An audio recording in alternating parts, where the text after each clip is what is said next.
Amidst the blood-red space, violet lightning tore through the darkness, carrying echoing curses. "Kill him! Kill him!" An invisible rage was burning. Surrounded by giant creatures, the black-haired young man was bound tightly, his eyes filled with extreme confusion. He cried out in despair. Why did things turn out this way? "Where am I?" A colossal orc chieftain, with a muscular body and sharp horns, raised his scepter high, declaring grandly, "The next to receive divine punishment will be the lowly human who trespassed upon our sacred land." The verdict continued to echo, sharp and full of rage. "This is an act of war, the one who broke our oath. Let divine punishment befall them." The black-haired young man trembled, sweating profusely, as memories of the moment before flooded back. Just now I was still in a cave. He was horrified to hear the verdict again. Divine punishment. Extreme fear was evident on the young man's face, cold sweat dripping down. The curse of divine punishment hung like a death sentence. In the darkness, the black-haired young man's mind screamed. Will I really die in this strange world? A desperate question unanswered. 5 hours ago, under the ethereal blue moonlight, Tsuyoshi was walking on a familiar path. An urging voice rang out. "Hey, Tsuyoshi, hurry up, finish eating, then get to work." The bearded man sternly instructed Tsuyoshi. "Don't slack off inside. There are 2 more cleanup crews today. If you're lazy, you won't earn any scrap metal." Tsuyoshi wondered while eating noodles. Huh?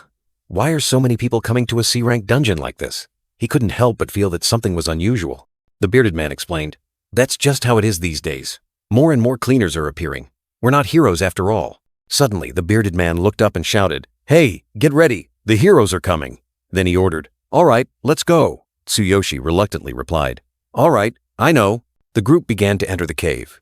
One of them whispered, "Even though it's just a C-rank dungeon, the closer I get, the more chills I feel." The 3 men continued to delve deeper into the earth. Another shivered and said, "If C-rank is like this, I can't imagine the horror of A or S-rank dungeons." As they delved deeper, a blinding light suddenly appeared. Someone exclaimed, "Strange, there are only a few darklings here." Amidst the dazzling light, a majestic footstep, clad in brilliant golden armor, gently touched the ground. A powerful presence had just appeared. Amidst the dazzling light, a man in brilliant golden armor stood with a red-haired girl, smug about their recent victory. He exclaimed, "We're lucky to get such an easy reward. I guess we did pretty well." The red-haired girl simply replied, I suppose so." At the feet of the flashy heroes, Tsuyoshi Tsukishiro and his teammates in protective gear were diligently cleaning up. He vaguely thought about his hero dream, but the grumbling of the bearded man next to him pulled him back to reality. "Stop grumbling. You became a cleaner because you failed the awakening test." The man in golden armor politely asked, "Thank you for your hard work. Can we go inside now?" The red-haired girl coldly nodded.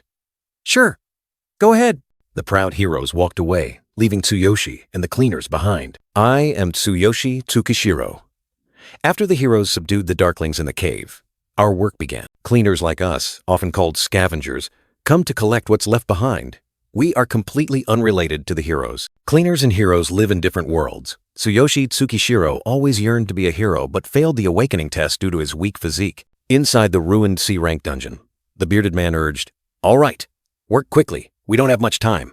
The dungeon will close in 4 hours, so finish up and gather here." Tsuyoshi Tsukishiro replied, "Understood." Tsuyoshi Tsukishiro diligently dug through the rubble, when suddenly he exclaimed, "Oh, this is..." A faint blue light emanated from the fragment in his hand. "A shield fragment?" Tsuyoshi Tsukishiro exclaimed in surprise. The bearded man laughed loudly. "This is a good sign. That thing is valuable. It seems your parents in heaven are blessing you." Encouraged, Tsuyoshi Tsukishiro resolved, "That might be true. I'll search a little deeper inside." The bearded man reminded him, "All right, don't forget, we'll meet again in 3.5 hours. Tsuyoshi Tsukishiro nodded. "Understood," he told himself. "Good things are usually deeper. Just keep going." 3.5 hours later, Tsuyoshi Tsukishiro was tired from digging. He sighed. "Strange. Is there nothing here?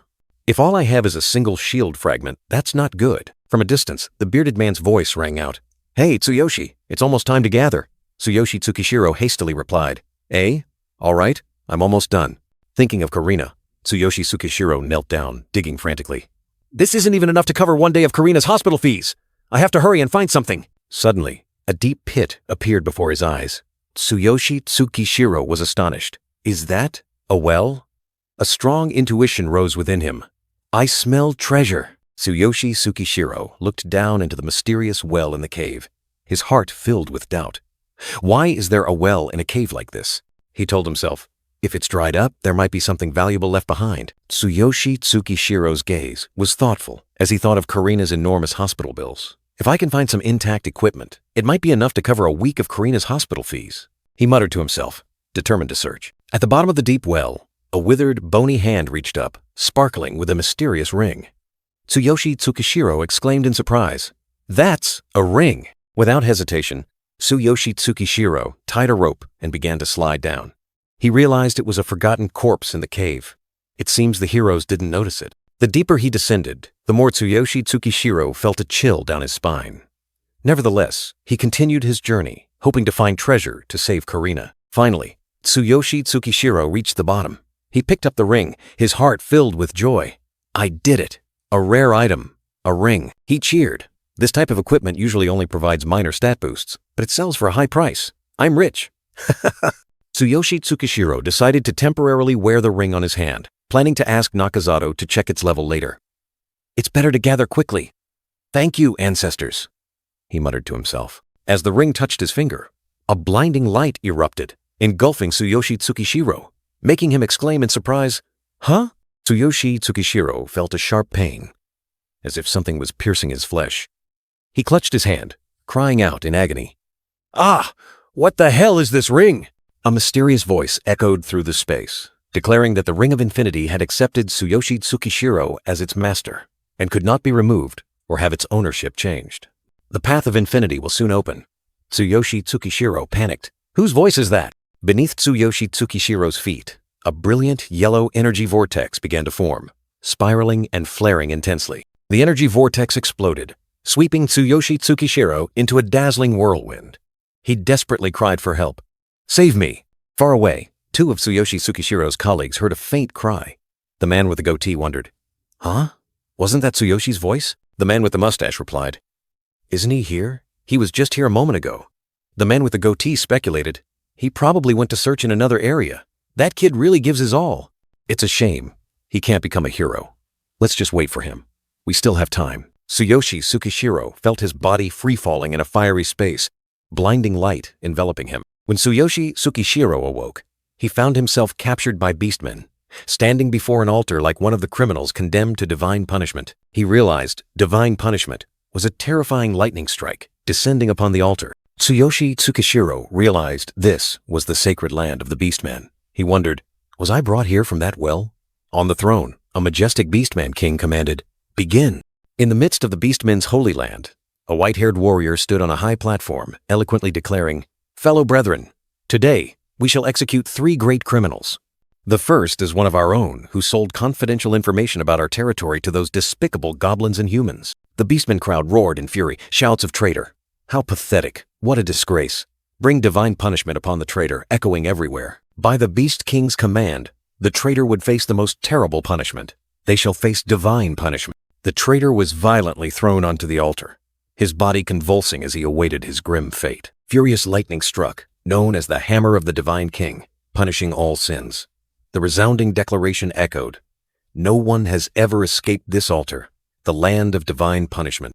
A greenish-blue current engulfed the traitor, his body vanishing in a blinding light, leaving no trace. The shouts of, "Bring divine punishment upon the traitor! Divine punishment!" still echoed everywhere as another individual was dragged out. The white-haired warrior pointed at Tsuyoshi, growling, "The next to receive divine punishment is the despicable human who infiltrated our holy land. The first in thousands of years to wander into the sacred land of the beastmen, isolated from the outside world for millennia. This is a declaration of war. Bring divine punishment upon the human who broke our oath." Tsuyoshi frantically pleaded, trying to explain. "Please wait. This is a misunderstanding. I just accidentally got lost and ended up here. Please stop. I'm not one of your kind. My sister is waiting for me. I beg you, help me." A brutal beastman gagged Tsuyoshi. He desperately thought to himself, he couldn't die in this place. Enough. No way. I can't die here. Images of Karina and his dream of becoming a hero flashed through Tsuyoshi's mind. He struggled in despair, unable to believe things had come to this. "I still have Karina. I have a dream of becoming a hero." How did things turn out like this? The beastmen roared in anger, contemptuously looking down on the weak human. "Insects!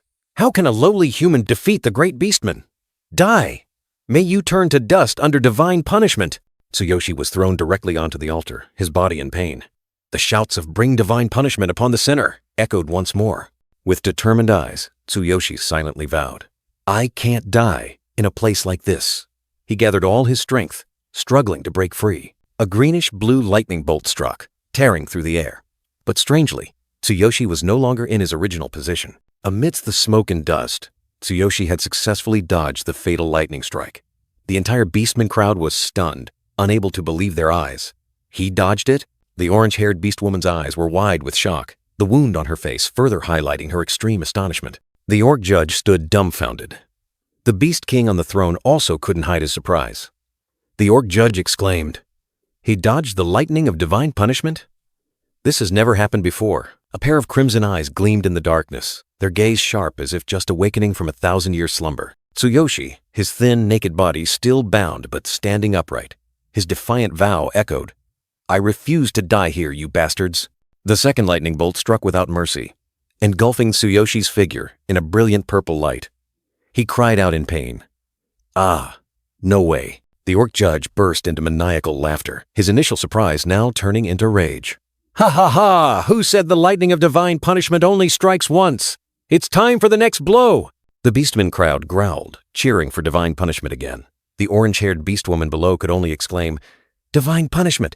Divine punishment! What a futile struggle!" In the destructive lightning storm, Tsuyoshi resisted fiercely. A brilliant golden ring suddenly glowed intensely. He told himself, "No, I can't die here." The ring system activated, a mysterious energy enveloping Tsuyoshi, causing his body to begin transforming. A message appeared, activating Infinite Ring, Divine Selection System. Within the hazy smoke, a new silhouette gradually became clear. Tsuyoshi's crimson eyes opened, bearing a mysterious look. He softly uttered, as the system announced, "Activation complete. System verification complete. Beginning body repair and ultimate physique creation." The lightning continued to pour down, but now, they were no longer a threat, but like a stream of energy being absorbed. The orc judge's eyes widened in horror. He couldn't believe the sight before him. "That guy! He's still alive!" Tsuyoshi stood firm in the eye of the lightning storm, his body trembling but not falling, like a bronze statue absorbing the power of the heavens. The beastman crowd and the orange-haired beast woman were all stunned, witnessing the surreal scene. A message appeared. "Ultimate physique creation. 15% complete." What the hell is this? The lightning continued to surge, transforming Tsuyoshi into a brilliant mass of energy, each flash a part of his rebirth. The system continued its work, scanning for a new, powerful skill. Tsuyoshi felt a call from deep within. The message appeared. "Ultimate physique creation. 40%. Scanning. Acquiring skill. Divine Eye.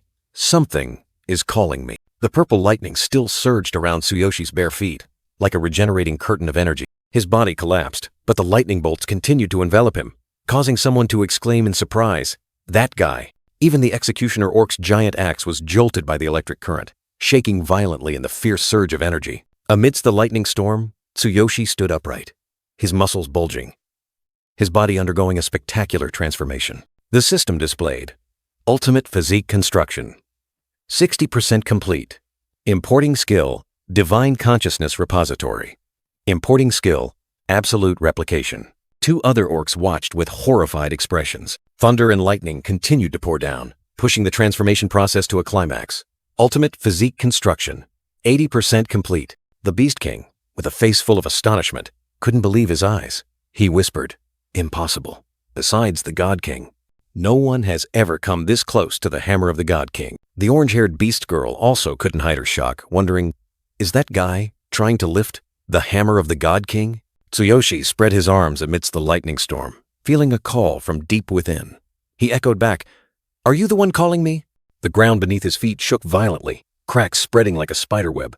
In the dazzling light of the lightning, Tsuyoshi repeated the question, his voice echoing, "Why are you calling me?" Finally, the system announced, "Ultimate physique has been constructed, 100% complete. Entering special status, the Chosen One." A colossal object, shaped like a hammer, enveloped by blue-purple lightning bolts, slowly began to rise from the ground. Tsuyoshi roared, his eyes glowing brightly, his entire body now completely transformed and filled with power. Two orcs witnessed the scene, their faces blank with overwhelming horror and astonishment. Tsuyoshi reached out towards the divine hammer, his voice full of authority. "Divine hammer, you have called me, so then! Tsuyoshi's hand, now muscular and full of power, reached out amidst the brilliant blue lightning, as if accepting a call from destiny. Power surging, Tsuyoshi gripped the handle of the divine hammer, his gaze resolute. He declared with authority, "I will utilize your power." Tsuyoshi's body erupted in dazzling lightning as he lifted the divine hammer, and seemingly impossible feat. Earth-shattering power spread throughout the space. A notification panel appeared, confirming that Tsuyoshi had acquired the divine hammer and reached level 3. However, its true power remained sealed, awaiting him to become stronger to unlock it. The orange-haired beast girl witnessed the scene, her eyes wide with astonishment. A human had lifted the divine hammer, an unbelievable feat. On the throne, the Beast King also couldn't believe his eyes. A puny human lifted the divine hammer? Impossible. We cannot let a human touch our sacred divine hammer. The Beast King continued to roar in rage and disbelief. Even the great Beast King couldn't lift it. The prophecy of the Beastkin leader appeared, making him believe this was surely a terrible mistake. Tsuyoshi felt a new surge of power flowing through his body. He looked at his status panel, noticing the clear change. Somehow, I feel much stronger. Tsuyoshi's eyes narrowed as he saw his level had increased. I've reached level 3? A dark, mysterious silhouette appeared behind Tsuyoshi as he looked at the status panel. He silently wondered if this was the divine selection system he had heard about. Tsuyoshi stood firm, the divine hammer in hand. Around him, the ground cracked, shards of rock scattering under the terrifying power he had just absorbed. A giant orc warrior, Ryuga, charged forward with an expression of extreme fury. He roared, "Damn it, human! How dare you touch the divine hammer with your filthy hands!" Other orc warriors also cheered in unison, calling for General Ryuga to act. "That's our General Ryuga. Surely he won't let a human act so arrogantly. Please, help us reclaim the pride of the beastkin race." General Ryuga continued to charge, anger burning in every step. He could not accept Tsuyoshi escaping divine punishment and even lifting the divine hammer. General Ryuga's eyes flared with rage. He commanded in a threatening tone, "Return the hammer obediently and accept your punishment." Ryuga's final words were like a verdict, signaling an unavoidable confrontation. Tsuyoshi stared in shock at the system notification. A new skill, Divine Eye, had been activated, allowing him to see through all item information. Tsuyoshi's eyes widened, astonished by the new ability. A passive skill, Divine Eye, he silently wondered. He looked up at General Ryuga. The opponent's information was clear. Name, title, level 80, 4, Beastkin Warrior. Weapon is an A-rank Zanbato. Divine Eye? Tsuyoshi exclaimed in shock. I can see the opponent's information? Is this also a system feature? He couldn't believe his eyes. General Ryuga growled, his eyes filled with contempt. You lowly human, do you dare challenge me? You seem to have some backbone, General Ryuga roared, preparing to strike. Tsuyoshi quickly raised his hand. Wait, it's a misunderstanding. He couldn't possibly face a level 84 warrior. General Ryuga gave him no chance to explain. Shut up, take this. He swung his axe to attack. Tsuyoshi barely managed to raise the divine hammer to block. Please listen to me, Tsuyoshi cried out in desperation. The orange-haired girl watched with a worried expression. That human is finished. She knew well that General Ryuga was one of the 5 great generals under the Beast King, an extremely powerful opponent. One swing from him was enough to cleave any human in two. General Ryuga's Zanbato tore through the air, creating a terrifying slash imbued with destructive power. Tsuyoshi blocked the attack with his divine hammer. Sparks flew violently as the two weapons clashed, pushing him back. Tsuyoshi was astonished to realize he had blocked the blow. I blocked it? His hand felt numb, yet the divine hammer remained incredibly steady. General Ryuga's eyes showed clear surprise. He hadn't expected this human to be able to block his heavenly slash, and for his body to withstand the shock with just a hammer. You're lucky that hammer saved your life. But not next time, General Ryuga roared, preparing for his next attack. Tsuyoshi still tried to explain. I told you, it's a misunderstanding. I'm not from this world, please listen to me, Tsuyoshi pleaded. But General Ryuga was unmoved. There's nothing to hear, he retorted coldly. Quick as a flash, General Ryuga lunged at Tsuyoshi, grabbing him tightly. Got you. He lifted Tsuyoshi high, preparing to throw him straight into the sky. I'll throw him into the air and finish him with earthquake tremor, General Ryuga declared, his eyes filled with killing intent. Tsuyoshi's body suddenly glowed, and a system notification appeared. The skill Absolute Replication has been activated. He can sense the opponent's heart and copy a skill from it. Tsuyoshi was stunned, his eyes wide at the unexpected notification. Skill Replication? He was still held tightly by General Ryuga, suspended in midair. The next line of the system appeared, confusing him further.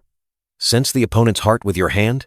A spark flashed in Tsuyoshi's eyes. He quickly pieced the information together, and a bold idea formed. In other words, he gathered all his strength, reaching his hand towards General Ryuga's chest. I have to touch his chest. Tsuyoshi's hand lightly touched Ryuga's chest.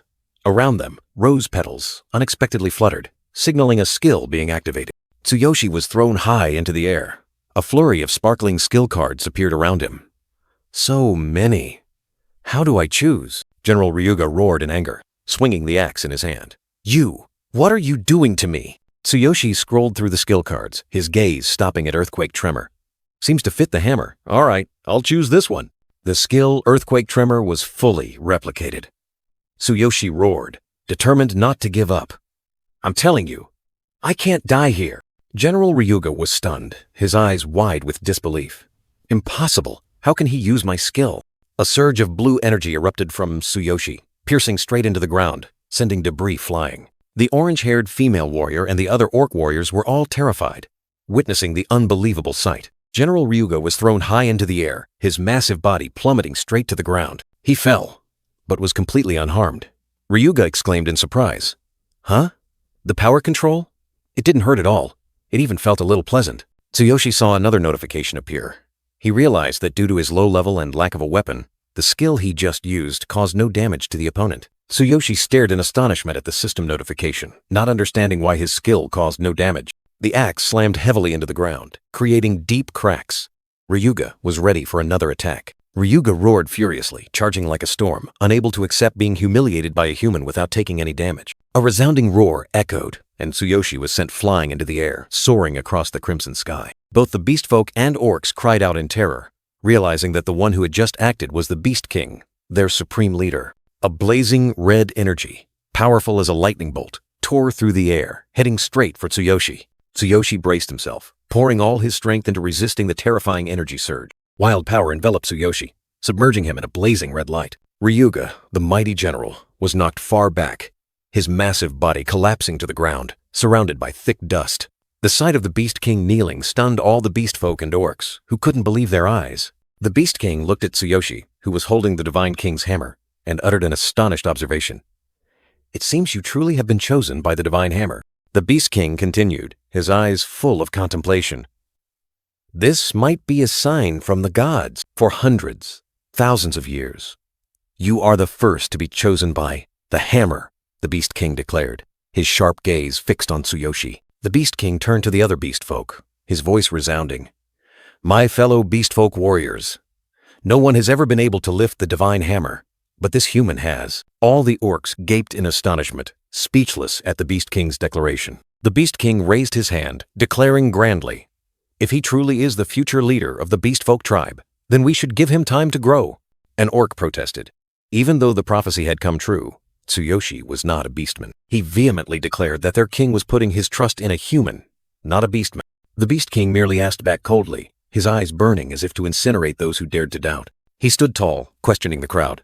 Did the prophecy say the leader had to be a beastman? Or would they disregard the one who brought hope to the entire tribe? An old orc tried to justify, saying that disregarding Tsuyoshi was impossible. But if he wasn't a beastman, what would the future hold? The Beast King paid no mind to the arguments, his gaze fixed on Tsuyoshi, asking for his name. Tsuyoshi Tsukishiro replied. The Beast King declared he would free him if he bore the future of the tribe, but on the condition that he must become stronger. Within 1 year, Tsuyoshi must return here with new strength. Then, he will be tested to prove himself worthy as a leader. A spiritual mark was deeply etched into Tsuyoshi. If he did not return, this mark would hunt him down and finish him off, no matter where he was. Tsuyoshi was stunned, while the Beast King calmly awaited his answer, for this was how the entire Beastman tribe would be satisfied. A resounding cry urged Tsuyoshi to accept. He turned his back, looking towards the crowd. The orange-haired girl, with eyes full of hope, called out to Tsuyoshi to seize his freedom and become stronger. Tsuyoshi looked at the girl, and a thought suddenly appeared in his mind. That girl should have been punished after me. He activated the Divine Eye skill, and an information panel appeared before him. The orange-haired girl continued to call out, saying that surviving was best, and not to waste the God-given miracle. Level 72. Tsuyoshi was astonished. Could this girl be a powerful warrior? Why was she marked as a criminal? A meaningful smile appeared on Tsuyoshi's lips. He had a new plan. Tsuyoshi stood among the beast warriors, raising his arm, his eyes burning. He had accepted his fate, accepted the Beast King's harsh offer. A word of thanks echoed, like a declaration for a new beginning. Tsuyoshi's mind reeled. This truly is a miracle, he told himself. There was no more time for hesitation. Survival was the top priority. After that, he would find every way to return to his world. His eyes flashed with determination. Tsuyoshi decisively accepted the offer. "All right, I accept," he said. The Beast King, with a profound expression, immediately replied, his voice full of hidden meaning. "However, I have one condition." The Beast King smirked, his sharp eyes fixed on Tsuyoshi. "A condition?" he asked back, as if probing the human's reaction. One of the Beast King's fingers pointed directly at the trembling, orange-haired girl. "She will go with you. She might be useful." The words were like a sentence, making the girl exclaim in horror, "Me?" Tsuyoshi looked at the orange-haired girl, his gaze complex. He thought to himself, now everything was even. No more debts. A fair exchange, or just the beginning of a new burden? Under the mystical blue moonlight, an ancient city appeared. Tsuyoshi looked up at the night sky, lost in thought. From the voice I heard back then, he mumbled, a distant memory flooding back. In his new clothes, Tsuyoshi gazed at the boundless ring on his finger. Everything seems to have started with this ring, he pondered, feeling a strange power flowing through his veins. The ring could not be removed, but thanks to it, Tsuyoshi had gained extraordinary abilities. But how the hell can I return to my old world? He wondered, his eyes filled with worry. Suddenly, a voice rang out, startling Tsuyoshi. "All preparations are complete, Master." He turned his head in surprise, exclaiming, "Huh? Master?" A beautiful, beast-eared girl, with white hair and sapphire eyes, appeared. She knelt, her eyes filled with reverence. "Yes, I have decided to serve you, my benefactor." In Tsuyoshi's mind, a strange smile appeared. Being called master by such a cute, beast-eared girl was truly irresistible. He thought to himself, his heart filled with delight. Tsuyoshi blushed, scratching his nose. "It's nothing big. Your words have helped me a lot too. From now on, we will support each other." He hesitated. As for being called master or being served, well, the beast-eared girl also blushed, her sparkling eyes looking at Tsuyoshi. "You don't know how much that means to me. You, Master, have granted me a second life." Clasping her hands, the girl continued to express her deep gratitude. "No one has ever stood by me or thanked me as directly as you, Master. Please allow me to call you Master." The beast-eared girl's eyes were filled with admiration and determination. "Your appearance to me is nothing short of a miracle. I want to dedicate everything to you." Her words were sincere, like a vow. Tsuyoshi, his face flushed and nose bleeding, awkwardly accepted with a laugh. "If that's what you want, then go ahead and call me Master." Haha. He regained his confidence, flashing a radiant smile. "All right, shall we get going now?" The beast-eared girl turned her back, her posture graceful. "It's quite late already." She turned her head, her sapphire eyes looking at Tsuyoshi with concern. "Be careful where you step." Tsuyoshi let out a sigh of relief, his gaze distant as he looked ahead. Under the full moon, Tsuyoshi and the beast-eared girl strode across the strange land. What an incredibly different world. Suddenly, Tsuyoshi's gaze became resolute, his mind screaming about Karina. A system notification appeared. "Endless path is now usable. Cooldown is 24 hours. He looked at the sparkling ring on his hand, suddenly remembering. That's right. I was pulled into the endless path and transported to this world. If I follow the same path, I'll be able to return, right? Tsuyoshi's ring suddenly glowed brightly, and he silently chanted, "Open! Endless path!" He wondered, was this the right way? A dazzling light enveloped Tsuyoshi, and he cheered in delight. "That's it! I can finally go home!" The beast-eared girl turned around, staring in astonishment at the swirling light where Tsuyoshi had just stood. "Master?" Tsuyoshi was pulled into a tunnel of light, his body swaying in space. Indeed, the feeling of distorted space-time is truly awful. He closed his eyes, sweat pouring out, trying to endure the horrifying distortion of the space-time continuum. Tsuyoshi fell into a dark cave, wearing a green protective suit. He looked around in surprise. Did I really come back? He looked at the ring on his hand, then a blue light bar appeared. I did it! The powers I gained in the other world are still intact. Level 3. No profession, no weapons, no copy skills. The Divine Hammer is still in the Divine Consciousness storage. Notification. Stats are shared between the two worlds. Items can only be carried if placed in storage. Tsuyoshi understood that his level was shared, and the hammer was here because it was in storage. A man in a helmet at the cave entrance urged, "What's all the noise about? Get out before the cave closes." "Why are you still here, old man? I've been gone for hours." A man in a helmet looked down into the pit, questioning Tsuyoshi, who was down there. Tsuyoshi was stunned. "What's going on? I was in that world for at least 5 hours. Something's wrong." He was shocked to realize the anomaly in time. "You've been here the whole time. Good thing I came looking for you. Hurry up and get out. Don't hesitate. Once the cave closes, you'll be trapped forever." The man in a helmet pulled Tsuyoshi up, his voice full of urgency. Tsuyoshi gripped the rope tightly, his body being pulled up. A flash of insight struck him. So that's it! Time has been frozen! He suddenly understood. He pondered, his gaze distant. When I was in the other world, did time here completely stand still? This is just like a comic book. He looked down into the bottomless pit, where a mysterious skeletal hand appeared. Is time in that world also frozen? After all, who was the original owner of this endless ring? Tsuyoshi was out of the pit, the man in the protective suit still holding his hand. Oh right, old man. He turned, seemingly wanting to ask something. Tsuyoshi flashed a radiant smile, his eyes gleaming with hope. The next awakening test is tomorrow, right? But then, a painful memory flooded back. In the pouring rain, a past Tsuyoshi, covered in blood, was carrying a small girl on his back. He walked heavily on the flooded and ruined road, trying to shield the frail girl on his back from the rain and lurking dangers. Behind them, a gigantic monster with glowing red eyes roared, its skeletal body towering amidst the city engulfed in flames and ruins. The girl on Tsuyoshi's back whispered in pain, "Brother, I can't feel my legs anymore." Amidst the rain and chaos, the girl's weak voice rang out again. "Are Dad and Mom okay?" A terrifying explosion suddenly shook the ground, tossing cars and debris into the air, plunging everything into chaos. Tsuyoshi held the girl tightly, shielding her with his body from the debris flying in all directions, his eyes filled with determination. Tsuyoshi's eyes glowed red in the rain, his face contorted in pain, but also shining with unyielding determination, never giving up. Tsuyoshi's eyes glowed red in the rain, his face contorted in pain, but also shining with unyielding determination, never giving up. He screamed in despair, unable to believe what was happening. A horrifying scene unfolded. A gigantic monster was ravaging the city, buildings collapsing like toys.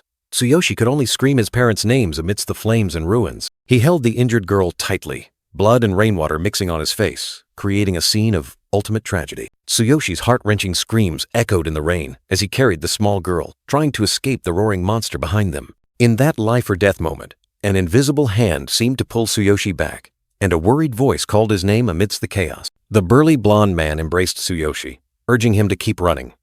"If you stop, you'll die. Keep moving." Tsuyoshi could only utter, "Uncle Nakazato." "My parents." The blonde man looked at Tsuyoshi with pained but resolute eyes. "Don't look back. Otherwise, both you and Karina will be killed by the darkness." Tsuyoshi burst into sobs, but the blonde man still tried to reassure him. "Calm down! You can't defeat the darkness!" Tsuyoshi despaired. "But my parents! They're still in the house!" The gigantic monster continued its rampage, debris flying everywhere. In a panic, Tsuyoshi exclaimed, "Karina's legs! We have to get her to a hospital immediately!" A clear voice rang out, shattering the painful memory. "Big brother, are you really retaking the awakening test tomorrow?" Karina, his black-haired sister with clear blue eyes, sat in her wheelchair, looking at Tsuyoshi with concern. "Are you okay? You just got back from work." In the hospital room, Tsuyoshi smiled gently at Karina and the nurse, standing beside her. He said, "You're always so thoughtful, Karina. You should rest well too." Tsuyoshi scratched his head, his eyes full of concern as he asked Karina, "I'm fine. How about you, Karina? Do your legs still hurt?" The nurse injected medicine into Karina's arm, advising, "Neuropathic pain due to nerve damage will recur frequently, so make sure to take all your medication." Karina softly replied, "I'm fine. Even though I can't stand up anymore, the pain is still there, but I've gotten used to it." Tsuyoshi looked at Karina with heavy eyes. He thought to himself, "Karina. She's really enduring a lot, isn't she?" Tsuyoshi's divine eye activated, displaying information about Karina. Both legs were trapped under the collapsed building, 98% of nerve cells necrotized. This condition includes intermittent neuropathic pain, no possibility of natural recovery, ability to walk independently, 1%. Tsuyoshi was lost in thought, his gaze heavy as he looked at Karina. With only a 1% chance for her to walk again, this pain was truly immense. He recalled a smiling, innocent Karina. She should have been living a normal life, going to school and playing with friends. Karina was Tsuyoshi's only family. He didn't want to see her suffer any more pain. No matter how slim the chance, Tsuyoshi would make it a reality. As long as there was 1% hope, he would never give up. Tsuyoshi told himself there had to be a way. If he could become a hero, he would gain access to more information and find a solution. Not only would he heal Karina's legs, but Tsuyoshi also wanted to live his life with pride. He would become the strongest hero. The scene shifted to a tall building under the moonlight. This was the headquarters of BTG, Brave Test Group, where the awakening test took place. A result appeared. Level 3, Combat Power, 540. Inside, shadowy figures congratulated someone who had become a hero. A man wearing glasses presented a hero badge that had been customized according to the test results. A blonde-haired young man wearing sunglasses laughed loudly. "Ha ha ha ha ha! I'm finally a hero." The black-haired girl next to him also rejoiced. "Amazing! Try to reach rank C. I'll treat you to a big meal tonight." Inside, the man wearing glasses announced, "Next up, Tsuyoshi Tsukishiro. Retaking. After failing the first time." Huh. The man wearing glasses looked at Tsuyoshi, saying with a skeptical expression, "When you're ready, step in and place your hand on the measuring device. Though I doubt the results will be any different from last time." Tsuyoshi entered the test room, his gaze resolute. He knew he couldn't back down. The man wearing glasses continued, his tone still full of skepticism.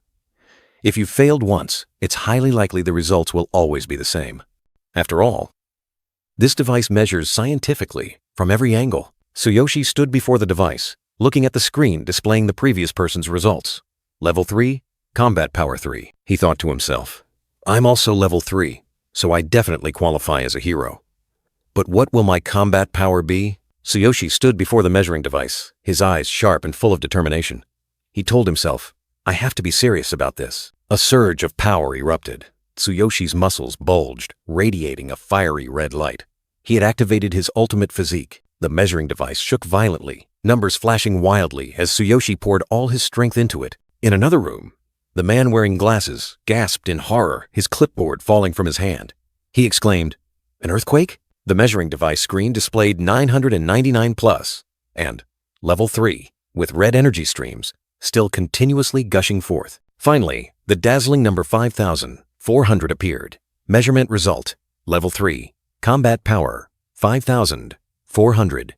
The 30-year combat power record for a level 3 hero was broken, with Tsuyoshi ranked first, while the second-place person only achieved 930. Tsuyoshi looked at the number, his eyes wide with surprise. He thought to himself, 5,400? 10 times that guy. A smug smile appeared on Tsuyoshi's lips. He thought, "I thought my body was already quite solid, but I never expected this." Tsuyoshi clenched his fist, his gaze resolute.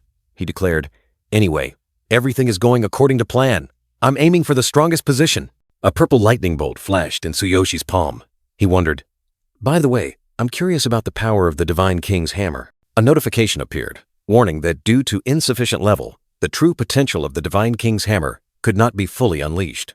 Attempting to activate it would consume enormous energy and only last for 1 second. Tsuyoshi gripped the glowing hammer, purple energy swirling around him. He calculated, "So, in my current state, I can only maintain it for 1 second. 1 second is enough for the machine to roughly calculate combat power.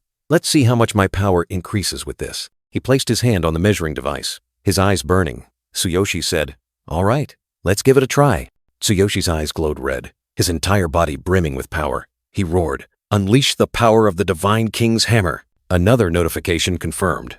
"The power of the Divine King's hammer has been unleashed, lasting for 1 second. Tsuyoshi collapsed, his entire body trembling, faint purple energy still lingering. He groaned, "Ugh." All the energy in my body was drained in an instant. Tsuyoshi poured all his strength into the measuring device, his body erupting with brilliant purple energy, his face contorted in extreme tension. He roared, urging, "Hurry up and measure it." Sweat poured down him. Tsuyoshi's eyes glowed red. He gritted his teeth, his face full of determination. He wanted to know how much his combat power had increased. The purple energy swirled, forming a colossal pillar of light that shot straight into the sky, tearing through the night above the city. The entire sky shook violently, as if an earthquake was striking. The measuring device couldn't withstand it, its screen flashing a warning. Energy overload. Unable to measure, with brilliant red flashes signaling a malfunction. The entire building plunged into darkness, with only glittering light from falling debris remaining. The entire city was also affected, experiencing widespread power outages. Looking down from above, the city was shrouded in darkness, with only scattered faint lights. The sudden power outage caused widespread chaos. The man wearing glasses looked out the window in horror, trembling. A notification sounded. "Due to power outage, the test has been suspended. Evacuate immediately." Tsuyoshi leaned tiredly against the wall, his body still faintly imbued with lingering energy. The man wearing glasses looked at him with fear, stammering, "You! Who are you?" The empty window scene, light sparkling gently, a rare moment of calm after the energy storm that had just swept through. Tsuyoshi walks down the hallway, pondering the power he'd just unleashed. He tells himself, I underestimated it. I didn't expect all my power to be drained in just 1 second. I should avoid using Divine King's hammer until I have enough strength. Tsuyoshi flashes a smug smile, his eyes sparkling with pride. After all, he has officially become a hero. He feels proud of his achievement. A new scene opens, training ground. A tall, white-haired man wearing golden armor stands in the middle of the ground, beginning to introduce himself to the crowd of recruits. The white-haired man introduces himself. I am Gaia, the hero in charge of your training. He warns that the training will be very rigorous. Information appears. Gaia, level 7, warrior, combat power, 7,200. Tsuyoshi and the other recruits shout in unison, responding to Gaia's words. They stand in formation, full of enthusiasm, and ready for the upcoming challenges. Tsuyoshi looks at Gaia, thinking to himself, level 9 with only 1,200 combat power? I wonder what my combat power will be when I reach level 9. He begins to compare and set new goals. Gaia looks at the recruits, a slightly annoyed expression on his face. He thinks to himself, assigned to train recruits. I'd rather explore a D-rank dungeon than do this chore. Gaia stands before the group of recruits, announcing shocking news. Tomorrow, all of you will enter a D-rank dungeon. After a few real battles, you will find the most suitable profession. There's even a chance to pick up low-grade items. His words make the recruits, especially the man wearing glasses, exclaim in surprise, What?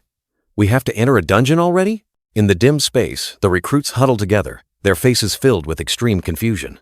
A brown-haired young man questions, shouldn't there be a week of basic physical training first?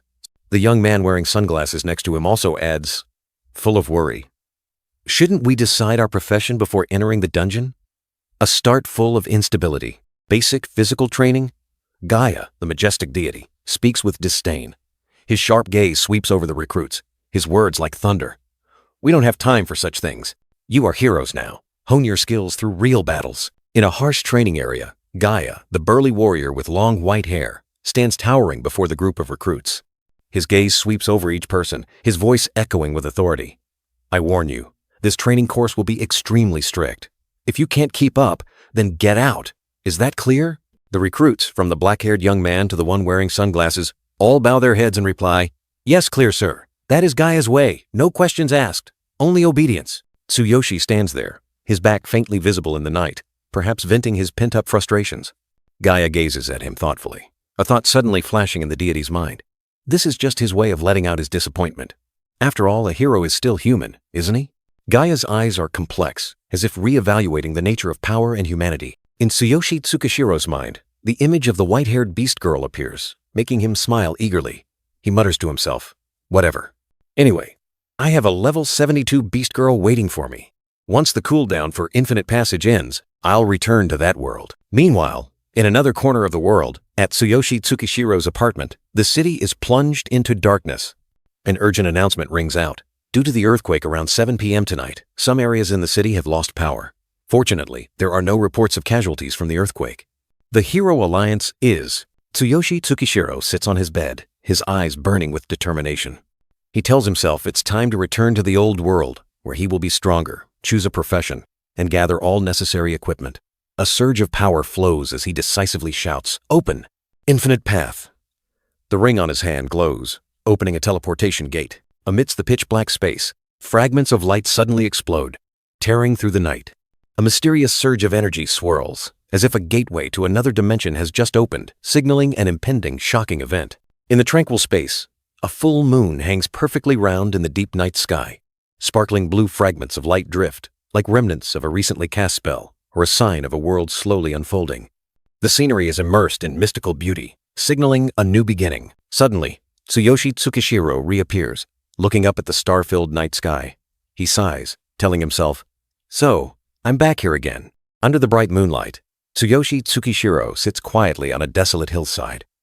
His gaze sweeps over the familiar scenery, a feeling both strange and intimate washing over him. He whispers, as if talking to himself, like an affirmation of his unbelievable return. The scenery is still the same. As soon as he set foot back, Tsuyoshi Tsukishiro looked down in astonishment. The clothes he was wearing had reverted to his old protective gear, and the golden ring had also fallen to the ground. He silently realized the harsh rule. So, once I leave that world, time and equipment both revert to their original state. Karina, with a worried expression, asks Tsuyoshi, What's wrong, master? Immediately, Tsuyoshi Tsukishiro snaps awake, a spark flashing in his eyes as he realizes what he had forgotten. Oh, I almost forgot about this big thing! A latent power is about to be unleashed! Tsuyoshi suddenly springs up, full of energy and determination. He looks at the blonde girl who has fallen in front of him, perhaps due to the impact of the recently unleashed power. The girl quickly denies. No, it's nothing. But Tsuyoshi doesn't care. He is full of vigor, declaring, Anyway, let's start leveling up. Lead the way. A new adventure is about to begin. Immediately, the white-haired beast girl appears, with a radiant expression, and both hands raised excitedly. She joyfully welcomes Tsuyoshi Tsukishiro. Glad to see you so eager, master. The brown-haired beast-eared girl guides Tsuyoshi to a nearby level 3 goblin den for training. She warns that the goblins, though low level, are cunning, lecherous, and numerous, so he must be extremely cautious. Hearing lecherous, Tsuyoshi immediately turns, his face full of doubt, and teases. If they're lecherous, then you're the one who needs to be careful. The beast-eared girl looks bewildered, not understanding his meaning. Tsuyoshi, with an excited smile, declares, Ah, goblins. Now it really feels like a fantasy world. He is eager to see what effect the divine selection system will have, and decides, all right then, the first target is goblin. Under the bright full moon, Tsuyoshi and the brown-haired beast-eared girl stealthily enter the forest. The girl whispers, cautioning Tsuyoshi to be careful not to wake the goblin guards. The brown-haired beast-eared girl asks Tsuyoshi, You're level 72, surely you can defeat them easily, right? Tsuyoshi secretly assesses her combat power. 630,000. Truly impressive for a level 72 warrior. The girl is surprised that he knows her level. Tsuyoshi explains that he is not her master without reason.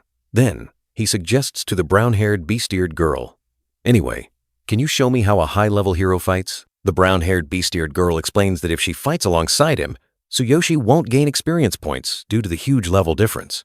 Tsuyoshi is a bit disappointed, but still wants to witness her in action. She smiles, saying he's being too kind, but still accepts. The brown-haired beast-eared girl tells Tsuyoshi to observe carefully, though she's not sure how much it will help. She lowers her stance, preparing to rush into battle, her eyes full of determination. With a decisive shout, the brown-haired beast-eared girl dashes forward, her blue eyes glowing brightly, her sword swinging to create a dazzling streak of light. A brilliant blue light tears through the night, rushing straight into the goblin den, leaving faint streaks of light behind. The light pierces through the goblins, tearing their bodies apart. The brown-haired beast-eared girl moves like lightning, her flash step skill executed perfectly. She lands gracefully, her sword still swinging, leaving a splash of fresh red blood. The piercing slash skill ends the battle cleanly. Tsuyoshi jumps up, hands clasped together, his eyes shining with admiration. He exclaims, Now that's the move of a level 72 warrior. So cool. The brown-haired beast-eared girl turns to look at Tsuyoshi, her face radiant, sparkling as if covered by starlight, and replies, You're too kind. She humbly shares that she always gives her all, even when facing low-level opponents. Tsuyoshi, with an extremely excited expression, asks, That's right. By the way, can you teach me the technique you just used? The brown-haired beast-eared girl explains that flash step slash is a skill for high-level warriors, not suitable for Tsuyoshi at this moment. Furthermore, he hasn't even chosen a profession yet. Tsuyoshi laughed loudly, declaring he would become a warrior, because with the level 72 brown-haired beast-eared girl by his side, copying skills would be easier. He also realized he needed to find a replacement weapon for the Hammer of the God King. The system confirmed Tsuyoshi had changed his profession to warrior, with level 3 and combat power 540, but the weapon Hammer of the God King was still locked. The brown-haired beast-eared girl was surprised and a little flustered when Tsuyoshi chose his profession because of her, and she promised to do her best to help him.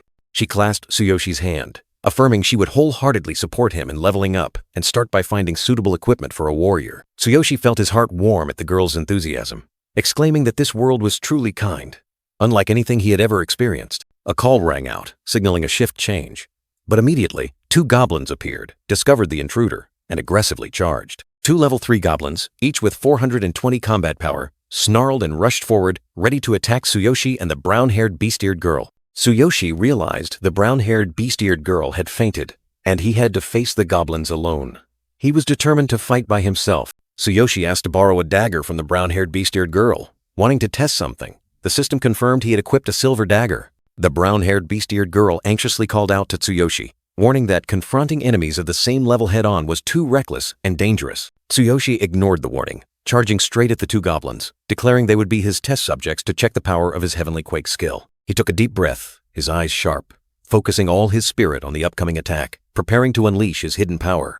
Tsuyoshi unleashed his Heavenly Quake skill, creating a powerful impact that shook the air and sent the first goblin flying. The terrifying power of the blow spread, pushing back the goblin with an explosive surge of energy, creating a deep crater in the ground. The brown-haired beast-eared girl was stunned, unable to believe her eyes. Defeating a goblin of the same level in an instant was something even a 6-person team would struggle to do. Tsuyoshi smiled confidently, declaring he would wipe out the remaining goblins. He even excitedly predicted he would reach level 4 tonight, thanks to this divine choice system. The brown-haired beast-eared girl handed Tsuyoshi an old wooden staff, her eyes filled with worry. "Sorry for the inconvenience. Please use this as a weapon for now." Tsuyoshi took it. Looking down at the corpse of the goblin he had just defeated, Tsuyoshi confidently swung the wooden staff, his face full of pride. He casually said, "Don't worry, even a goblin staff isn't bad."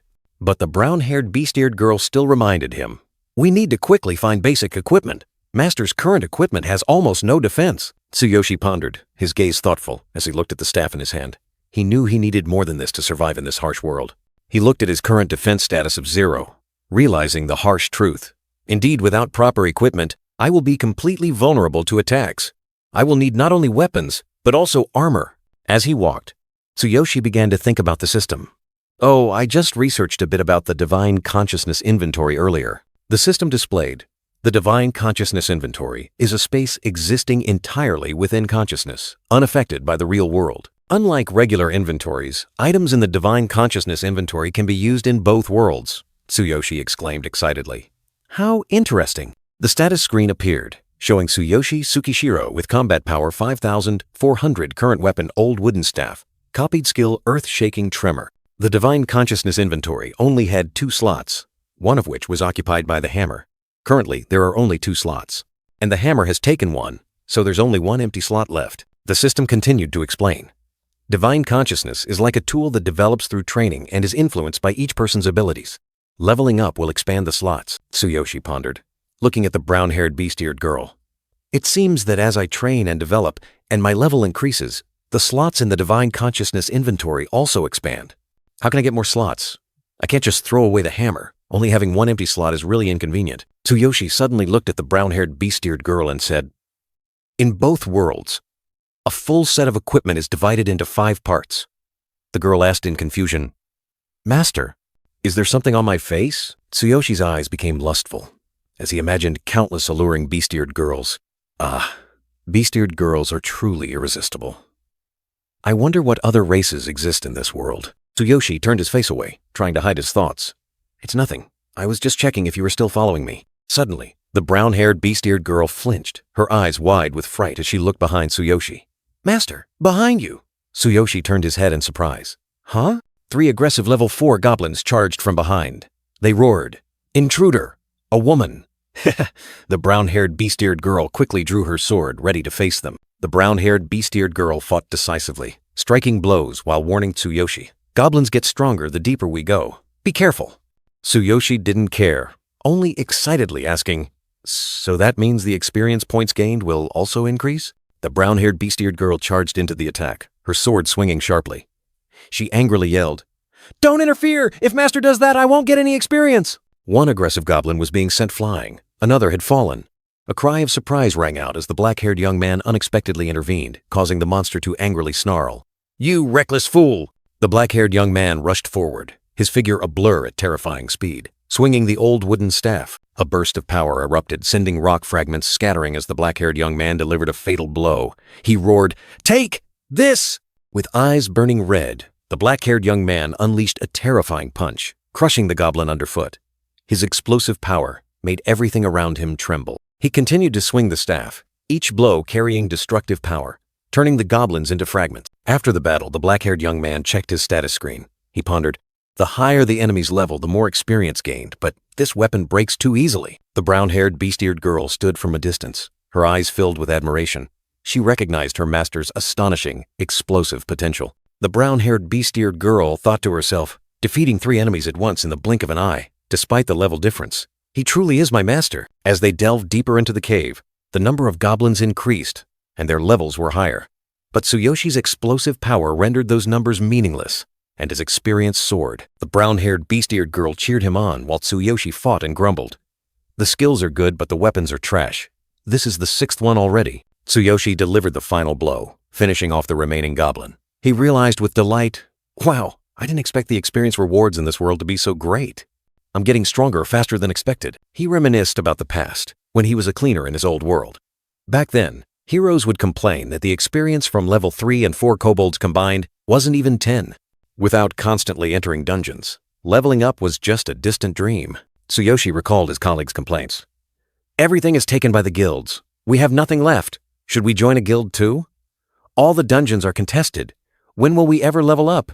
He also remembered that in his old world, the Hero Alliance required forming a party to enter dungeons, and experience was split evenly, making it very inefficient. Tsuyoshi's eyes lit up. But in this world, I can monopolize all the experience. Moreover, the monsters here seem to give more experience. This is amazing. I'll level up like crazy in this other world. After the battle, Tsuyoshi and the brown-haired, beast-eared girl lay panting. He confidently said, "At this rate, I'll charge straight to the boss." In the deep darkness of the cave, a pair of glowing red eyes flickered, observing everything. Tsuyoshi, with a wary expression, stealthily hid behind a rock, his sharp eyes scanning the cave's darkness. He held his breath, sweat beading on his forehead, wondering if the foe before him was the goblin boss he was searching for. Before him, a colossal, grotesque figure, with long tentacles and shrouded in black smoke, appeared menacingly. The brown-haired, beast-eared girl explained that the boss had been possessed by darkness, making Tsuyoshi exclaim in surprise, "Darkness?" Tsuyoshi pondered whether the darkness in this world was related to what had once lurked in the dungeons of his old world. He was stunned to realize that this dark goblin looked exactly like what had taken his parents.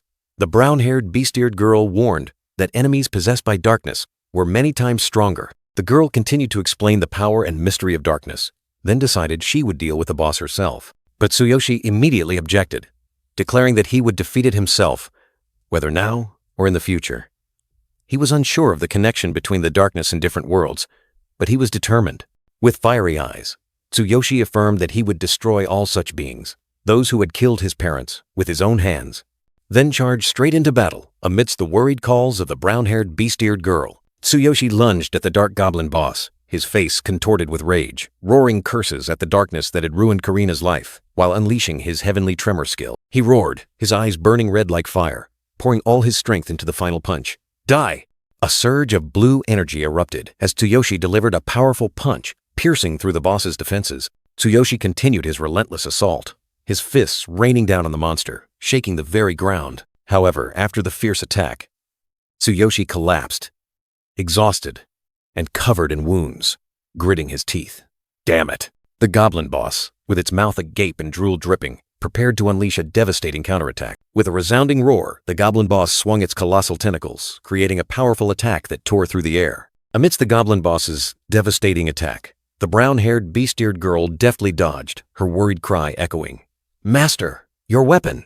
Tsuyoshi, his body battered, collapsed amidst the debris, but his eyes burned with furious anger. He roared, remembering those who had taken his parents and were Karina's enemies. "Are you trying to kill me? Those who took my parents? Karina's enemies?" Refusing to accept his fate, Tsuyoshi stared directly at his enemy, his eyes glowing brightly. "I refuse to be killed by the likes of you." At the same time, a system notification appeared. Ultimate physique activation complete. A surge of golden energy erupted from Tsuyoshi as he slammed his fist into the ground, creating a powerful shockwave that shattered everything around him. Tsuyoshi channeled all his strength into his right fist, determined to turn his body into a weapon. "If I don't have a weapon," the system warned, power concentrated in the right hand. "It is under immense pressure. Proceed with caution." Tsuyoshi roared, his body tensing, veins bulging visibly beneath his skin, his eyes burning with fire. "My body." Tsuyoshi's fist blazed with radiant golden energy, ready to deliver a fatal blow to his enemy. "Will be a weapon," Tsuyoshi declared, his voice echoing with iron determination, his entire body erupting with destructive power. A terrifying punch landed, sending the colossal goblin flying, its body shattering into fragments amidst a blinding surge of energy, debris scattering everywhere. "Die!" Tsuyoshi roared, unleashing a final punch that pierced through the monster's defenses, giving it no chance to resist. The goblin vanished in an explosion of light and energy, leaving no trace of its existence. The brown-haired, beast-eared girl was thrown back by the explosion, soaring into the air amidst the chaotic energy, her astonished cry echoing. The terrifying explosion spread, completely engulfing the monster, leaving only a blinding light. When the blinding light faded, only silent darkness remained, with no trace of the monster. Tsuyoshi stood tall amidst the ashes, his body riddled with wounds. But his eyes still shone with the unyielding resilience of a warrior. Tsuyoshi gasped for breath, but a system notification appeared, confirming he had leveled up and gained a new skill. "I will destroy all darkness," he vowed, his gaze resolute. The beast-eared girl stared in horror at Tsuyoshi's arm, where deep wounds from the battle were evident. Tsuyoshi collapsed in pain, a faint groan escaping his clenched teeth. A cold system notification appeared. "Your right hand has been severely injured. If not treated promptly, it will cause necrosis." Tsuyoshi blamed himself for using too much strength. The notification continued to explain that he could adjust and enhance his body's strength. But because he had poured all his energy into his right hand, it could no longer withstand a similar load. Tsuyoshi's body floated, glowing faintly, his wounds clearly visible. The beast-eared girl anxiously called his name, her eyes filled with unease. The beast-eared girl hugged Tsuyoshi tightly, trying to comfort him. He whispered, his aching arm leaving him exhausted. The beast-eared girl gently laid Tsuyoshi down and took out a vial of medicine. "Don't worry, I have medicine here," she said, beginning to bandage his wounds. An hour later, while Tsuyoshi was recovering, two tiny creatures like baby bats played happily in the cave. Tsuyoshi sat up, feeling his strength gradually returning. He exclaimed in surprise, "Oh, I feel much better now." The beast-eared girl smiled in relief. Tsuyoshi looked at his hand, feeling the flow of healing energy. The recovery speed was slower than in his old world, but the effectiveness was extraordinary. He wondered if the pharmacology here had a more ancient history. The beast-eared girl was delighted to see Tsuyoshi stand up, full of energy. "I'm glad the medicine worked well," she said. Tsuyoshi felt stronger than ever. The beast-eared girl excitedly pointed forward, reminding Tsuyoshi, "Now let's go get our reward." Tsuyoshi suddenly remembered the post-battle reward. He looked at the giant goblin corpse lying there, his eyes lighting up. "Oh, that's right! I completely forgot about the reward!" A system notification appeared, confirming that the reward had been added. They had set a record for defeating the cave boss the fastest, and the reward was upgraded from a part to a complete set. Tsuyoshi carefully read the notification, his face full of contemplation. A complete set reward. This would surely bring unexpected benefits. A sparkling treasure chest appeared. The beast-eared girl exclaimed, "A treasure chest! And it's even a dark treasure chest!" Tsuyoshi repeated in surprise. "The reward has been added? A dark treasure chest?" The beast-eared girl explained that dark attribute equipment was extremely rare in this world, almost impossible to find even in auctions. Tsuyoshi looked at the sparkling treasure chest, feeling his efforts rewarded. He exclaimed with satisfaction, as if this world was a sweet dream, a fitting reward for all his endeavors. The chest opened, and a mysterious light burst forth from within. A notification appeared. "You have received the Dark Goblin Equipment Set." The beast-eared girl cheered happily, believing this equipment set would be extremely useful for both of them. Tsuyoshi turned around, his eyes thoughtful. He suddenly noticed something unusual, a flicker of surprise evident on his face as he looked at his inventory. He realized he only had one empty slot left in his inventory. A selection panel appeared, asking if he wanted to store the equipment. Tsuyoshi pondered, carefully considering his decision. Tsuyoshi's finger touched the yes button on the system panel. He wondered if the entire equipment set would count as a single item, or if it would occupy multiple inventory slots. The system confirmed that the Dark Goblin Equipment Set had been added to his inventory. Tsuyoshi exclaimed joyfully, unable to believe how smoothly everything was going. Tsuyoshi flashed a sly smile, making the beast-eared girl ask blankly, "Master, why are you smiling like that?" Tsuyoshi reassured the beast-eared girl that he was just admiring the reward. Then, he unexpectedly asked if she knew how to sew. The beast-eared girl happily replied that she did, and even carried a sewing kit. Under the bright full moon, Tsuyoshi and the beast-eared girl sat together on the green grass. The silent night enveloped them, with only the rustling wind and flickering lights. The beast-eared girl excitedly held up the newly sewn black shirt, asking Tsuyoshi if he was satisfied. He smiled and replied, "Yes, thank you." Tsuyoshi put on his new outfit, feeling full of energy. He was amazed by the beast-eared girl's talent. She happily replied that she was very willing to serve. With his new level and equipment ready, Tsuyoshi's eyes gleamed with determination. It was time for him to return to his own world. Tsuyoshi suggested they stop and rest tonight to recover. The beast-eared girl happily agreed, continuing to walk with him through the night. The moonlight still hung in the sky, illuminating the city's tall buildings. A familiar scene, but now it held a different meaning. In the familiar room, a brilliant golden gate of light suddenly appeared, signaling the return of a traveler from another world. Tsuyoshi rushed out of the gate, collapsing exhausted onto the bed. "Phew, finally, I'm back." He sighed in relief, ending a challenging adventure. Tsuyoshi had wandered with the brown-haired beast-eared girl, found shelter, and waited for her to fall asleep. From this adventure, he had reaped no small amount of spoils. Lying on the bed, Tsuyoshi knew he couldn't prolong his stay in this world indefinitely. He needed to rest and prepare for the upcoming challenges. He closed his eyes, having already outlined his plan for tomorrow. Tomorrow, we will enter a dungeon for the first time. Dawn broke, and brilliant sunlight enveloped the city, signaling the arrival of a new day. A system panel appeared before Tsuyoshi, asking if he wanted to equip the newly acquired Dark Goblin armor set. Without hesitation, Tsuyoshi reached out and selected yes. A confirmation sounded, signaling his decision to don the Dark Goblin armor set. Dark energy surged around Tsuyoshi. The Dark Goblin armor was not just for defense. It also granted him a special skill, Roaring Tentacles, which could paralyze low-level enemies and transform his hands into giant tentacles, dealing critical damage. Tsuyoshi exclaimed in surprise. Amazing! It even has a special skill. He felt extremely satisfied with this new piece of equipment. Donning the formidable armor, Tsuyoshi smirked cunningly. However, he also realized that appearing in this getup would surely bring trouble from other heroes. He recalled rumors of heroes who would readily kill and steal equipment. With such conspicuous armor, he would definitely become a target. A rookie like him wearing this armor would certainly attract all eyes, and that was not what he wanted. Suddenly, a new notification appeared. Equipment effect. Concealment. Conceals equipment and transforms it into normal clothes. Tsuyoshi secretly rejoiced, immediately selecting yes. The Dark Goblin armor vanished, replaced by his everyday clothes. Transforms into normal clothes? Perfect. Tsuyoshi was satisfied, all his worries disappearing. With a few minutes left before his appointment, Tsuyoshi hastily got dressed. He planned to grab a quick bite before heading out. Suddenly, the phone he picked up at the market vibrated. Who would be calling at this hour? A panicked voice came from the other end. Are you Karina's brother? I'm the head nurse. Some scary guys are at the hospital trying to take Karina away. They say she owes money. Please come quickly. Tsuyoshi was stunned, his eyes filled with rage. Tsuyoshi questioned himself, his heart heavy. He had no choice but to borrow money to keep Karina in the hospital.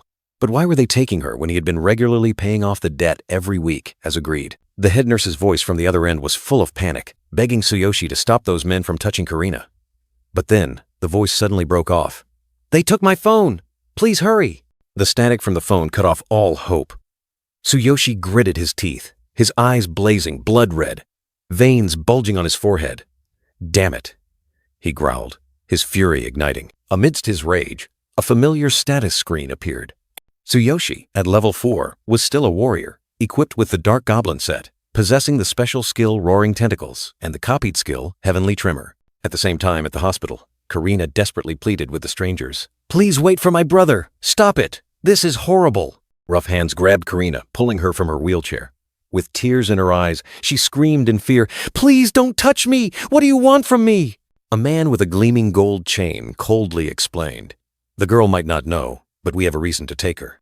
Your brother borrowed money and didn't pay on time, so I'm taking you according to the contract. He continued with disgusting words, revealing a dark scheme.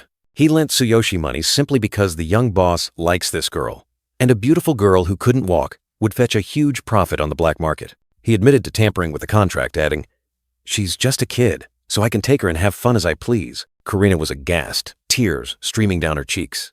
She screamed in despair. My brother would never sign such a contract. You tricked him. The debt collector sneered, revealing the cruel truth. Your brother's weekly payments were only enough to cover the interest. So when will he ever pay me back the principal? He roughly grabbed Karina's chin, forcing her to look directly into his malicious eyes. She trembled, her eyes filled with fear. In a threatening tone, he said, If you come with us obediently, we'll be gentle with you. Then he flashed a gruesome smile, shadows covering his face. But if you refuse, don't blame us for being merciless, all right? Suddenly, a dark blur shot through the hallway, tearing through the hospital's silence. Tsuyoshi burst through the door, storming into the room. One of the thugs exclaimed in surprise, Who's that? Tsuyoshi stood there, his eyes burning with hatred, veins bulging. He growled, his words like sharp blades. You, prepare yourselves. Tsuyoshi stood tall in the room, his level and skill information clearly displayed before his eyes, a reminder of his surging power.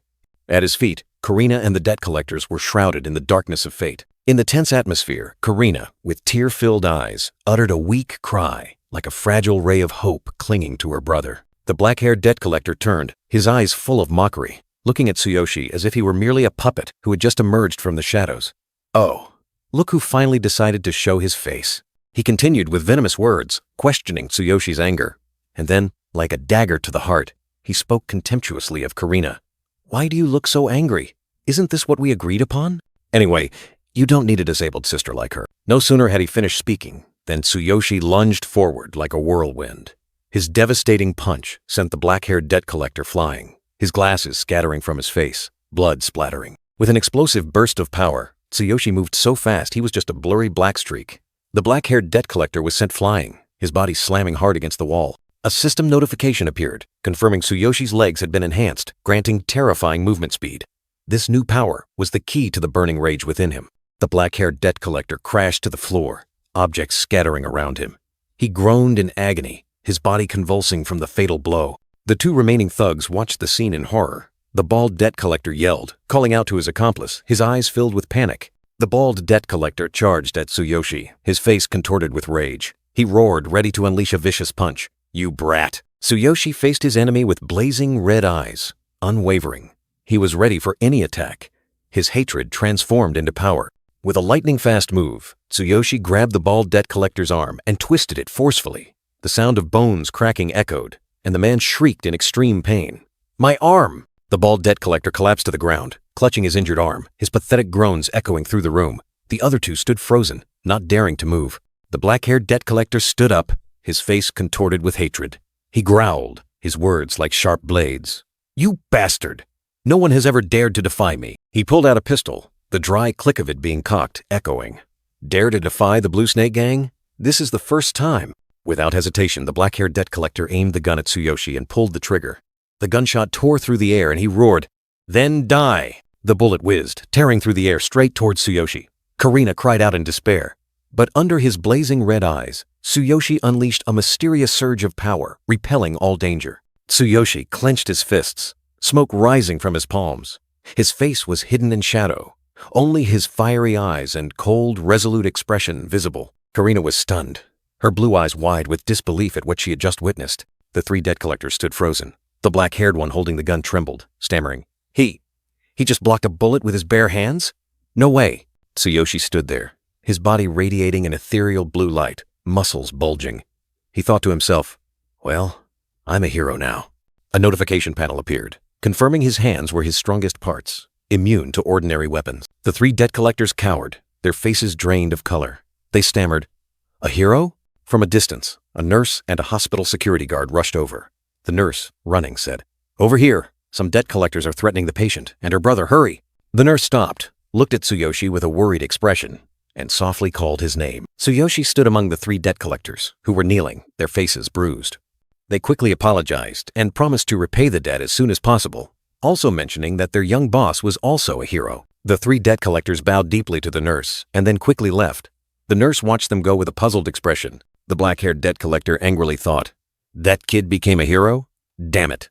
I have to tell the boss. Otherwise, the plan to capture his sister will fail. The boss is a level 100 warrior, and this kid is just a rookie.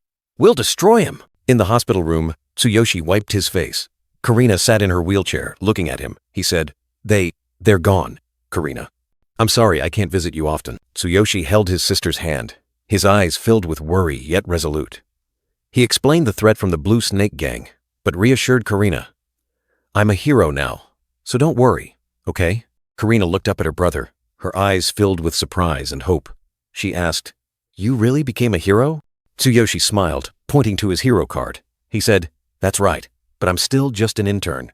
I'll be officially recognized when I go to the dungeon today." Tsuyoshi looked out the window, his gaze resolute. He calculated to himself, "I borrowed $60,000 from the Blue Snake Gang for Karina's treatment. Earning money steadily in this world will take a very long time, even if I become an official hero. The only solution is to sell all my hero equipment," he resolved. "The cold period of the Endless Passage ends tonight. I will finally become an official hero." Amidst a dazzling light, Gaia, a level 9 warrior with 1,200 combat power, appeared majestically. He spoke, his voice full of authority. "Is everyone present?" Gaia announced a rigorous test to become an official hero. He set an unexpected rule. "You must give me all the hero equipment you find in the dungeon." The crowd of interns responded in unison, their voices filled with worry. Amidst the murmurs, Tsuyoshi listened to another intern complain about the injustice.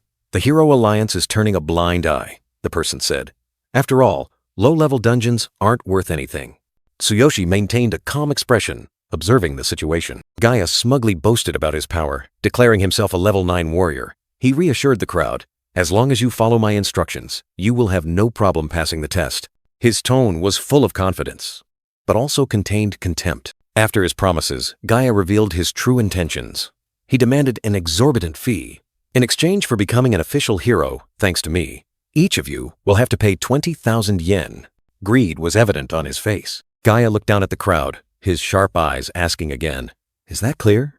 The surrounding interns only dared to mumble in response, dissatisfaction and fear evident on every face.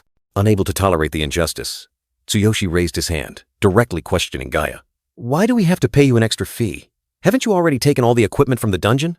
In that case, we won't have any money for ourselves." Another intern quickly pulled Tsuyoshi back, whispering a warning. "Hey, don't confront him. That man is a member of the Crazy Wolf Guild." The person further explained that the guild's backing allowed Gaia to brazenly demand money without fear. But Tsuyoshi did not back down. He resolutely declared, his voice echoing, "Even so, I will not pay someone like him to help the strong and crush the weak, even if I have to die for it, because this is my rule." Gaia sneered, his eyes full of contempt. He challenged Tsuyoshi. "If you're too poor to pay 20,000 yen, then sign up for a solo test." He called Tsuyoshi a fool, someone who didn't understand logic and didn't care about consequences. The crowd of interns panicked, whispering about the solo test. "No one has ever passed it," they said. "Not even the strongest heroes dare to enter the dungeon alone." They considered Tsuyoshi a fool for daring to anger the examiner over a small sum of money. Despite the whispers, Tsuyoshi remained calm. He looked at Gaia, his gaze firm, and said, "So I can sign up for a solo test? How convenient." A man wearing glasses stood next to Tsuyoshi, so surprised that he exclaimed, "Are you serious?" Tsuyoshi stretched, preparing for the challenge. The man wearing glasses still tried to dissuade him. "You must have made a mistake signing up for a solo test. I want to double-check one last time to be sure." The man wearing glasses continued to warn, his voice full of worry. "No one has ever passed that test. This is a suicide mission for an intern." Tsuyoshi simply replied softly, "Thank you for your advice. There's no doubt. Please let me go." Tsuyoshi turned his back and resolutely stepped into the dark dungeon. "Well, I'm going in now," he said. The man wearing glasses watched him go, muttering, "He's crazy." A perilous journey had begun. Tsuyoshi resolutely stepped into the dark dungeon, where he alone had to face the C-rank hero test. The minimum requirement was a team of 5, with an average combat power of 600. But Tsuyoshi had chosen the solitary path. Stepping deeper inside, Tsuyoshi looked around with a thoughtful gaze. He wondered, "I've only seen dungeons that have been cleared by heroes. Is this what an untouched dungeon looks like?" In the dim darkness, a blazing red eye gleamed menacingly. A giant tentacle suddenly lunged, tearing through the air and attacking Tsuyoshi. But Tsuyoshi was unharmed. He stood firm, his golden eyes full of confidence. His combat power was 6,400, while the level 3 monster only had 640. He casually said, "A surprise attack? That level of power can't hurt me." The level 3 goblin with 640 combat power growled, but Tsuyoshi quickly counterattacked. A powerful blow landed, making the giant green-skinned monster recoil in surprise. Tsuyoshi continued to strike, overwhelming the goblin. He admitted, "This dark goblin is quite strong." But then, a surge of blue energy erupted from Tsuyoshi's body, his eyes flashing with contempt. He declared, "But compared to my 6,400 combat power, you are nothing but dust." After defeating the monster, Tsuyoshi stood in the dungeon, feeling his experience increase. He thought to himself, "I knew it. The experience gained from enemies in the real world isn't even half of what it is on the other side. No wonder heroes grow so slowly." With blood smeared on his face, Tsuyoshi looked up, his eyes sharp. He challenged the monsters. "Don't attack me stealthily. Come at me all at once." In response to the challenge, a horde of giant goblins appeared, surrounding Tsuyoshi from all sides. He smirked, thinking to himself, "Perfect timing." Tsuyoshi's power erupted, and his body underwent a terrifying transformation. Giant tentacles sprouted from his back, activating the roaring tentacles skill, ready to sweep away all enemies. The vibrant blue and red energy tentacles surged forth like a storm, piercing through the surrounding goblins. A destructive attack wiped them all out, leaving them no chance to resist. Amidst the rubble, Tsuyoshi still stood firm, blue energy swirling around him. He roared a challenge. "Come at me, all of you!" Outside the cave, the man with glasses looked at his watch with extreme worry. Nearly an hour had passed, and he thought Tsuyoshi must be exhausted. "It's been almost an hour. If you've lasted this long alone, that's more than enough." He sighed, his tone pessimistic. "Aren't you afraid, rookie? No sane person would apply for a solo test. The Federation was already planning to eliminate this test. In just a few more minutes, the rookie's obituary will be recorded in the books. Suddenly, a notification flashed on the screen, astonishing the man with glasses. He stammered, "Huh?" The solo test results were updated. Tsuyoshi Tsukishiro has passed. Tsuyoshi, despite his low level, possessed impressive stats. Level 4 warrior with 6,400 combat power. After the battle, he looked for a place to wash off the grime, his voice echoing through the space. "Excuse me, is there anywhere around here I can wash up?" A brilliant burst of light erupted, swirling like a portal to another world, concealing countless mysteries. Gaia, the high-level warrior in golden armor, loudly scolded Tsuyoshi and the trainees. He claimed to be their benefactor, demanding an exorbitant fee. "If I weren't here, you would all be long dead. You're becoming a hero but can't even support an attack. 20,000 is too cheap." The trainees were indignant, one speaking up. "Didn't you tell us not to interfere?" Gaia retorted. "You refused my offer of healing magic support. Are you not satisfied with 20,000? Furthermore, this is your first time in the dungeon." And there was hardly any explanation. "It's outrageous to be angry with me." With a glowing hand, Gaia emphasized that he had discounted them from 40,000 to 20,000 as a favor. "Let me remind you, at your level, you should have been charged 40,000. I'm letting you off with 20,000, which is already too generous." In the middle of his rant, Gaia received a call from the Hero Examination Center. He looked annoyed, asking the other party to get straight to the point. "It's me, the Hero Examination Center? I'm busy here, so get straight to the point." Shocking news arrived, leaving Gaia completely stunned. He couldn't believe his ears when he heard that someone had passed the solo test. "What? That guy passed the solo test? Impossible!" The sound of trickling water, but Gaia's harsh questioning still echoed. He demanded Tsuyoshi explain how he could have passed the solo test. "You, how did you pass the solo test? Answer me." Tsuyoshi calmly washed his face, ignoring Gaia's suspicious gaze. He kept wondering, thinking Tsuyoshi was just a level 4 rookie. "I've looked, but you're at best a level 4 rookie." Gaia questioned, suspecting Tsuyoshi had used high-grade items. He asserted that no rookie had ever passed the solo test before. "Did you use any high-grade items?" "No rookie has ever passed the solo test before." Tsuyoshi looked up, his eyes resolute. He retorted defiantly, implying that being charged 20,000 had pushed him beyond his limits. "Just because no one has before doesn't mean it's impossible, right?" Perhaps it was the necessity of almost being charged 20,000. Gaia exploded in rage, grabbing Tsuyoshi's collar. He growled a threat, revealing he was a member of the Lazy Wolf Guild. "Are you mocking me? Answer before you regret it." "I am a member of the Lazy Wolf." Tsuyoshi remained calm, looking straight at Gaia. He bluntly assessed the Lazy Wolf Guild as insignificant, based on Gaia's level and power.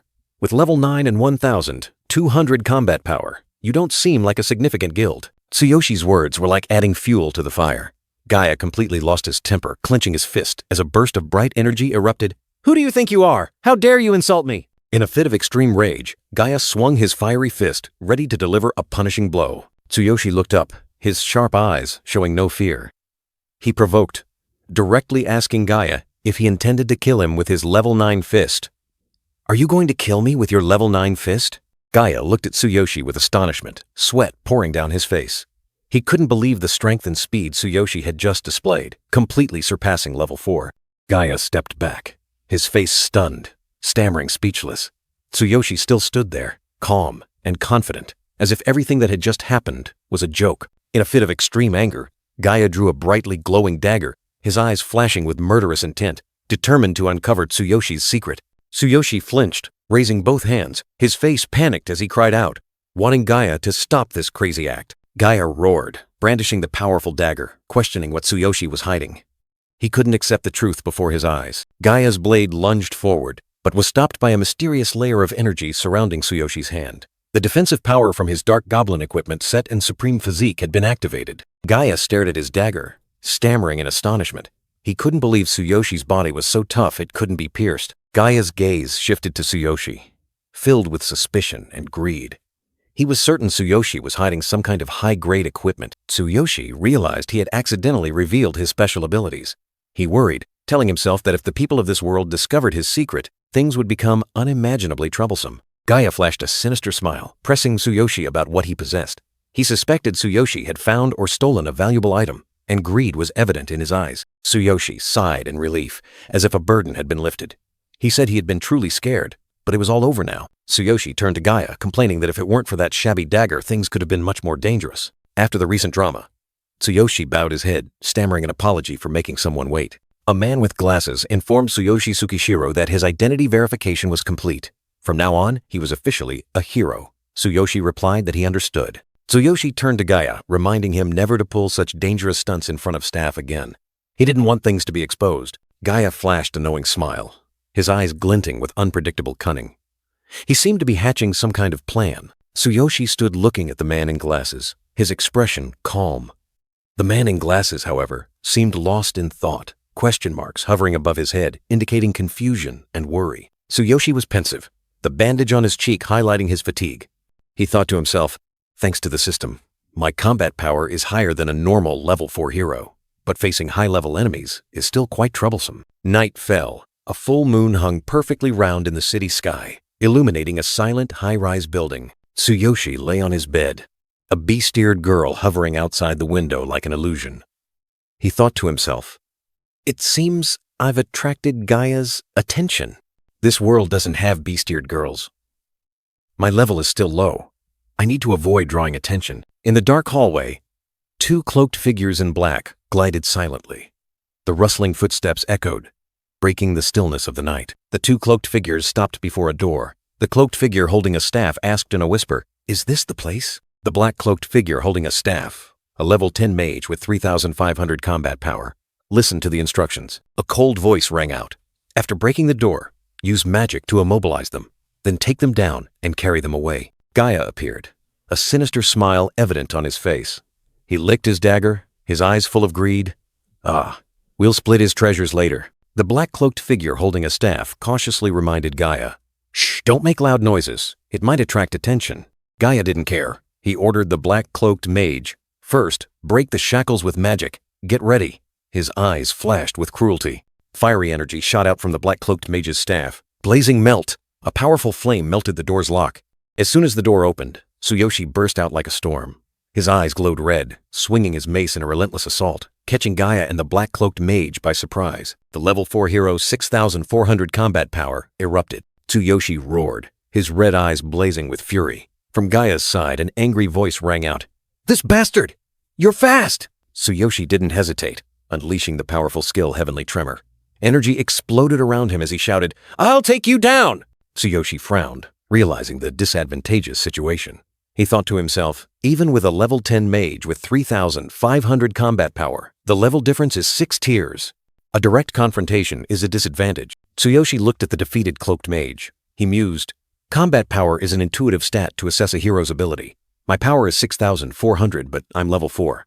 If the level difference is within 2, I might manage, but even if a level 10 opponent has lower combat power, they can still compensate with that level difference. Tsuyoshi told himself that the current situation was like a low-level warrior facing a weak but much higher-level boss in an RPG. He wondered if he should rely on his equipment and skills to escape, but if he failed, it would be an irreversible loss. As Tsuyoshi was contemplating, the black-cloaked figure holding a staff suddenly appeared, accompanied by Gaia and the man in glasses. The black-cloaked figure holding a staff grinned sinisterly. Were you planning to ambush me? Good thing I reinforced my cloak's defenses. I'll kill you and take your gear quickly. The black-cloaked figure holding a staff didn't hesitate, unleashing a blazing stream of fire, the flame breath skill, straight towards Tsuyoshi. Tsuyoshi was scorched by the flames, painfully realizing that his equipment was strong in physical defense, but utterly useless against magic. He thought to himself, swinging a club in a cave was completely different from real combat. With no other choice, Tsuyoshi decided he had to flee immediately. A direct confrontation would only lead to defeat. Behind him, the black-cloaked figure holding a staff and his accomplices pursued relentlessly. Tsuyoshi plunged down from a high-rise building, his silhouette gliding under the full moon, a perilous escape. In the moment of freefall, Tsuyoshi concentrated all his body-enhancing power into his legs. He believed that with the defense of the Dark Goblin set, he could withstand the impact upon landing. Tsuyoshi landed forcefully, and a system notification appeared. Ultimate physique. Power has been concentrated in both legs. Please note that other parts of the body are not protected. A surprise attack struck Tsuyoshi mid-air, making him cough violently. He wondered in astonishment, there's an ambush? The surprise attacker, a member of the Crazy Wolf group, appeared with glowing red eyes. He said gleefully, Got you! You didn't think there'd be a third person, did you? Tsuyoshi was knocked away. Fortunately, he had managed to reinforce his entire body before landing. He crashed to the ground, creating a deep crater. Although he was hit directly on the knee due to abandoning abdominal protection during the fall, thanks to the Dark Goblin set, the damage was significantly reduced. Tsuyoshi slowly stood up, his body aching. The surprise attacker was astonished to see him still alive. The surprise attacker and the black-cloaked figure holding a staff approached, questioning Tsuyoshi about the skill he had just used. "What skill did you use to attack me just now? How could a rookie do something like that?" Tsuyoshi looked up at his two enemies, his eyes blazing. He declared with a resolute voice, "If you want to kill me, then I'm ready to do the same." Tsuyoshi Tsukishiro activated the special skill Tentacle Roar from the Dark Goblin equipment set, transforming into a powerful, shadowy entity, ready to confront his enemies. However, a mysterious surge of energy shot forth, striking Tsuyoshi Tsukishiro. A system notification appeared. Action Restriction. This skill can stop the target's movement for 1.5 seconds. Tsuyoshi Tsukishiro gritted his teeth, sweat pouring down. He realized he had been restrained, and the skill he had just activated was nullified. "Damn it, my skill has been blocked." The Crazy Wolf member lunged, delivering a critical blow to Tsuyoshi Tsukishiro. Gaia stood nearby, grinning sinisterly. "To have a skill of this level, you must have something valuable. If I kill you, we'll split the spoils." Tsuyoshi Tsukishiro fell, seemingly defeated. Suddenly, a system notification flashed. The cooldown for the Ring of Infinity has ended. The Path of Infinity can be used. He exclaimed, "Heaven has saved me." Tsuyoshi Tsukishiro gathered all his strength, activating Open Path of Infinity. A blinding flash of light erupted, repelling Gaia and the Crazy Wolf member. Tsuyoshi Tsukishiro escaped the encirclement in the blinding light. He vowed to return stronger, and the real battle would begin then. He thought to himself, "I escaped." After his escape, Tsuyoshi Tsukishiro was pensive. He realized he had been too complacent with his equipment, forgetting the importance of upgrading skills. "This time, I need to level up and learn new skills." I was too confident in my good equipment. Tsuyoshi Tsukishiro clenched his fists, his gaze resolute. He knew his fate was in his own hands. Suddenly, a nosebleed gushed out, a sign of exhaustion after the battle. Tsuyoshi Tsukishiro returned to the familiar room, looking at the sleeping, brown-haired, beast-eared girl. He thought, "That's right. It's still time to sleep here." He quietly gazed at the brown-haired, beast-eared girl. A familiar feeling washed over him. The scent of cherry blossoms. She always smells of cherry blossoms. Tsuyoshi Tsukishiro returned to the dungeon, activating ultimate physique, his muscles bulging, power erupting. He told himself, "If I don't act here, I'm not a man." Tsuyoshi Tsukishiro charged into battle with Gaia. Gaia was injured, his eyes filled with rage. Tsuyoshi Tsukishiro was determined not to back down. A strange image flashed, a mushroom with a confused expression, as if asking countless questions. Tsuyoshi Tsukishiro knelt on the floor. He told himself it wasn't the time to think about such things. The most important thing was to overcome the crisis in his original world. No, this isn't the time for that. First, I need to overcome the crisis in my original world. Calm down, Musuko. Under the full moon, Tsuyoshi Tsukishiro stood before a wooden house. He needed to plan to level up and learn new skills. Dawn broke over the wilderness, illuminating the rustic wooden house and the solitary watchtower. A new day began, promising new challenges for Tsuyoshi Tsukishiro. Inside the house, the brown-haired beast girl stretched leisurely, her eyes filled with satisfaction. It's been so long since I've slept this well." Tsuyoshi Tsukishiro sat on a chair, his muscles bulging, also feeling refreshed after a rare sleep. The small beast girl, with her adorable perked ears, suggested, Could you sew me another set of clothes? Then we can go." The small beast girl, flying on the back of a giant bird, explained to Tsuyoshi Tsukishiro the path to learning skills. To learn a skill, you need a skill scroll. The shortcut is to learn at the Combat Academy. The two quickly set off, heading towards a towering mountain, where a sign carved with Beastmen Tribe's small combat academy stood. They hoped to find a way to develop their strength there. However, a large orc with a golden nose ring, General Ryuga, blocked their path. He looked at Tsuyoshi Tsukishiro with a scrutinizing gaze, then laid out the conditions. "Are you the human the Beast King is interested in?" However, there are conditions for enrollment. First, you must reach level 6, and then you must pass the exam. "You're still at level 4, so it's too early." Tsuyoshi Tsukishiro, now wearing a new black tank top sewn by the beast girl with a small heart emblem on his chest, couldn't hide his annoyance. What a hassle. The beast girl bowed her head, her voice full of apology. "I'm sorry. I've been training in the cave for too long. So, I didn't expect such conditions." Tsuyoshi Tsukishiro patted her shoulder to comfort her. "It's okay. I need to level up anyway. I'll come back later." The beast girl pointed towards a nearby cave. Yes. Then, you can level up in the low-level cave nearby. As Tsuyoshi Tsukishiro and the beast girl turned to leave, General Ryuga watched them with extreme contempt. He growled, "Filthy human. Beastmen don't acknowledge you. If it weren't for the Beast King's words, you'd be torn to shreds. Even if you reach level 6, you still won't pass the exam, bringing along a despicable mongrel. You two are truly a perfect pair." Ryuga's harsh words pierced the beast girl's heart like a knife. She bowed her head, tears welling up, blaming herself. "It really is my fault. My master is too kind, so I forgot my place. I'll become a burden if I stay close." She continued to sink into negative thoughts, deciding to leave so as not to bother Tsuyoshi Tsukishiro. "I don't want to bother my master. I'll have to explain everything clearly and finally say goodbye." But Tsuyoshi Tsukishiro had heard everything. He suddenly turned back, his eyes blazing with anger, and charged straight towards General Ryuga. The beast girl gasped. "Master?"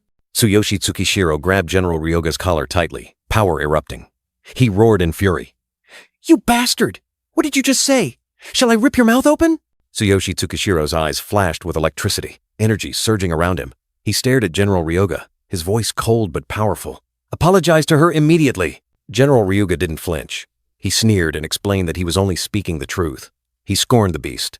Girl is a half-breed, a disgrace, unworthy of a name, and despised by both races. "She is a disgrace to us, the beastmen, and doesn't even have a proper name." Tsuyoshi realized the deeper reason. The girl was a descendant of both humans and beasts, an unnamed half-breed, which was why his divine eye couldn't display her information. This bitter truth only fueled his rage further. General Ryuga growled, looking at Tsuyoshi with contempt. He warned the human not to delude himself with power just because the Beast King had taken notice, and threatened to punish Tsuyoshi if he dared to insult a beastman warrior. He bared his fangs, declaring, "If you pass the exam, I might allow you to force me to apologize to her. But how could a lowly human like you ever do that?" His tone was full of scorn. Tsuyoshi didn't say a word, but the hand gripping General Ryuga's collar said it all. His rage flared, ready for a confrontation. Sakura stood behind him, her eyes filled with worry. Sakura bowed her head, her cheeks flushed with shame. "Master is right. There's no need to get involved in this because of someone like me." Her voice grew softer, full of self-doubt. Tsuyoshi's hand gently reached out, as if to touch something invisible. A name echoed, soft, yet heavy with meaning. "Sakura." Tsuyoshi looked General Ryuga straight in the eye, his gaze firm. "Her name is Sakura. Remember that."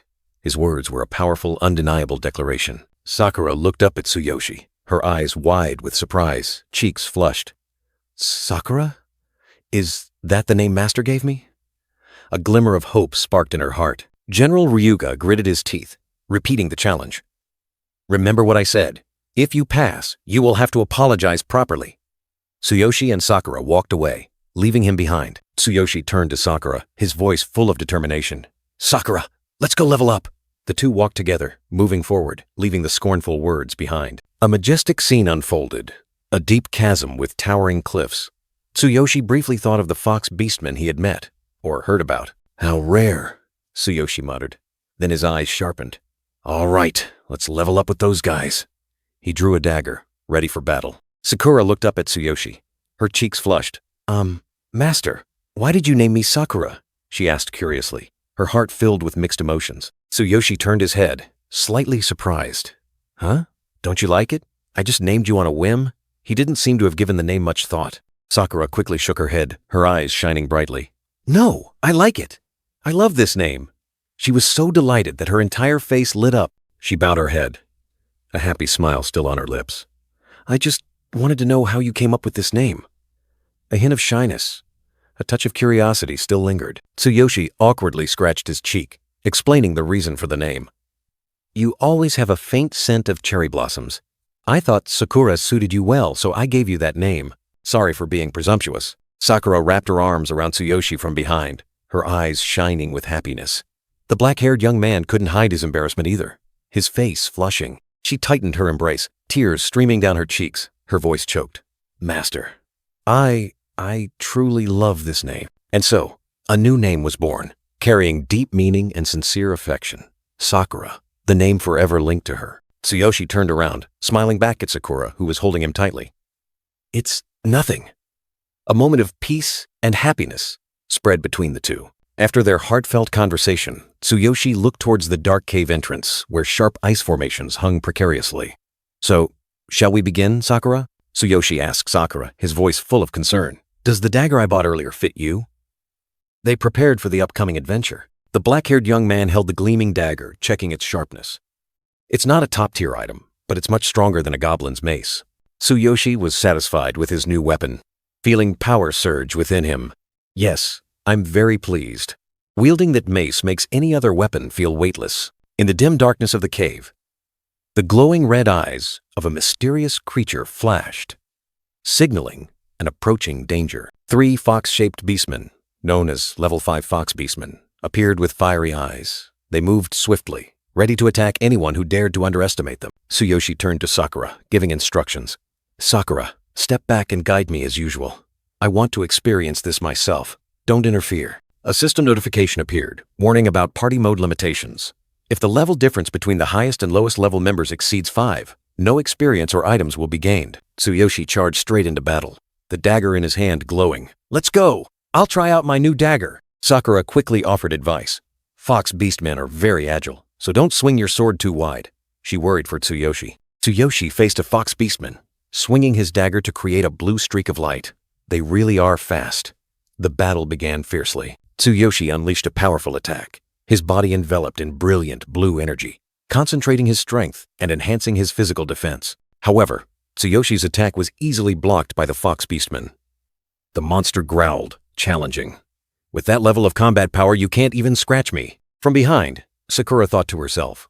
Tsuyoshi's defense truly lived up to his reputation as the one chosen by the Iron Hammer. She believed these low-level enemies were no match for him, and through this, Tsuyoshi could quickly level up.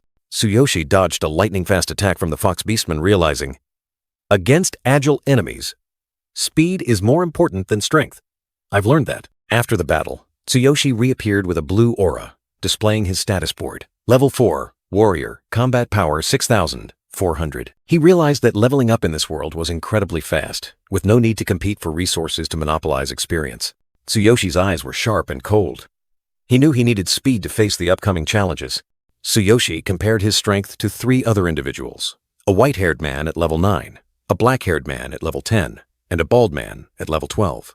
Although his combat power was higher, the level difference was too great. Tsuyoshi told himself that no matter how high his combat power, with such a level difference, he couldn't win. He was at a numerical disadvantage, and considering the opponent's skills, victory would be very difficult. He needed to close the level gap and acquire 4 more skills. Tsuyoshi turned to Sakura, his eyes filled with determination. "Sakura, let's level up to 6 immediately. I'll make that arrogant beastman bow down." Sakura hesitated, then replied, "Yes." Both began their journey deeper into the dark cave, where new challenges awaited. A gigantic black fox beastman appeared, level 7, with glowing red eyes and sharp fangs, drooling, looking utterly ferocious. The black fox beastman boss stood towering, its muscular body exuding an overwhelming aura, ready for a fierce battle. Tsuyoshi stared at the sword, glowing with icy energy that the boss was holding, wondering, will that sword drop? Tsuyoshi was excited, his eyes gleaming as he looked at the sword. "Its length and power seem perfect for me," Sakura asked curiously. "Do you want it?" Tsuyoshi scratched his chin, pondering. "Huh? No, I'm just curious. Does it really drop?" Sakura explained. "Yes, most items do drop." Sakura continued to explain that the drop rate depends on rarity. It's best to keep fighting until you get what you want. Efficiency also depends on the dungeon, and using special items can speed things up.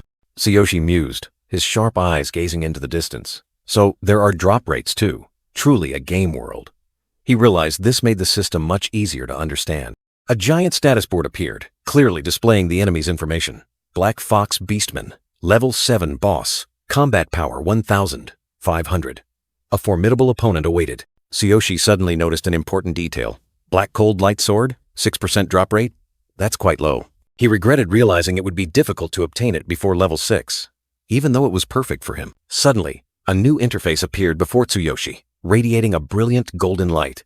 The exchange system had been activated, allowing him to trade items when conditions were met. Tsuyoshi was surprised. An exchange system? There's still so much I don't know. Currently, the only item that could be exchanged was a drop rate increase scroll. This scroll would increase the drop rate of all items by 30% for 1 minute, with 3 uses. The exchange condition was to defeat a total of 30 normal monsters, level 1 to 5. Tsuyoshi had defeated 114, meeting the condition. Tsuyoshi was overjoyed. He could exchange immediately. He mused, 1 scroll for every 30 kills? It seemed the number of defeated enemies was cumulative from both worlds. An idea flashed in Tsuyoshi's mind. If he exchanged all 3 scrolls at once, would the item drop rate increase to 96%? Tsuyoshi was excited, his eyes sparkling with electricity.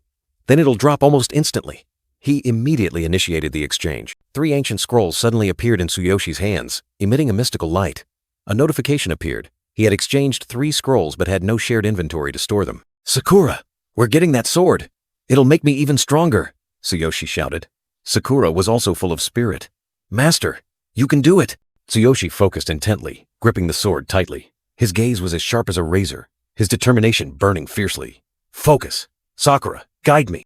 In the darkness, the Black Fox Beastman's glowing red eyes flashed menacingly, signaling an imminent fierce battle. A sky-shattering roar tore through the air. The Black Fox Beastman baring its sharp fangs, ready to devour everything. The Black Fox Beastman swung its azure energy sword, creating a deadly vortex. Tsuyoshi, now just a blurry silhouette, was ready to face the challenge. Tsuyoshi felt his body turn cold, realizing the enemy's sword carried icy power. Does that sword have a freezing effect? Sakura quickly conveyed crucial information. The Black Fox Beastman was not only agile, but also possessed formidable strength, and its weapon had ice properties, which would slow Tsuyoshi and drain his stamina. Exploit its weakness and end the battle quickly. Sakura continued to guide, revealing a fatal weakness. The Black Fox Beastman is afraid of fire. Using lamp oil on your weapon will be effective, Tsuyoshi replied curtly. All right. Lamp oil, a mixture that ignites upon contact with air, transformed Tsuyoshi's sword into a blazing flame. He roared in defiance. Let's see whose will prevail, your ice or my fire. Tsuyoshi charged directly at the Black Fox Beastman, the flame from his sword erupting fiercely, tearing through the air. He leaped onto the Black Fox Beastman's back, attempting to seize the icy sword. Fire and ice clashed, creating a chaotic spectacle. Sakura continuously supported, pointing out the enemy's weaknesses. The Black Fox Beastman's weak points are its armpits and neck. Attack those spots. Tsuyoshi received the instructions, his eyes flashing with determination. All right, right now. He swung his sword, aiming directly at the weak point. A fatal sword strike pierced through, fresh blood splattering in the fiery air. The Black Fox Beastman roared in pain, its massive body swaying, and its icy energy also became chaotic. The cowardice status appeared. When a weak point is attacked, the enemy takes double damage, its fighting spirit decreases, and it becomes more vulnerable for 15 seconds. Tsuyoshi looked at the notification, his eyes shining brightly. So, that's the effect? How interesting. Without hesitation, Tsuyoshi seized the golden opportunity. I'll exploit this opening.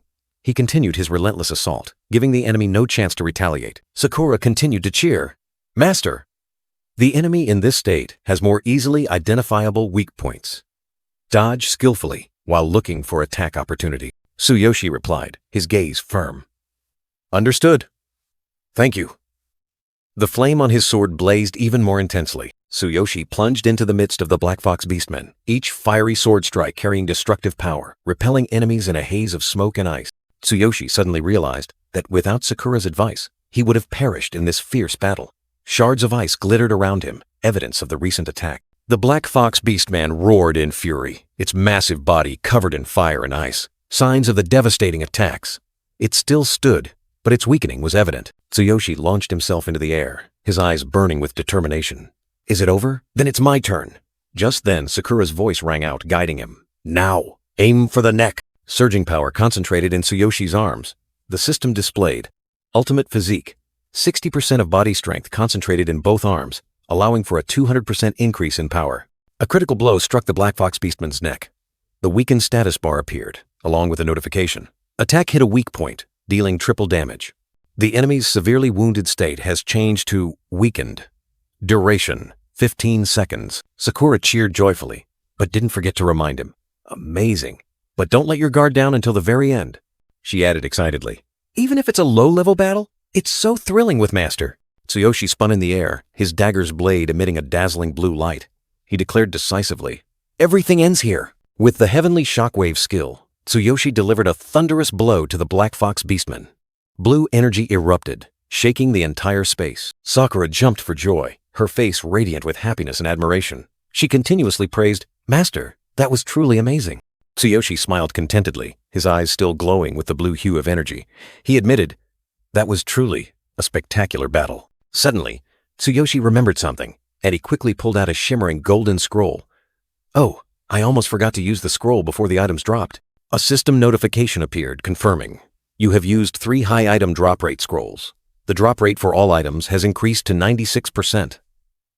Duration, 1 minute. Tsuyoshi let out a sigh of relief, a warm glow emanating from his chest. Just in time, a series of notifications appeared. You received 3,000 experience points. You have defeated the level 7 Black Fox Beastman boss. You have obtained the dark weapon, Blacklight Frost Sword. Tsuyoshi cheered. 3,000 experience points. And it dropped too, haha. Sakura added, you're quite lucky. Almost no one gets this weapon on their first try. Tsuyoshi carefully held the Blacklight Frost Sword, feeling its power. He mused, even with an ultimate physique, I could still get hurt if I'm careless. He continued, if I find a suitable weapon, I'll be able to unleash even stronger attacks. Sakura also couldn't help but marvel. I've never seen a weapon that looks so powerful before. Tsuyoshi confidently swung his new sword, his eyes blazing. If I challenge 3 guys from the Crazy Wolf, things will get interesting. He set his goal, just a little more to reach level 5. I'll hit level 6 tonight, for Sakura and for myself. The status board clearly showed. Level 4, Warrior Combat Power 4,600. Experience 5, 436,000. Wielding his black light cold sword, Tsuyoshi's eyes burned with determination. He asked Sakura, Sakura, is there anywhere else I can level up? I want to reach level 6 as soon as possible. Sakura smiled, giving a confident thumbs up as she explained, it's easy, just use a reset scroll.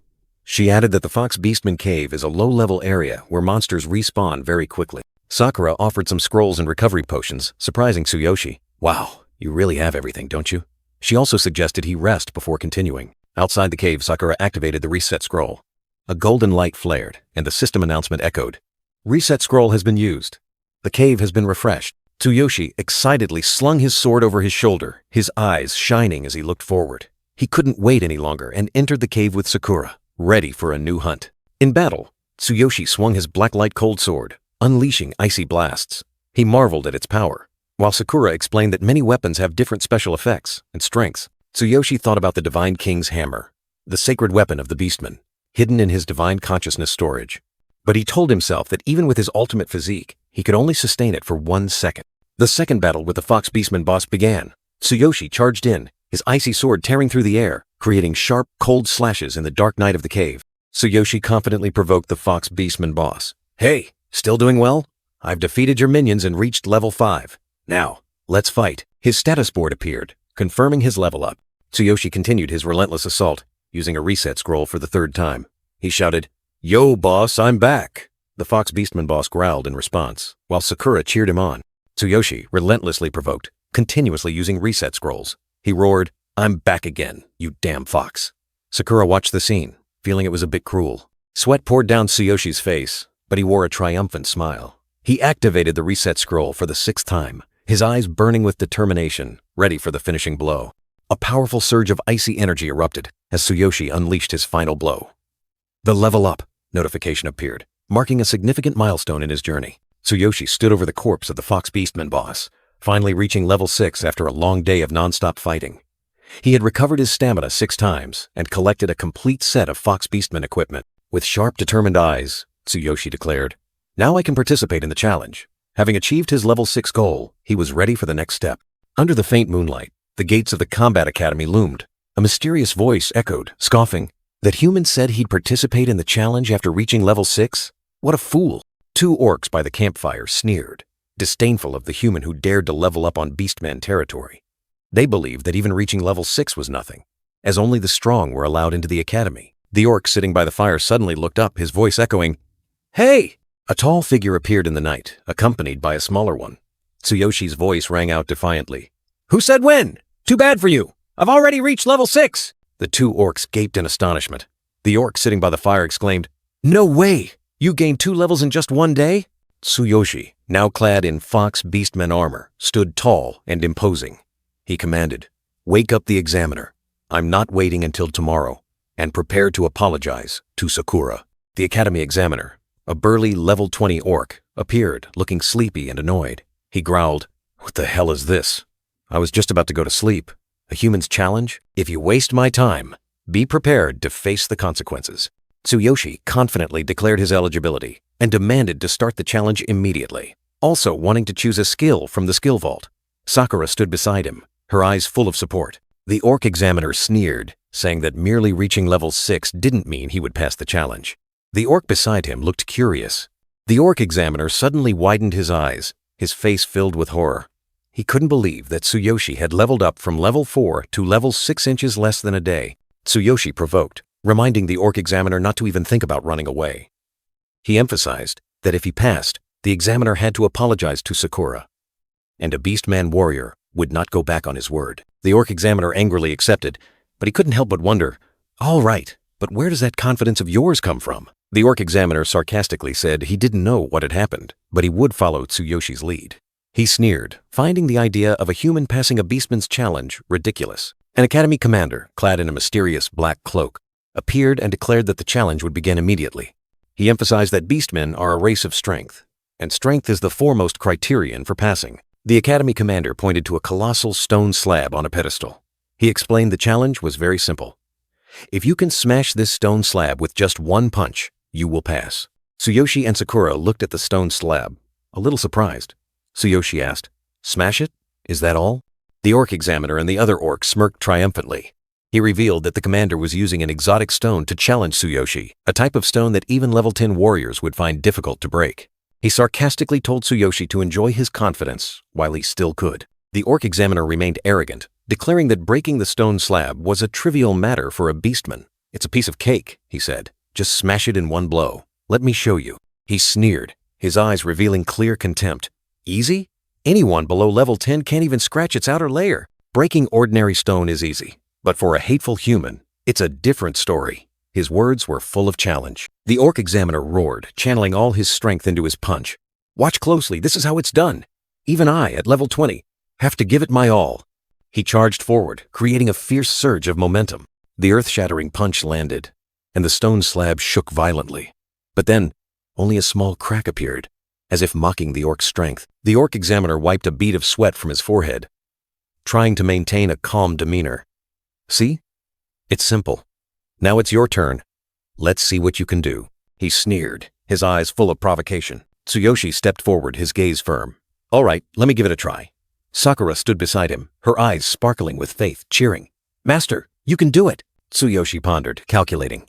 "To make an impact. With my ultimate physique, I can far exceed the expected strength at this level.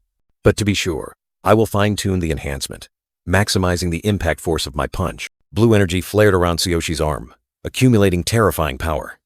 Electric light crackled around him, signaling an extraordinary attack was about to strike. A system notification appeared, revealing the secret of his power.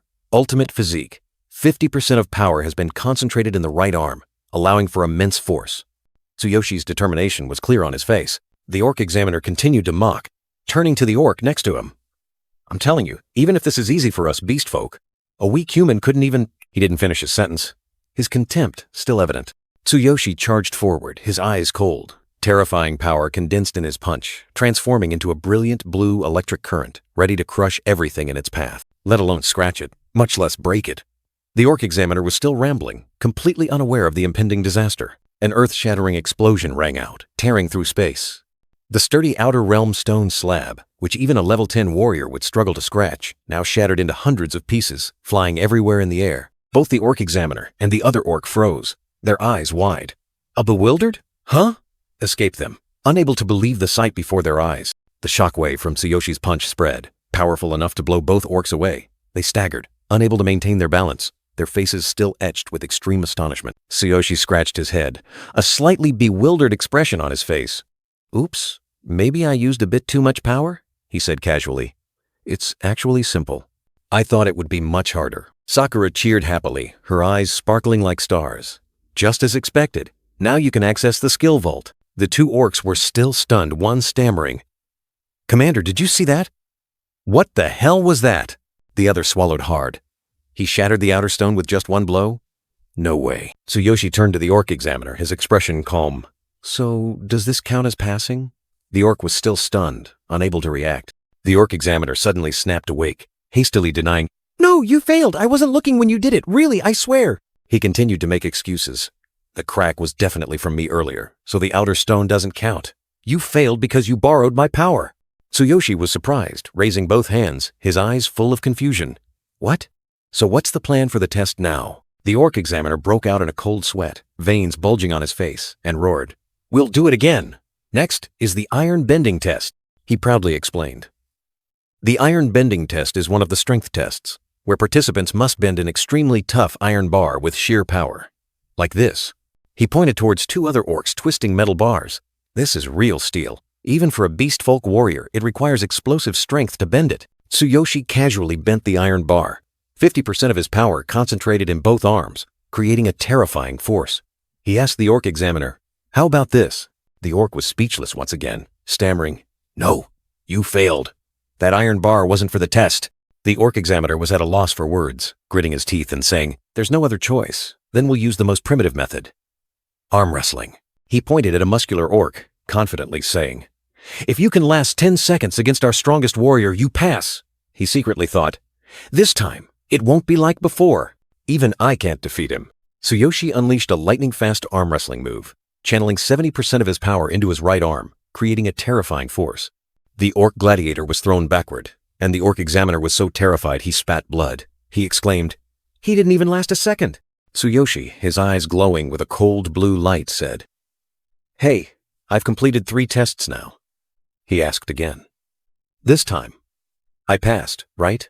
The 2 orc examiners and the orc, sitting by the campfire, broke out in a cold sweat, their faces showing extreme fear.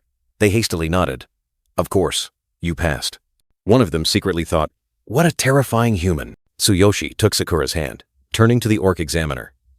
Now, as promised, you will apologize to Sakura. The orc examiner hesitated, his face full of reluctance. Finally, he gritted his teeth. Damn it. All right. A beast folk warrior keeps his word. The orc examiner bowed deeply before Sakura, his voice full of remorse. I apologize. I'm sorry for what I said last time. Sakura was surprised, her face bewildered. She stammered, I never expected this. I thought this kind of treatment was normal. She quickly reassured him. Please, don't worry about it. Tsuyoshi reassured Sakura, reminding her not to be overly humble. The orc examiner's apology was a given, and she simply needed to accept it with her head held high. Sakura bowed her head, her face flushed with confusion and a hint of embarrassment, but still obedient to her master. Raising her head, Sakura boldly declared her acceptance of the apology, her eyes full of confidence. The group stood before an ancient structure, the entrance to the skill vault appearing. A notification echoed. Each entry allows only 1 skill scroll to be chosen. The orc examiner growled, a contemptuous look on his face as Tsuyoshi showed surprise at the rule. He emphasized that the Combat Academy had rules that could not be taken lightly. The orc examiner further explained the strict regulations. 3 minutes to choose, break the seal to possess, and expulsion if failed. Tsuyoshi frowned, wondering about these mysterious rules. The orc examiner continued to explain, emphasizing the Academy's importance.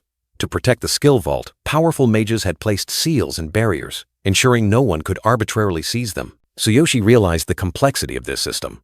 Sakura nodded in agreement, adding that higher-level places had even stricter rules. The orc examiner gestured for them to enter, while also warning of the consequences if they attempted to cheat. The entrance to the skill vault glowed brightly, awaiting challengers. Tsuyoshi's footsteps echoed as he entered. The orc examiner reiterated the final rule, emphasizing the 3-minute limit for selection. The countdown began. Tsuyoshi was astonished by the countless glittering skill scrolls, secretly thinking of the temptation anyone could feel. He removed his armor, leaving only a simple tank top. Sakura stood beside him, her eyes bewildered as she looked at the tightly sealed skill scrolls. She admitted she couldn't know their contents. Tsuyoshi pondered, feeling he could use his strength to break the seals. He had planned to use the absolute copy skill, but finding a worthwhile skill to copy was not easy. Tsuyoshi considered that using absolute copy required touching the target, a rather sensitive action. He wondered if Sakura could perform it. Tsuyoshi was determined, his eyes blazing as he looked towards 3 potential enemies: the black fox beast, man, the fox beast, folk, and the cloaked figure. He knew he had to choose a skill powerful enough to deal with them. Energy surged around Tsuyoshi's hand as he prepared to break the skill scroll's seal. An important decision was about to be made. Energy surged around Tsuyoshi's hands as he prepared to break the skill scroll's seal. A crucial decision was about to be made. The first skill's information appeared, bringing hope. Shield Slam, a shield attack that causes stun, sounds decent for a defensive warrior. The second skill scroll flashed by. Gale Step. increasing speed and evasion, but it was for archers. Tsuyoshi sighed, his face disappointed. An archer skill? Not my style. War Cry appeared, a skill that boosts power for oneself and allies. Sakura excitedly explained, War Cry. This is a support skill commonly used by warriors. But Tsuyoshi just shook his head. Skip it. Keep looking. Time was urgent. Only 2 minutes left. Tsuyoshi panicked. Only 2 minutes? Damn it. Multi-shot? Completely unsuitable for me. Sakura quickly suggested, Master, what about a counterattack skill? Sakura's suggestion led to counterattack. This skill allows one to counter physical attacks from enemies for a period, even having a chance to reflect status effects. Tsuyoshi pondered. Counterattack? That might be useful. He nodded, a glint in his eye. All right, I'll keep that in mind. A series of other skills appeared. Frenzied Sweep was too flashy. Allure was. Tsuyoshi looked at Sakura, confused. Rouse and Slender Body sounded dubious. He wondered what kind of skills they were. Sakura agreed. None of them seemed suitable for Master. Only 1 minute left. Tsuyoshi felt the pressure weighing heavily. Only 1 minute! Damn it! I'm not being effective at all. He realized that perhaps the only way was to break the seal to see the contents of the skill scroll. With no other options, Tsuyoshi decided to use force. At this point, I'll have to use brute strength. He turned to Sakura, instructing, Sakura, do you have any stamina and energy potions in your bag? I might need them later. Step back and hide behind something sturdy. Quickly! Sakura was surprised by the sudden command, but quickly complied. Yes, Master. Tsuyoshi took a deep breath, purple energy flaring around his arms. All right. A latent power was awakening. The Orc Examiner, who was observing, suddenly frowned. An anomaly had caught his attention. The purple energy exploded violently, tearing through the air, shaking the entire space. The Orc Examiner exclaimed in astonishment, What's happening? Tsuyoshi tensed, energy surging like a storm. He declared with determination, All right, I'll break all the seals at once. Hidden behind cover, Sakura still felt Tsuyoshi's terrifying power.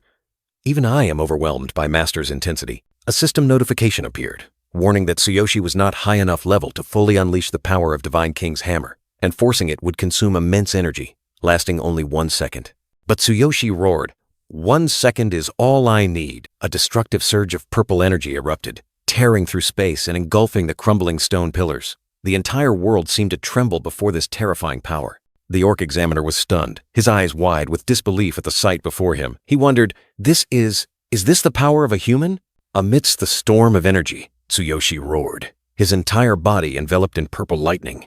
Wild, surging power broke through all limits. Sakura hid behind a pillar, her blue eyes wide with terror. She couldn't believe this terrifying presence. What a dreadful presence. I wouldn't believe it if I hadn't seen it with my own eyes. Tsuyoshi focused his entire will, activating Hammer of the Divine King in just 1 second. He was determined. I will break all the seals on these scrolls, at once.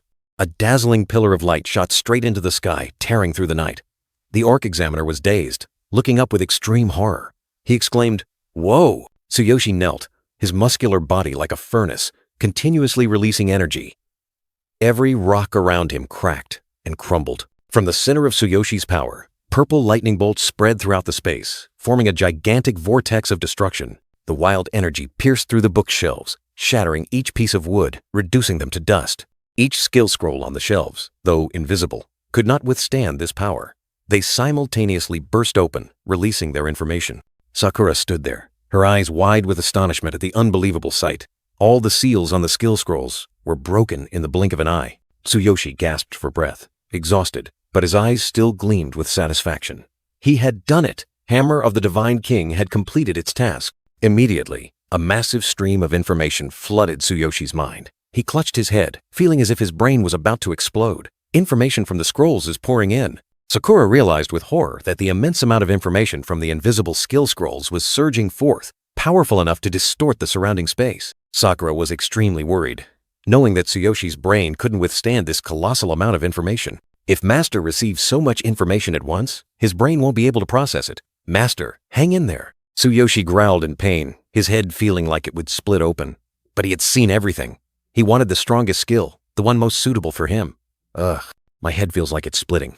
I've seen it all. Give me the strongest one, the skill that suits me best. Tsuyoshi's head felt like it was about to explode, but he still growled in pain, his eyes burning with determination. Only 40 seconds left. He couldn't stop. No, this isn't enough yet. Give me a stronger skill. Among countless skill scrolls, a particular scroll caught his attention. From it, azure lightning bolts danced, emitting a strange surge of energy. The scroll shimmered with lightning, as if containing latent power, waiting to be discovered. Time was ticking away. Only 30 seconds left. Sakura was extremely worried, her voice filled with panic. Master, we're almost out of time. Despite the pain, Tsuyoshi remained resolute. He had chosen what he needed. Since it caught my eye, then that's the one. Sakura, get me the scroll on the bottom shelf, in the very back aisle, the third one from the back. Without hesitation, Sakura obeyed. She darted off to find the skill scroll, moving as fast as a whirlwind. Yes, master. Only 20 seconds left. Sakura sped past the rows of shelves, her eyes focused on her search. Bottom shelf, third from the back. That's it. As she picked up the scroll, Sakura was suddenly stunned. Lightning still danced on it. But the feeling was strange. Huh? Is this a fragmented skill scroll? There must be some mistake. A fragmented skill scroll is one that is missing part of its content, requiring all pieces to be collected to complete it. They are often incomplete, and their skill power is significantly reduced, so no one wants to learn them. Sakura looked at Tsuyoshi, her voice full of doubt. Master, are you sure? This is a fragmented skill scroll. Tsuyoshi maintained a resolute expression. Only 10 seconds left, Sakura urged, her voice filled with fear. We're out of time. Let's get out of here. Tsuyoshi pulled Sakura closer, his gaze firm. He would get out on his own. I can do a little more. I'll get out myself. He activated the strongest body skill, channeling 50% of his power into his legs for explosive speed, but was warned about the extreme strain on his body. Outside, the Orc Examiner stood calmly watching the countdown clock. It's quiet now. Only 5 seconds left. Even if he doesn't find his skill scroll, he'll be thrown out when time runs out. The Orc Examiner continued the countdown, his eyes full of disdain. 3. The teleportation gate began to glow intensely, azure energy rays shooting out, signaling the end. 2. A massive surge of energy erupted from the teleportation gate, making the Orc Examiner recoil in surprise. 1. Just as the teleportation gate exploded with its final light, Tsuyoshi managed to carry Sakura out. The black-haired young man sighed in relief, declaring that everything was over. Sakura anxiously looked down at Tsuyoshi, who was clutching his injured arm. The beast-eared girl seemed to be checking the warrior's wound. The Orc Examiner looked at Tsuyoshi with a scrutinizing gaze, noticing the fragmented scroll the warrior was clutching. He exclaimed in surprise, "You're carrying a fragmented scroll!" A skill information panel appeared, revealing the name Chain Lightning, an extremely powerful combat magic. This skill deals widespread lightning damage, stuns enemies, and requires extraordinary lightning manipulation abilities from the user. Additional information showed that the power of Chain Lightning didn't stop there. This skill could be significantly upgraded if all remaining fragments were collected. The Orc Examiner began to explain about the fragmented scroll, his tone full of nostalgia. He revealed that over the past 1,000 years, almost no one had dared to attempt this fragmented skill. He continued to explain 2 main reasons. The skill was divided into 6 volumes, but only 3 were found, and finding the remaining parts was almost impossible. More terrifyingly, all beastmen who had tried to learn it died horribly as their bodies exploded from being unable to control the power. Tsuyoshi frowned, finding it hard to believe what he had just heard. The black-haired young man repeated the Orc Examiner's words, wondering if anyone had ever truly mastered this dangerous skill. The Orc Examiner shook his head, his eyes gleaming mysteriously. He pointed at Tsuyoshi, asserting that only one person had ever managed to do that. The Orc Examiner revealed the Divine King, the strongest beast king from 1,000 years ago, who possessed the Divine King's hammer and was also the only one to leave behind the Thunder Chain skill. The image of the mighty king appeared in his mind. Tsuyoshi was surprised, while the Orc Examiner grew angry. He couldn't believe such a powerful skill was lumped together with trash, referring to the fragmented scroll. The Orc Examiner mused, explaining that no matter how powerful a skill, it was useless if no one could wield it, like a supreme weapon in the hands of the weak. He sighed, believing the glory of the beast folk had faded into the past, never to return. Despite the warning, Tsuyoshi smiled confidently, raising the scroll. The black-haired young man declared the skill perfect for him, then turned to Sakura and gestured. "Sakura, let's go!" The beast-eared girl replied, "Yes." As Tsuyoshi and Sakura left, the Orc Examiner watched them with a profound gaze. He mused that the fragment was only the beginning, and fully mastering the skill depended on Tsuyoshi's strength and luck. The Orc Examiner turned to look at Sakura, his eyes narrowing. He seemed to recognize something about the beast-eared girl. "And you are?" Sakura looked back at the Orc Examiner, confused, as he uttered a surprising question. He realized she was the half-beast, sentenced to death. The Orc Examiner questioned Sakura, his eyes narrowed in contempt. How could you do this to the beast folk? That human probably doesn't even know your true identity. Are you planning to sacrifice him too? Sakura turned her face away, her eyes coldly responding to the Orc Examiner's accusation. This is none of your business. The Orc Examiner snorted disdainfully. Sakura said nothing more, turned her back, and walked away, leaving him standing there. Tsuyoshi and Sakura walked together under the brilliant sunset, leaving the Orc Examiner behind. He watched them, his voice echoing with hidden meaning. I'll see how far you go. Tsuyoshi drained Sakura's recovery potion. Sakura, your potion is really effective, but the taste is horrible. A notification appeared, confirming he had fully recovered. Tsuyoshi coughed violently, clutching his chest because of the potion's unpleasant taste. How did you make this stuff? Cough, cough. Sakura sat beside him, quietly watching him. Tsuyoshi turned his head to look at Sakura, his eyes filled with worry. Sakura, ever since we returned, you've been acting strange. Are you okay? Sakura forced a smile, replying vaguely. Yes, I'm just a little tired. Tsuyoshi still felt something was off. Tsuyoshi looked directly at Sakura, his eyes full of inquiry, wanting to find something out. Sakura, I'm just curious. He continued to ask, his voice full of doubt, making Sakura flinch slightly. You were also sentenced to death, weren't you? Was it just because of your identity? Images of the past flashed in Tsuyoshi's mind, scenes of beast folk being executed. He asserted, You're next, aren't you? Sakura quickly waved her hand, trying to change the subject. Master, let's not talk about unpleasant things anymore. Have you studied the remaining scroll? Tsuyoshi nodded, purple electrical energy flashing around him. I've memorized it. That old beastman said some strange things, but it's perfectly suited for me. The Thunder Chain skill required a strong body, and Tsuyoshi was confident he possessed that. He eagerly awaited its true power once he collected all the scrolls. Sakura smiled brightly, her eyes sparkling. Wonderful! Shall we go now? She stretched refreshingly under the clear blue sky. It's a beautiful day today! Looks like a good day for you to level up, Master! Tsuyoshi smiled in agreement, but his eyes gleamed with determination. You're right. But before that, I have something to do. A system notification appeared. The cooldown for the Endless Ring has ended. Endless Path is ready. Tsuyoshi smirked confidently as the notification, Endless Path, activation complete, appeared. He thought to himself, when I learned this skill, I knew how to deal with those three guys. Tsuyoshi darted forward like lightning, his entire body surging with power. He roared in his mind. I told them to remember me, didn't I? I will definitely kill them.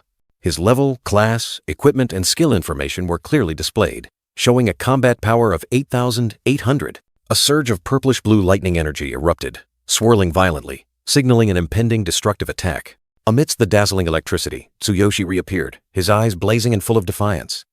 He declared powerfully, I'm back! He coiled himself, concentrating his power, preparing for the decisive strike. Before I start attacking, he thought, I must break his guard. Tsuyoshi unleashed an extremely powerful lightning punch at the black-haired debt collector. Determined to break his defense, he activated the divine consciousness storage, and a golden ring appeared on Tsuyoshi's finger, summoning a weapon. The black ice sword appeared in Tsuyoshi's hand, emitting a cold light. He placed his trust in its new power. I'm counting on you, my skill. The three debt collectors were astonished by the sword appearing from thin air. The black-haired one wondered, he pulled that sword out of thin air? Does he have a spatial ring? The bald one remarked, he definitely has some secrets. That sword looks like a high-quality item too. The one with sunglasses greedily declared, I'll take that sword. Greed flared, and the black-haired debt collector ordered, Kill him first, then we can split the spoils. He and the bald one charged at Tsuyoshi. Tsuyoshi dodged the attack, his eyes flashing coldly. You're the ones who started this fight, he muttered to himself. The black ice sword swung up, unleashing a dazzling blue electric current, ready to retaliate against those who had provoked him. The black-haired debt collector realized with horror that Tsuyoshi was a true warrior. He was overwhelmed by Tsuyoshi's powerful aura. Hey, he's really a warrior. What is this intense aura?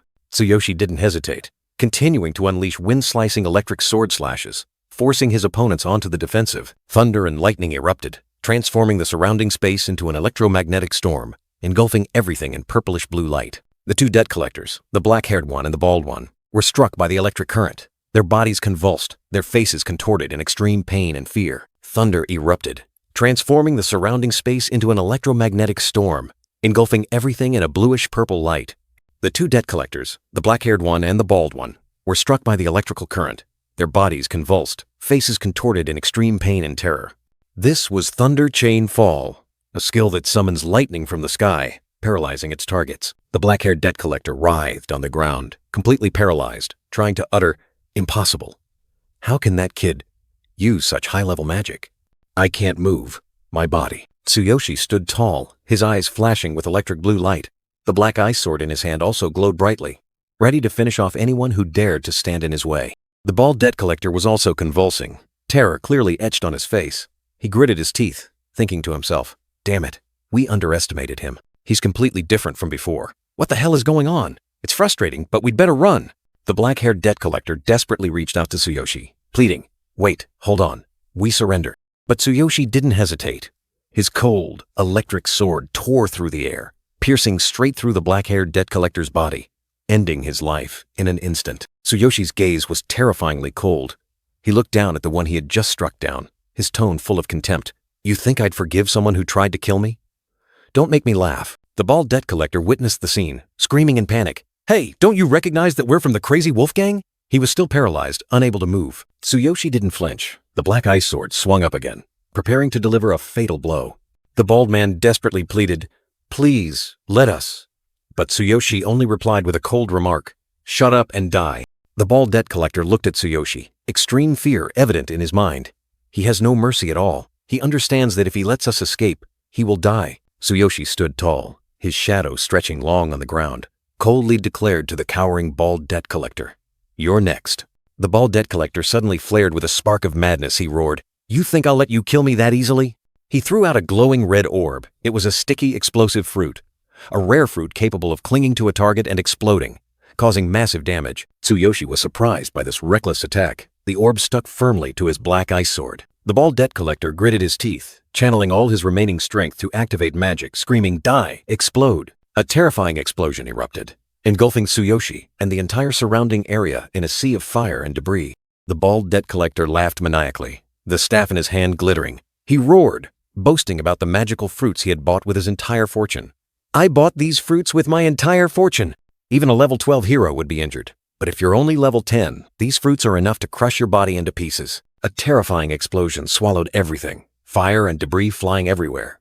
The bald debt collector roared in a frenzy, "You're too green to dare face us!" Amidst the thick smoke and dust, a staggering figure emerged, letting out a pained groan. "Oh, that hurts." Could Tsuyoshi have survived that suicidal attack? The bald debt collector stood stunned, his eyes wide with horror. He couldn't believe what was happening before his eyes. Impossible. Tsuyoshi stood firm amidst the rubble, his body transformed with dark power. He told himself that if it weren't for his peak physique, he would surely have died. He secretly marveled, "What the hell is with this power? If it weren't for my peak physique, I would definitely be dead." The system confirmed. Dark Goblin equipment set and peak physique have been activated. Tsuyoshi's eyes glowed fiery red, his body covered in dark armor, exuding a terrifying aura. His new power had fully erupted. Tsuyoshi dashed like a whirlwind, leaving dazzling blue streaks behind him, tearing through the still air. With fiery eyes, Tsuyoshi charged straight at the bald debt collector. He roared, determined to finish off all three of them. "I'll finish off all three of them." A lightning-fast strike, too quick to see clearly. Tsuyoshi had made his move, and the enemy couldn't react in time. The bald debt collector collapsed, his body convulsing violently under the blue electrical current from Tsuyoshi's sword. He was unable to resist. Tsuyoshi stood tall amidst the smoke and dust, his cold eyes sweeping over the trembling debt collector wearing sunglasses. He spoke, his tone full of menace. "Do you think I'd be safe if I let you go?"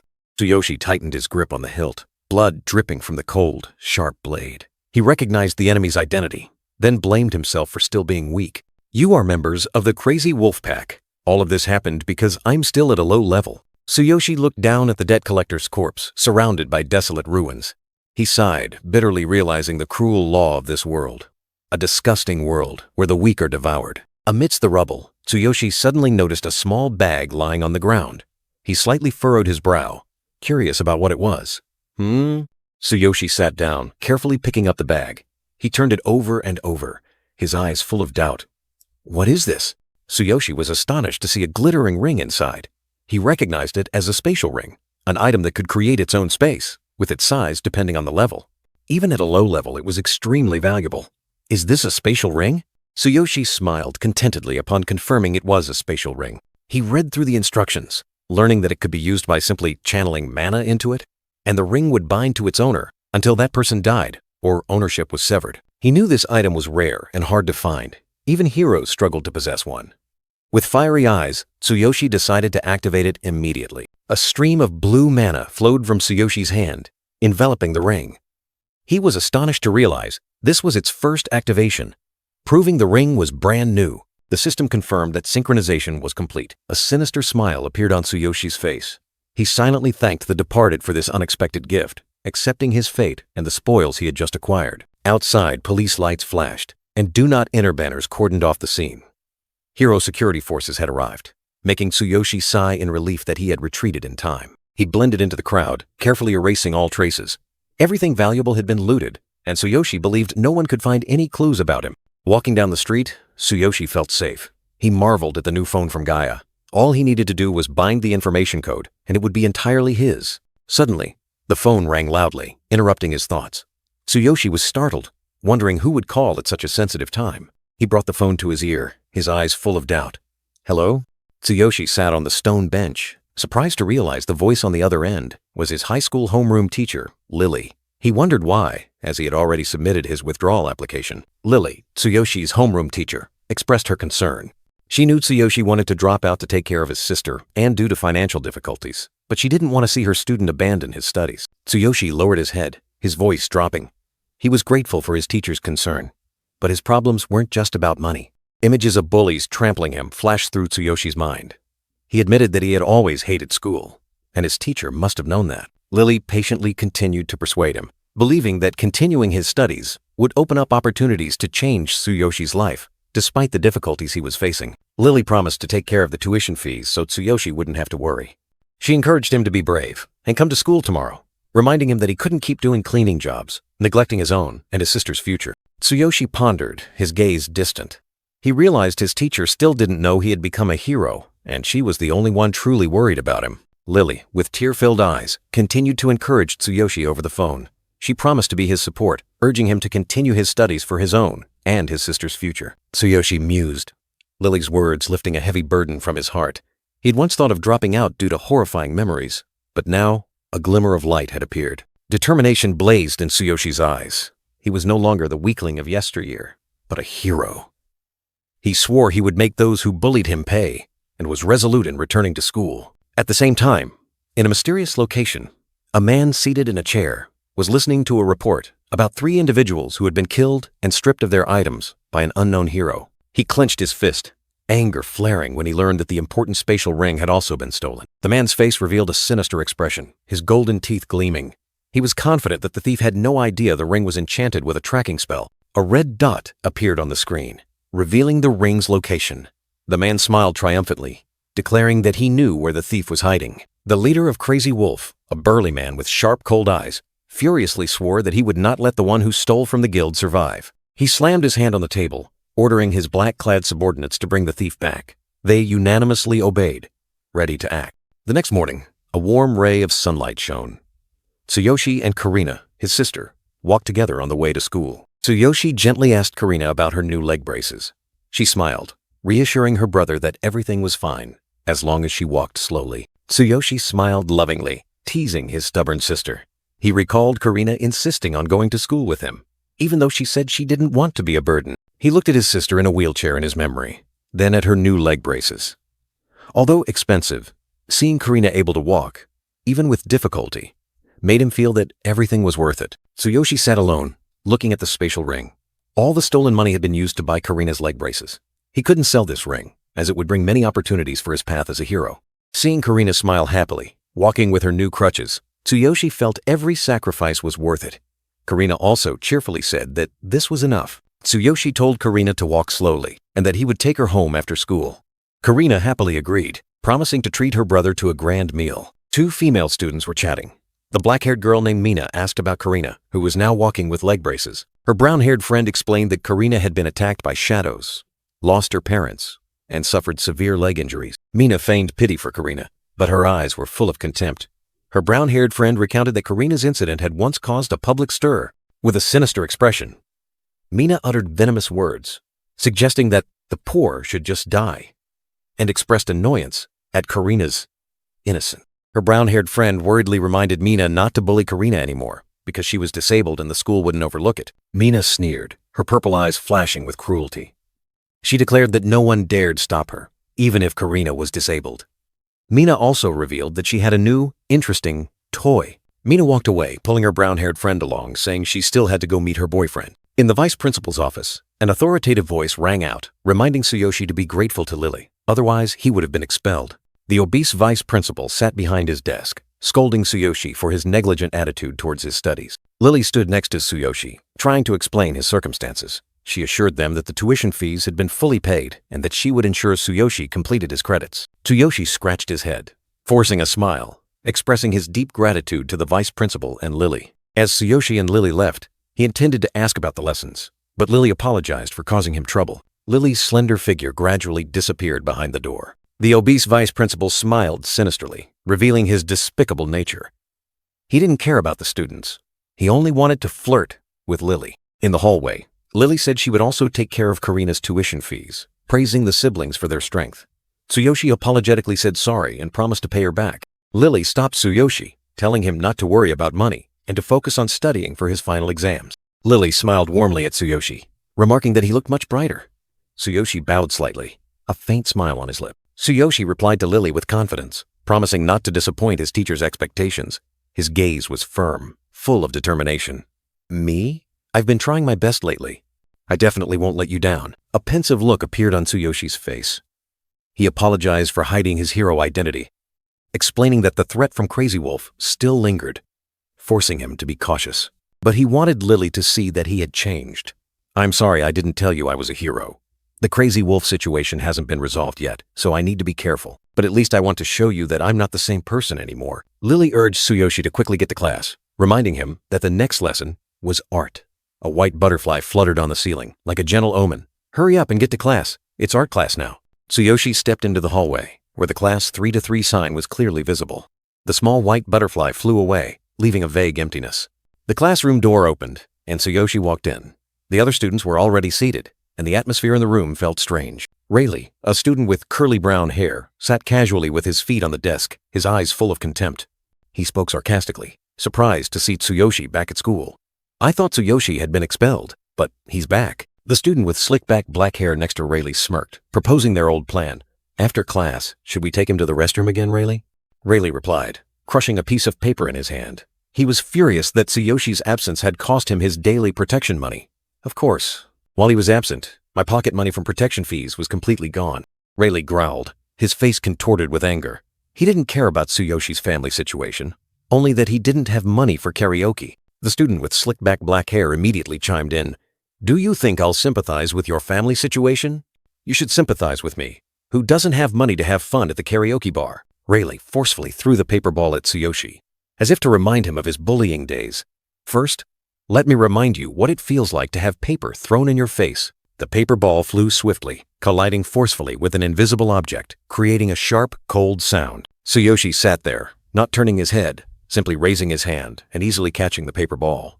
He clenched it tightly in his palm, a latent power surging. Rayleigh and the student with slicked-back black hair gaped in astonishment. They couldn't believe their eyes when they saw Tsuyoshi easily catch the paper ball.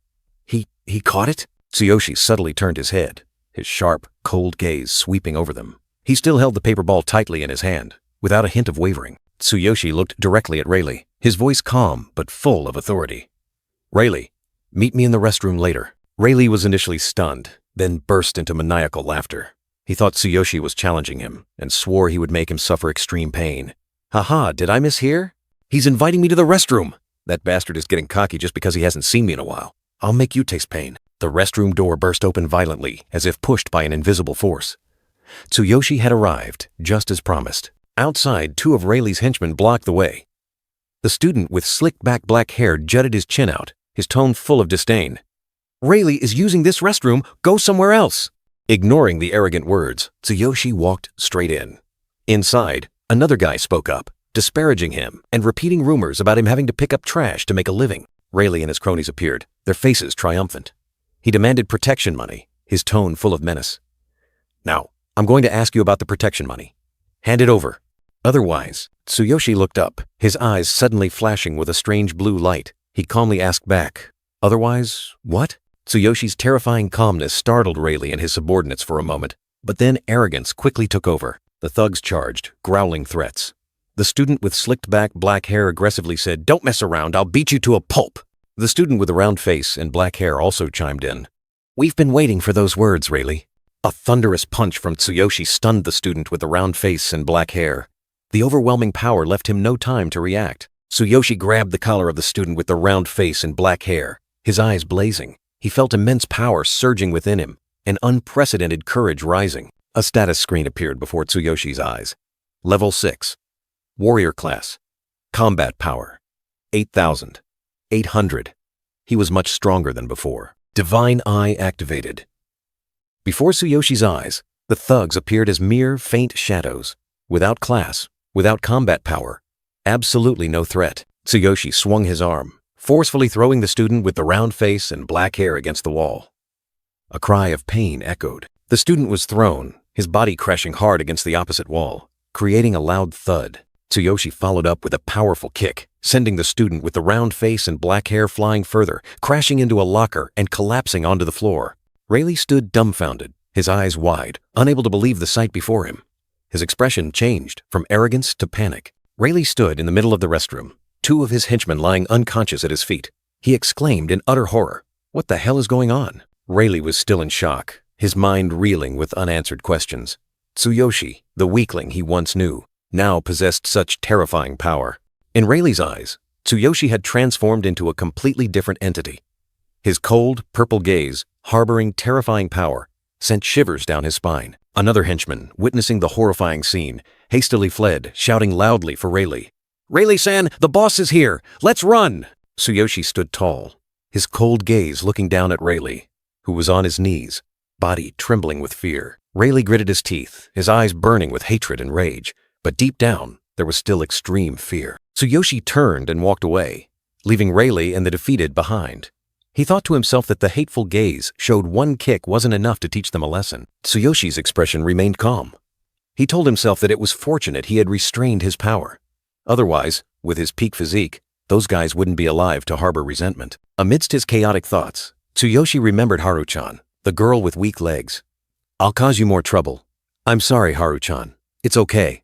Just call me if you need anything." Her comforting words echoed. In a corner of the classroom, a girl with brown hair tied up handed a notebook to her friend with shoulder-length brown hair. This notebook too. Suddenly, a shrill voice rang out, cutting through the atmosphere. "Get out of the way!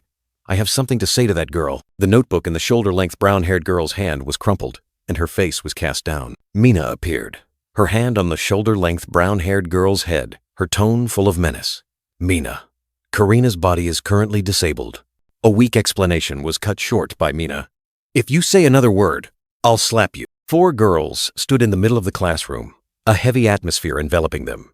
Scrutinizing gazes, venomous words, all created a picture full of pressure. Mina propped her feet on the desk, her sharp eyes fixed on the shoulder-length brown-haired girl. "You haven't been to school for a while." "During that time, I had no slave," which was quite annoying. "So how do you plan to compensate me?" The shoulder-length brown-haired girl trembled, her face cast down, mumbling in response. "That, I don't have any money." Mina smirked, her venomous gaze sweeping down to the girl's legs. "Money? Can't those things attached to your legs be sold?" The shoulder-length brown-haired girl clutched her legs, her voice choked. "The braces? No." She tried to explain. "My brother tried his best to buy them for me, so they're very important to me." Mina, with sharp, cold, purple eyes, looked down at the shoulder-length brown-haired girl who was bowing her head. Beside her, the blonde girl stood with her arms crossed, watching, creating a picture full of pressure. Mina curled her lips into a sneer, her tone full of sarcasm. "Oh, so it's that important to you? Without it, it seems you can't walk, huh?" The shoulder-length brown-haired girl trembled, trying to explain in fear. Yes, it's important." But her words caught in her throat. Mina didn't give her a chance to finish, her eyes flashing with cruelty as she coldly uttered, "So what?" An oppressive aura emanated, making the shoulder-length brown-haired girl extremely terrified, reaching out her hands as if to ward off a blow. In the classroom, Mina stood with her arms crossed, watching, while the blonde girl maintained an indifferent attitude. The shoulder-length brown-haired girl bowed her head, submerged in fear. A tense atmosphere enveloped them, making the surrounding students anxious as well. The bell signaling class rang, and Teacher Lily appeared. The teacher sternly ordered, "Class has started. Go to your seats." Mina turned her back, but her eyes were still full of menace as she said to the shoulder-length brown-haired girl, "Ch, the teacher's here. It's the 6th period now. Don't even think about going straight home after class, Karina. Our business isn't finished yet." Teacher Lily began her lecture, her monotonous voice echoing throughout the classroom, trying to dispel the heavy atmosphere from earlier. The shoulder-length brown-haired girl huddled, her heart filled with worry. She told herself she had to run away as soon as class ended, couldn't wait for her brother, and had to take a detour through the back gate to avoid Mina. Time passed, and finally, it was dismissal time. Tsuyoshi's class nameplate was clearly visible, signaling that another school day had ended. Teacher Lily gently closed her book, her warm voice ringing out. "Today's lesson ends here. Be careful on your way home." The entire class stood up in unison and bowed. "Stand up, thank you very much." As the students began to leave, Teacher Lily called Tsuyoshi back. "Tsuyoshi, are you free?" Tsuyoshi turned around and politely replied, "Yes, what is it?" Teacher Lily smiled and asked him, "Have you gotten used to school after being absent for a while?" Teacher Lily looked at Tsuyoshi with concern, gently asking, "I wonder, is there anything I can help you with today?" Tsuyoshi smiled reassuringly, responding to his teacher's concern. "I'm fine, thank you." Teacher Lily breathed a sigh of relief when she heard Tsuyoshi say he was fine, but deep down, she was still worried, telling him to let her know if anything happened. Tsuyoshi offered a reassuring smile, affirming that he was still fine. He didn't want his teacher to worry too much. Teacher Lily saw Tsuyoshi smile, thinking she had bothered him. She was happy that he had reintegrated, but still didn't forget to remind him to be careful and told him to go home.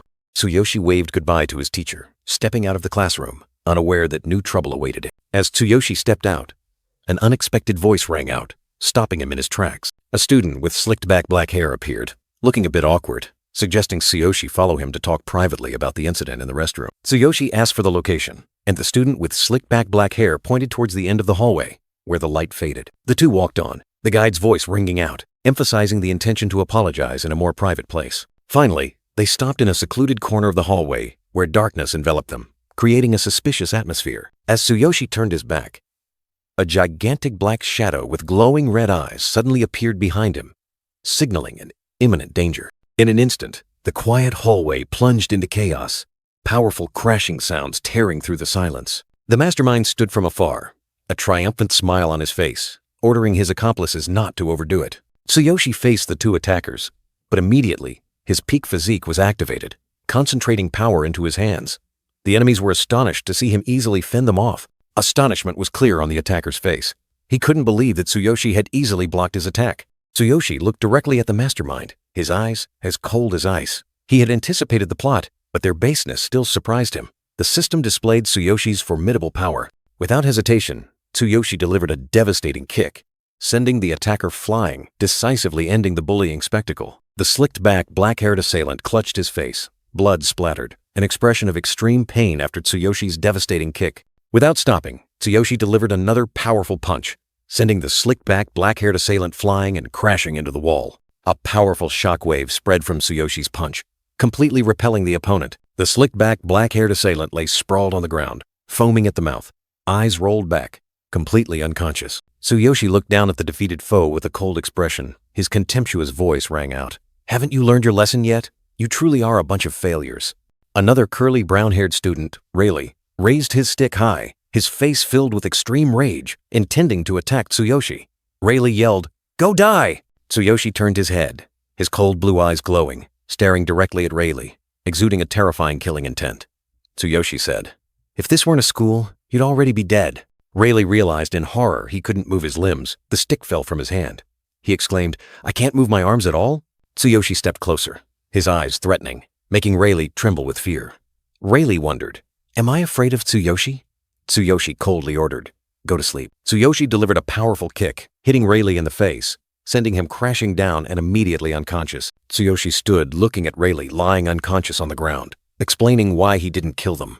He said, "I'm late to pick up my sister.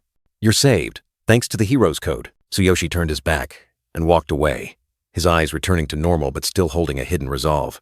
He said, "A hero should not kill civilians." The scene shifted to another corridor, leading to the back gate.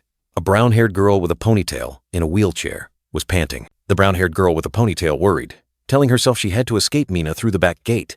She said, "I have to escape Mina through the back gate. I just need to get to the front gate after escaping through the back gate." The brown-haired girl with a ponytail looked towards the back gate, her eyes filled with unease and determination to escape. The brown-haired girl with a ponytail bowed her head, trying to calm herself as she faced the stairs. She said, "It's still scary going down the stairs. I have to stay calm." Slowly, the brown-haired girl with the ponytail slipped on the stairs. A hand reached out but couldn't catch her in time. The wheelchair tumbled. The girl fell freely through the air. Everything seemed to shatter. Lying sprawled at the bottom of the stairs, the brown-haired girl with a ponytail had blood on her face, her leg brace severely damaged, in extreme pain. Mina and the blonde girl appeared, their eyes mocking. Mina sneered. "Ha, she fell. Did you think you could escape me through the back gate? We knew you'd come here."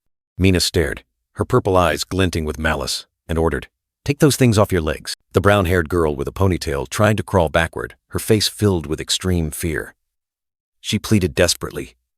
"No. Stop. Please don't take my leg brace." Mina stood tall, looking down with contempt. She said, "Do you know it won't be easy to escape if we take those braces off ourselves?" At the front gate, Tsuyoshi searched impatiently. He wondered, "Karina isn't here yet? I went to her class earlier, but they said she had already left." Tsuyoshi turned, his face worried, and called out, "Excuse me." A shoulder-length brown-haired girl turned around and asked, "You're Karina's brother, right?" Tsuyoshi replied, "That's right. Do you know where Karina is? We promised to go home together." The shoulder-length brown-haired girl, her face panicked, told Tsuyoshi, "I think she went through the back gate. Why don't you go check for yourself?" Tsuyoshi walked down the corridor, the question echoing in his mind.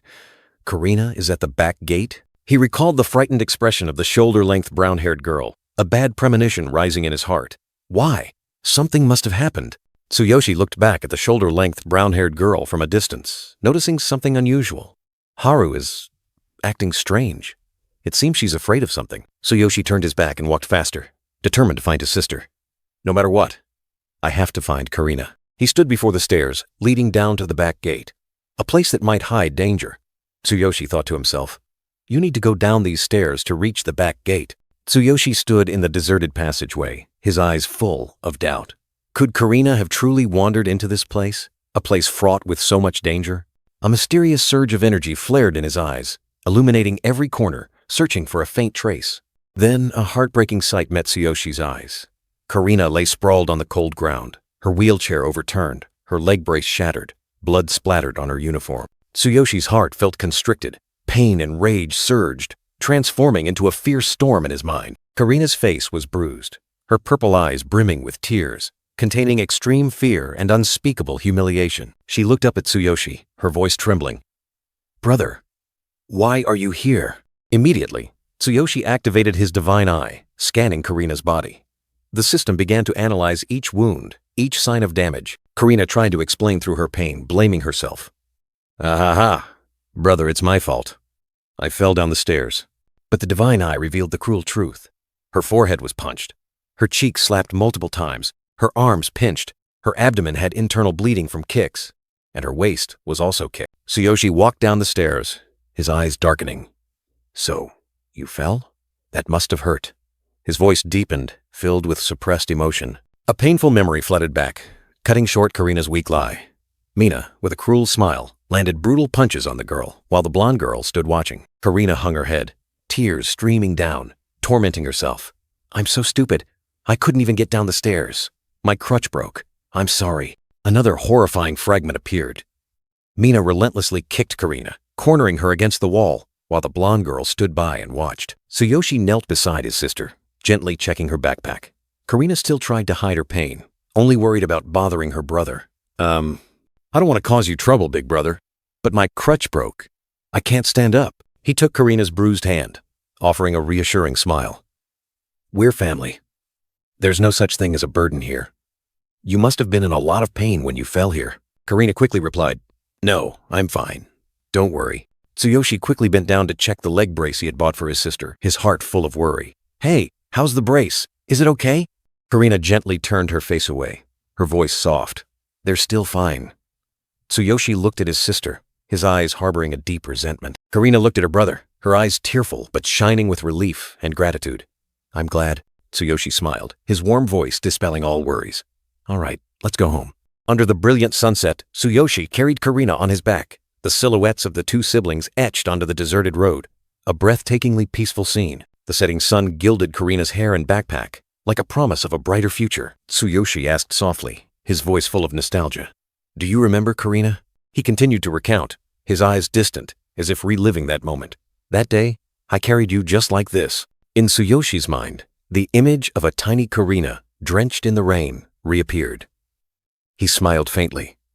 Now I see you've grown up a lot.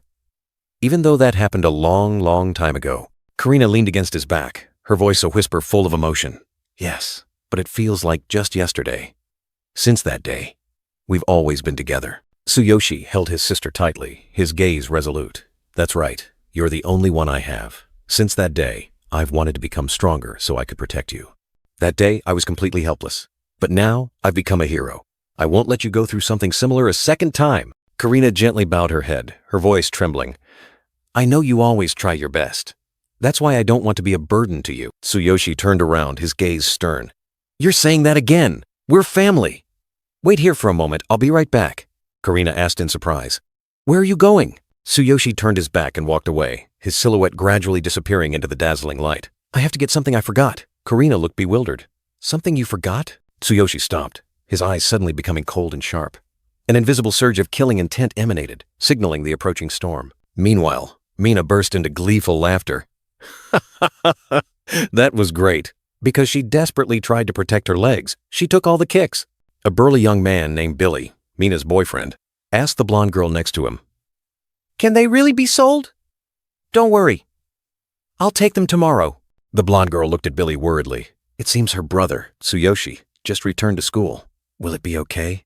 I heard he was expelled and became a janitor. Mina, the long-haired, black-haired girl, scoffed at Tsuyoshi. A janitor? So he's a trash collector. Both the disabled girl and the trash collector are one family. It's truly shameful to have to go to school with them. It's best to kick them out. The blonde girl recounted that Karina used to be the center of attention at school before her legs became disabled. Many boys in my class used to like her. Karina was cute, smart, and very stylish. Hearing that, Billy flashed a sinister smile. Cute and stylish? I want to meet her right now. What were his intentions? Mina glared at Billy, her voice full of anger. Hey, what the hell are you saying in front of me? Her purple eyes flashed with jealousy. Billy quickly reassured Mina, placing his hand on her thigh. Don't be angry. I didn't mean anything by it. He tried to soothe her rage. Billy continued to whisper into Mina's ear, his eyes full of calculation. So, after you steal her leg brace tomorrow, let's have some fun after we sell them for money. Tsuyoshi walked into the classroom, his sharp eyes sweeping over the scene before him. He clearly heard Billy's words. It's nothing, just an easy victory against a disabled girl. The black-haired young man glided past the threshold, bringing with him a chilling aura. The dazzling light from behind highlighted his solitary figure. Billy, Mina, and the blonde girl, sitting in the classroom, suddenly flinched, turning sharply to look towards the door. Their faces clearly showed a mix of surprise and fear. Billy sprang up, angrily shouting, Who dares to barge into this room? He couldn't believe someone had the audacity to interrupt. Tsuyoshi looked directly at Billy, his voice low and dangerous. So, you're the one who harmed Karina, even though she said she fell down the stairs. Mina and the blonde girl recognized Tsuyoshi. Mina sneered, her eyes full of contempt. He's Karina's brother! But, are you planning to avenge your sister? Then you've come at the wrong time, Billy. Tsuyoshi, the janitor, right? Billy looked at Tsuyoshi with a disdainful expression, repeating Mina's words. Tsuyoshi, the janitor, right? He seemed utterly unafraid. Tsuyoshi clenched his fist, his eyes icy. You're a third-year student, and you've never heard of me, Great Billy? Mina was just playing with your sister. Tsuyoshi smirked coldly, his voice full of menace. So, you decided to push a disabled girl down the stairs, didn't you? A terrifying silence enveloped the room. Billy stepped closer to Tsuyoshi, his face scornful. Hey, janitor, do you have something to say? Are you apologizing? His laughter echoed with arrogance. Mina smirked, her tone full of contempt. It'd be easier for us to make him understand his situation. Vivian just listened in silence. Billy continued to sneer, full of arrogance. How dare a trash collector like him waste our time? Huh? His eyes suddenly changed. A cracking sound of bones echoed as Tsuyoshi squeezed Billy's hand, causing him extreme pain. The atmosphere was suffocatingly tense. Billy screamed in pain, clutching his hand. Ah, my fingers. How dare you, you bastard. His face was contorted with anger and fear. Mina and Vivian froze, stunned by what had just happened. Vivian stammered. Wait, what just happened? Tsuyoshi stood tall, his cold gaze fixed on Billy, who was sitting on the ground. You're not the only one. His words were like a judgment. Tsuyoshi declared coldly. I won't let any of you escape. He activated his power, clearly displaying his level, warrior class, equipment, and combat power of 8,800. Tsuyoshi turned his back, his sharp gaze sweeping over Mina, Vivian, and Billy. Above each of their heads appeared the words, "No profession, no combat, no threat," showing his contempt. Tsuyoshi looked down at Billy, his tone sarcastic. "I thought you were a hero because you were so arrogant, but it seems you just bully others for no reason at all." Billy was still in pain but tried to threaten. "You. Ugh. My fingers. Don't you know who my father is?" Mina asked worriedly. "Billy, are you okay?" Vivian stepped forward, her sharp eyes on Tsuyoshi. "Tsuyoshi, right? Karina's brother. I'll give you credit for having the guts to come here alone." Vivian continued, her tone full of warning. "We may not be heroes, but we're not the kind of people you want to piss off." A lightning-fast strike tore through the air. Tsuyoshi lunged forward, the lollipop in Vivian's hand shattering into pieces, scattering everywhere. Vivian was sent flying, falling to the ground. Tsuyoshi looked at her coldly. "Did you think I wouldn't dare hit a woman?" Mina watched the scene in horror, screaming, "Vivian?" She couldn't believe what she had just witnessed. Billy stammered, his face distorted with shock. "Too fast. Even athletes don't have that kind of speed. What the hell is going on?" Mina screamed Vivian's name in horror as the long-haired blonde girl fell to the floor, her eyes vacant. The entire room was enveloped in a hazy cloud of dust, witnessing an unimaginable shock. Billy, his face twisted in pain, growled. He tried to stand up, his eyes full of resentment directed at Tsuyoshi, vowing not to let it go. "Hey, I'll say it again." Tsuyoshi looked down coldly, his eyes glowing like blue flames. He declared bluntly, full of contempt, "I don't consider you and that girl women." Before Billy could finish his words, intending to use his father's influence to threaten, Tsuyoshi struck. A devastating punch landed squarely on his face, blood splattering, sending Billy flying. "I'll deal with you later. Shut up." Mina witnessed the horrifying scene. The long-haired, black-haired girl screamed hysterically, her face paling with fear as she saw Billy brutally attacked. Immediately, Tsuyoshi was in front of Mina. His iron hand clamped around her neck, giving Mina no time to react, her purple eyes wide with horror. A terrified scream tore through the air as Tsuyoshi forcefully threw Mina across the room, crashing into broken tables and chairs. Amidst the wreckage, Tsuyoshi stood tall, one hand still gripping Mina's neck, his cold gaze sweeping across the devastated space. Mina struggled in vain, tears streaming down her face. She tried to gasp out words, begging Tsuyoshi to let her go. "Wait! Let me go!" Tsuyoshi leaned close to Mina's ear, his voice low and full of killing intent. He questioned her about the bullying of Karina he had just heard about. "From what I've heard, you're the mastermind behind bullying Karina, aren't you?" Tsuyoshi's eyes flared with a cold blue light. He looked directly at Mina, declaring clearly, "Now listen carefully. As Karina's brother, I will never forgive what you did to her. You've made me." Mina coughed violently, blood trickling from the corner of her mouth, her face pale from lack of oxygen. Tsuyoshi continued to tighten his grip on her neck. Tsuyoshi finished his sentence, his tone as cold as ice. Very angry. The strength from his hand made Mina almost pass out. Tsuyoshi commanded, his voice showing no mercy. "From now on, stay away from Karina. I don't expect you to apologize to her, but make sure you keep your distance. Is that clear?" Mina could only let out weak groans. Tsuyoshi's eyes were as sharp as knives, his warning echoing menacingly. "Otherwise, next time I'll wring your neck, and I mean it. Do you understand?" Mina, tears and snot streaming down her face, her expression distorted by extreme fear. She could only stammer a weak, "Yes," completely subdued. Tsuyoshi tightened his grip on Mina's neck, his eyes as cold as ice. He declared a meaningful good, as if he had just completed a necessary task. Mina collapsed onto the floor, coughing violently, her breath ragged.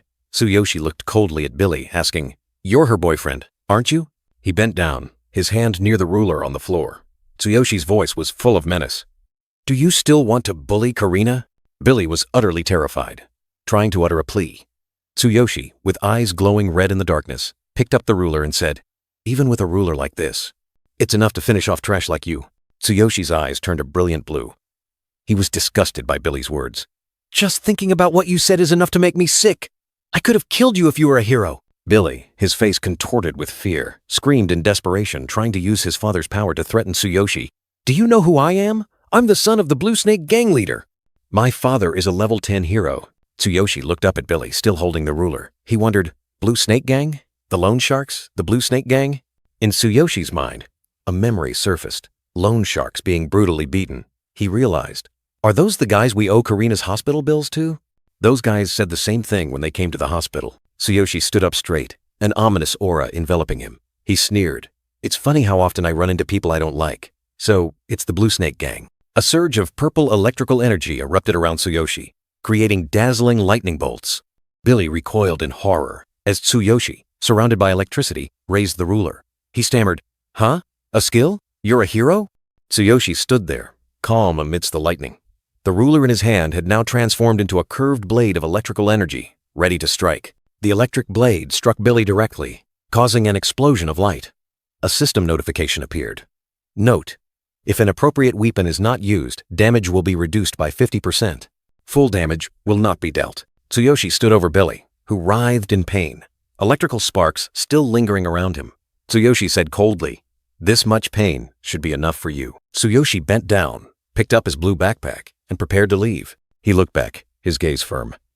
Tsuyoshi's final warning echoed, "Don't forget. This is your first and last chance to keep your promise." Tsuyoshi had left, leaving Billy curled up on the floor, and Mina staring at him in horror.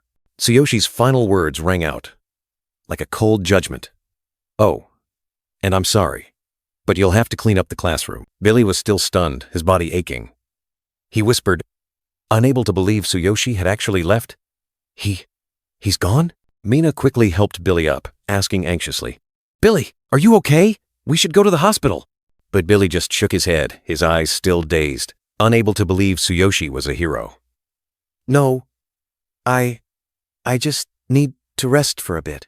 I didn't know he was a hero." The fear subsided, and Mina began to get angry. She pointed to the mark on her neck, urging Billy to take revenge, to tell his father, "What are you going to do? This isn't over, is it? Look at this scar. Make him pay for this. Tell your father." Billy roared, his eyes bloodshot. He didn't need Mina to remind him. Tsuyoshi would definitely pay for this humiliation. "Don't tell me what to do! He's going to pay for this!" The physical pain was nothing compared to the humiliation in his heart. Billy gritted his teeth, vowing to use his father's power to make Tsuyoshi regret it. "I'll make him pay for this." "My father." Mina looked at Billy with a triumphant expression, a sinister smile spreading across her lips. She knew Billy wouldn't let this go. "Yes, that's right. You'll tell him who angered you." Billy stood up, his eyes filled with hatred. He declared he would ask his father, the leader of the Blue Snake Gang, to wipe Tsuyoshi and Karina off the face of the earth. "I'll ask my father.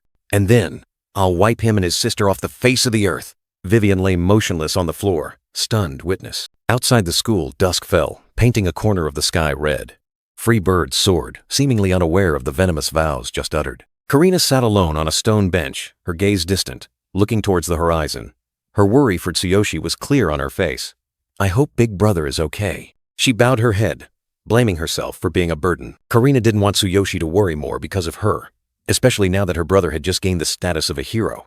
"If I could take care of myself, I wouldn't have to bother him. I don't want to make him worry more about his new hero status." A warm hand rested on her shoulder, startling Karina.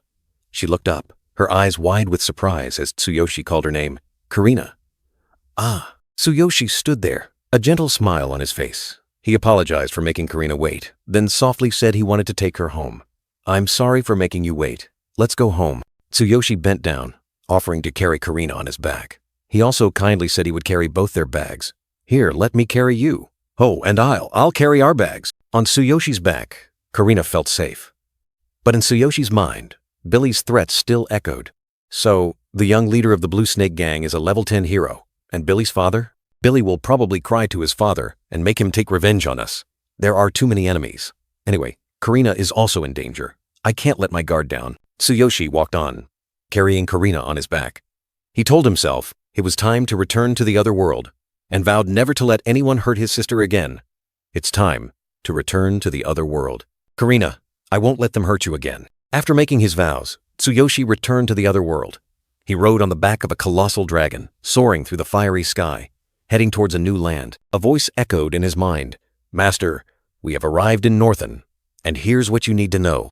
The voice continued to explain, revealed to be from a pink-haired, cat-eared girl. She informed him that upon entering the town, Tsuyoshi could undertake official quests, but first had to register at the Adventurers Guild.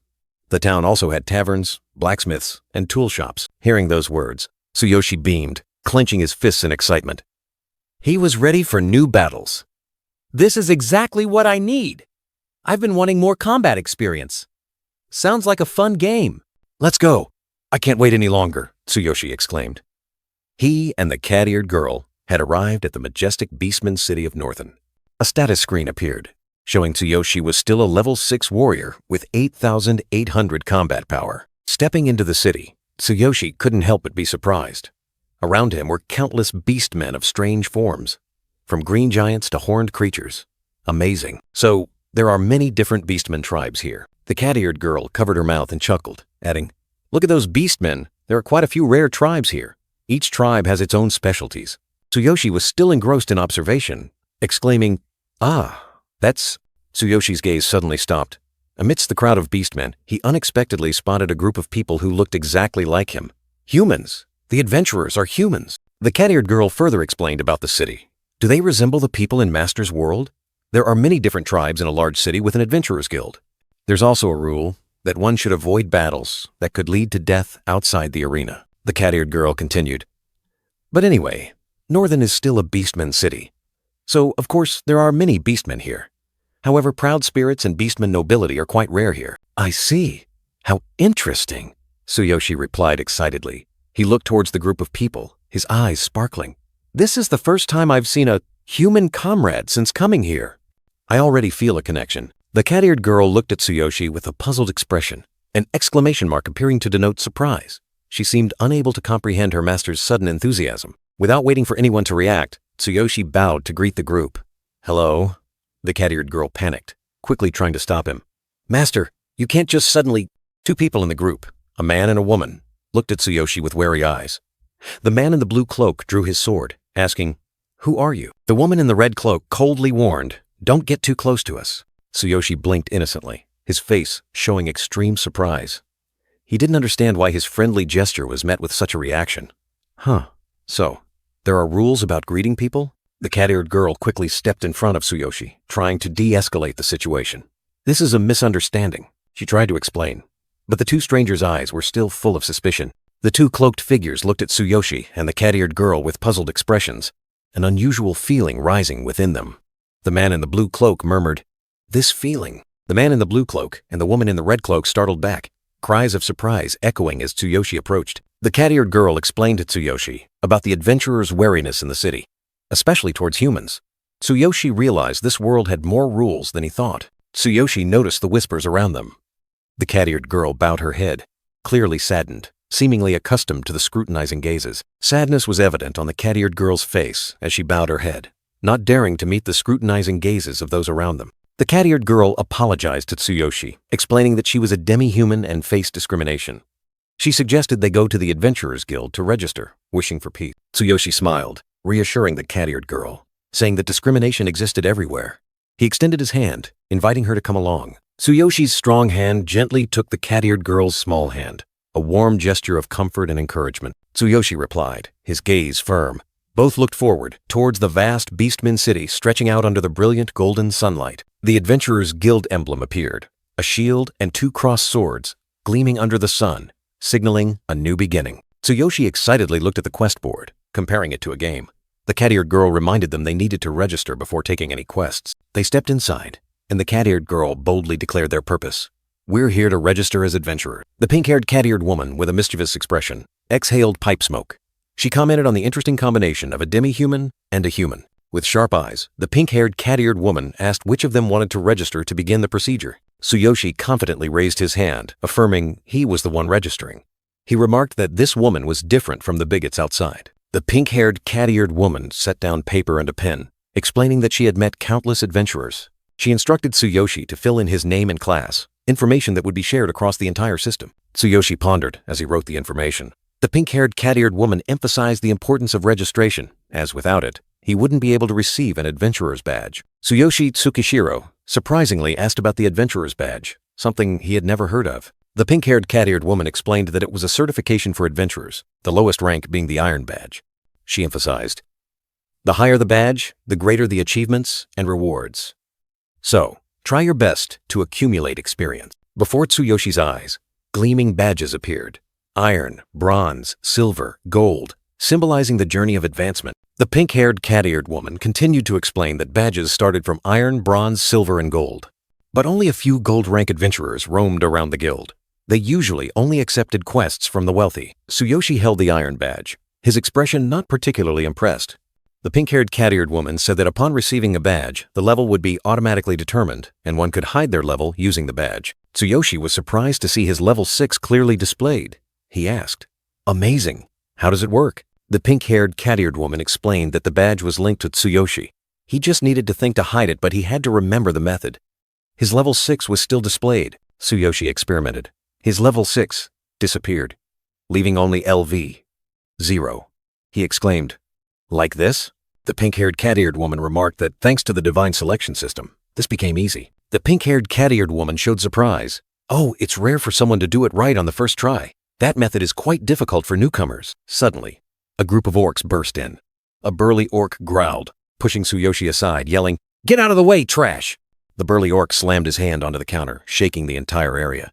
He aggressively declared, "We're here to report a completed quest!" The burly orc sneered, asking the pink-haired cat-eared woman, Heh, any other quests?" "Any request will do." The pink-haired cat-eared woman gently declined his offer.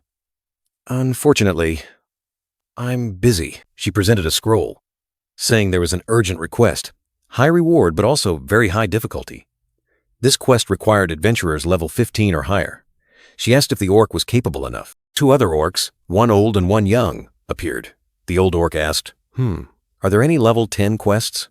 The blue-eyed orc next to him added, "What kind of request is that?" The pink-haired, cat-eared woman explained, "Some flesh-eating shadows are causing trouble for farmers." She added, a group of 3 had taken this quest, but they were severely injured. One person is still missing. The pink-haired, cat-eared woman explained that the previous adventurers were higher level than Tsuyoshi, and this quest required level 20 or higher. But the burly orc was still astonished. Level 10 flesh-eating shadows? And a whole horde of them? Amidst the tension, Tsuyoshi unexpectedly reached out, decisively taking the quest. "We'll take it." Immediately, the burly orc charged, shoving Tsuyoshi aside, growling, "Get lost, trash." Tsuyoshi spun around, his eyes blazing. "What did you just say?" The blue-eyed orc quickly restrained his comrade, trying to de-escalate the situation. "Hold on, do you know what happens if you draw a weapon in the guild?" The blue-eyed orc continued to provoke Tsuyoshi. "Don't underestimate it, human. If you don't value your life, don't take this request." The burly orc sneered.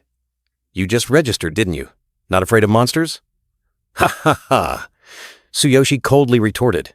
"Since you can't do it, shut your mouths." Tsuyoshi clenched his fist, muscles bulging as peak physique activated. He challenged, "Do you want to see my combat ability in the arena? With the help of the divine selection system, I can defeat a level 9 beastman in a one-on-one fight." The blue-eyed orc and the old orc continued to mock. The blue-eyed orc said, "You should know your place. Even though our badges are still iron, we've accumulated a lot of experience from quests." The old orc added, "Your iron badge is still brand new, isn't it? You'll become a laughingstock if the requester rejects you." The pink-haired, cat-eared woman looked at Tsuyoshi, her tone slightly worried. "I commend your courage, young man. But they are right. At your current level, you might be rejected by the requester." The green-eyed orc burst out laughing, continuing his insults.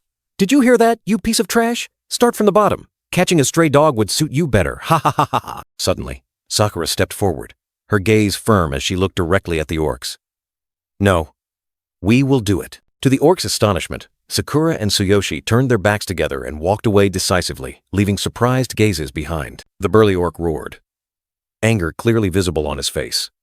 "Your companion is a half-assed nobody.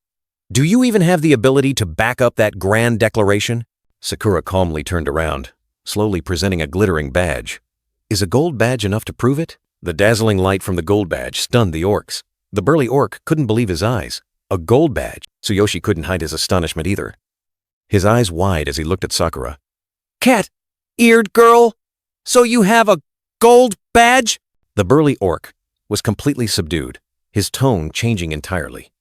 "You should have said that from the start." Sakura smiled confidently, holding her pipe, accepting the quest. She believed the requester would be satisfied with the outcome. "I'll entrust this request to you. I bet the requester will be very happy." The 2 orcs, the burly one and the green-eyed one, slunk away, no longer daring to cause trouble. Tsuyoshi watched them, his face full of surprise, to see the orcs subdued. Sakura smiled brightly, reassuring Tsuyoshi that this quest would help him level up. Tsuyoshi nodded in agreement, ready to face the challenge. "This quest will help you level up, master." Tsuyoshi replied, "Yes, let's do it." Sakura pondered, her gaze complex. A gold badge adventurer calling a young man master? She wondered who Tsuyoshi really was. A gold badge adventurer calling a young man master? Who is this young man? Watching Tsuyoshi's retreating figure, Sakura smiled faintly. He was truly an interesting companion. A man full of mysteries. What an interesting companion. On the deserted road, Tsuyoshi and Sakura walked together. The farm, occupied by countless flesh-eating dark creatures, must not be far. The farm, where countless flesh-eating dark creatures reside, must be around here. Tsuyoshi turned to Sakura, unable to hide his curiosity about her gold badge. Sakura blushed slightly, explaining that she had joined the Adventurers Guild when she was young, undertaking countless quests. "I didn't know you had a gold badge, Sakura." Sakura replied, "Yes. I joined the Adventurers Guild when I was young. I've completed many quests or requests with various teams." Sakura continued, saying she had qualified to upgrade her badge to gold a long time ago. Tsuyoshi secretly admired her resilience, then offered sincere praise. "No, you're amazing, Sakura." At the unexpected compliment, Sakura bowed her head, her face flushed with embarrassment. A rare moment of gentleness appeared on her face.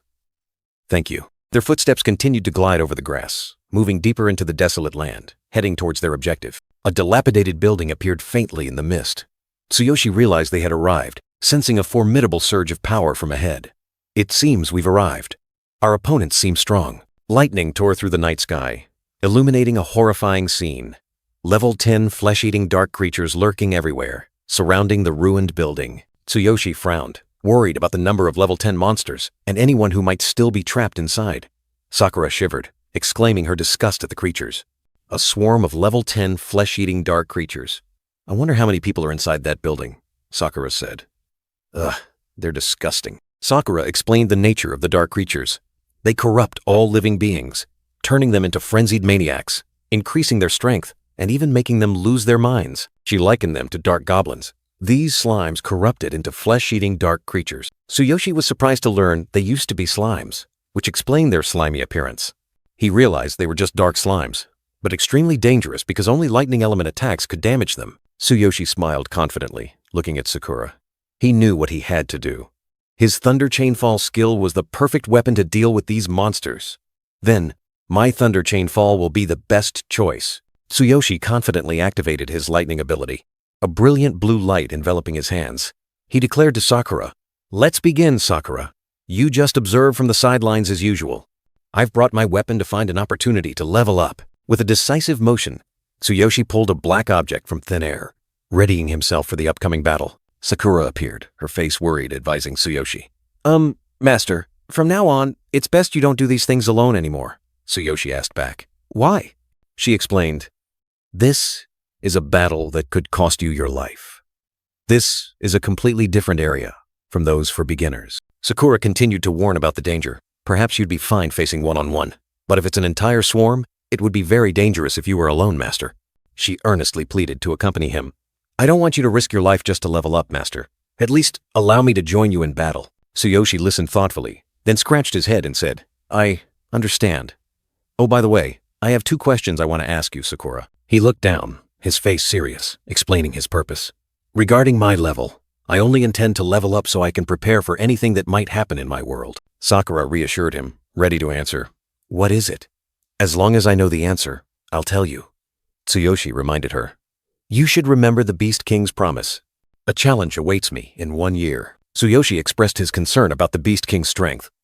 He asked, "I don't know how strong the king is, so my first question is, how strong do I need to be to prove my strength and ability in 1 year?" Sakura was silent, her purple eyes thoughtful, seemingly pondering something very difficult to say. She hesitated, looking at Tsuyoshi with a serious expression. "If I have to be honest with you, Master." Tsuyoshi waited for the answer.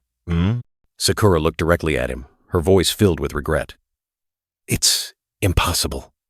For you to overcome his challenge in 1 year, starting from your current level, is impossible." Tsuyoshi was stunned, his earlier confidence vanishing. He asked again, his voice full of bewilderment, "Why is it impossible?" Sakura explained that even surviving the next year would be a miracle. He needed to avoid the beastmen's divine judgment. She asked Tsuyoshi if he knew about the level system rules. Tsuyoshi asked her to explain, admitting he only knew that both worlds shared the same level system. He said, "Can you explain it to me? I know that both worlds share the same level system." He continued, saying he knew that the higher his combat level in this world, the more his combat ability as a hero in his old world would increase. Beyond that, I know nothing. Sakura revealed a shocking truth. The level cap for adventurers is level 100. Furthermore, the current Beast King is at level 92. She added, the reason the Beast King achieved that position is due to his unparalleled combat ability and high level. Sakura continued to explain about the three mighty kings, the Beast King, the Human King, and the Elf King, the ultimate symbols of power for each race. Tsuyoshi looked at the image of the Beast King in surprise, thinking to himself, he doesn't look strong enough to be the symbol of power for the Beastkin race. Sakura explained why she said Tsuyoshi couldn't overcome the Beast King's challenge. Because there's a limit to how much you can grow. Simply put, there will be a point where an adventurer can't get any stronger. The higher the level, the harder it is to level up. She used herself as an example, as images of 3 other adventurers with their levels appeared. You can take me as an example. I've been an adventurer for over 20 years, yet I'm still only at level 72. Sakura affirmed her level limit. I know level 72 isn't low, but I've tried to level up many times, but I've failed. This is my level limit. Everyone has their own limits. She added that to overcome the Beast King's challenge, Tsuyoshi would need to reach at least level 50. Sakura expressed extreme worry. No matter how you look at it, you can't reach such a high level within a year. A normal adventurer would need a lifetime just to reach level 50. Tsuyoshi remained silent, his eyes thoughtful at Sakura's explanation. He smiled faintly, reassuring Sakura. I understand your worries. Sakura still couldn't hide her worry, suggesting, are you really okay, Master? At the very least, I will accompany you for the next year. Even if you can't fulfill your promise to the Beast King. Tsuyoshi looked directly at Sakura, his gaze firm. You know I'm not a normal adventurer. He confidently affirmed his abilities, recalling the feats he had accomplished. I stood up right after receiving the divine judgment. I lifted the Holy King's hammer. You know I'm not normal. It'll be fine if I can reach level 50 within a year, right? Even if it's impossible for others, I might still be able to achieve it. Tsuyoshi revealed the secret of the ring and the divine selection system. It sounds strange, but thanks to this ring, I'm in this world. I even stood up after receiving the divine judgment, and I have this divine selection system. I am the chosen one. I must say goodbye to all normal paths or destinies. With this divine selection system, everything becomes possible. Sakura looked up at Tsuyoshi, her eyes sparkling with admiration and trust. Master, she beamed, trusting Tsuyoshi completely. Just as you said, Master. You will surely become a legend. I believe in you, Master. Tsuyoshi nodded slightly, lightning energy flaring around his hand. Good. Let's go then. He turned to Sakura, his gaze serious. All right. Here's my second question. Sakura quickly apologized for talking too much, while Tsuyoshi, with the black ice sword glowing with electricity in his hand, turned and walked away, his eyes still on her. The black-haired warrior continued his unfinished question, his tone serious. If I have to fight a level 10 warrior and a dozen minions at the same time, what level do I need to be to have an advantage? Sakura was surprised, her finger on her lips in thought. Although she didn't understand Tsuyoshi's intention, she still offered advice. With that many enemies, you'd need at least level 12 to have an advantage. Tsuyoshi turned his back, his gaze firm. Level 12, huh? That settles it. I'll reach level 12 inches about a week. A status screen appeared, showing him at level 6 with a combat power of 8,800, a colossal shadow entity, with sharp teeth and a slimy body, suddenly appeared, growling menacingly. Tsuyoshi didn't hesitate, facing the level 10 flesh-eating shadow. He turned to Sakura, his voice resolute. Leave this one to me, Sakura. Tsuyoshi's eyes blazed, his determination ignited. He gripped his sword, declaring he would use the system to its fullest from now on. A system notification appeared confirming. Divine Eye has been activated. Detailed information about the flesh-eating shadow appeared. Level 10, slime form, combat power 1,500. Elemental weakness is lightning, nullifies all normal attacks, and has high regeneration. Its main weakness is the slime core inside its body. Tsuyoshi gazed thoughtfully at his sword, analyzing the information. So, that's it. Although its elemental weakness is lightning, its core is also a weak point. He concluded, at my current level, using the Thunder Chainfall skill to hit its core is the best option to win. Without hesitation, Tsuyoshi charged into the shadow entity, determined to find its core. First, I need to find out where its core is. Sakura quickly warned as the shadow entity launched an attack. If it touches you, that part of your body could be corrupted. Please be careful. Tsuyoshi charged into the monster's attack, enduring its corrosive power, but still stood firm. Tsuyoshi's eyes lit up as he discovered something. Found it, he confidently stated. With my peak physique, I can withstand its attacks. The peak physique skill activated. Tsuyoshi charged straight at the monster, his sword glowing brightly. He intended to deliver a decisive blow. Once I get close, but suddenly Tsuyoshi was thrown back, his eyes filled with surprise. Could it be that its core isn't in its chest? The flesh-eating shadow monster was astonished by Tsuyoshi's terrifying recovery speed. The black-haired warrior had already stood up, ready for the next battle. The level 10 flesh-eating shadow monster loomed before him, its body pitch black, covered in sharp spikes, exuding a deadly aura. Tsuyoshi looked up, his gaze firm. The monster roared, its sharp teeth widening, slime oozing out, ready to devour everything. It activated the skill, Transformation, phagocytosis. A terrifying attack from the monster struck, the ground shaking, dust and debris scattering, swallowed whole. Tsuyoshi remained unfazed. He used his sword to brace against the monster's teeth, sneering, "You intend to devour me? You've chosen the wrong opponent." The peak physique skill was activated again. Tsuyoshi's arm strength surged dramatically, helping him maintain his stance. Tsuyoshi tensed, his deep blue eyes flashing. He scoffed at the monster. "You're just a moth drawn to a flame." With explosive power, Tsuyoshi was determined to tear apart the monster's teeth. His silhouette appeared mighty amidst a surge of fiery red energy. Sakura stood from afar, her eyes wide with surprise. She thought to herself, his power is terrifying. Perhaps it's true what he said. He's the one who turns the impossible into possible. The flesh-eating shadow monster roared in pain as Tsuyoshi struck its head forcefully. A brilliant golden core appeared. Tsuyoshi finally found its weakness. He plunged his sword directly into the vulnerable spot. "I finally found it. It's under your tongue." Tsuyoshi swung his sword, and electrical energy erupted around the blade. He shouted, "Taste the power of lightning!" Rolling thunder struck down, and the skill Thunder Chain Fall was unleashed, creating a destructive surge of electrical energy. The level 10 flesh-eating shadow monster completely vanished, leaving only its brilliant golden core shimmering in midair. Tsuyoshi sighed in relief, wiping the sweat from his brow. A soft "ha" escaped him, expressing exhaustion, yet also deep satisfaction. The status board appeared, confirming the victory. Tsuyoshi confidently remarked, "It seems this quest will be easy." He had reached level 6 with a combat power of 8,800. 30 minutes later, a shattering sound echoed, signaling the end of a fierce battle. Tsuyoshi stood amidst the ruins of the flesh-eating shadow monsters, almost all of them annihilated. The status board appeared, confirming he was still at level 6 with a combat power of 8,800. But looking at his experience points, Tsuyoshi realized a harsh truth. Just as Sakura said, the higher the level requirement, the harder it gets. The experience points gained from these monsters are negligible. He clenched his fist, his gaze thoughtful. "It seems I can't level up with just this quest. I need to rethink my plan to level up faster. Anyway, this speed is still faster than in the old world, but it's still far from my goal." Tsuyoshi clenched his fist tightly, determination burning in his eyes. "I must reach level 12 inches less than a week, and then level 20 inches a year. I have to try my best to achieve it." After the battle, Sakura approached Tsuyoshi, smiling as she said, "Well done, master." Tsuyoshi replied, "Hey, do you have any lightning ointment? That stuff is really good." Sakura handed him a small pouch, containing 4 vials of medicine. "I still have 4 vials. I've prepared them for both of us, master. Feel free to use them as you wish." Tsuyoshi wiped his sweat, grinning broadly. "That's Sakura for you. You bought lightning oil from the vendor before we came here, didn't you?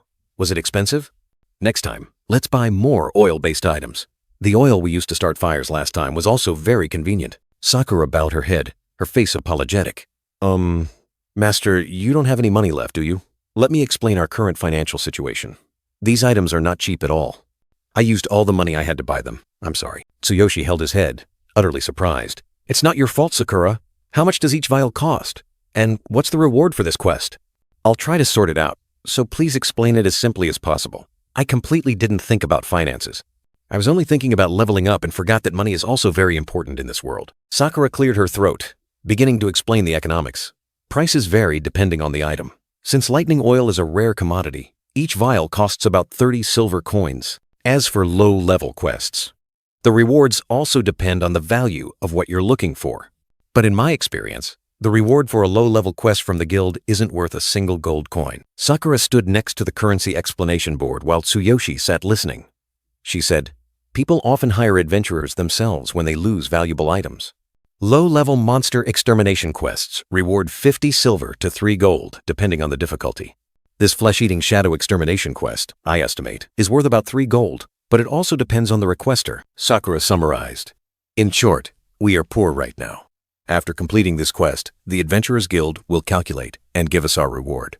So, with the 3 gold coins we receive, living expenses, and the amount of oil you want to buy, Tsuyoshi looked at Sakura with warm eyes, a happy smile on his face. You look as reliable as a wife. Good, Tsuyoshi said, his black eyes sword slung over his shoulder. The final boss must be in the pantry, right? Since that's the only place left, let's finish it quickly, Sakura replied. Good luck. Just as Tsuyoshi and Sakura were about to enter the pantry, an angry voice rang out, questioning them. Who are you to dare trespass into our farm? A large, corpulent orc appeared majestically, proclaiming himself the farm owner. He looked at Tsuyoshi and Sakura suspiciously. Are you adventurers?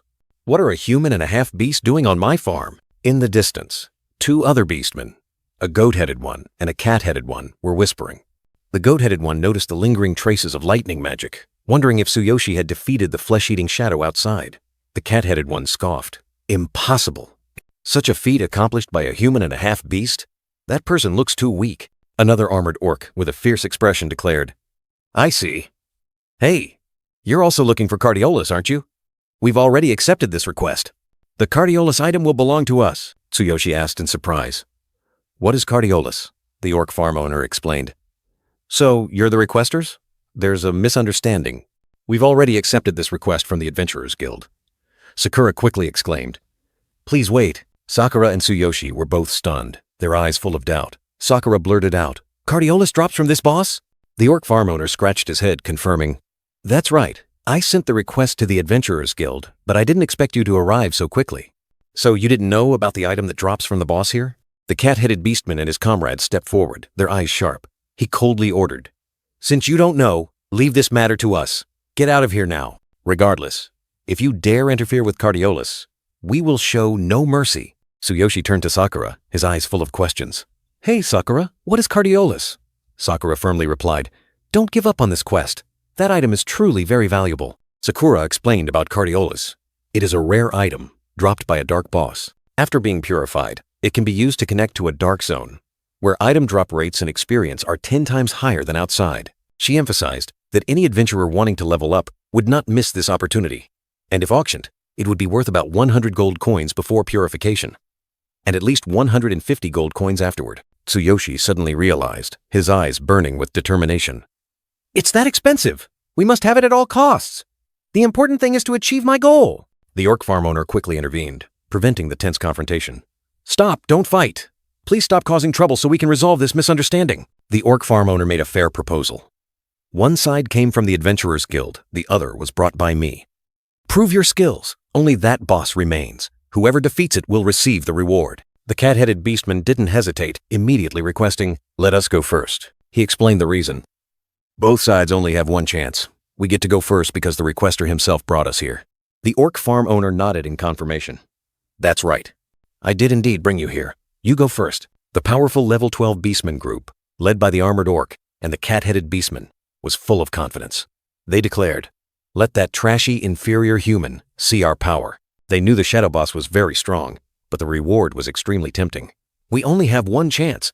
Let's give it 120% of our power. Tsuyoshi and Sakura watched, realizing the disadvantage. Sakura observed, That's a perfect lineup. A mage, an archer, a warrior, and a tank. If they coordinate perfectly, they will surely defeat the boss. She sighed. We've probably lost our chance. Tsuyoshi mused. I see. Suddenly, Tsuyoshi broke the silence. Wait, I have a proposal. He looked directly at the Beastkin group, offering a bold idea.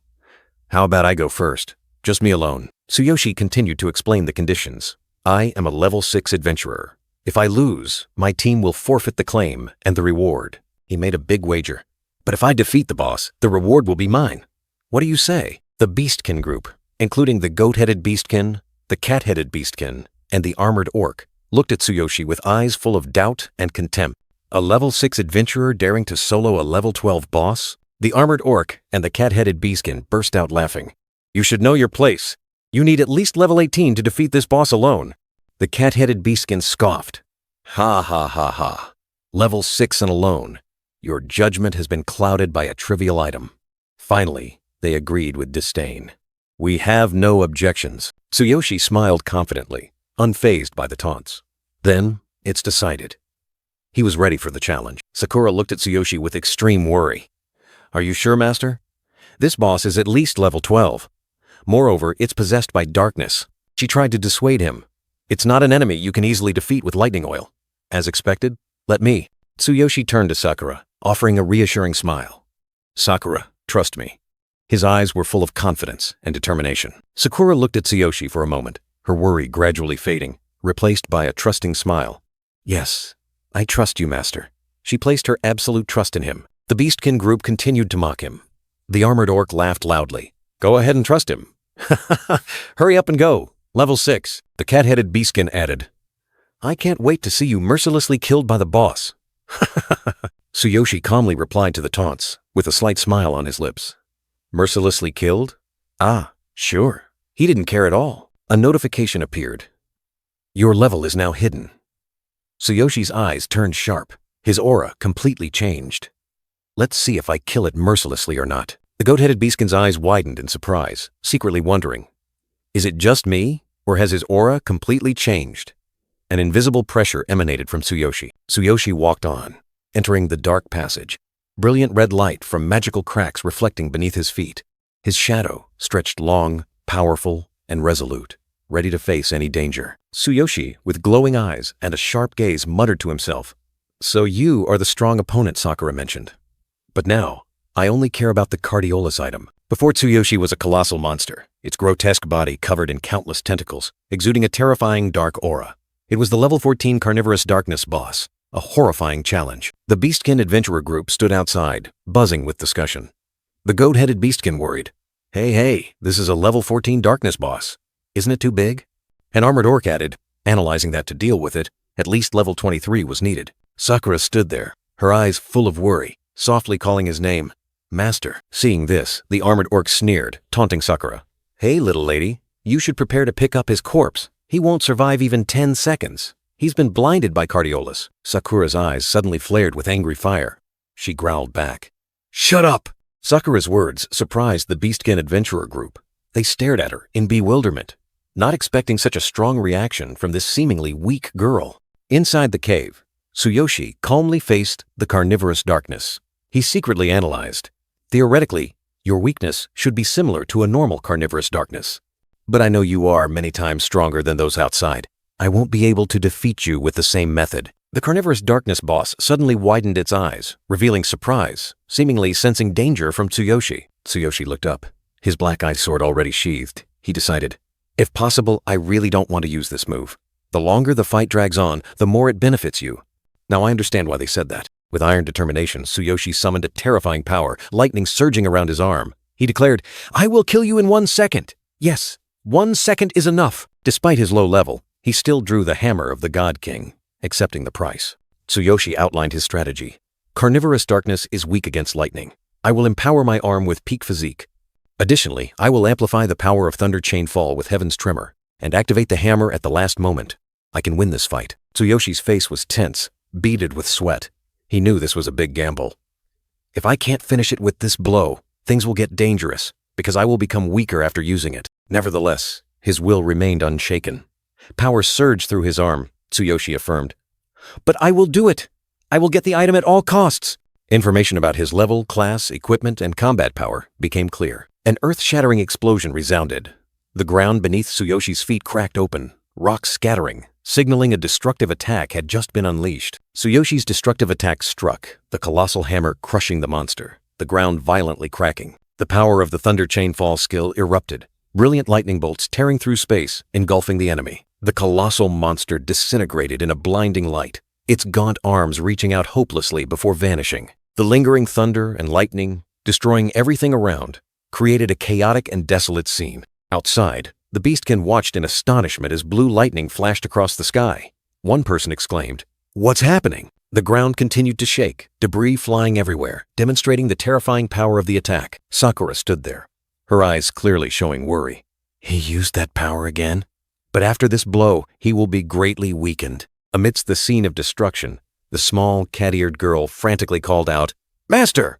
Other beastkin were confused. What the hell is going on? So that wasn't a bomb? Where are we? What do I do now? Where's my food supply? The small, cat-eared girl continued to search relentlessly. Her call, "Master, where are you?" echoing. Another beastkin secretly thought, that was a powerful attack. The boss must have been destroyed from the inside, right? Amidst the rubble, an arm reached up from the ground. Tsuyoshi was still alive after the terrifying attack. Sakura looked at him with relief. Tsuyoshi sat up, his body tired but his eyes resolute. He looked at the gemstone he had just obtained and asked, "So, this is the Cardelois you spoke of?" The precious item appeared. An unrefined Cardelois gem, shimmering with a mysterious blue light. Sakura approached, explaining, "Are you planning to use it yourself? You need to ask mages to do that. Cardelois must be refined and imbued with magic by a mage before it can be used." Sakura continued, "The guild is located in the eastern part of the city. I'll write you a letter of recommendation. There will be a mage exam in a few days, so they might refuse, but I'll bring the letter, just wait." Tsuyoshi replied, "Thank you very much." Tsuyoshi asked in surprise, "A mage exam? So even mages have ranks?" Sakura began to explain about mages, a noble title similar to alchemists or awakened elves. They must undergo rigorous exams and are divided into 6 ranks, from white to gold, each rank harboring different powers, she continued, emphasizing that only mages can craft special potions and items, just like the awakened ones. High-ranking mages' products are not only more effective, but also of superior value. Tsuyoshi wondered if mages were different from ordinary adventurers. Sakura affirmed that they are noble beings, rarely participating in combat, but capable of crafting valuable elixirs, even affecting adventurers' level caps. Hearing about level caps, Tsuyoshi couldn't help but be astonished. A capability that seemed to exist only in legends was now revealed through Sakura's words. In the adventurer world, there's a saying, better to face 10 high-level adventurers than 1 master mage. Their elixirs can change the tide of battle, even help increase levels, making mages a sought-after target for everyone. An old story tells of an 80th level warrior who dared to anger a silver mage. He was relentlessly pursued by dozens of 80th level adventurers. From then on, the world understood the terrifying power and influence of mages. Tsuyoshi pondered, his eyes revealing deep thought.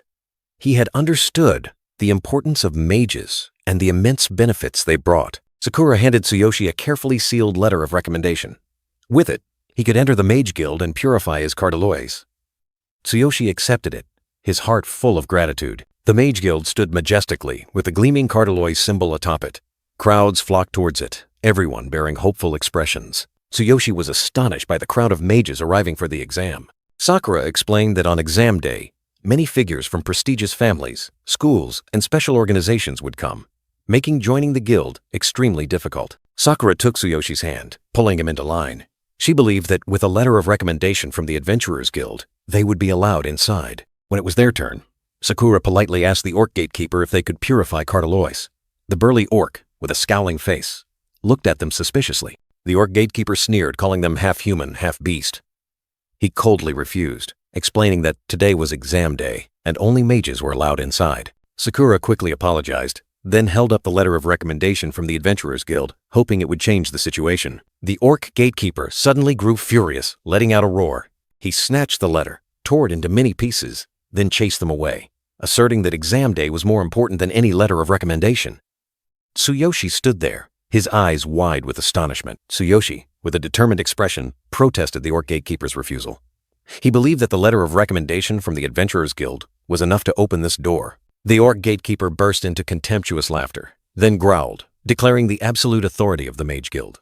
He emphasized that no one was allowed in until the exam concluded, regardless of any letter of recommendation. A cold glint suddenly flashed in Tsuyoshi's eyes. Sakura stood behind him, anxiously trying to intervene, knowing that if Tsuyoshi lost his temper, things would spiral out of control. Amidst the tension, a dignified voice rang out. The president of the Northern Mage Guild, Doug, appeared in his noble purple robe. Asking about the commotion, the Orc Gatekeeper quickly bowed, apologizing to President Doug for causing a disturbance. The atmosphere immediately became solemn. The Orc Gatekeeper hastily explained, blaming Tsuyoshi and Sakura as rude individuals who dared to demand Cardelois purification on the important exam day. Tsuyoshi didn't wait, bluntly interrupting the Orc Gatekeeper and questioning President Doug. "Are you in charge? I have a letter of recommendation from the guild, so why won't you let me in?" The Orc Gatekeeper was enraged by Tsuyoshi's attitude. A goat-headed beastman standing next to Doug spoke up, explaining that they would purify Cardelois. But Tsuyoshi would have to wait until after the exam. Tsuyoshi expressed his predicament, stating that he was also racing against time to upgrade his power. He apologized for his haste and asked if there was another way to resolve it. Doug made a surprising offer. Tsuyoshi could participate in the mage exam and achieve the highest score. However, He also frankly stated that as a warrior, Tsuyoshi was not qualified. Tsuyoshi was surprised by Doug's words and immediately asked about the requirements needed to participate in the mage exam. The surrounding crowd burst into scornful laughter, looking down on Tsuyoshi's ignorance of the mage world. They saw it as an insult. The goat-headed beastman explained in detail. To become a mage, one needs magical talent and must pass 2 tests in crafting potions and items to earn the title of White Mage. Tsuyoshi asked again, asserting that if he were a mage, everything would be fine. Then, he unexpectedly made a bold request.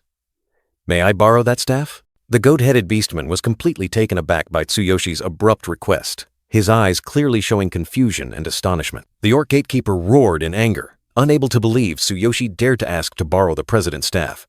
Sakura, standing nearby, was also worried, warning that Tsuyoshi couldn't possibly use it if he wasn't a mage, and even threatened to call the guards. Tsuyoshi maintained a resolute expression, raising his head to reply, "Just let me borrow it. I will prove myself worthy." President Doug, after a moment of contemplation, made a surprising decision. He said, "Interesting.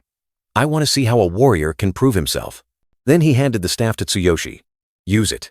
This staff has no level limit." Sakura looked at Tsuyoshi with worried eyes, softly asking, "What are you going to do, master?" Tsuyoshi turned, offering a reassuring smile. "Trust me." Sakura nodded, giving a trusting smile. In her heart, a firm belief. Whenever master says these words, he always achieves his goals. Tsuyoshi gripped the staff firmly, the orc gatekeeper still looking doubtful, provoking, "President Doug has lent you his staff. So, prove yourself." Tsuyoshi raised his hand, his eyes flashing with a mystical blue light, preparing for an unbelievable performance. The orc gatekeeper was surprised, not yet understanding what was happening. A decisive strike from Tsuyoshi's staff landed directly on the orc gatekeeper. Direct hit. The orc gatekeeper's pained cry echoed as he was sent flying, and suddenly, magical rose petals appeared around him. Tsuyoshi explained his intention, his eyes shining brightly. "If I'm guessing correctly, if I copy a mage's skill and use a staff as a conduit, I'll be able to use magic." A system notification appeared, confirming, "Active skill absolute copy has been activated." Tsuyoshi realized, "I'm not limited by just one class. In theory, I can become anything." Choosing the warrior class initially was just a personal preference. This skill allows him to copy one skill from an opponent, but he can only store one skill at a time. Tsuyoshi looked at the available skills to copy, then decisively chose, "Illumination, I'll pick this one." The Illumination skill is a support spell, costs 30 MP, creates a strong light that stuns enemies for 3 seconds. Range depends on magical energy. Another notification appeared confirming, "The Illumination skill has been fully copied." Tsuyoshi stood there, the staff in his hand blazing with brilliant golden light. The orc gatekeeper looked at him, both angry and bewildered. "What are you doing, you freak?" Tsuyoshi raised his staff high, magical energy surging around his body. He boldly declared, "A mage can cast magic with a staff.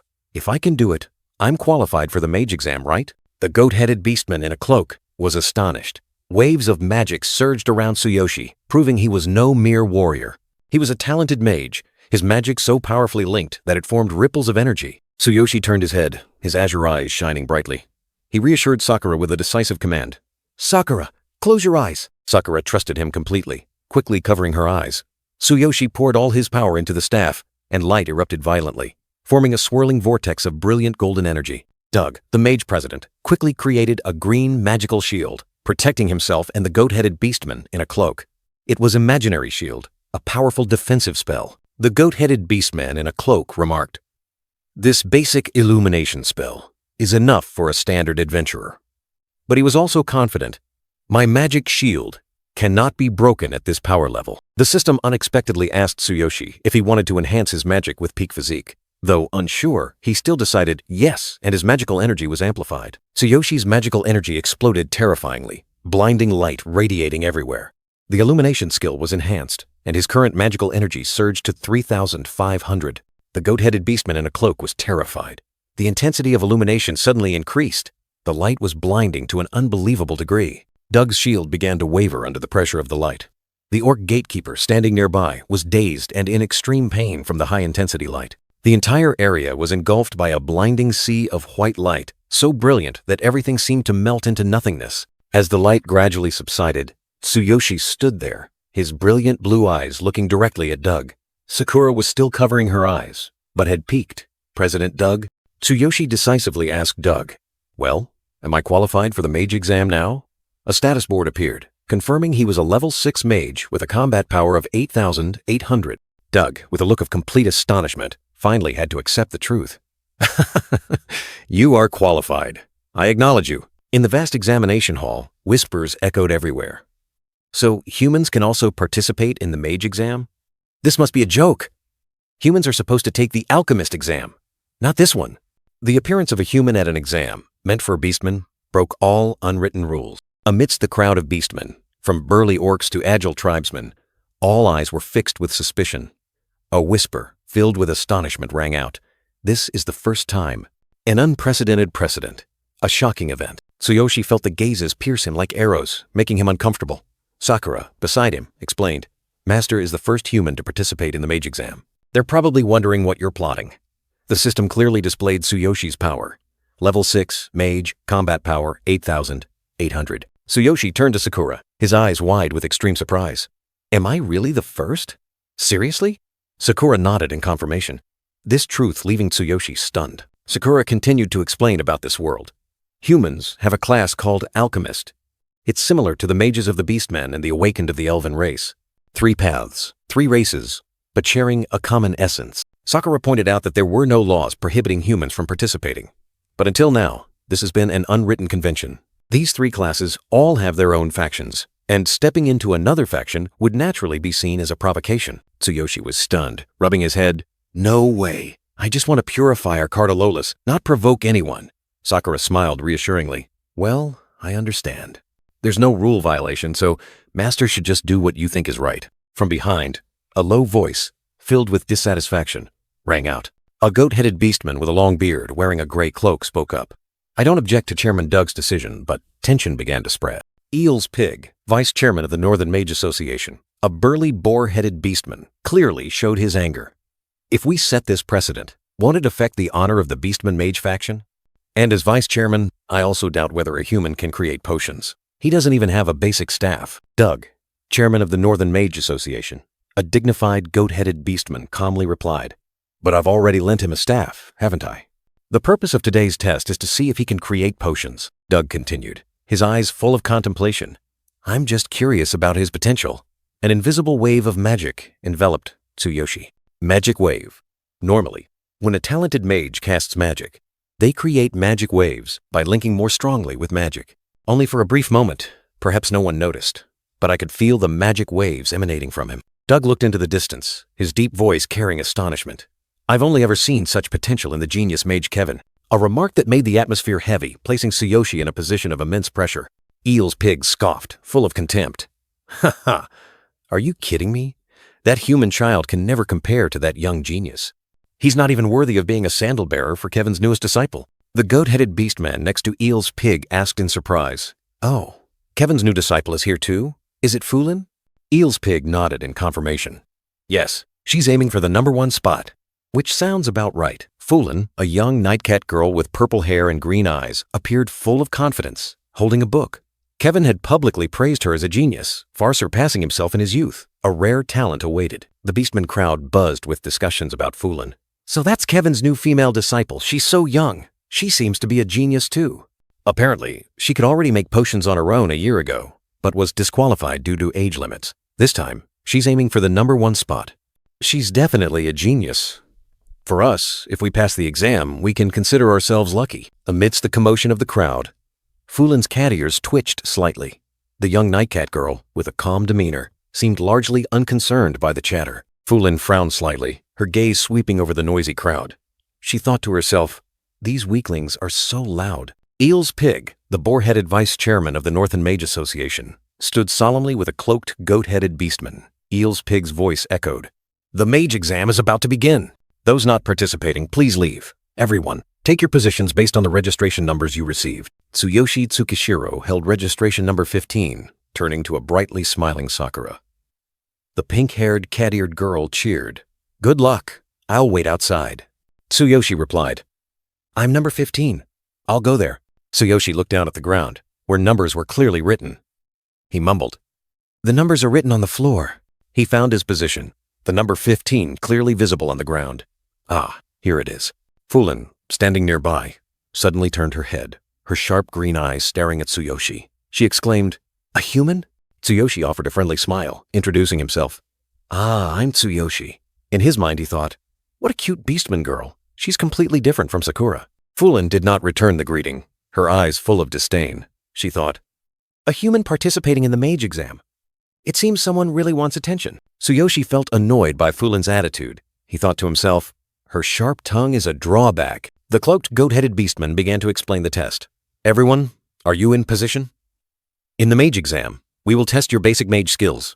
You will be required to brew potions yourselves. Since all of you have chosen the path of becoming a mage, I'm sure you are well prepared for this." Tsuyoshi looked down at the crude potion brewing table in front of him, too surprised to speak. He exclaimed, "Ugh, what is this?" Fulin looked at Tsuyoshi with a scornful expression, saying, "You don't even know what a mage's refining station is? Perhaps you should go home." Tsuyoshi was angry, his face contorted. He growled, "Leave me alone," he thought to himself. Refining station? The method of brewing potions in this world is still quite outdated. In my old world, no, those were capsules.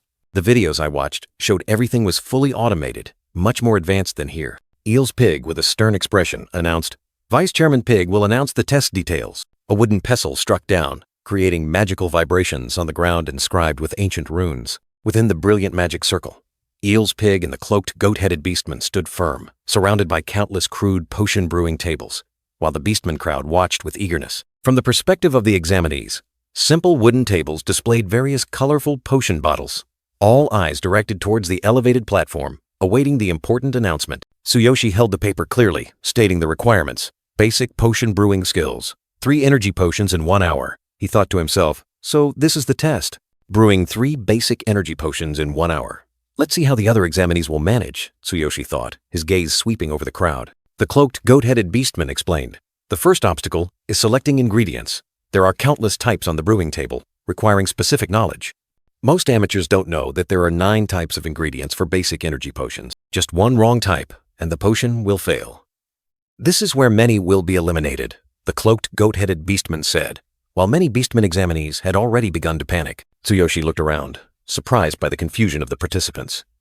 Are there really so many people who don't know which ingredients to choose? He wondered. Tsuyoshi thought, normally, when mages concoct potions, the ingredients are already prepared.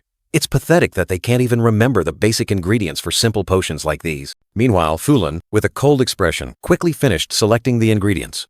It's pathetic that they can't even remember the basic ingredients for simple potions like these, she thought to herself. Tsuyoshi's eyes widened in astonishment. Amazing! So fast, he exclaimed, witnessing Fulin's speed. Fulin let out a soft snort. In her hand, a golden glowing ingredient radiated powerful energy. Fulin gripped her staff tightly, her gaze resolute. Achieving first place is Master Kevin's minimum requirement. I will definitely complete it, she told herself, her determination burning bright. Eel's Pig nodded. Truly worthy of being Kevin's disciple, she has already begun. Her precision and speed are both perfect. This test must be too easy for her. Fulin used a mortar to crush the glowing ingredient, tiny golden dust particles scattering in the air. With decisive movements, Fulin began mixing the solutions, magic power swirling around her, transforming the concoction process into an enchanting dance. Tsuyoshi was surprised by Fulin's speed, thinking to himself, she has a sharp tongue, but she's truly amazing. To not miss any details, Tsuyoshi activated his Divine Eye. Divine Eye activated, analyzing target's actions. The 2 judges, Eel's Pig and the goat-headed beastman, marveled at Fulin's meticulousness. Kevin's assessment was entirely accurate.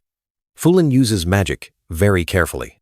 The goat-headed beastman added, indeed. She will certainly become an excellent mage in the future. The bubbling green magical solution was carefully poured by Fulin into small test tubes, creating tiny bubbles. The emerald liquid flowed gently, filling each test tube, signaling a significant step in the concoction process. The goat-headed judge explained. The next step is the crucial and final procedure. Fulin concentrated intensely, green magic power surging around her, the nightcat girl's eyes glowing brightly. 3 test tubes filled with green liquid emitted an ethereal glow, the refining process proceeding vigorously. The goat-headed judge confidently stated, refining is the most important process in potion concoction. Combining ingredients with the tester's magical power, that is the final challenge. For Fulin, this will be no problem. If everything goes as expected, Fulin will secure first place this time. While other contestants were still struggling with the test, Tsuyoshi remained still, observing everything. Tsuyoshi still hadn't started, making the goat-headed judge wonder, he still hasn't started? What is he doing? Fulin decisively completed the solidification process, magic power from her staff flowing into the test tubes. Fulin confidently declared, "It's done! Easy peasy. I'm the best. Fulin is number 1. Eel's pig signaled to Fulin, "Very good. After completing, please wait until the end of the test for your work to be graded." Fulin looked annoyed. I have to wait for them." A surprised look flashed across Fulin's face, as if she had just realized something. Fulin spun around, her sharp gaze fixed on Tsuyoshi, growling, "What are you looking at, you weirdo?" Meanwhile, Tsuyoshi's divine eye system reported that it had completed analyzing all her actions. Tsuyoshi calmly replied to Fulin, saying it was nothing. From the podium, Eel's pig urged everyone to start immediately, not to waste time. The cloaked goat-headed beastmen also muttered that, even with more time, Fulin wouldn't be able to do anything. Fulin's blue eyes widened, a flicker of surprise crossing them, as if she had just noticed something unusual. Eel's pig and the cloaked goat-headed beastmen both raised their eyebrows, a puzzled surprise evident on their faces. Tsuyoshi gripped his staff tightly, a system notification appearing, asking if he wanted to optimize the analyzed actions. Without hesitation, he commanded, "Optimize." Immediately, Tsuyoshi was enveloped by a surge of blue energy.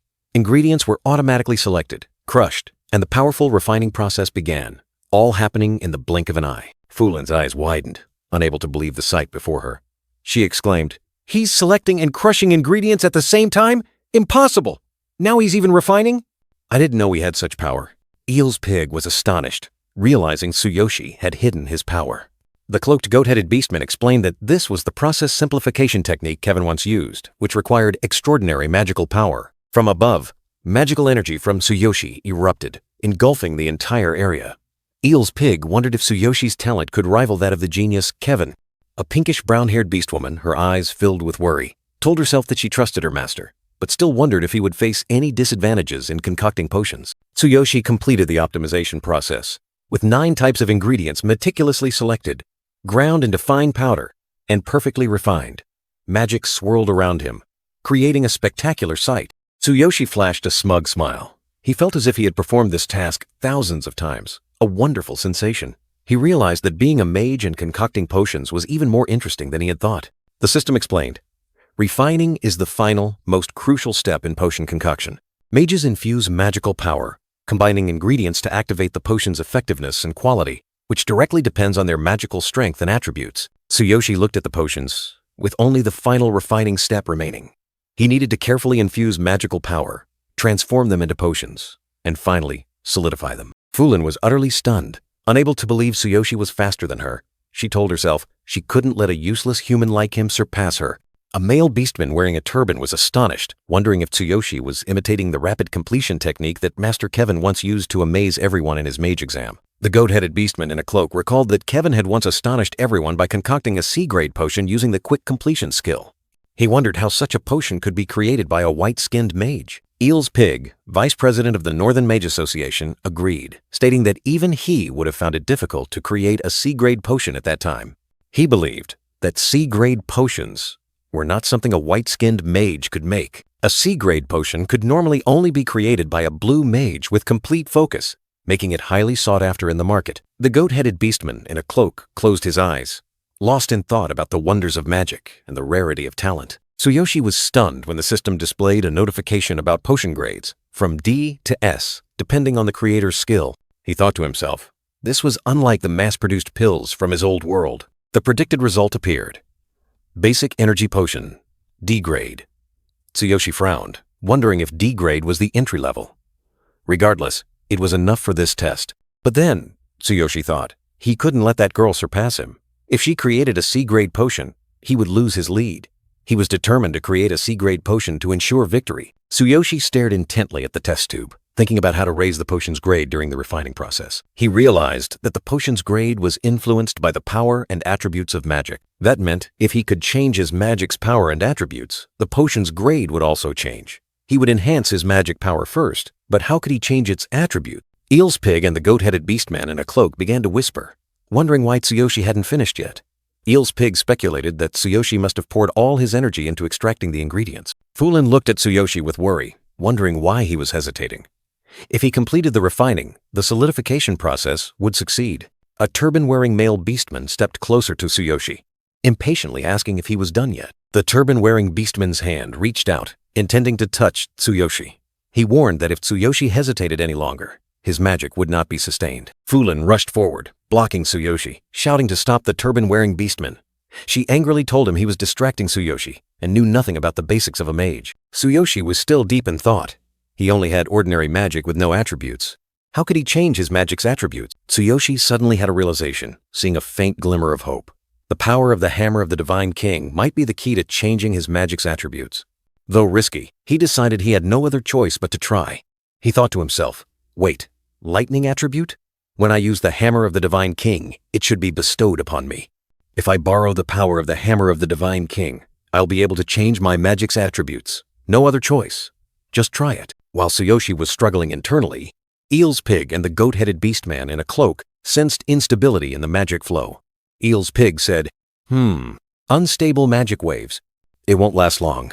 The goat-headed beastman in a cloak added, oh dear, I also feel the instability. If the magic can't be maintained, the refining will fail. What a pity. Tsuyoshi squeezed his eyes shut, and a fierce surge of lightning energy erupted from his eyes. He summoned the Hammer of the Divine King, determined to execute his bold plan, shouting, Hammer of the Divine King, appear! Tsuyoshi's entire body trembled, covered in azure lightning bolts.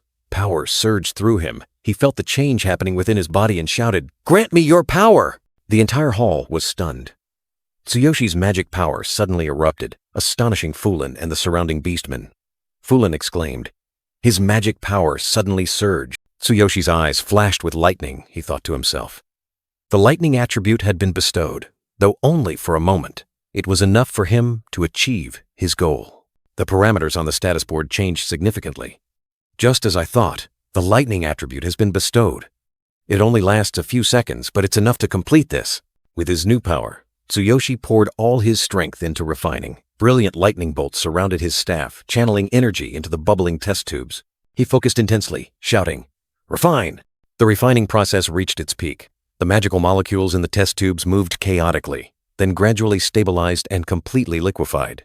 Final liquefaction. Tsuyoshi panted, drenched in sweat. Before him were the completed basic energy potions, emitting a faint blue light. He murmured, the basic energy potions are complete. Tsuyoshi wiped the sweat from his forehead, feeling exhausted. He wondered if these potions would be enough to help him surpass Fulin, given that changing his magic's attributes had consumed so much energy.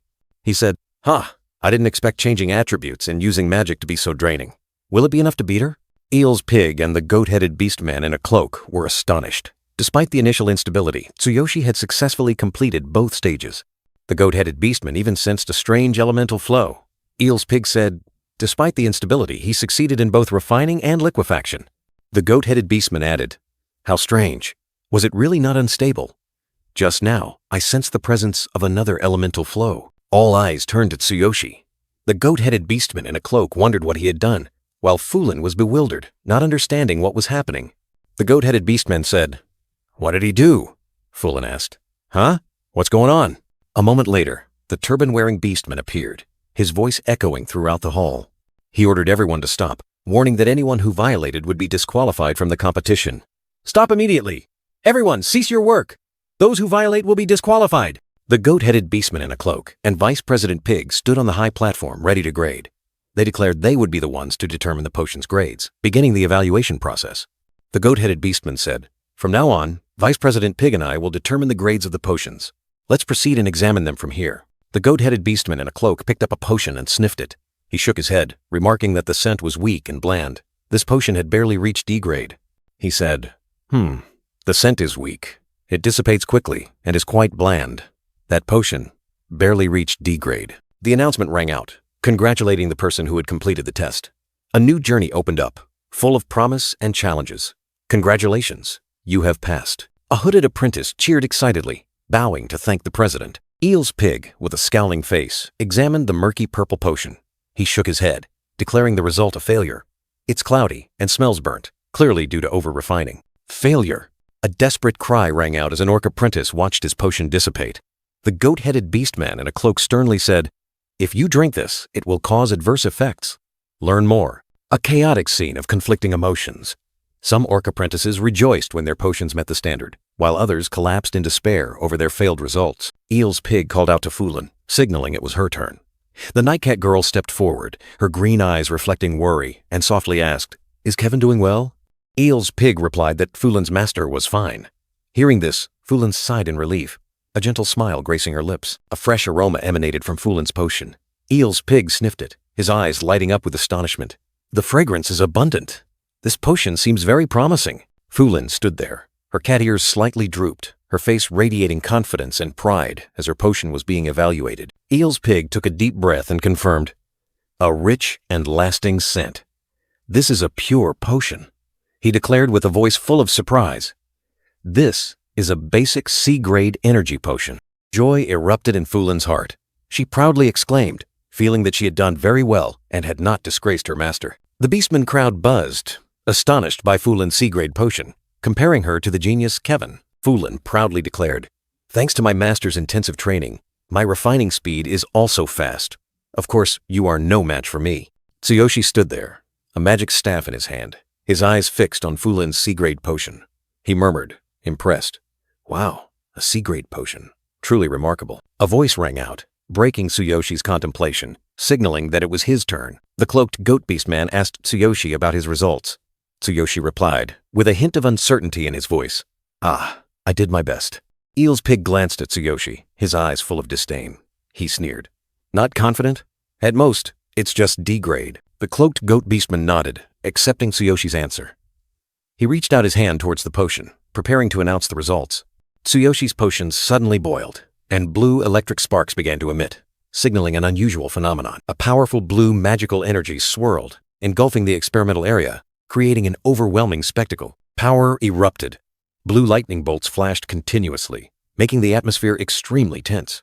The other contestants standing around were all astonished. The cloaked goat beastman, one of the judges, exclaimed, "Ah, lightning? Interesting." He realized this was not normal. "This is a supernatural phenomenon?" Eel's pig, vice president of the Northern Mage Association, also couldn't hide his astonishment. He assessed, "A potion causing a supernatural phenomenon. It must be at least B-grade." Fulin, Kevin's disciple, was completely stunned. She couldn't believe her eyes. Impossible. Only someone with power equal to Master Kevin could create something B-grade. The crowd of contestants, from orc warriors to hooded mages, all gaped in astonishment, their eyes fixed on Tsuyoshi's potion. The cloaked goat beastman bowed before the potion, sensing every detail. He marveled, the richness of the aroma, the purity of the potion, and even the supernatural phenomenon. He turned to Eel's pig, his voice full of reverence. "Pig, it seems we were wrong. This human boy might be in existence even more formidable than the genius Kevin." Tsuyoshi, though a little tired, stood firm. He held up the brilliant blue potion, next to which was written A-grade basic energy potion. A judge declared, "Without a doubt, he has won first place in this mage exam." Outside the gates of the Mage Association, Sakura was squatting, her eyes full of worry and restlessness, waiting for Tsuyoshi. Worry enveloped Sakura. She wondered if Tsuyoshi was okay, if he had arrived yet. "Master still hasn't come?" Just then, Tsuyoshi appeared. He waved and called out loudly, "Sakura!" Sakura joyfully stood up and ran to Tsuyoshi. She asked, "Welcome back, Master. Is everything all right? I was so worried. It felt like a very long time." Tsuyoshi replied, "I'm sorry for making you worry. The exam is over." Sakura asked about the results, and Tsuyoshi smiled and announced, "Oh no. So, how did it go?"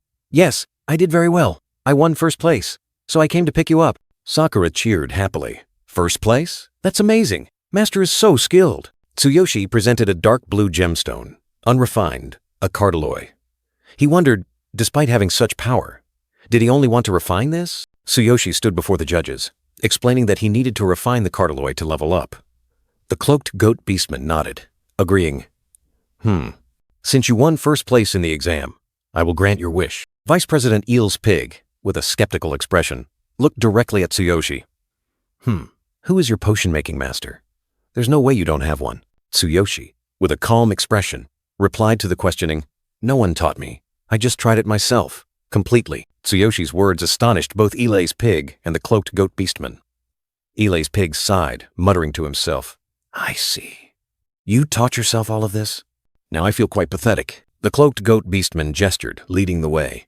"This way. After refining the cardalloy, I will bestow upon you the white mage robe." Tsuyoshi and Sakura walked away, followed by Fulin with a gloomy expression.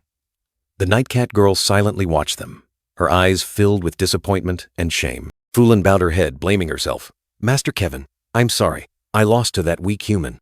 Sakura, hearing the familiar name, suddenly turned her head, her eyes full of surprise. Kevin? Sakura's gaze turned sharp. She stared at Fulin, her voice full of hidden meaning. So, you are Kevin's disciple. Tsuyoshi noticed Sakura's unusual behavior, turned and asked, Sakura, what's wrong? Sakura flinched, quickly forced a strained smile, trying to hide her emotions. Oh, no. I was just a little distracted. Tsuyoshi smiled reassuringly, leading Sakura. Come on, follow me. When the refining is complete, another objective will be waiting. Fulin watched Tsuyoshi and Sakura's retreating figures, clenched her fists, her eyes burning with determination. Yes! They entered an ancient room where sparkling magic crystals and rare herbs were solemnly arranged. This was the ritual chamber. The cloaked goat beastman began the ritual, chanting solemnly, Mother of Earth, Father of Fire, Spirit of Water, Breath of Wind.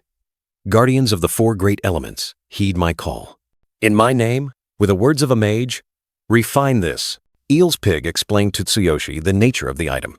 Cartaloy is filled with dark power. A specialized refining ritual is needed. He continued, let it melt and turn into mist. Let it be illuminated by light. Fortunately, the president is refining it for you. Tsuyoshi watched the purification ritual in astonishment, wondering if this was the type of magic mages used. Eel's pig confirmed, explaining that mages were also a form of sorcerer, and this ritual was a specialized form of magic.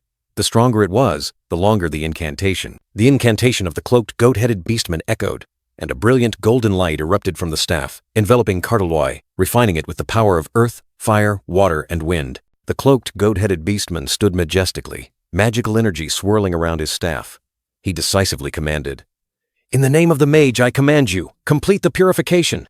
Grant a new life. Cartaloy was completely refined, hovering in midair, emitting a shimmering light. The cloaked goat-headed beastman instructed Tsuyoshi to infuse it with his magic so that only he could use it.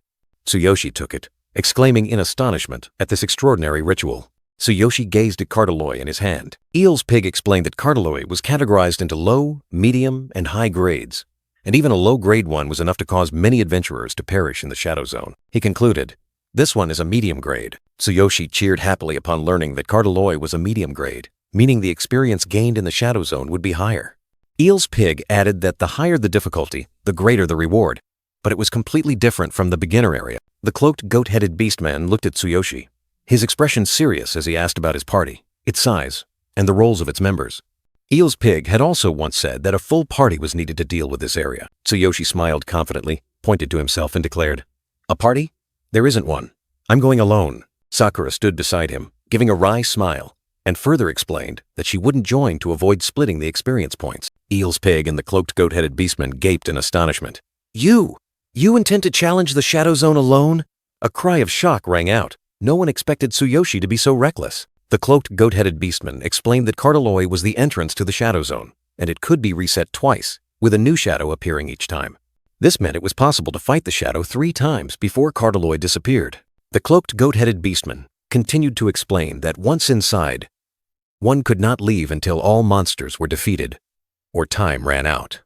Eel's pig added another way out, which was death. Tsuyoshi turned back, a confident smirk on his face. Ha ha ha ha, are you kidding me? I won't be leaving that way. Sakura also agreed, deeming it an unlucky way. Fulin stepped forward, handing Tsuyoshi a bag of potions. The thoughtful girl instructed him to take them, as she had stocked up plenty after receiving rewards from the flesh-eating shadow quest. Tsuyoshi took the bag of potions, a warm smile on his face.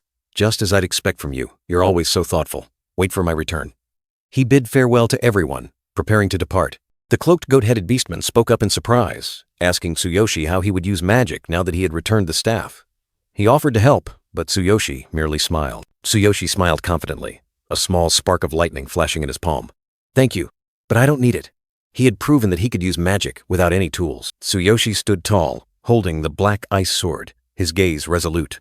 A status window appeared, revealing him to be a level 6 warrior with 8,800 combat power, equipped with the Fox Beastman set and the Thunder Chain Fall skill. The duplicated skill, Illumination, could not be used. Tsuyoshi leaped into the purple teleportation gate, the black ice sword swinging to create a streak of light.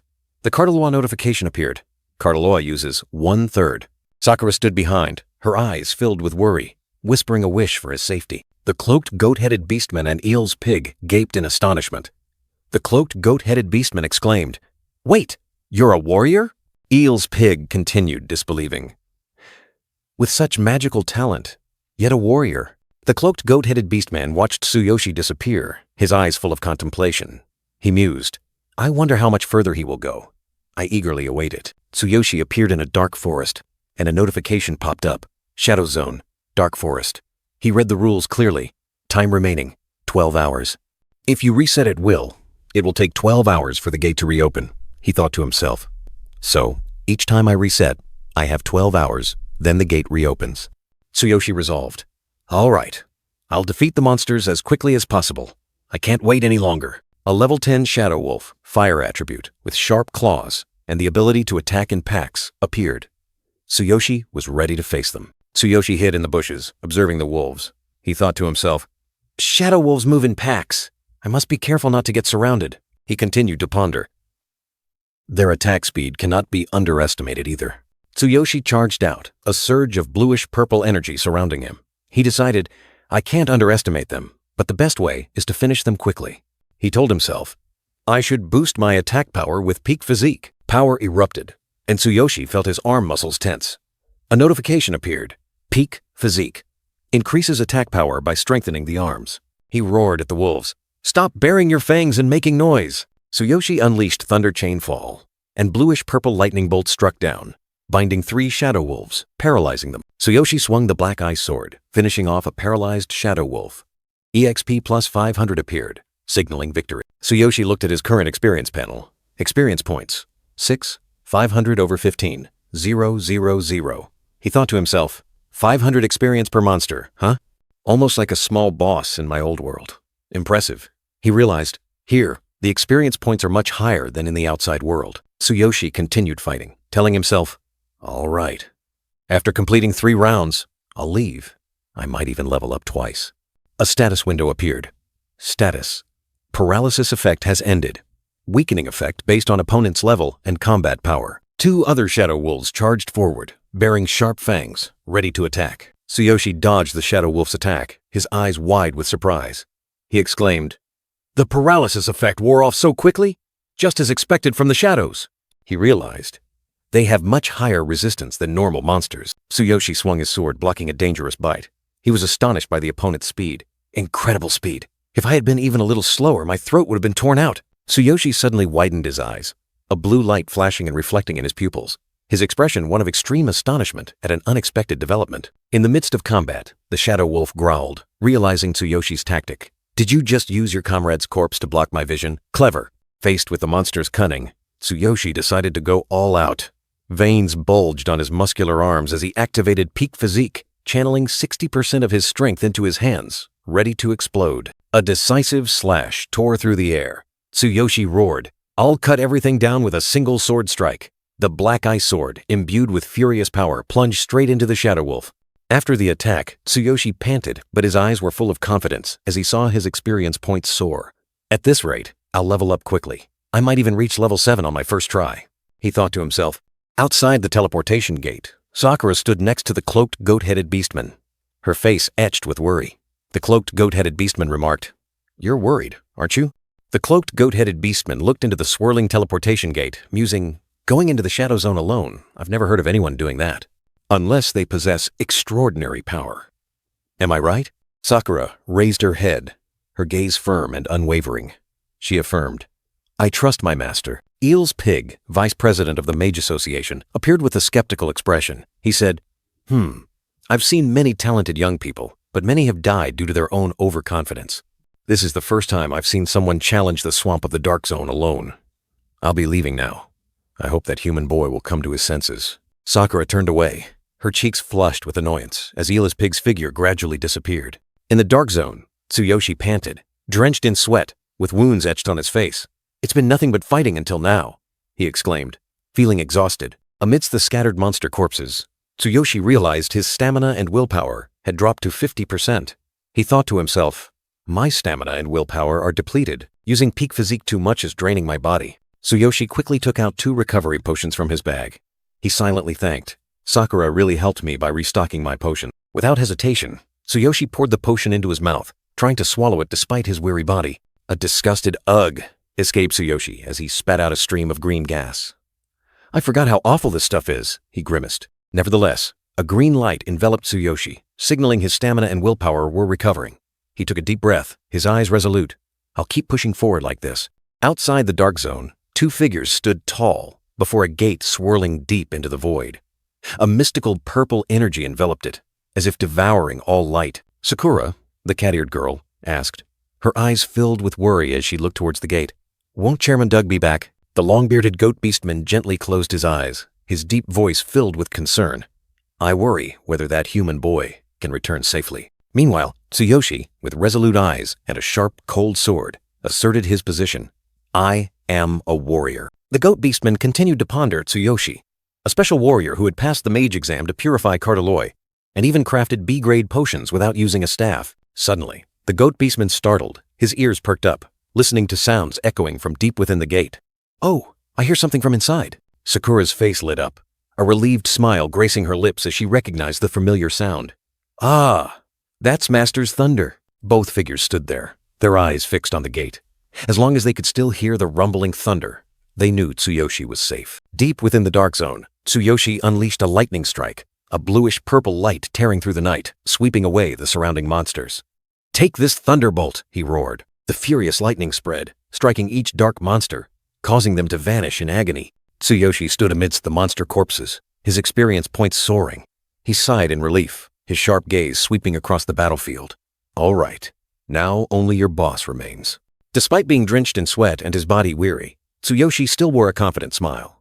He had reached the deepest part, and just one more final battle would put level 7 within his grasp. Before him was a colossal gate, carved with grotesque figures, like a final challenge awaiting him. Tsuyoshi looked at the gate, then glanced at his status board. He realized he needed some time to recover before facing the final battle. He sat down, leaning against an ancient tree trunk, trying to regain his strength. His body was exhausted after the relentless series of battles. He drank a recovery pill, a green light enveloping his body, dispelling his fatigue. Although the potion tasted awful, its effectiveness was undeniable. This stuff is really bad, but I'll probably get used to it, he muttered, comparing it to potions from his old world. After swallowing the recovery pill, Tsuyoshi Tsukishiro felt his strength surge back. A green light enveloped his body, dispelling all fatigue. He stood up, his eyes fixed resolutely forward. All right, I've fully recovered now, he muttered. Let's go. In the depths of the darkness, a pair of glowing red eyes opened wide, full of ferocity.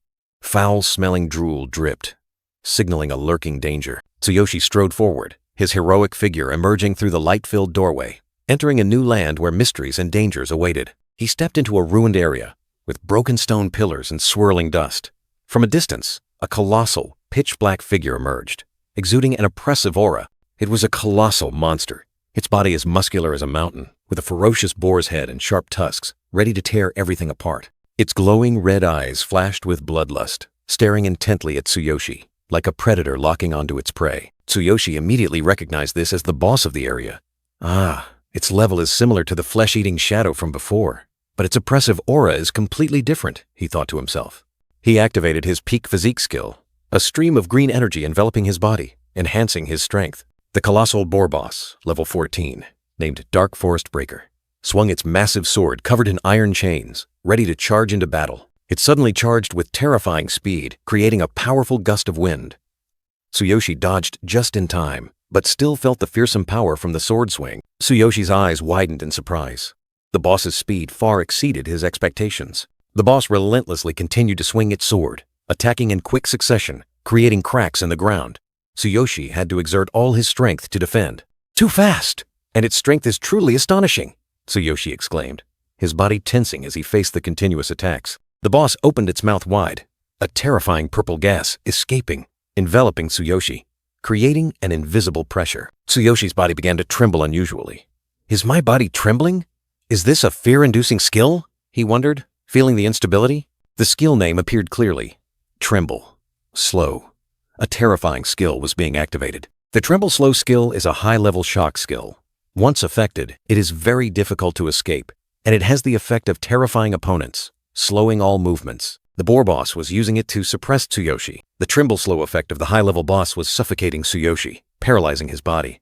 although his will screamed, "Move! Please, move!" Every muscle remained frozen, unable to budge, but a warrior never gives up. Tsuyoshi poured all his strength, every cell burning, trying to break the invisible shackles binding him, shouting, "Move my body!" Meanwhile, the colossal monster showed no mercy. Its giant sword struck down, creating a shockwave that tore through the ground, sending dust and rocks flying. A surge of blue energy erupted from Tsuyoshi, tearing apart the terrifying effect. He stood tall, his gaze firm, declaring, "I won't fall so easily." Pure energy from the infinity ring surged through his body, neutralizing the effect. Tsuyoshi wondered, was this an illusion or a latent ability that had just awakened? The level 14 boar boss stared directly at Tsuyoshi, its eyes burning red like hellfire, exuding a chilling, killing intent. Tsuyoshi sneered, challenging, "I won't die so easily, you boar bastard." The blue energy around him grew increasingly fierce.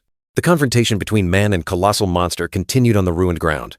Tsuyoshi swung his ice sword, facing the boss's terrifying weapon. Something unexpected happened. The boar boss's eyes widened, and a deep, muffled voice echoed, You are strong. You have great momentum." My tremble slow skill was broken. "That astonishes me." Tsuyoshi was stunned, unable to believe his ears. He exclaimed, You can talk?" He had never thought that creatures in the Dark Zone could communicate. This fact made Tsuyoshi reevaluate everything. The boar boss turned its back, its massive body exuding dominance. It declared, "Oh human, we are the darkness, a superior existence to anything else." Not letting his opponent's words shake him, Tsuyoshi swung his black ice sword, brilliant blue energy flaring up, ready for the next attack. But the boss continued to use another skill. Tsuyoshi frowned, his expression serious, exclaiming, "That skill again!" He wished he had the Dark Goblin set to use the Roaring Tentacles skill to attack the boss's weak point, but that equipment set was left in the old world. The status panel appeared, showing Tsuyoshi's level, profession, equipment, and combat power. The boss didn't wait long, unleashing a terrifying bloody attack. A brilliant red blood explosion tore through space, devouring everything in its path. The boss's bloody attack ripped through space, and Tsuyoshi Tsukishiro clearly felt its destructive power. A system notification appeared, stating that the durability of his black ice sword had decreased by 30%. Tsuyoshi gritted his teeth, realizing, weapon. This guy is a formidable enemy. Another notification panel appeared, explaining the durability system for weapons and equipment, along with how to repair them. Tsuyoshi didn't have time to read it carefully. He had to face the terrifying effects of the attack. This attack has a vision-obstructing effect, Tsuyoshi thought to himself, trying to see through the enveloping red blood screen. But the attack was too fast. He couldn't dodge or block it. "It's too fast. I can't block it." The boss's giant blade lunged forward, carrying brutal power. It tore through the air, creating terrifying cracks, poised to swallow Tsuyoshi. The dreadful blow struck, sending Tsuyoshi flying a distance. He felt his body twisting in midair, unable to control it. Tsuyoshi was knocked high into the air, his body spinning incessantly. He clearly felt every muscle tearing, every joint creaking under the horrific pressure. Finally, Tsuyoshi crashed heavily to the ground, fresh blood splattering. His whole body ached, but he still struggled to get up, his eyes filled with determination. The status panel appeared, announcing that Tsuyoshi had been afflicted with the Bleeding Larvae 6 effect. He cursed to himself. "I only took one hit, and I'm already bleeding. I don't have any hemostatic medicine. If this continues, I'll die." The system continued to explain the bleeding effect, a type of debuff that prevents wounds from healing, causes continuous blood loss, and can lead to death. It can only be neutralized by skills, medicine, or magic. Tsuyoshi faced the colossal boss, the bleeding effects still present on him. He told himself, "Without medicine, I might die from blood loss. Before I run out of blood, I must defeat this thing. So, should I forego my last 2 chances and leave the Dark Zone to recover?" Tsuyoshi gritted his teeth, sweat pouring down him like rain. He knew he had no retreat. Damn it. If I stay here, the blood will keep flowing, and I'll die when my medicine runs out. He looked down at his hands, where icy energy was beginning to accumulate. No matter how perilous the situation, he couldn't give up. Tsuyoshi decisively made his final decision, his voice ringing out with resolve. "No matter what, I'll kill it." He leaped up, unleashing the powerful Thunder Chain Fall skill. The colossal boar boss still stood there, its red eyes staring directly at Tsuyoshi, with no intention of dodging. It seemed to be waiting for his attack. Tsuyoshi poured all his strength into the strike, shouting, "Take my thunderous blow!" A surge of blue electricity exploded, engulfing the boss. After the earth-shattering blow, Tsuyoshi looked into the dust cloud, filled with surprise. He silently asked, "Did I do it? Why didn't it dodge?" Tsuyoshi's thunderous strike exploded, purple electric chains tightly wrapping around the monster's body. A terrifying power collided, creating a dazzling flash of light. But then, the blue electricity dissipated, leaving only harmless lightning bolts striking the ground. The boss still stood tall, completely unharmed. The boss's fiery red eyes looked at Tsuyoshi with contempt. "Ridiculous!" it growled, its tone full of mockery. Tsuyoshi was stunned, cold sweat trickling down his forehead.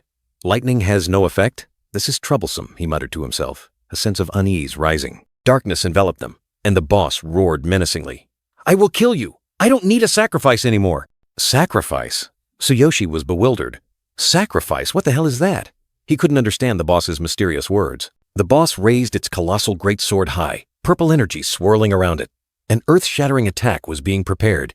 The ground shook violently, fragments of rock flying as the giant blade struck down, creating a deep chasm. Tsuyoshi was knocked back. His body felt like it was being torn apart in a vortex of purple energy. "Is this all you've got?" The boss's voice echoed with disdain. He collapsed to the ground, fresh blood staining his rapidly depleting health bar red. His level 6 was now as fragile as a candle in the wind. The boss stood tall, its sword plunged deep into the ground. Weapon lost. An adventurer. It looked at Tsuyoshi, its gaze cold. Useless. The boss judged contemptuously, its crimson eyes flashing with cruelty. It turned and walked away, its colossal back gradually disappearing into the purple smoke. "Next time, I'll kill you." The final threat echoed. Suddenly, the boss froze, its crimson eyes wide with astonishment. "What is this? Who are you?" A crimson figure appeared behind the boss, radiating dark energy. "Is this your sacrifice?" A ghostly voice echoed, accompanied by a sneer. "Why sacrifice?" The boss was utterly terrified, backing away. "What? A dark exclusive skill?" it roared. "Who are you?" The crimson figure, now Tsuyoshi, radiated powerful energy. He spoke, full of sarcasm. "It's also thanks to you coming close to attack," Tsuyoshi continued, his voice echoing as if from the void. "I was able to copy the sacrifice skill you just mentioned through absolute duplication." Tsuyoshi had completely transformed, becoming a demonic warrior with evil power. He roared, declaring he would tear the boss apart with his bare hands. The sacrifice skill had been copied, exchanged for terrifying yet perilous power. Tsuyoshi's body was enhanced threefold by peak physique, but the price was extreme strain. The status window clearly showed Tsuyoshi, level 6, warrior, weapon lost, sacrifice skill copied, boosting combat power to 8,800. Peak physique was enhanced. The evil power of sacrifice erupted for 60 seconds. Tsuyoshi's body endured immense pressure, but he did not back down. The boar boss was in extreme panic. It growled, unable to believe its eyes. "Human, how can you use dark skills?" Tsuyoshi replied coldly, disdaining his opponent. "This is as easy as pie." His special ability allowed him to copy any skill, regardless of race or level. But the power would depend on his own combat strength. A surge of crimson energy erupted, creating a massive crack in the ground, shaking the entire space. The boss retreated in horror. Tsuyoshi's speed had reached an unimaginable level. "This speed is..." It gasped in shock. In Tsuyoshi's crimson eyes, the boss's terrified reflection signaled an unavoidable attack. A devastating punch from Tsuyoshi landed squarely on the boss's face, creating a powerful shockwave. Tsuyoshi relentlessly unleashed a barrage of punches, each blow carrying destructive power, leaving the boss dazed. With a brutal finishing blow, Tsuyoshi sent the boss flying, causing it to crash violently into a cliff face and create a deep fissure. The boss lay prostrate on the ground, its weapon heavily damaged. Too strong, it gasped, realizing that even though Tsuyoshi copied the sacrifice skill, he could only sustain it with pure physical strength. Tsuyoshi stood there, evil power still enveloping him. He knew he had only one chance left. "I don't care how. I will defeat you in the remaining time," he said. "Furthermore, when sacrifice is active, health does not regenerate. I only have one shot." This terrifying power came with a hefty price and immeasurable danger. The boar boss, despite being overwhelmed, still tried to counterattack. Purple energy flared around it, and it growled defiantly. "Defeat me?" A surge of dark power rose from the boss. Crimson energy tendrils wrapped around its body, signaling a terrifying transformation. The boss's power continued to skyrocket, its body deforming, becoming more ferocious. It also activated the sacrifice skill, identical to Tsuyoshi's. It roared, its face contorted with rage and new power. "You foolish human." The boar boss, now also transformed into a crimson demonic warrior, veins bulging. It scoffed. "Your sacrifice skill is just a copy." Tsuyoshi, with crimson eyes and a cold expression, did not flinch at his opponent's transformation. Thunderous power erupted around Tsuyoshi in his demonic warrior form. He responded resolutely. No way I'd forget. Tsuyoshi's eyes gleamed with calculation. He continued. I also haven't forgotten that you could make my Raiden attack miss its target with just your weapon. The boar boss flinched, a horrifying thought flashing through its mind. No way did he intentionally make me drop my weapon? Wasn't that a crude attack? Tsuyoshi looked directly at his opponent, his voice full of power. What I was aiming for was... He unleashed a powerful attack. Crimson and purplish-blue energy intertwined, aimed directly at the boss. To make you sacrifice half of your health. The boar boss was utterly terrified, unable to believe its eyes. It exclaimed, How can this be? It's just a copy. You're just a human. Why is he so formidable? The boar boss also refused to give up. It roared furiously and unleashed its own Raiden attack. You no longer have a weapon. Let's see how you survive this Raiden. Tsuyoshi faced the boss's attack, red and purplish-blue energy swirling around him. He retorted proudly, Sacrifice half of your health, and this peak physique is my weapon. The level 14 boar boss, ruler of the dark forest, was now completely defeated, lying prostrate on the ground. It gasped in despair, unable to comprehend why. That human, Tsuyoshi, transformed into a demonic warrior, his body glowing red dark armor, exuding overwhelming killing intent. He growled, declaring, I'll show you who the bigger fool is. After the earth-shattering battle, Tsuyoshi returned to his human form, his body tattered and covered in blood. The system confirmed he had successfully conquered the Dark Zone. Tsuyoshi's entire body felt torn apart, excruciating pain tormenting him. He gasped. The sacrifice skill is powerful, but combined with peak physique, it pushed my body to its limit. A dazzling light caught Tsuyoshi's attention. Items dropped from the boss. He couldn't help but be surprised. Oh, boss equipment dropped? Just as he had lost his weapon, the gift from the boss appeared at the perfect moment. Tsuyoshi gave a meaningful smile. Perfect timing. The bloody mist saw appeared, its serrated blade sharp, with a terrifying bleeding effect. Tsuyoshi recognized its destructive potential. Excellent! If I make good use of the blood attack skill, it will be very useful. Two options appeared. Leave or continue.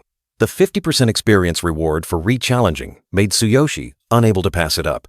He decisively chose re-challenge. A dazzling light enveloped him. Tsuyoshi leveled up to 7. His combat power soared to 10,000, opening a new chapter. Although the pain had subsided after leveling up, the after effects of the sacrifice skill remained. Tsuyoshi groaned. The sacrifice skill is terrible. The damage doesn't disappear. I thought it would improve my physique, but it's just a nuisance. The exclusive skill of darkness, too high a price. He questioned himself. Should he rest? Sakura's image appeared. Her warning about the danger, if not thoroughly prepared, echoed in his mind. But the goal of returning to his old world still urged him on. Tsuyoshi needed to be stronger, to reach level 12 inches 1 week. He couldn't miss this experience opportunity. To get stronger, a price must be paid, he told himself. He couldn't hesitate. Tsuyoshi gave a determined smile. Can I continue without that resolve? Hesitation is failure. He decisively chose challenge. A vortex of purple energy appeared, taking him back to the entrance. Tsuyoshi whispered an apology to Sakura. Tsuyoshi's resolute steps entered the vortex, preparing for a new battle. Outside the Dark Zone, Sakura and the goat-headed beastmen were still waiting. It had been a long time, and Tsuyoshi still hadn't appeared, making Sakura worried. It's been so long. He should have come out by now. The goat-headed beastman reassured her. Perhaps Tsuyoshi had chosen to continue the challenge for more experience points. No need to worry. He might have chosen to continue the challenge, because that will give him experience rewards. The goat-headed beastman pondered, worried. He wondered if Tsuyoshi had failed without being pushed out, or if he was continuing the challenge. But without supplies, that would be tantamount to self-destruction in the Dark Zone. Sakura still stood there, her heart full of unease. Tsuyoshi had promised to come out after the first round, but the sound of thunder still echoed from within, making her cling to a thin ray of hope. A boar-headed man, Eel's pig, appeared, with an arrogant expression. He scoffed that he had taken a nap and Tsuyoshi still wasn't done, then taunted that Tsuyoshi was probably trembling and hiding somewhere. The goat-headed beastman warned Eel's pig, but he continued to utter harsh words. He claimed that even President Doug spoke nonsense, and Tsuyoshi overcoming the Dark Zone by himself was unthinkable. He said, "It's cruel to give hope to the unworthy." Eel's pig sneered, asserting that Tsuyoshi was lying. He had seen too many arrogant fools like that. If he had won and it's been this long, he should be out by now. Unfortunately, that means death. If he didn't bring enough recovery potions to last until the end, Sakura firmly retorted. She believed Tsuyoshi would return safely and demanded Eel's pig stop speaking ill omens. The thunder was still there, living proof that her master was still fighting. The goat-headed beastman looked at Sakura, secretly thinking this girl truly had spirit. Eel's pig burst out laughing again, scoffing at Sakura's belief. He said, "What's so special about thunder? If he dies, you'll be the most responsible for giving him unnecessary confidence." Sakura's eyes suddenly flashed coldly, her hand resting on the hilt of her dagger. An invisible killing intent emanated, like a stern warning. "If you say one more word." Eel's pig and the goat-headed beastman were astonished. A powerful killing intent suddenly erupted from Sakura, making Eel's pig exclaim, "Killing intent!" The goat-headed beastman raised his staff, and the ground cracked. He roared, demanding both of them be silent and not cause a disturbance here. He ordered no one to say another word until Tsuyoshi appeared. Then he turned to Eel's pig, coldly dismissing him. "Pig, you can leave." Eel's pig still pouted, muttering that he was only speaking the truth. He eagerly awaited the moment Tsuyoshi would be pushed out, to see the disappointed faces of the other two. The goat-headed beastman watched Eel's pig's retreating figure with contempt. He secretly cursed Eel's pig as a fool, living so idly that he didn't even recognize killing intent. The goat-headed beastman turned to look at Sakura, his eyes full of contemplation. He realized this beastman girl possessed limitless potential. Suddenly, a powerful purple energy swirled from within the dark zone. The goat-headed beastman and Sakura stood motionless, astonished, wondering, what happened? Sakura stood silently, her eyes welling up, whispering as the familiar thunder from her master had completely faded. Eel's pig, the boar-headed beastman, sneered in disdain, deeming a lone human daring to challenge the dark zone a ridiculous endeavor. Suddenly, the purple energy swirled powerfully once more, forming a gigantic vortex, astonishing all three standing outside. The goat-headed beastman flinched, his eyes wide with horror as a strange sound echoed from within. The purple energy exploded, forming a terrifying, blurry silhouette, making the goat-headed beastman shiver, feeling an eerie familiarity. He panicked, realizing the horrifying truth. Is the darkness breaking the seal? That's absurd! The gigantic silhouette of darkness rose. The goat-headed beastman desperately shouted, warning of the dark zone seal being broken. Eel's pig, Sakura, and the goat-headed beastman stood motionless, unable to believe their eyes as the dark zone seal was broken. Suddenly, Sakura exclaimed, "Wait!" her eyes lighting up with a glimmer of hope. Tsuyoshi emerged from the darkness, his body battered and bloody, but his eyes resolute. He apologized to Sakura for making her wait and revealed that he had completed the challenge 3 times, gaining experience and leveling up. With fiery eyes, Tsuyoshi declared, "I am now level 9. Sakura rushed forward, calling out "Master," with a mix of worry and joy as Tsuyoshi collapsed. Eel's pig and the goat-headed beastman were astonished, unable to believe Tsuyoshi had completed the challenge 3 times and gained 3 levels. Sakura quickly helped Tsuyoshi up, while the goat-headed beastman stood nearby, his eyes full of thought. Tsuyoshi's information appeared. Level 9, Warrior, Power 14,500 amperes. Warm healing light enveloped Tsuyoshi, beginning to mend the deep wounds etched onto his body. In the warm room, Sakura and the goat-headed beastman focused on healing Tsuyoshi together, a brilliant magical light spreading around them. In the warm room, healing light enveloped Tsuyoshi, helping him gradually recover. The goat-headed beastman thoughtfully looked at Tsuyoshi, remarking, "Both your muscles and nerves are severely damaged. It's a miracle you're still alive." Eel's pig, standing nearby, nodded in agreement. Tsuyoshi was able to sit up, his face still bandaged, but he smiled brightly. "Thank you for healing me. I feel much better now." Sakura sat beside him, her face pouting, scolding. "You're always like this, Master. You always break your promises and do reckless things." Tsuyoshi turned to Sakura, his voice apologetic. "I'm sorry, I'll be more careful from now on."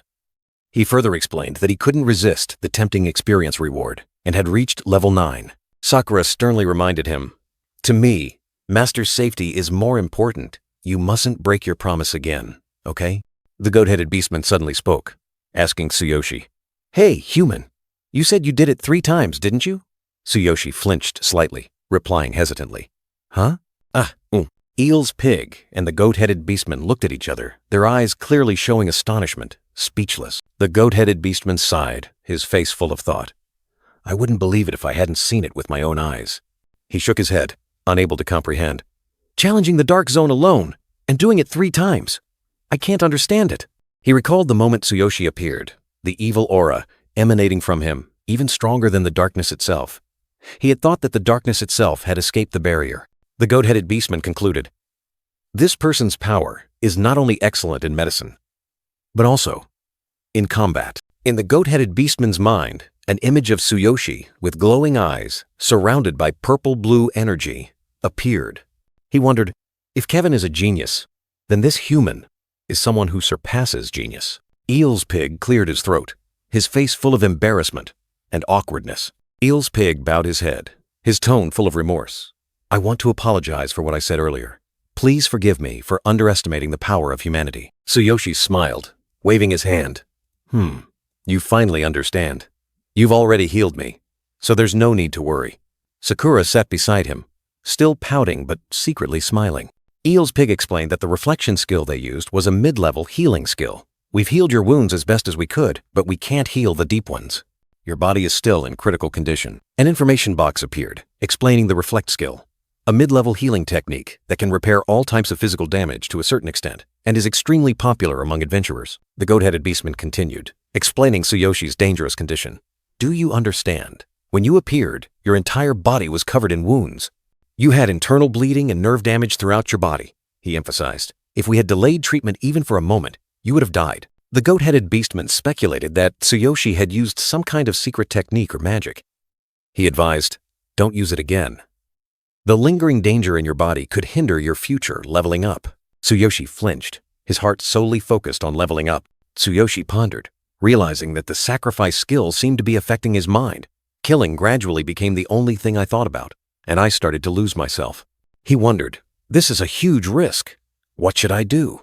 Red and green monster eyes appeared, signaling the lurking danger. Tsuyoshi's eyes widened, cold sweat pouring out. He was still haunted by the monster eyes that had just flashed, just now. Were those eyes? Sakura asked worriedly.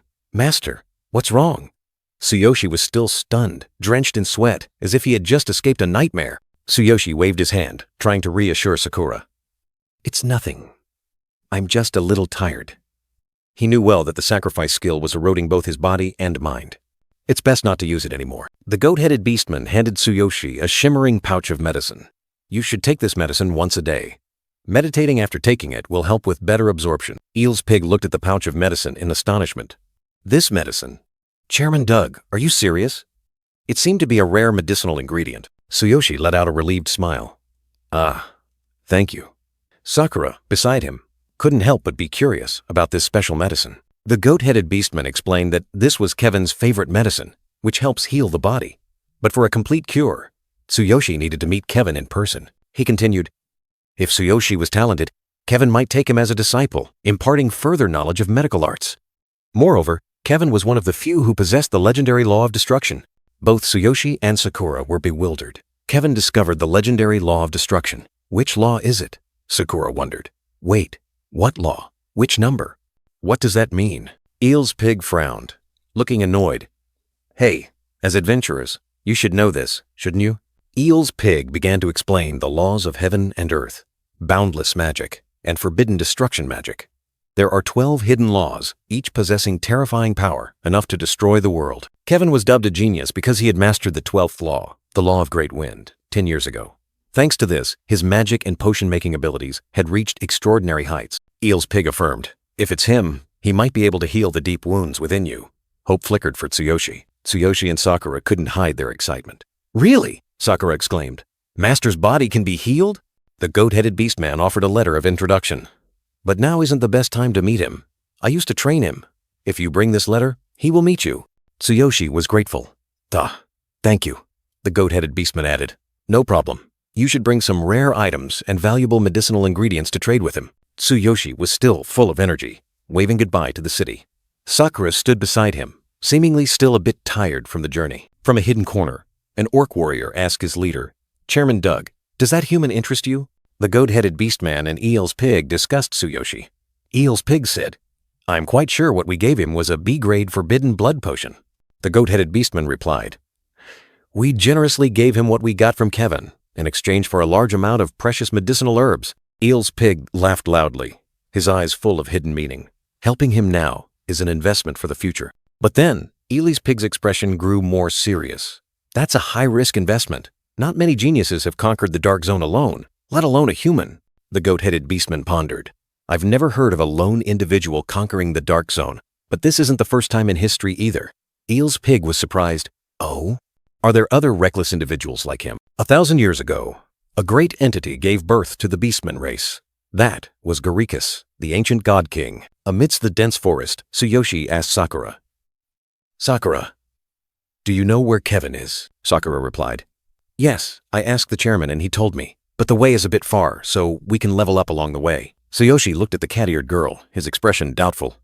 "Is something unusual?" Sakura explained. "This path is closer and suitable for our quest objective, but to complete this quest, you need to form a party." In the distance, many faint figures had gathered. Tsuyoshi looked ahead in surprise. "Why are there so many people?" Sakura smiled and explained. "This is what's called a quest hub." Sakura continued. "Many adventurers gather here, but after a certain period, they will disappear or move to other places. I heard this is part of our route, so I brought you here." Tsuyoshi was excited when the status window appeared. "There's a place like this? It sounds like a quest market. Let's check it out." He thought to himself, the caves here are more diverse than the old world. Perhaps he should try his level 9 skill. Tsuyoshi walked off decisively. "I'm going," Sakura worriedly instructed. "Be careful. I'll be watching you too." In the distance, a warrior was shouting for level 15 party members. The group of adventurers was calling for party members, promising generous rewards for those who met the criteria. They needed more people to depart immediately. 2 people stood outside discussing the quest. 2 days had passed, and no one had applied yet. Although the reward was high, the danger of this level 15 quest made many hesitant. Furthermore, few met the strength requirements. The red-clad, cat-headed beastman spoke softly, suggesting the captain change the quest. 2 days had passed in vain. They couldn't waste such valuable quest points any longer. The blonde, blue-armored captain grew angry, reminding them in a harsh voice about the expensive information they had bought. This was a level 12 quest, the only chance to obtain blood red flower, an extremely valuable item. Blood red flower, a rare medicinal herb, significantly enhances recovery effectiveness. It is sought after by mages and healers, always fetching sky-high prices on the market. Despite his resolve, the blonde, blue-armored captain still hesitated a little. He knew that if they didn't have enough people, they couldn't depart. Suddenly, a voice rang out. Tsuyoshi Tsukishiro appeared, brightly offering to join. He confidently declared himself a warrior, and though his level might be a bit low, his enthusiasm was second to none. The whole group was stunned, then burst into joy. The blonde, blue-armored captain was delighted, hastily asking Tsuyoshi's level, willing to accept even a level 12 to have enough people. Tsuyoshi scratched his head, casually replying, I'm level 9. He even confidently offered to take the vanguard position, leaving the blonde, blue-armored captain dumbfounded. The whole group was simultaneously astonished, questioning Tsuyoshi. What could a level 9 do? How could he be so confident? Tsuyoshi could only look bewildered, asserting that he wasn't joking. Time was pressing. Only 10 minutes remained before the quest portal closed. Tsuyoshi and the group stood before the mystical light stream, their eyes filled with worry. The red-clad, cat-headed beastman hastily urged the captain. If they missed this opportunity, they would waste another day. It was time to make a decision. The purple-clad woman and the black-armored man also agreed, thinking that level 9 was acceptable as long as they had enough people. The blonde, blue-armored captain gritted his teeth, knowing there was no other choice. The blonde, blue-armored captain sternly warned Tsuyoshi. He would be given a chance, but he must absolutely obey orders and not act on his own. Tsuyoshi was merely filling a spot. Despite the warning, Tsuyoshi remained radiant, patting the captain's shoulder. He happily expressed his joy at joining a party for the first time, completely unconcerned by the dismissive words. Tsuyoshi, full of energy, excitedly took the lead. The blonde, blue-armored captain watched him, still skeptical about this level 9 warrior joining a party for the first time. The level 16 quest had started. Blue light particles erupted, signaling that a new challenge had begun. Before them was a level 16 forest rhino. Combat power 7,600. Weak to lightning but immune to physical attacks. Is this a level 16 quest? A member muttered, their astonishment evident. Fear enveloped them. The red-clad, cat-headed beastman clutched his head in despair. Captain, with this difficulty, I don't know if we'll survive. The blonde, blue-armored captain roared angrily. That damn informant! If you dare to go outside, I'll beat you up. He was worried, unable to imagine what the boss would be like if the first enemy was already a forest rhino. The blonde, blue-armored captain reassured his teammates, his voice firm. It's okay. We're level 15 too, and we've completed many difficult quests together. Just do as always. We'll definitely defeat that weakling, the purple-clad woman added. If it doesn't work out, it's a shame, but let's escape using the return horn. The return horn, an extremely expensive item, allows one to escape from a quest. Although it cannot be used in some special quests, it is a last resort, usually only obtainable through auction. Suddenly, the blonde, blue-armored captain flinched, a thought flashing through his mind. Wait, did we forget about that level 9 guy? Where is he? He asked, his face full of worry. The purple-clad woman replied in confusion. He was there when I entered. Did he do something? The whole group began to feel uneasy, a bad premonition washing over them. From deep within the forest, a massive surge of lightning energy erupted, tearing through space. The skill Thunder Chain Fall was activated, its dazzling blue light illuminating the entire forest. The entire team stared in astonishment at the light. Their eyes widened, unable to believe what was happening before them. Extreme shock was evident on every face. Tsuyoshi Tsukishiro stood tall amidst the electrical current. At his feet lay the fallen level 16 forest rhino. Phew, that felt great. This is a piece of cake compared to those guys in the Dark Zone, he exclaimed, full of self-satisfaction. The entire team was stunned. The blonde-haired, blue-armored captain stammered, He defeated them by himself. An unbelievable truth far exceeding all their predictions. Tsuyoshi Tsukishiro smiled brightly, giving a thumbs up. Keep up with me. I'm used to racing these days. Can't wait for the rewards. Although only level 9, with a combat power of 14500 and the Thunder Chain Fall skill, he was a formidable warrior. The level 16 quest continued. Tsuyoshi Tsukishiro led the way, dashing swiftly, leaving faint blue light particles in his wake. The blonde-haired, blue-armored captain commanded, There's another one. Behind that tree is a weakened monster. Deal with it. The entire team quickly took position, unleashing powerful attacks on the enemy. The woman in purple, a level 15 wind archer with 6,230 power, watched Tsuyoshi Tsukishiro thoughtfully. That level 9 warrior is incredibly strong. Is he perhaps completing this quest by himself? She wondered. Tsuyoshi Tsukishiro continued to sweep through, easily defeating monsters. The woman in purple couldn't help but be astonished. He charged in here alone and is completing this quest by easily taking down small monsters. He even seems to know the monster's weaknesses. It's hard to believe he's only level 9. The short, blonde-haired girl, a level 15 light mage, looked at Tsuyoshi Tsukishiro in amazement. He doesn't need any healing at all, which makes everything so much easier. Tsuyoshi's teammates buzzed with discussion. The purple-clad cat-headed beastman asked, Captain, you have many connections, right? Who is that guy? With skills like that, he must be very famous. The short, blonde-haired, blue-clad young man, a level 15 elemental mage, replied, smugly stating that he knew too many people to remember them all, then speculated, That warrior must be an elite from a major guild. He looks familiar, but maybe I just forgot. Tsuyoshi Tsukishiro continued to advance calmly. In his mind, these daily quests were nothing compared to the difficulty of the Shadow Zone. Although the experience points here were higher than in his original world, they still couldn't compare. He told himself that even the level 16 monsters here were much weaker than the level 11 monsters in the Shadow Zone. They didn't even possess half the power of the Shadow Monster. A giant level 16 tree monster appeared. Tsuyoshi Tsukishiro already knew its weaknesses. Fire attribute, attacks with vines and poisonous thorns, he confidently assessed. As long as I'm careful with the poisonous thorns, they're not a big threat. God's Eye allows me to see all the monster's weaknesses. But can I do more with it? Tsuyoshi Tsukishiro continued to sweep through, unleashing powerful blows on the enemies. He suddenly thought about the quest. This quest is to collect blood roses. I wonder if I can give them to Kevin as a souvenir. Tsuyoshi Tsukishiro signaled to his teammates. Everyone, the boss battle is coming. The small monsters are increasing. They're weak to fire. Can the mages use fire magic to attack? The black-haired, black-armored young man and the blonde-haired, blue-armored young man immediately responded. Ah, yes, right away, the black-haired mage replied. Finally, it's my time to shine. The blonde-haired, blue-armored young man exclaimed excitedly. Tsuyoshi Tsukishiro turned back to warn his teammates. Be careful of the vines. They have poisonous thorns. If you get hit, you'll be poisoned. The blonde-haired, blue-armored young man and the red-clad, cat-headed beastman looked at Tsuyoshi Tsukishiro in astonishment. How does he know so much about monsters? The blonde-haired, blue-armored young man pondered, looking at Tsuyoshi Tsukishiro. At level 9, he couldn't possibly have that much experience.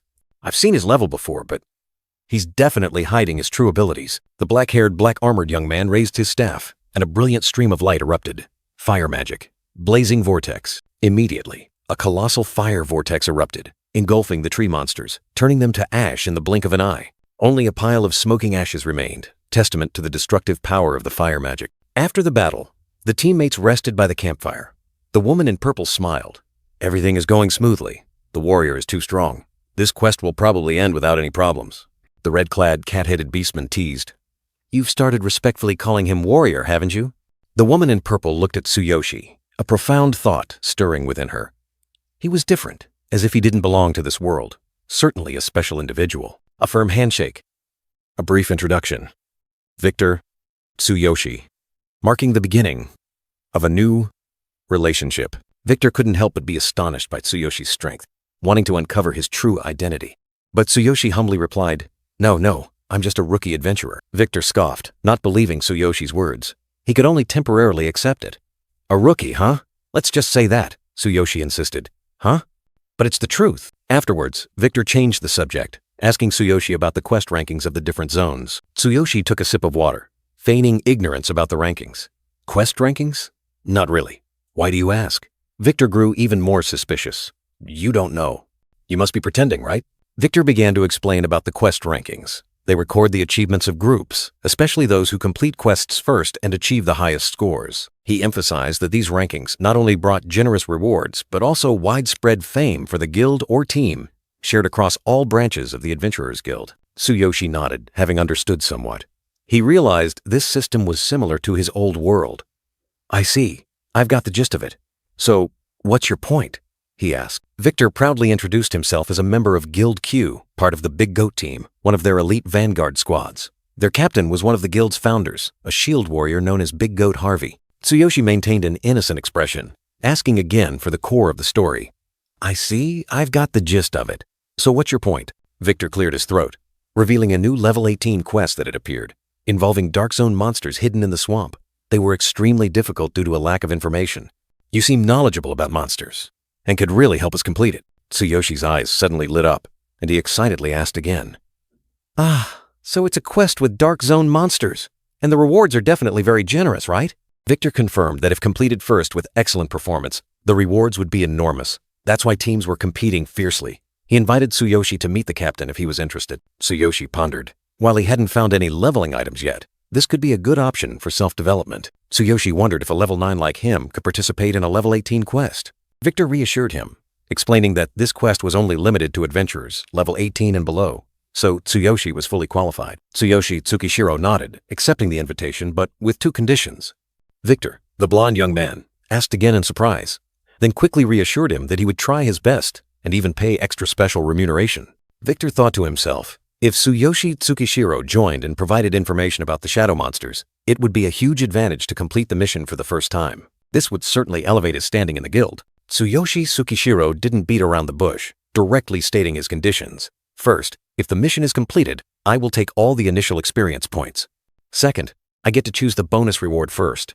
After that, the rest is yours. Victor was confused after hearing this, his face clearly showing awkwardness. This is too much, he mumbled, then added. Even if I agree, the captain and other members might not accept it. I need to ask for their opinion. Tsuyoshi Tsukishiro calmly replied. Then, we will discuss it again after this mission ends. Victor had no other choice but to order. We've rested enough. Let's go. The group quickly ventured deep into the forest. A strange purple energy enveloped the space, signaling the presence of lurking dangers. Mission accomplished. The whole team cheered joyfully. The red-clad, cat-headed beastmen praised. The captain's final fire magic hit the boss's weak point. Truly impressive. The black-haired, black-armored man, the team's captain, humbly replied. The boss's weak point was its fire attribute, so things went quite smoothly. He continued, admitting, without Tsuyoshi Tsukishiro, I wouldn't have been able to time the attack precisely. I needed more than 10 seconds to aim for that weak point. Victor excitedly turned to Tsuyoshi Tsukishiro, his eyes shining brightly. What's more, Tsuyoshi Tsukishiro told us everything. The boss's weak point, how to defeat it, and even what to watch out for. You are truly amazing, Tsuyoshi Tsukishiro. Tsuyoshi Tsukishiro held out his hand, and a deep crimson blood rose appeared in his palm. I have taken my share of the blood roses. As for the rest, you can divide it among yourselves. Victor looked at Tsuyoshi Tsukishiro, then turned to the whole team. All right, temporarily disband. I will distribute the bonus rewards and the final rewards later. The whole team thanked him in unison. Victor approached Tsuyoshi Tsukishiro, offering a friendly smile. Are you free? I want to thank Captain Harvey and introduce you to him. Tsuyoshi Tsukishiro replied. Wait, let me inform my teammates. Tsuyoshi Tsukishiro pondered. Being invited to a team so quickly was astonishing, because previously he had to reach level 30 to get a similar invitation. Tsuyoshi Tsukishiro turned to Fulan, the young nightcat girl, instructing, Be careful. This will be a valuable experience. Fulin nodded. I will gather information in the nearby town and report back when I return. Tsuyoshi Tsukishiro gave Fulin a small bag filled with potions and some money, just in case. This amount is enough for 3 days. Fulin happily accepted. Thank you. Tsuyoshi Tsukishiro waved goodbye to Fulin. All right, I'm off. Fulin waved back, wishing him good luck. After receiving the money and potions from Tsuyoshi Tsukishiro, Fulin waved goodbye to him, her smile as radiant as the morning Sunday. But that smile quickly faded, replaced by sharp eyes and deep contemplation. Fulin thought to herself, excellent. I need to investigate the genius, Kevin, further. If he has already mastered the laws of earth-wind fusion. Walking among the ancient trees, Fulin continued to be lost in thought, her gaze resolute. The plan to eliminate him might need to be adjusted. In a bustling room, a brawny hand gripped a beer mug, and a voice full of astonishment rang out. A level 9 warrior? And 2 additional conditions. Victor, are you serious? Captain Harvey, the goat-headed beastman in majestic iron armor, roared in indignation.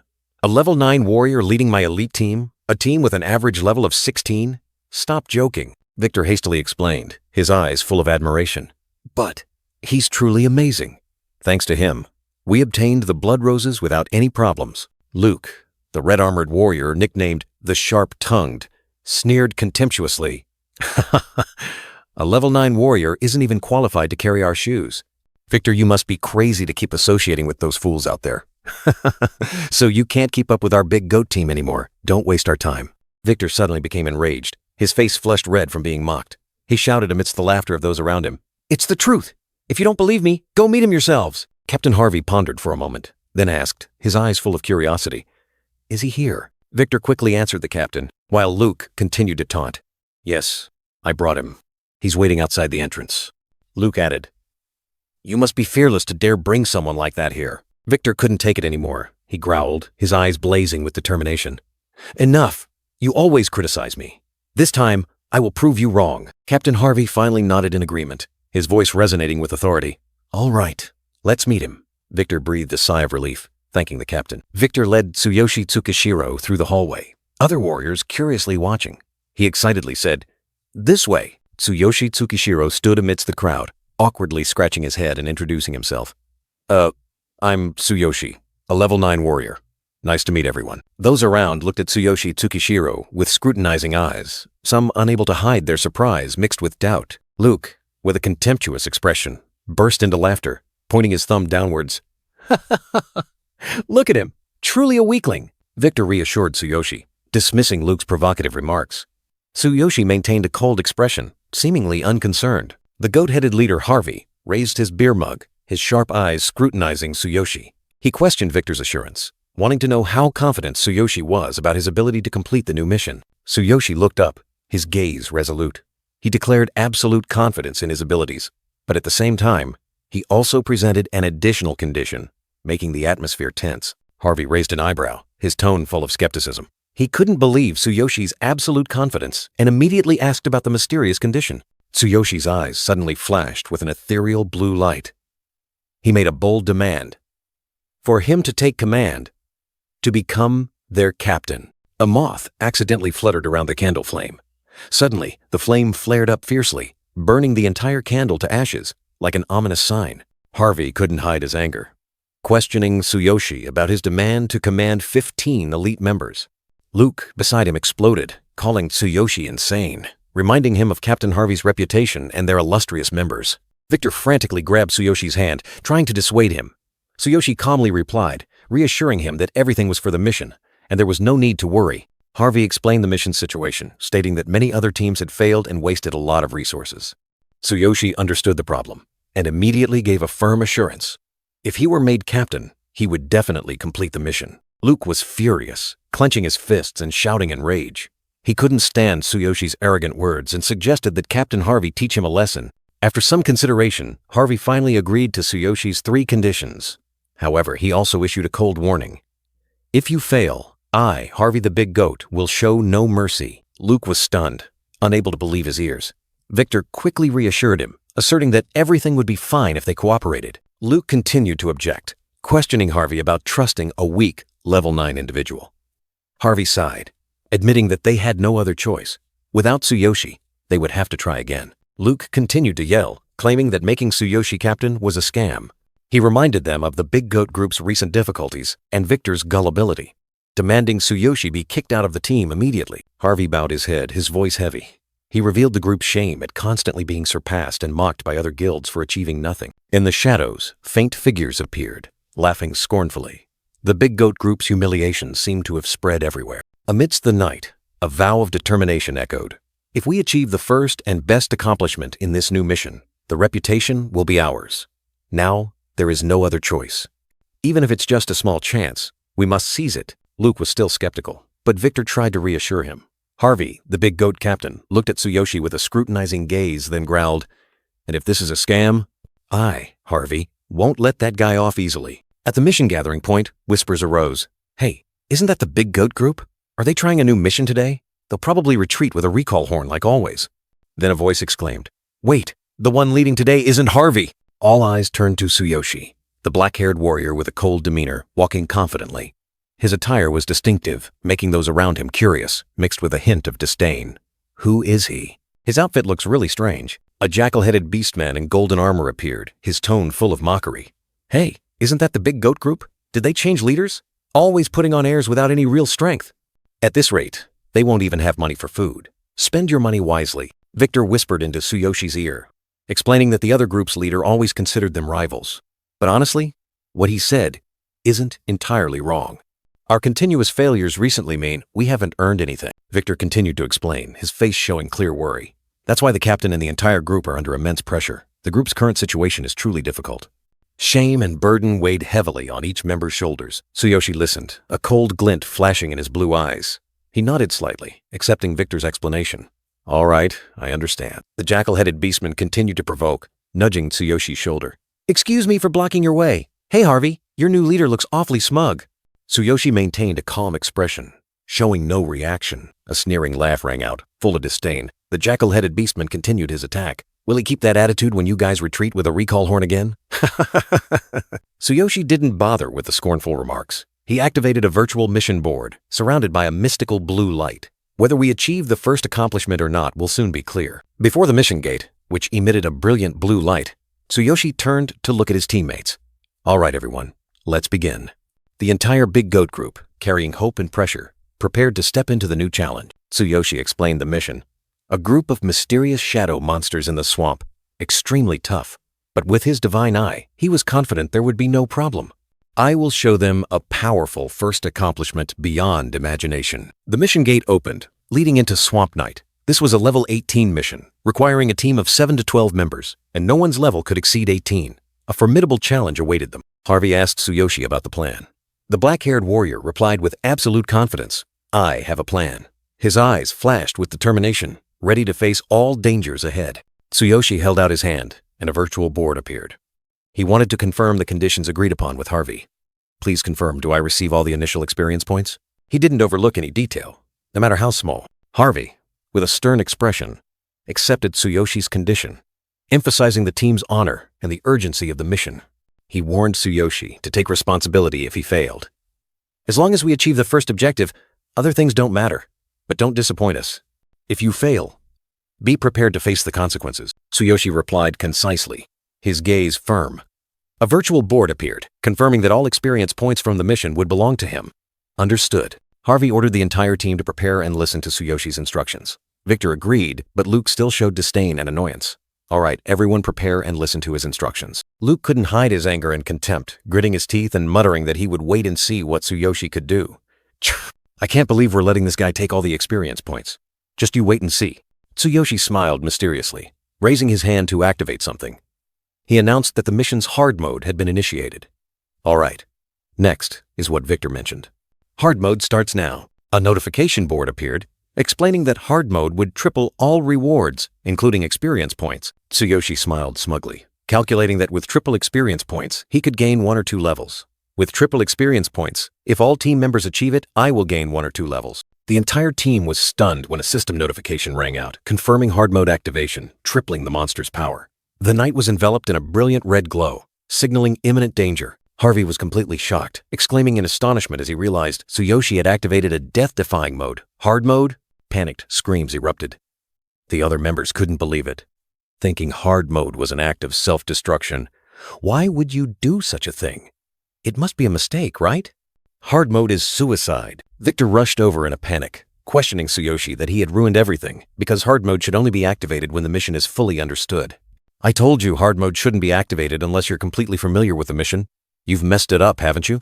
Luke exploded, yelling that Tsuyoshi was an idiot for activating hard mode, asserting that no one had ever cleared normal mode and this was a death trap. You fool! No one has ever cleared normal mode. Hard mode is many levels harder. Are you trying to kill us? Luke gloated when Tsuyoshi made a mistake, considering him foolish for putting himself in a difficult situation. The other members standing around showed clear worry. Idiot! I was waiting for a chance to scold him, and he handed it to me by messing up. Just think, he chose hard mode. What an idiot. Luke pulled out a signal horn, declaring he would use it to escape hard mode, and accusing Tsuyoshi of deceiving the entire team. Luckily, I was prepared for this. Use it immediately, and let's leave. That guy tricked us. Tsuyoshi charged forward, his gaze firm. He reassured the team that he had a plan to bring them back safely, and with his divine eye and their numbers, they would overcome hard mode without a scratch. If I brought you here, I also have a plan to bring you back. Come with me, Luke yelled angrily, opposing Tsuyoshi. He argued that overcoming hard mode was impossible after failing normal mode, and Tsuyoshi was leading the entire team to their deaths. Do you really think we can overcome this after failing normal mode? If you want to die, die alone. Tsuyoshi Tsukishiro's eyes suddenly shone brightly. The divine eye skill had been activated. He smiled confidently. Everything was unfolding exactly as he had predicted. Tsuyoshi quickly analyzed the surrounding environment. If there's a swamp, it could be a wetland area. The small crocodiles there are weak to lightning. He clearly understood the weaknesses of the level 18 fang crocodiles. Thick skin, vulnerable to lightning and fire attacks, and especially dangerous when coordinating bites. With sharp eyes, Tsuyoshi realized he could enhance the power of his divine eye by focusing intensely. The system also confirmed that the most effective attack method had been found. Seeing Tsuyoshi charge forward, Luke panicked and yelled, "Hey, that idiot is charging. Those are hard mode fang crocodiles, and there are too many of them. We're done for. We're screwed." Harvey, standing behind his giant shield, couldn't help but worry, wondering if Tsuyoshi was truly deceiving the entire team. Despite all doubts, Tsuyoshi bravely charged into the midst of the monsters, waving his hand as a signal. "Follow me, and I will lead you through this hard mode." He raised his bloody missile high, and it emitted blazing purple lightning bolts. "Don't just stand there. Fire mages, prepare," Tsuyoshi commanded, his voice echoing. Victor, after a moment of hesitation, gripped his staff tightly. "Damn it. All right. I'll take a chance. I'll trust you." He decided to put his faith in Tsuyoshi. Victor led the group of fire mages, resolutely shouting, "Fire mages, come with me! If we run now, we'll only be laughed at!" Victor's words seemed to empower them, and two other members were also filled with fighting spirit. "Damn it, I'll do it!" One growled while the other affirmed, "That's right. There's no way I'll endure such humiliation." The giant fang crocodiles growled, coordinating their biting attacks, and charged towards Tsuyoshi with terrifying speed. Harvey was utterly panicked, trying to warn him.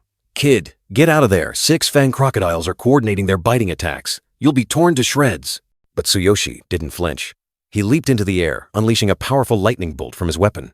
"Fire mages, concentrate all your firepower and attack precisely 1 meter in front of me." Immediately, a massive fiery explosion erupted from the position Tsuyoshi had indicated.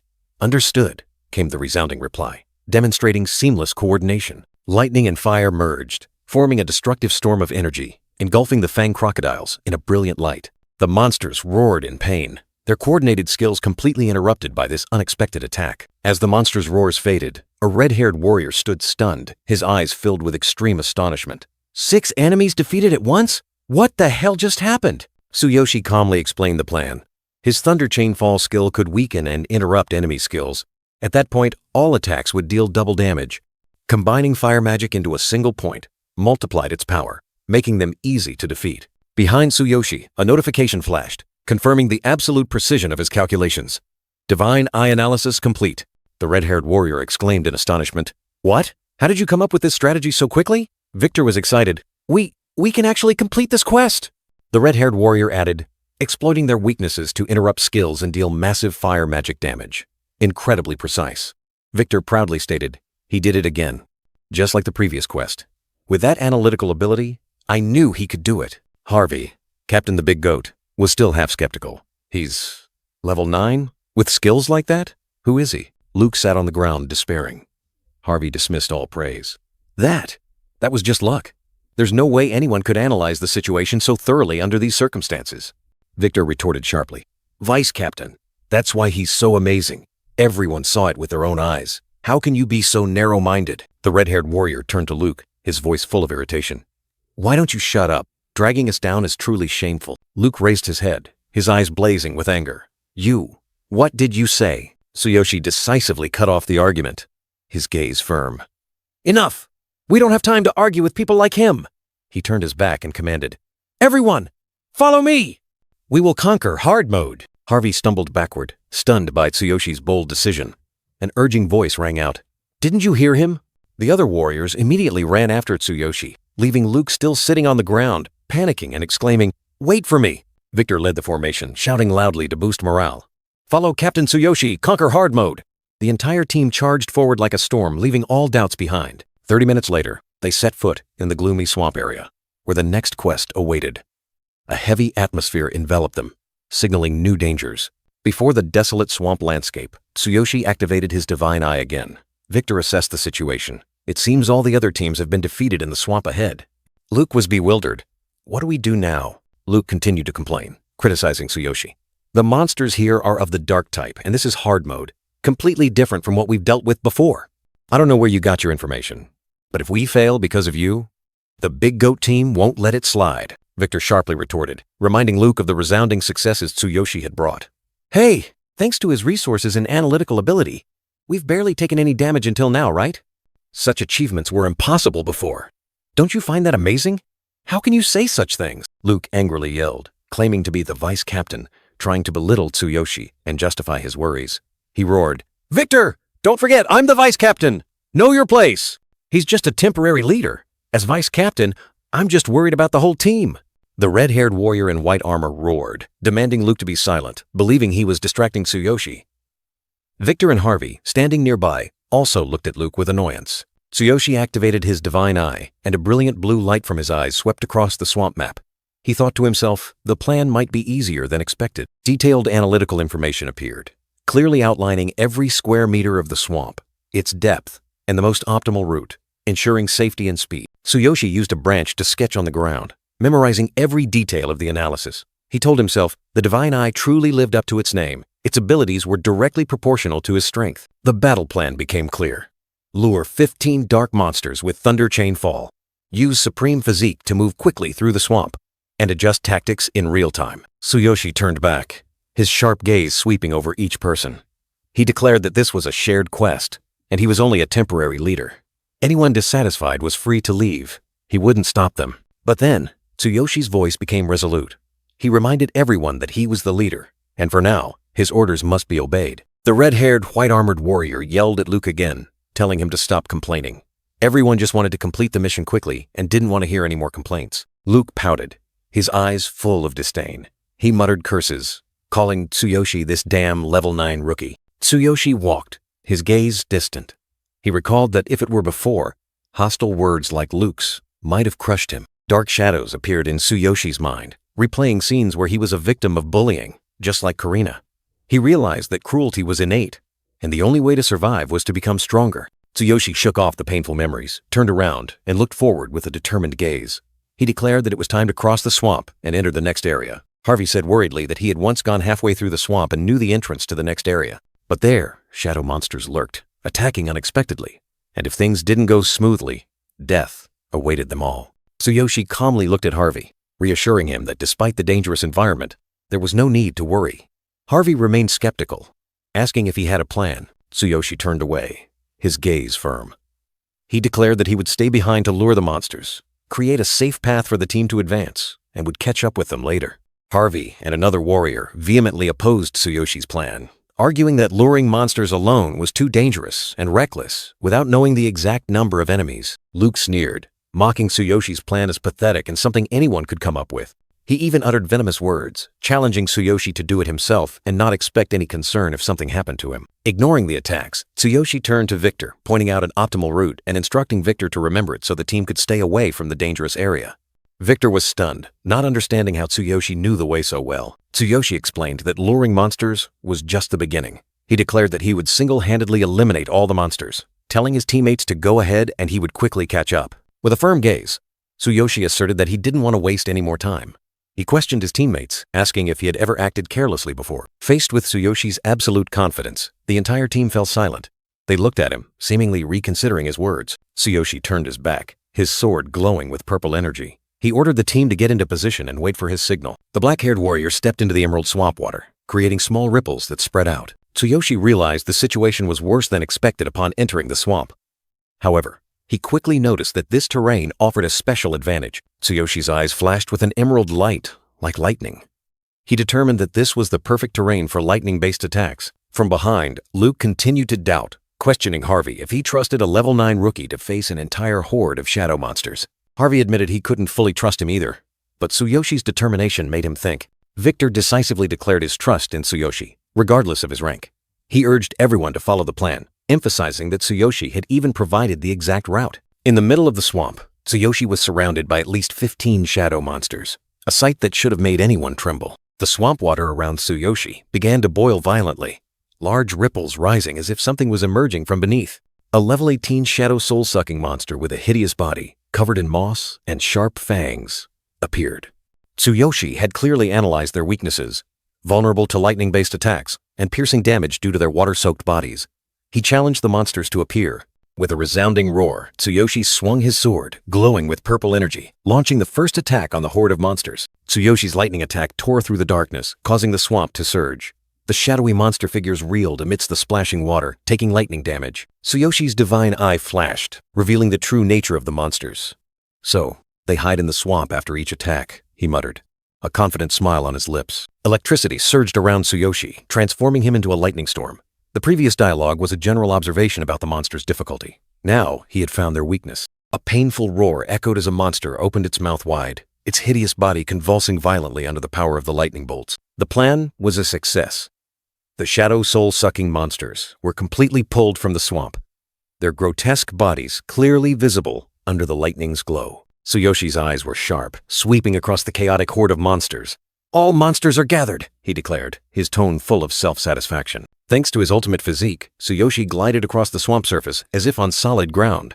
For ordinary adventurers, this unstable terrain would be a death trap. "But with ultimate physique, it's not a problem," he said confidently. Tsuyoshi dashed away like the wind, turning back to give a decisive order. "Harvey, lead the others along the path I showed you." The warriors watched Tsuyoshi in astonishment. Did he really lure all the shadow monsters out? Incredibly agile. How can he run without sinking in the swamp? Another exclaimed, "With Captain Tsuyoshi, we can complete any mission." Is he really just a temporary leader here? Victor flashed a triumphant smile, turning to the former skeptics. "See? I told you so. Do you believe me now?" Luke was speechless, his face full of confusion. "I have to admit that I underestimated him," Harvey roared, urging his teammates. "Don't just stand there! Let's move forward while Captain Tsuyoshi is distracting them! Follow me!" He turned to Victor. "Victor, lead the way for us!" Following Harvey's command, the team quickly moved, gliding through the swamp along the designated path, while Tsuyoshi continued to hold off the monsters. The plan was a complete success. Tsuyoshi had lured all the monsters away from the main team, creating an opportunity for his teammates to advance. Tsuyoshi had reached the designated combat area. Facing the colossal monster, he declared with great spirit, "This is the combat zone. I'll handle everything here." Lightning energy surged around Tsuyoshi. "Piercing attacks are effective, aren't they?" he asked, then answered himself confidently, "Then let's combine lightning with our piercing attacks. They won't stand a chance." The colossal monster roared, spewing a destructive purple energy stream, as if to tear apart everything in its path. But Tsuyoshi's attack pierced through, catching it by surprise and sinking it deep into the swamp, leaving unsettling ripples. Tsuyoshi stood firm, his divine eyes glowing amidst the surging lightning. He calmly declared, "We still have time. There's no need to rush." On the other side, Harvey's team finally escaped the deadly swamp. A cheer erupted. "We did it! We're out of the swamp!" They had never advanced so far. All other teams failed. "It's all thanks to Captain Tsuyoshi." They cheered, unable to believe they had made it through. A warrior rushed over, his face beaming. "Report! The boss's activation point is right ahead. We've reached the boss area." The whole team was stunned. Really? Amazing! They realized the boss didn't seem too difficult. The swamp itself was the biggest challenge. Their fighting spirit soared. Captain Tsuyoshi said victory is within reach. Some wanted to charge in, but Luke still grumbled about the mission's difficulty. The red-haired, white-armored warrior remained calm. No, we should wait for Captain Tsuyoshi. His change in attitude surprised the others. Captain Tsuyoshi? What's going on? The red-haired, white-armored warrior admitted. I once doubted his strength, but it's thanks to him that we've made it this far. Tsuyoshi's power is truly impressive. It's best to wait for him and then go in together. Harvey and the others listened in silence, gradually convinced by the weighty words. Even Harvey nodded. All right. Better safe than sorry. We'll wait for Tsuyoshi. Luke grumbled irritably. A wise decision, Vice Captain, another agreed. Waiting was the safest option. Suddenly, a voice came from behind. Tsuyoshi appeared, casually asking, Are you waiting for me? I've already dealt with all the shadow monsters. Tsuyoshi looked towards the boss area, signaling. The boss area is right ahead, isn't it? We can regroup here. Tsuyoshi stood there, enveloped in an aura of power, his gaze resolute. He looked directly at the challenge ahead, a hard mode mission, and declared, Let's finish this hard mode mission. Witnessing Tsuyoshi's overwhelming power, the other warriors couldn't help but be astonished. They whispered about his extraordinary abilities. A level 9 individual, incredibly strong. Did he really defeat them all by himself? He's too strong. Who exactly is Captain Tsuyoshi? I almost forgot he's only level 9. Honestly, I don't know much about him either. Even Harvey, the seasoned captain, had to acknowledge Tsuyoshi's talent. His eyes filled with contemplation as he thought to himself, When this mission ends, we must recommend him to the guild leader. The Swamp Shadows mission officially began. A new challenge awaiting the brave warriors. The final boss, the Swamp Guardian, appeared with a hideous appearance. Its information was clear. Level 18, fire and lightning elements, possessing the swamp eruption skill that hinders movement, and notably, the difficulty in hard mode had doubled. Luke wondered why there was no boss gate, which was common in difficult missions. Tsuyoshi calmly explained. Hard mode doesn't necessarily have a boss gate. Luke continued to analyze, suggesting that the appearance of an activation point or boss gate depended on the boss's strength, not the overall mission difficulty. Even a not-so-difficult mission could have a gate if the boss was strong enough. Tsuyoshi understood the core issue. The boss's strength was the decisive factor. He recalled the one-eyed giants he had seen, realizing that was a characteristic of shadow monsters, and felt an overwhelming fear when looking into that terrifying eye. The red-haired, white-armored warrior, full of enthusiasm, urged his teammates, Let's advance to the activation point. Victory is right ahead. The whole team responded in unison. As the team eagerly advanced, Tsuyoshi suddenly signaled them to stop. The red-haired, white-armored warrior turned and asked, What's wrong, Captain Tsuyoshi? Tsuyoshi looked at Harvey and ordered, Harvey, call the mages and agile members over here. Harvey immediately understood and responded. Following Tsuyoshi's command, the team members quickly gathered, forming a listening circle. Victor excitedly asked Tsuyoshi about the plan. Tsuyoshi smiled, beginning to explain the strategy. That's right. Listen carefully. Harvey and Luke, you two lead the warriors and fight as usual. He continued to instruct, Mages will split into pairs, prepare their most powerful offensive spells, and unleash them on my signal. At the same time, collect weakening items like poison or bleeding effects, then distribute them evenly among the agile members. Hearing about the weakening items, Luke and a few other members looked surprised, wondering about Tsuyoshi's intentions. Tsuyoshi nodded in confirmation, explaining that the boss had extremely high HP, especially in hard mode. Using weakening items would make the battle easier. He ordered the agile members to surround the boss, continuously using items to distract it and control its HP. Tsuyoshi continued to direct, asking the mages to stay by his side, ready to interrupt the boss's skills. He also told them to split into groups for alternating attacks, utilizing cooldowns and filling casting gaps. Harvey was astonished by Tsuyoshi's understanding, secretly thinking he was truly formidable. Beside him, the man in the red hat confidently asserted, See? I told you, with Captain Tsuyoshi. This mission is a piece of cake. We can trust him. Tsuyoshi decisively shouted, rallying the team's will. He signaled everyone, ready to charge into battle and take down the boss in a single blow. All right, let's take down the boss in one blow. The entire team entered the glowing red gate, signaling that hard mode had been activated. A dog-headed beastman exclaimed in surprise. Big Goat went in with their young warriors? This really is hard mode, an explanation echoed. In hard mode missions, the entrance glows bright red, extremely conspicuous. It can be used to show off one's abilities, but reckless activation can cost players their lives and reputation. The dog-headed beastman continued, confirming that Big Goat had entered, and this time, a human warrior was leading. He angrily suggested that Big Goat had been tricked, as they couldn't even complete normal mode, yet now dared to attempt hard mode. Another wolf-headed beastman sneered, predicting the group would soon use a summoning horn to escape. He contemptuously mentioned Big Goat, a strange all-human party under the Beastman-led Q Guild, and considered their appearance in Beastman territory a joke. He vowed to mock them when they fled in panic. Inside the mission, a bloody scene unfolded. A colossal monster with a blood-red skull had fallen. Fresh blood splattered everywhere. The blonde mage anxiously asked Tsuyoshi if they should provide magical support. Tsuyoshi calmly replied, "No, I've figured out its attack pattern. Just stand by and wait for my command." The giant monster still lay there, its body glowing red, pulsating as if clinging to its last bit of life, signaling an impending attack. The warriors continuously struck the monster, their spears piercing its thick hide, inflicting fatal wounds. The monster's blood-red skull still glared forward, its eyes filled with hatred, even as its body was almost disintegrated. Tsuyoshi suddenly gave a decisive command. Mage Group 2, attack with magic. The mages simultaneously unleashed their spells, creating a powerful whirlwind of green and blue magic. The boss's skill was immediately interrupted. A red-armored warrior exclaimed in surprise. Again! Captain Tsuyoshi predicted this too? He and his comrades charged forward, continuing the attack. Advance! Tsuyoshi strode towards the fallen boss, his figure majestic amidst the surrounding purple light. He thought to himself, hard mode will. 15 minutes later, the level 18 Swamp Watcher boss was completely defeated. The tough challenge was finally conquered, marking a resounding victory. Cheers erupted across the battlefield. The warriors celebrated joyfully, brilliant fireworks shooting into the sky. "We won! I can't believe it! We made it through! First clear! We're the first to complete it." Harvey, with an admiring expression, whispered to the man in the red hat, completing the quest in one go. "Who exactly is Tsuyoshi? I definitely have to introduce him to the guild leader." The man in the red hat agreed, believing that with Tsuyoshi, no quest would be a challenge anymore. Amidst a brilliant golden light, Tsuyoshi leveled up. His level was now 10, and his combat power soared to an astonishing 45,000. Tsuyoshi clenched his fist, a confident smile on his face. Getting all the experience points from the boss is exhilarating. Finally reached level 10. He told himself there were only 2 more stages to reach his goal, and he believed he could do it. A new notification suddenly appeared. Owner of the Endless Ring has reached level 10.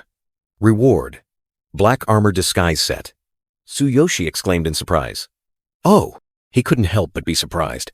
There are rewards for reaching certain levels? Tsuyoshi excitedly looked at the notification panel, deciding to examine it more closely. Do you want to equip it? Purple light enveloped him, and the mysterious black armor gradually materialized, embracing Tsuyoshi's body. A new surge of power was flowing. Now, Tsuyoshi was clad in the Black Armor Disguise Set. His status panel updated. His combat power had reached a terrifying 150,000. This armor could transform at will, hiding other equipment to reveal a new appearance. Tsuyoshi pondered, feeling the changes in his body. It seems my body has also changed. Will it adapt to my needs? I'll have to test it next time. Victor looked at Tsuyoshi in astonishment. Oh my, who's that handsome? Tsuyoshi just smiled and replied, I only changed my equipment. Harvey showed regret. If you had looked like that from the start, I wouldn't have called you weak. He turned to Tsuyoshi, his tone changing. Hey, Tsuyoshi, I have something to ask of you. Tsuyoshi looked at Harvey, his gaze sharp. Ask for a favor? What is it? He was ready to listen. Suddenly, a glowing red teleportation gate appeared, drawing all eyes. The dog-headed beastmen looked towards it in astonishment. Look, they're coming out. Come see for yourselves. A series of notifications appeared, recognizing the achievement of the Big Goat Group, Harvey, for completing the Swamp Darkness quest on hard mode for the first time, setting a record of 150 minutes and 36 seconds. The teleportation gate remained brightly lit, signaling what was to come. The dog-headed beastman's eyes widened, unable to believe what he had just witnessed. What? Really? They actually cleared hard mode? His astonished cry echoed, shattering the silence. Amidst the brilliant red glow, an arm reached out, magical energy lines twisting like lightning over the black armor, signaling the emergence of a new power. From the fiery teleportation gate, Tsuyoshi Tsukishiro emerged, majestic in his black armor. Behind him, Harvey and the man in the red hat also appeared, their eyes filled with satisfaction. Whispers erupted in the crowd. The human warrior in black armor did this?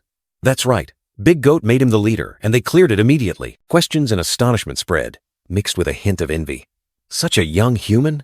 Which guild is he from? Unbelievable. This makes the rest of us look terrible. Harvey held his head high, his proud gaze sweeping over the crowd. It's been a long time since we've been surrounded like this. He turned to Tsuyoshi, his voice full of gratitude. It's all thanks to Tsuyoshi. I promised to bring him to the guild and introduce him to the leader. Victor smiled brightly, patting Tsuyoshi's shoulder. Now everyone's talking about you. Tsuyoshi frowned slightly, looking around. This is only the second time something like this has happened since I came to this world. It's a bit strange. The dog-headed beastman with a triumphant expression turned to taunt. Oh, you're still here? Sorry, but Big Goat just got the first clear and the record. The wolf-headed beastman growled, his eyes filled with hatred. That's because you brought a strong person with you. He was unwilling to accept defeat. Tsuyoshi turned, his sharp gaze fixed on the wolf-headed beastman. A strong person? What did you say about me earlier? His voice was low and commanding. The wolf-headed beastman immediately bowed his head, an apologetic look on his face. I'm sorry. I was wrong. Please forgive me. He quickly made an offer, his tone shifting to flattery. Would you consider joining our guild? Let's cooperate. You can have any conditions you want. What should we call you? In the wolf-headed beastman's mind, a cunning plan formed. He realized Tsuyoshi was a potential ace, especially since the guild needed people for high-level quests. If his power is real, he'll be an incredible asset.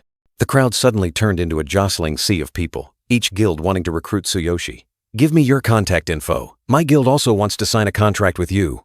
Invitations and promises flew wildly, some even squabbling. Get in line, I asked first. You can wait for my turn. Tsuyoshi calmly observed the chaotic scene. He thought to himself, talented people are always sought after, no matter the world.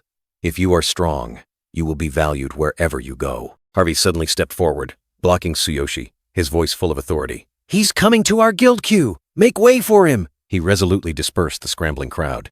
Amidst the chaos, a hand reached out, seemingly wanting to touch Tsuyoshi, but he maintained his composure, unfazed. Beastman City.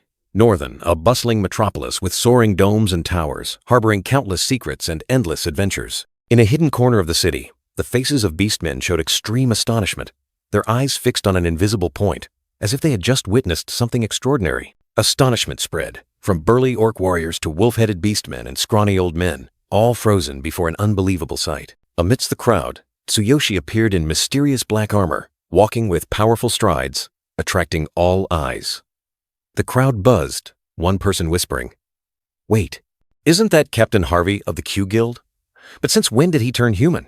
Tsuyoshi, level 10, stopped in the middle of the street. Behind him, Harvey, Luke, Victor, and other warriors stood, their eyes full of admiration. Harvey quickly spoke, Please wait a moment. Tsuyoshi fell into thought, remembering his promise to Sakura. He mused, I promised to meet Sakura at the Adventurers Guild. I don't know if she's here yet, but after that I'll go to the Q Guild. It would be great if we went together. I want to see her. Harvey stepped closer to Tsuyoshi, his face full of urgency. He wanted to keep Tsuyoshi there, perhaps to discuss something important. In a tavern, Tsuyoshi declined the orc's invitation. He said, I'm on a diet right now, so I'll skip the food. A beardless orc replied, If you can't eat, then have a few drinks, right? You've come all this way, at least have one drink with us. The bearded orc growled. That's right. We've invited you many times. And you're refusing? Tsuyoshi turned his back, his eyes sharp. He firmly demanded, Let me pass. The bearded orc stood blocking the way, his face full of aggression. The bearded orc roared, his eyes full of anger. Hey kid, we're talking here. Do you want a punch? The bearded orc glared, questioning Tsuyoshi. Don't you know the rules? Then his eyes suddenly changed, as if realizing something. Huh? I feel like I've seen you somewhere before. The cat-eared beast woman, the bar owner, also recognized Tsuyoshi. She exclaimed in surprise, Ah, it's that kid. You've changed quite a bit. The orcs began to question Tsuyoshi. The bearded orc accused, You're the one who stole our quest, aren't you? Where did you steal that equipment set from? The beardless orc sneered. Ha ha ha. He must have spent all his money to buy it. Tsuyoshi paid no mind to their words, only asking, Isn't Sakura with you? We arranged to meet here. The bar owner replied, I haven't seen her today. Besides these two noisy guys, no one stays long. The bearded orc heard this and turned to the beardless orc. Did you hear that? Besides those two noisy guys, no one else is here. The beardless orc nodded. That's right. The two orcs looked at each other, bewildered. The bearded orc asked, Huh? The beardless orc naively continued. Are we the two noisy guys she was talking about? The cat-eared bar owner exhaled smoke, her eyes sparkling mischievously. You get it now. Her words were soft but contained a teasing provocation, making the atmosphere even more tense. An angry roar tore through the air. The bearded orc suddenly exploded, lunging towards the bar owner. This bitch is mocking us, he snarled, radiating killing intent. A strong hand unexpectedly grabbed the orc's arm. Tsuyoshi appeared, his eyes sharp and direct. Don't you realize she's annoyed? At the same time, a system notification flashed, activating ultimate physique. The bearded orc was astonished by the sudden strength, staring at Tsuyoshi. Incredible power! Who is this kid? Tsuyoshi retorted coldly, his words like a blade. Reckless fool. The two orcs were furious, realizing they couldn't cause trouble inside the tavern. There are guards here. Fighting inside isn't good. Let's go outside. The bearded orc growled, challenging. Come on, human. It's time to fight. The bearded orc continued to show contempt, believing Tsuyoshi relied only on his equipment. Don't think you're hot stuff just because you have some gear. I'll take you down in one blow. Tsuyoshi ignored him, only softly saying, Sakura probably still has things to do. Sorry for the trouble. The cat-eared bar owner quickly intervened, her face full of worry. Wait, you'll get beaten to a pulp out there. You should stay here and let the guards protect you. Tsuyoshi turned his back, his figure steady. A soft statement, yet filled with absolute confidence. I'll be fine. The two orcs grew even more aggressive, provoking Tsuyoshi to go outside. If you don't want to be taken down right here, then come outside and face me, they roared, enraged. A human dares to cause trouble in beastmen territory. You've got some nerve. Just then, Harvey and his team appeared, their eyes full of surprise and worry. Captain Tsuyoshi, what's going on? The two orcs suddenly froze as if turned to stone. See, Captain? They stammered, unable to believe their eyes. The cat-eared bar owner peeked out the door, her eyes curiously following the developments. Who is that kid? Tsuyoshi calmly turned to Harvey. It's nothing. These guys started it. Luke and the rest of Harvey's team were enraged, glaring at the orcs. Huh? What did you say? You dare to cause trouble with our captain? The two orcs turned pale, quickly waving their hands in explanation. It's a misunderstanding. They trembled, trying to escape the perilous situation. Luke was still confused, but Tsuyoshi had already turned and walked away.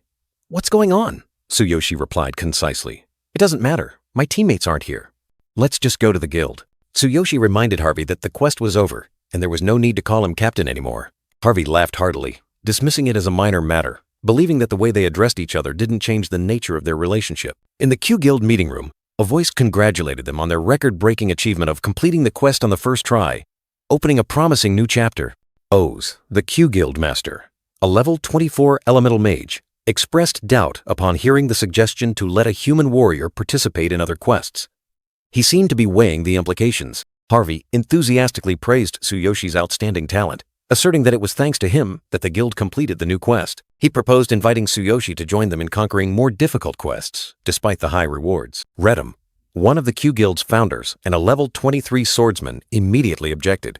He questioned why a beastman guild would let a human lead, and also suspected Tsuyoshi might be a spy. Redham's accusation surprised Victor, while Tsuyoshi maintained a calm, unwavering expression, as if nothing concerned him. Luke spoke up in agreement with Redham, explaining that Redham, along with Harvey and 3 others, were the founders of the Q Guild, so their opinions carried significant weight in all decisions. Victor erupted in anger, accusing Redham of always looking down on outsiders just because the guildmaster was a beastman and Harvey was human. He also implied favoritism, because Redham was from the same tribe as the guildmaster. Victor continued to complain that if it weren't for Harvey's kindness, they would have left long ago.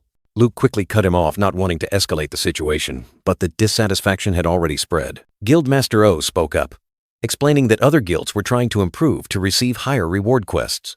With Tsuyoshi's help, their performance would significantly increase, and the guildmaster vouched for his observation and analytical skills. Redham still didn't accept it, sarcastically remarking that Harvey's group might need a different leader, but the guild didn't. He contemptuously added that Harvey's group was dragging the guild down, and of course they would trust Tsuyoshi because they were all humans. Harvey angrily stood up, questioning if Redham was doubting his and his team's loyalty. He emphasized that his team had contributed a lot to the guild for a long time. Redham coldly retorted, saying that their Beastkin guild had been gossiped about because Harvey's team was all human. He warned that if a human were allowed to be a leader, the guild would be ridiculed and could collapse, then turned to Guildmaster Oz, begging him to consider the guild's future. Redham looked directly at Guildmaster Oz, awaiting the final decision. While Harvey stood there, his eyes filled with worry, the entire meeting room steeped in tension. Guildmaster Oz pondered deeply, then sighed, seemingly agreeing with Redham's proposal. He acknowledged Harvey's dedication but suggested they needed to resolve their internal issues themselves. Guildmaster Oz delivered the final verdict, stating that they would politely see Harvey's human friend off, implying a refusal for Tsuyoshi to join the guild, thus ending the argument. Harvey painfully called out to the guildmaster, his eyes filled with disappointment and unwillingness at the recent decision. In the end, Harvey could only bow his head, accepting the harsh verdict. A heavy sigh seemed to drain all hope. Tsuyoshi, with a calm, almost cold expression, turned to Harvey and said, "I only came here for Captain Harvey. If that's the case, I'll leave." Tsuyoshi gently patted Harvey's shoulder, a quiet comfort. "Don't worry. You have trustworthy teammates. Harvey stared in astonishment at his retreating back. The other guild members, including Luke, stood in silence, their eyes heavy with regret and helplessness as they watched Tsuyoshi leave. Harvey looked up, his eyes full of sadness but gradually accepting reality. The decision had been made. It couldn't be changed. Tsuyoshi turned and walked away, waving goodbye. "I'm off. It was fun fighting with everyone." Harvey softly called his name. Tsuyoshi replied, "If fate allows, we'll meet again. By then, I'll continue to level up." Redum, the tiger-headed beastkin, coldly bid farewell. "Take care, human." Guildmaster Oz sat silently, observing everything. Harvey spun around, angrily questioning Redum. "Redum, don't you understand? He has the potential to change the future of this guild," he regretted.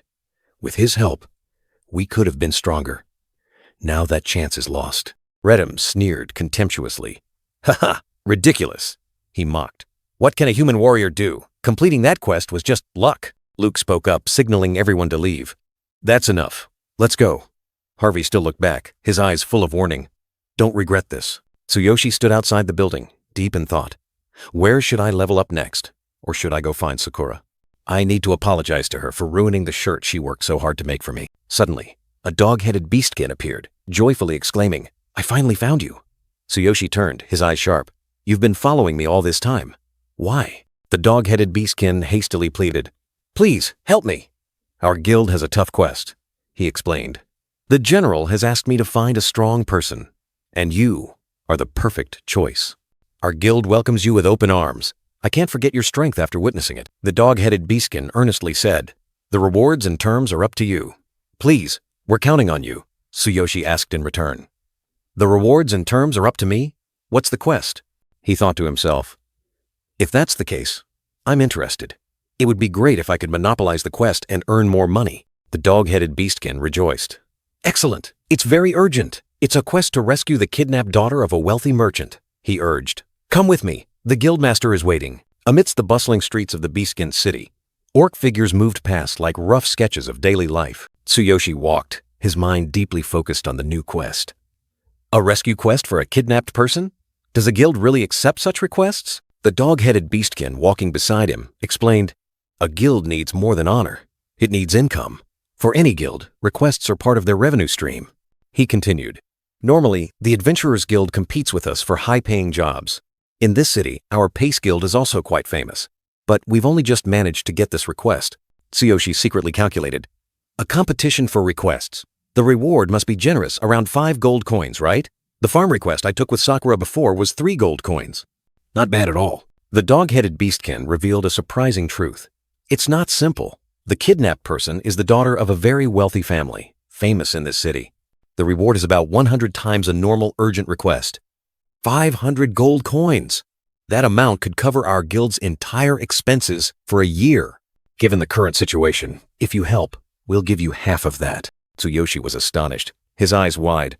"What? 500 gold coins? And you'll give me half of that?" He vaguely thought of Sakura. 250 gold coins. Sakura will be overjoyed. The dog-headed beastkin urged. "Hurry, go inside. The guildmaster is waiting." A gray armored guard standing nearby whispered, "Is that the person the captain mentioned?" Inside the Pace Guild, a burly bull-headed merchant was furious. "It's already the 3rd day. Tomorrow is the last day according to the kidnapper's demand. What have you done?" He threatened, "If you fail this request, I will make you compensate 10 times the reward. Otherwise, I will ensure you can never stay in Northern again. Don't underestimate me." Guildmaster Pace, a gorilla-headed beastkin, tried to reassure him. "That's outrageous. We are drafting a plan. We will definitely rescue your daughter tomorrow." But Vice Guildmaster Hugh, a hawk-headed beastkin, worried. 10 times the reward would be 5,000 gold coins. That's an amount we cannot pay. The bull-headed merchant remained angry, continuing to question. "You said you were drafting a plan on the first day, but it's still not done? I heard you failed many times already. Are you toying with me?" Just then, Tsuyoshi and the dog-headed beastkin entered. Guildmaster Pace was surprised. "Ah, the client has arrived?" Vice Guildmaster Hugh looked at the bull-headed merchant. "Is that burly guy the client?" Tsuyoshi observed the bull-headed merchant, silently concluding, "I can tell right away that he's a wealthy man." He turned to ask the dog-headed beastkin, "By the way, didn't you send a rescue team?" The dog-headed beastkin replied, "We did, right after receiving the request. We sent a team immediately. But the location is in the mountains, so we couldn't act overtly. Initially, we sent a team of 15 people with an average level of 20. The Vice Guildmaster also participated, and we were confident. He sighed, continuing to recount the failure. But we couldn't even reach the enemy's base, let alone rescue anyone. We encountered a series of traps and ambushes in unfamiliar territory. The enemy group consisted of about 20 people with an average level of 19. The leader was a level 25 berserker, the dog-headed beastkin bitterly admitted. If it were a direct battle, we would have been confident, but the result was a disaster. After that, we sent 3 more rescue teams with anyone who could fight, but each attempt ended in complete failure. Tsuyoshi listened thoughtfully, then mused. Even approaching their base is a clear disadvantage, and with more than 10 people, we would definitely be an easy target. Moreover, after our first failure, the enemy has probably become bolder. They are likely waiting for us, fully prepared. The dog-headed beastman bitterly admitted that the guild had realized they needed to use their wits instead of brute force, but after too many failures, precious time had slipped away.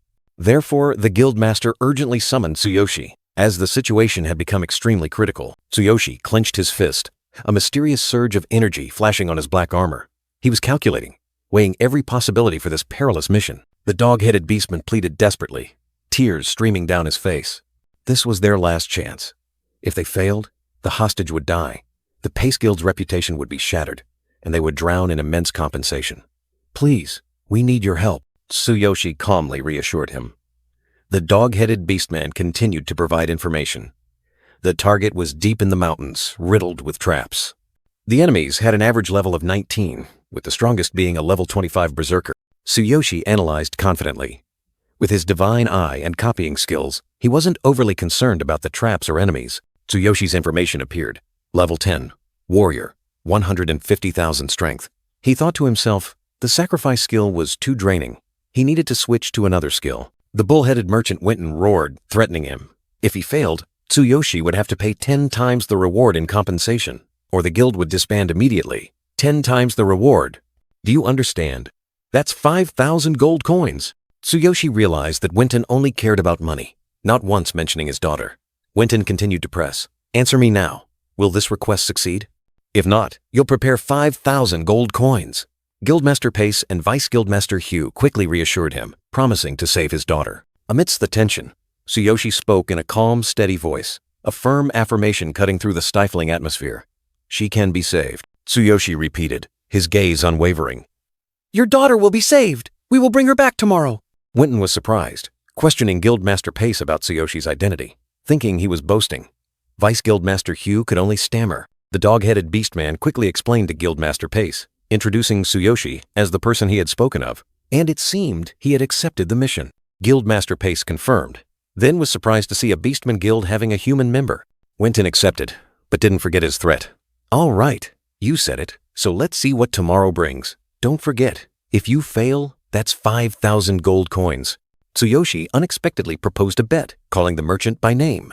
In that case, Winton, let's make a wager. If I save your daughter, you'll double the reward to 1,000 gold coins. Winton was furious, thinking Tsuyoshi was joking. But then, he suddenly paused, considering the conditions if Tsuyoshi failed. Tsuyoshi, with an unwavering gaze, issued a challenge. He accepted a penalty of 50,000 gold coins if he failed, but also demanded 10 times the original reward if he succeeded. A life-or-death gamble, where confidence was exchanged for a fortune. Tsuyoshi's audacious declaration stunned the surrounding orc warriors. Extreme surprise was evident on their faces, as if they had just witnessed a madman betting his entire life. Merchant Winton, though surprised by the 50,000 figure, quickly agreed. He affirmed that Tsuyoshi had set the stakes himself, then concluded, "All right, I accept. If you save my daughter, the reward will be doubled. But if you fail, you will owe me 50,000 gold coins." The contract was quickly drafted. An orc warrior with a worried expression put pen to paper on the fateful agreement, officially confirming the insane wager. Looking at the contract, 2 orc warriors couldn't help but sigh. One admitted, 5,000 gold coins, or 50,000 gold coins. We can't choose either. The enormous stakes made them disbelieving. Tsuyoshi, with a relaxed and self-assured demeanor, turned and walked away. He left a firm promise. All right, just wait for the results tomorrow. His confidence made the atmosphere even more tense. The 2 orc warriors were still stunned. One couldn't help but question, why did you sign that? Worry was evident on their faces, as if they had foreseen the worst possible outcome. The purple dog-headed beastman with an angry expression rushed to question Tsuyoshi. "Hey, human, you've pushed our pace guild to the brink." "I've been there myself, and know how difficult the rescue request is. Where do you get that confidence?" Tsuyoshi smirked and replied defiantly, "Who knows? Maybe I have a chance." The purple dog-headed beastman wouldn't back down, emphasizing, "Who knows, human? And what is that chance?" 50,000 gold coins are on the line. An orc warrior suddenly shouted, breaking the tense atmosphere. "The head of the Mages Guild has arrived. Let him in immediately." This news was like a glimmer of hope amidst despair. The injured orc warrior, with a hopeful expression, confirmed, "The head of the Mages Guild, if I'm not mistaken, you've finally arrived."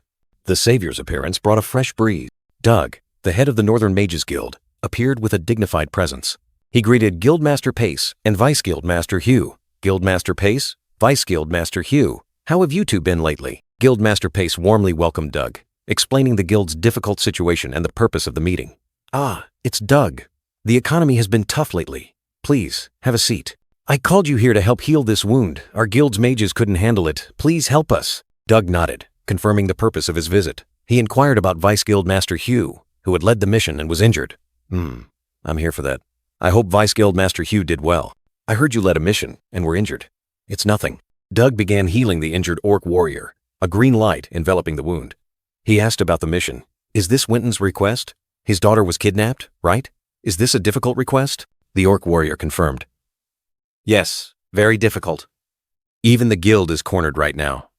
"Oh, I feel the wound healing. Doug truly is different." Tsuyoshi, observing from a distance, maintained his confidence. He thought to himself, "Though difficult, I believe we can succeed." Then he greeted Doug like an old acquaintance. "Doug, we meet again." Doug and the long-bearded orc warrior were stunned when Tsuyoshi appeared. Doug's surprised question rang out, as if he couldn't believe his eyes. After the greeting, Doug realized Tsuyoshi was also there for this tough mission. A steaming cup of tea was placed on the table, as if to soothe the tense atmosphere. Doug smiled confidently, affirming that Tsuyoshi could complete the mission. Tsuyoshi replied with a firm promise, his gaze unwavering. Vice Guild Master Hugh wondered about the close relationship between Tsuyoshi and Doug, whom he had to use considerable influence to invite. Guildmaster Pace also admitted that Tsuyoshi seemed much stronger than they had imagined. The long-bearded orc warrior suggested undertaking the mission with Tsuyoshi, citing his experience and the Vice Guild Master's responsibility to supervise. Tsuyoshi calmly picked up the teacup, decisively accepting the long-bearded orc warrior's offer. Tsuyoshi stood up, urging everyone to depart, because the long-bearded orc warrior's wound had healed. The long-bearded orc warrior was surprised by his haste. Vice Guildmaster Hugh asked Doug about Tsuyoshi. Guildmaster Pace explained that they only knew Tsuyoshi was strong, but due to the urgent situation, they had invited him, still worried about his true capabilities. Doug smiled proudly, revealing that Tsuyoshi was the youngest and most talented white mage of the North, the only one to have overcome Cardalolis by himself. Doug's words horrified Vice Guild Master Hugh and the dog-headed beastmen. They couldn't believe Tsuyoshi was a white mage and had conquered Cardalolis alone. Doug gazed into the distance, reiterating that Tsuyoshi was much stronger than they thought, as if he was still hiding other terrifying secrets. The bull-headed merchant Winton grew furious, questioning Tsuyoshi about his plans now that the sun had set, and about unilaterally increasing the bounty to 50,000 gold coins without consulting anyone. He couldn't understand where Tsuyoshi got such confidence. Tsuyoshi calmly reassured Winton, saying that he understood his feelings and that preparation was necessary. He asked Winton to lead him to the mission location. The long-bearded orc warrior asked Tsuyoshi about the supply point for items, appearing ready to prepare for the journey. Tsuyoshi decisively refused, his sharp gaze fixed forward, declaring he wanted to go to the arena. The long-bearded orc warrior was completely stunned by Tsuyoshi's request. He couldn't believe Tsuyoshi wanted to go to the arena at such a critical time, thinking it was a huge mistake. Before the dazzling arena gates, Vice Guildmaster Hugh urged Tsuyoshi and the long-bearded orc warrior. "We're here. Remember, tomorrow is the deadline. If we fail, there's no turning back." His eyes were filled with worry, mixed with anger. Tsuyoshi calmly turned to a white-robed orc standing nearby, asking about today's matches. The long-bearded orc warrior behind Tsuyoshi was still bewildered by his decision. To the astonishment of both the white-robed orc and the long-bearded orc warrior, Tsuyoshi decisively declared, "I don't want to watch any matches. I want to participate in one. Please register me." The white-robed orc exclaimed in shock. "Wait, what? You want to participate in a match? What the hell are you talking about? This is absurd." Despite some annoyance, the white-robed orc instructed, "If you're serious, go inside, fill out the forms, and pay the participation fee yourself." Tsuyoshi just listened in silence. Tsuyoshi explained his purpose. "I want to use the divine selection system to adjust my attributes to assassin. This request requires an assassin, someone who can blend into the crowd and take down targets without drawing too much attention." Tsuyoshi's eyes gleamed with determination, energy surging around him. He clarified his plan. "Through combat, I will select the most suitable assassin skills and copy them." The scene shifted to the vast arena, where thousands of spectators were cheering. Brilliant golden sunlight illuminated the sandy battleground, creating an atmosphere that was both heroic and fierce.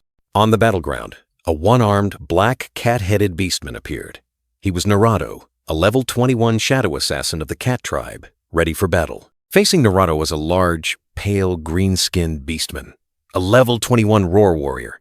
He was annoyed at having to wait, muttering, "Damn it, you made me wait. He only has an arm, but he's such a tough opponent." Naruto remained unfazed, his sharp gaze fixed on his opponent. He provoked, "Come on." The roar warrior beastman let out a roar, stomping his foot heavily on the battleground, creating a tremor that shook the very ground. He unleashed the skill Heroic Roar, a surge of purple energy enveloping his body, roaring fiercely. A warrior has no time for complex strategies. In that moment, Naruto's eyes flashed with a brilliant red light in the darkness, like a lurking predator. The roar warrior beastman swung his axe to attack, but Naruto moved like lightning, leaving only a faint blur, perfectly dodging every blow. The roar warrior continuously swung his axe in vain, roaring furiously, "Arg! I can't hit him." Helplessness was evident on his face. Naruto appeared right behind the roar warrior, unleashing ambush attack, a unique assassin skill, preparing to deliver the finishing blow. Naruto contemptuously delivered a fatal blow to the roar warrior. He coldly declared, Darkness cannot attack." Naruto's assassin skills had completely overwhelmed his opponent. The roar warrior collapsed. Naruto stood tall on the battlefield. The announcer's voice echoed, "It's over. Once again, Naruto is victorious. Arena priest, quickly heal his opponent." The crowd cheered wildly. Bright fireworks lit up, colored confetti flew across the arena, signaling a resounding victory. A festive atmosphere enveloped the scene, honoring the renowned Eastern assassin. The crowd buzzed with discussions about Naruto's finishing blow. A bull-headed beastman exclaimed, "So that was Naruto's ambush attack." Rumors about his Eastern origins and extraordinary power spread rapidly. Amidst the boisterous crowd, Tsuyoshi remained calm. His gaze followed Naruto, and he quietly remarked, "Well, impressive skills." The long-bearded orc next to Tsuyoshi began to explain about Naruto. He said, "If you want to defeat an assassin, I'm afraid you don't stand a chance. That guy is the Eastern assassin Naruto. He's been very famous lately." The long-bearded orc continued to recount Naruto's impressive achievements and the demand for him from various guilds. Tsuyoshi casually asked, "Are Eastern assassins really that strong?" His question surprised the long-bearded orc, who retorted, "You don't know about Eastern assassins? What kind of person are you?" The long-bearded orc continued to explain about the Eastern Assassin Guild, one of the most mysterious and powerful guilds. He revealed that Naruto was once a member, but was expelled and lost an arm. "I don't know the details, but he's a brutal guy," the long-bearded orc concluded. Tsuyoshi mused, "The Assassin Guild seems like a secret underground guild." The long-bearded orc nodded in confirmation, clarifying that no one could know the guild's secrets unless they became a member. The announcer's voice rang out again, introducing the next contestant. "Next up is a new challenger. Oh, this person has no arena experience whatsoever. Tsuyoshi." He continued to announce that Tsuyoshi would face Naruto, promising a dramatic match. The crowd erupted in jeers. A bull-headed beastman laughed loudly. "No experience? Go home and practice more." Contemptuous remarks were continuously aimed at Tsuyoshi, deeming him merely a weakling. Even Naruto showed surprise and disdain.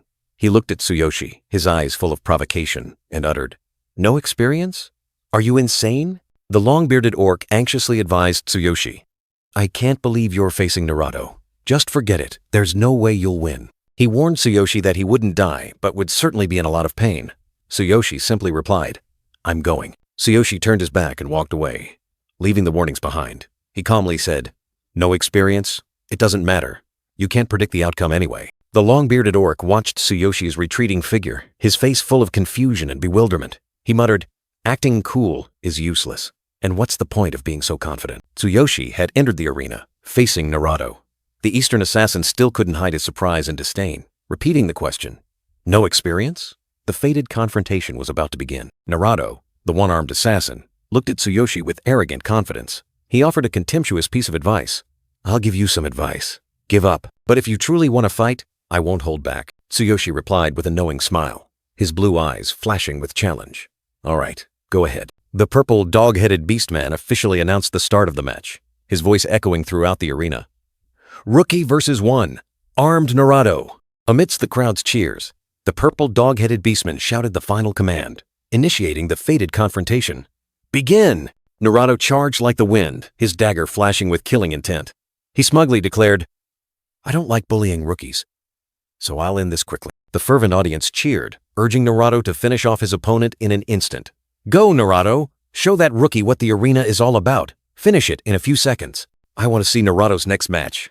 Finish off that weakling quickly. Naruto attacked with wind-ripping speed, brilliant yellow streaks tearing through the air. But Tsuyoshi stood still, calmly facing the storm. Tsuyoshi activated a skill, his eyes glowing brightly, reflecting determination. He has incredible speed. To be safe, I'll do as always. Skill notification panels appeared consecutively. Ultimate physique has been activated. The entire body has been enhanced, and defense has increased. Third eye has been activated. Scanning and analyzing opponent. Naruto charged, his sharp dagger aimed directly at Tsuyoshi.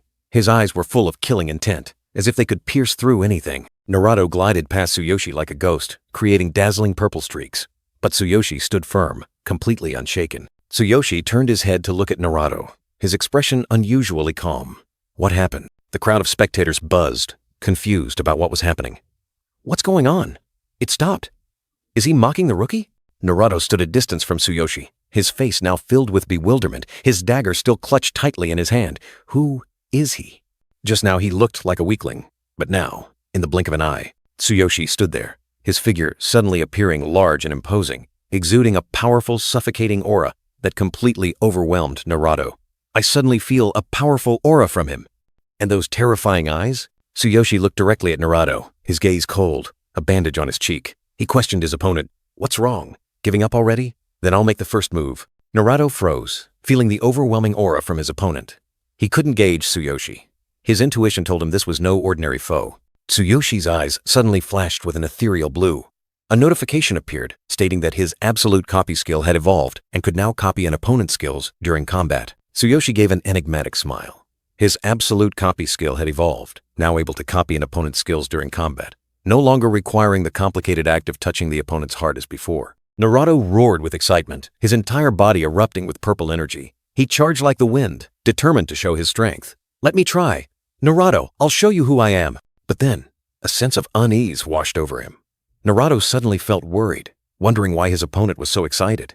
He told himself to be extremely cautious. Tsuyoshi activated the Z-step skill, an assassin's ultimate technique that increases speed and evasion.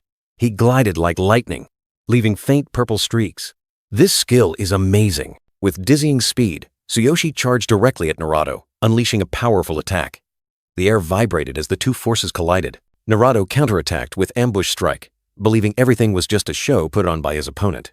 He decided to end the match immediately. Tsuyoshi's eyes flashed with a strange light. He seemed to have realized something important in that very moment of combat. Oh, that's it. A blinding light erupted from the point of impact, causing the space to violently shake. Naruto's blade plunged straight towards Tsuyoshi's neck, but a blue protective layer unexpectedly appeared, blocking the fatal blow. Tsuyoshi still stood firm, completely unharmed. The ultimate physique skill had enhanced his next defense. Naruto exclaimed in astonishment. Impossible. How are you not hurt? Below the stands, the crowd was stunned. The long-bearded orc, the wolf-headed beastmen, and many other spectators all widened their eyes in disbelief at the incredible sight. A look of horror flashed through the crowd. What is this? Could he be the strongest one here? Tsuyoshi smiled, surrounded by sparkling skill icons. Nice skill. But what I want is, a notification appeared. Absolute copy. Skill copy complete. Please select a skill to copy. Tsuyoshi's eyes glowed brightly. He had successfully copied the ambush strike skill, a skill that could be upgraded to thunder ambush strike depending on the weapon and attributes. Naruto recoiled in shock, his eyes filled with confusion. His attack hadn't left even a scratch on his opponent. What did you do? He exclaimed, disbelieving his own eyes. Why can't my dagger inflict even a single scratch on you? Tsuyoshi gave a mysterious smile, his eyes flashing with a cold light. I won't explain. It's a long story, he declared, his tone full of confidence. But now, it's my turn. With lightning speed, Tsuyoshi charged directly at Naruto, his entire body enveloped in brilliant purple energy. "Take this," he roared, unleashing a powerful attack. Naruto's eyes widened in horror, feeling a familiar yet terrifying surge of power rushing towards him. What is this? Is it mine? The purple energy erupted, forming a destructive vortex. Tsuyoshi unleashed Thunder Ambush Strike, crushing everything in its path. Naruto was hit head-on, his body convulsing violently as the purple energy pierced through him. A painful roar choked in his throat. Tsuyoshi stood triumphantly over the fallen Naruto, his sword glowing brightly. He smiled with satisfaction. Not bad. With this skill, I can go rescue that guy's kidnapped daughter. Cheers echoed throughout the arena as the dog-headed beastmen announced, "The winner is Tsuyoshi." Brilliant fireworks exploded, illuminating the night sky. Outside the arena, the long-bearded orc looked at Tsuyoshi in astonishment. "Unbelievable," he exclaimed. "Your equipment must be top-notch." Tsuyoshi replied, his voice calm. "Thanks to the adjustments, my body has become more agile, like an assassin with divinely enhanced speed." A system notification appeared, confirming the change. Notification: body attributes have become assassin-like. The long-bearded orc looked at Tsuyoshi, his eyes filled with worry. "It's already dark. Do you still want to carry out the rescue mission at night?" "It'll be harder to see in the dark, won't it?" Tsuyoshi replied confidently, his gaze firm. "I can see everything clearly. Lead the way." Tsuyoshi's status board appeared. Level 10, Class, Assassin, Combat Power 15,000. New skill Thunder Ambush Attack has been added. Night fell, and the full moon illuminated the forest. Crows circled in the sky, creating a mystical scene. Tsuyoshi and the long-bearded orc ventured deeper into the night. The long-bearded orc pointed ahead.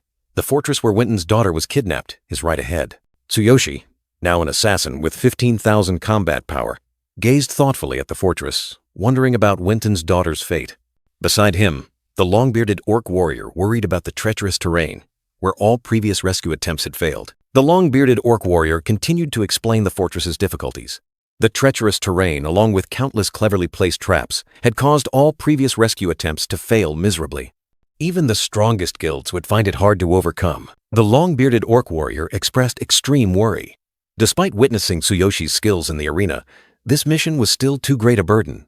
He questioned, "How can we attack with just 2 people?" In an instant, Tsuyoshi vanished without a trace. The long-bearded orc warrior stared in bewilderment, looking around in confusion, unable to believe his eyes. Huh? Where did he go? Inside the fortress, 3 beastmen guards and a kobold priest confidently mocked any intruders. They boasted about the dense trap system and complex terrain, asserting that no one could get through. Tsuyoshi stood on a high tree branch, his eyes glowing brightly in the dark. He activated his divine eye skill, scanning the entire area, preparing for the infiltration. The night was torn apart by the energy surge from the divine eye. The fortress's entire trap system became clearly visible. 9 large trigger traps and 6 automatic traps, all clearly marked. Tsuyoshi smiled with satisfaction. Divine eye seems to have evolved. He realized he could clearly see the trap activation points. He calculated his path, identifying the location of the automatic trap switch behind the 3 guards. Without hesitation, Tsuyoshi darted off like the wind. His shadow glided through the night. Determination and speed were the ultimate weapons for this raid. "Let's go." Tsuyoshi's dark camouflage armor automatically activated. The cloak transformed into a full-face mask, allowing him to perfectly conceal himself in the shadows, ready for covert actions. Tsuyoshi moved like lightning, gliding through the treetops. He silently praised, "How impressive. This divine selection system is incredibly meticulous." Under the full moon, Tsuyoshi shot through the air, his dark silhouette like an arrow tearing through the night, heading straight for the fortress. He landed softly, skillfully, dodging a large trigger trap named Falling Tree Trunk. Tsuyoshi had perfectly overcome the first obstacle. Tsuyoshi hid in the shadows, his cold eyes fixed on the 3 guards standing watch. He whispered, his voice full of killing intent. "Now, take them down one by one." A small sound echoed as Tsuyoshi prepared to act. He clenched his fist, his breathing steady, ready for the upcoming fight. 2 beastmen guards startled, their ears perked up in alert. One asked, What was that sound?" The other immediately ordered, "Go check it out. Is there an intruder?" The axe-wielding guard dismissed his comrade's worry, assuming it was just an animal. He confidently declared, "It's probably just an animal. This happens occasionally. If it triggers a trap, just kill it. I'll go take a quick look." The sword-wielding guard reassured his comrade that no one would dare attack the fortress at this hour, adding that he was still inexperienced and shouldn't panic. The axe-wielding guard nodded in agreement. his initial vigilance slowly fading. He muttered, thinking it was just another deer messing with the traps. He vowed not to let the animal survive this time. High above, Tsuyoshi hid in the foliage, his cold eyes watching. Tsuyoshi calculated the distance, deciding to use the kunai Hugh had given him. He quickly retrieved a dagger from his inventory, preparing for a surprise attack. In an instant, Tsuyoshi closed in, perfectly concealed behind the beastmen guard. The guard remained oblivious, continuing to walk in the dark. A cold hand suddenly clamped over the guard's mouth, startling him with fright. His eyes widened, realizing the imminent danger. In a flash, the guard's muscular body was flung off the cliff, falling freely into the deep chasm. Tsuyoshi whispered, "Shh," locking the guard in place. His ultimate physique skill activated, his arm strength surging, delivering a fatal blow to the enemy's heart. Tsuyoshi coldly withdrew his weapon, looking down at the guard's lifeless body. A single word escaped his lips, signaling the next target. He glided swiftly through the air, clinging to a sturdy vine. Tsuyoshi had safely bypassed the falling rock's trap without being detected. He landed softly, like a ghost in the night. Tsuyoshi's blue eyes gleamed under the moonlight as he continued to survey his surroundings. The kobold priest worried as the guard still hadn't returned. The sword-wielding guard frowned, suspecting his comrade was slacking off again. He asked, "He's still not back? Is he ditching work again?" The dog-headed beastman was annoyed, declaring he would go drag the lazy guard back. He couldn't stand this negligent attitude. The kobold priest sighed heavily, worried about the leader's wrath if this was discovered. Meanwhile, the dog-headed beastman carelessly hummed a tune, completely unaware of the lurking danger. Suddenly, a sense of unease washed over him, making him stop short. His ears perked up, and he turned his head to look around, trying to pinpoint the source of the disturbance. The kobold priest cautiously investigated, but the space was unusually quiet, with no signs of intruders. He muttered, "Huh? There's no one here." Meanwhile, Tsuyoshi stood coldly on the corpse of a fallen beastman guard, his sharp gaze sweeping around. There was only one target left. Receiving no reply, the kobold priest grew more annoyed. He raised his glowing staff and called out loudly, "Hey, you two! Come out now! Trying to scare me?" The challenge echoed, but only silence replied, making the kobold priest even more suspicious and wary. Suddenly, the red-armored dog-headed beastman appeared, sweating profusely, his face full of worry. He threatened, "Answer me, or I'll activate the trap." The kobold priest still felt a chilling aura, an extreme sense of unease. He wondered, what is this terrifying feeling? Could there really be an intruder? Tsuyoshi lunged like a ghost, preventing the enemy from activating the trap. He said, "I can't let you activate the trap." The dog-headed beastman's painful scream tore through the night. The Thunderstrike ambush skill erupted, its furious power striking the dog-headed beastman, leaving him no time to react. Ultimate physique activated. Critical damage surged, striking directly at a vital point, finishing off the enemy in a single blow. The entrance was clear. Tsuyoshi wondered. The entrance is clear. Are there really so many manual traps? The divine eye showed 6 remaining traps. The beastman guard was astonished by Tsuyoshi's strength and hurried to follow. He said, "So strong. I'm coming. Wait for me." Tsuyoshi reminded him, "Be careful of the remaining traps along the way." Tsuyoshi instructed him on how to avoid the traps. "Don't step there and duck under the trigger line." The beastman guard asked, "How do you know the trap locations? And have you already taken down the guards?" The divine eye had revealed all the trigger points. The beastman guard looked at a trap and suggested, "Oh, by the way, let's destroy the other traps too." Tsuyoshi stopped him. "No, we'll need them later." The beastman guard nodded, impressed. "Understood." "Ah, you're really strong." Tsuyoshi ordered, "Follow me. We'll rescue the hostage in one go." The beastman guard obeyed, his steps trembling. "Understood." Suddenly, a giant iron ball hurtled towards them. The beastman guard cried out in fear, while Tsuyoshi calmly dodged it and continued to advance. Tsuyoshi emerged from the shadows, an orc already fallen at his feet. Above, another beastman guard drew his bow, his face filled with surprise. Tsuyoshi coldly uttered, "Got him." Tsuyoshi lunged with terrifying speed. The beastman guard couldn't react in time, his painful scream echoing as Tsuyoshi's sharp blade struck him by surprise. They had advanced deep into the area, a ruined fortress appearing before them. Tsuyoshi identified it as the place where Wenton's daughter was held, and warned about the number and strength of the enemies. "They all look strong. If we get surrounded, things won't go well." The beastman guard knelt, expressing deep gratitude for Tsuyoshi saving his life. Tsuyoshi replied coldly, "I just did what was right. Now, distract them for me." The beastman guard looked up, his face confused, trying to grasp Tsuyoshi's intention. He held his bow, turning his back to Tsuyoshi, seemingly having understood the plan.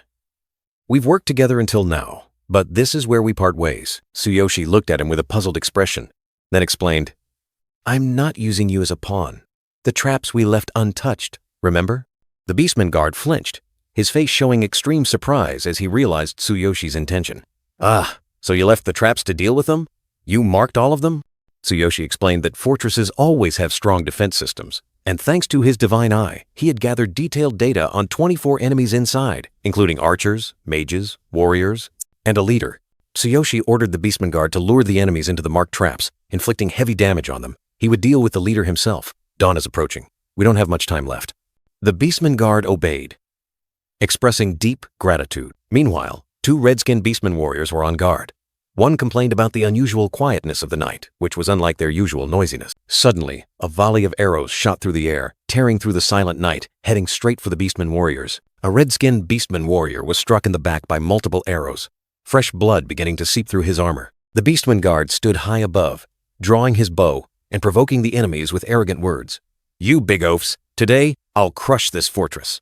Come on, you cowardly chickens. The wounded red-skinned beastman warrior recognized his attacker, his rage erupting fiercely. He roared threats, declaring he would tear apart anyone who dared to provoke them. The beastman guard stood firm, his face resolute, ready to confront the enemy's wrath to complete his diversion mission. The wounded red-skinned beastman warrior recognized his attacker, his rage erupting fiercely. He roared threats, declaring he would tear apart anyone who dared to provoke them.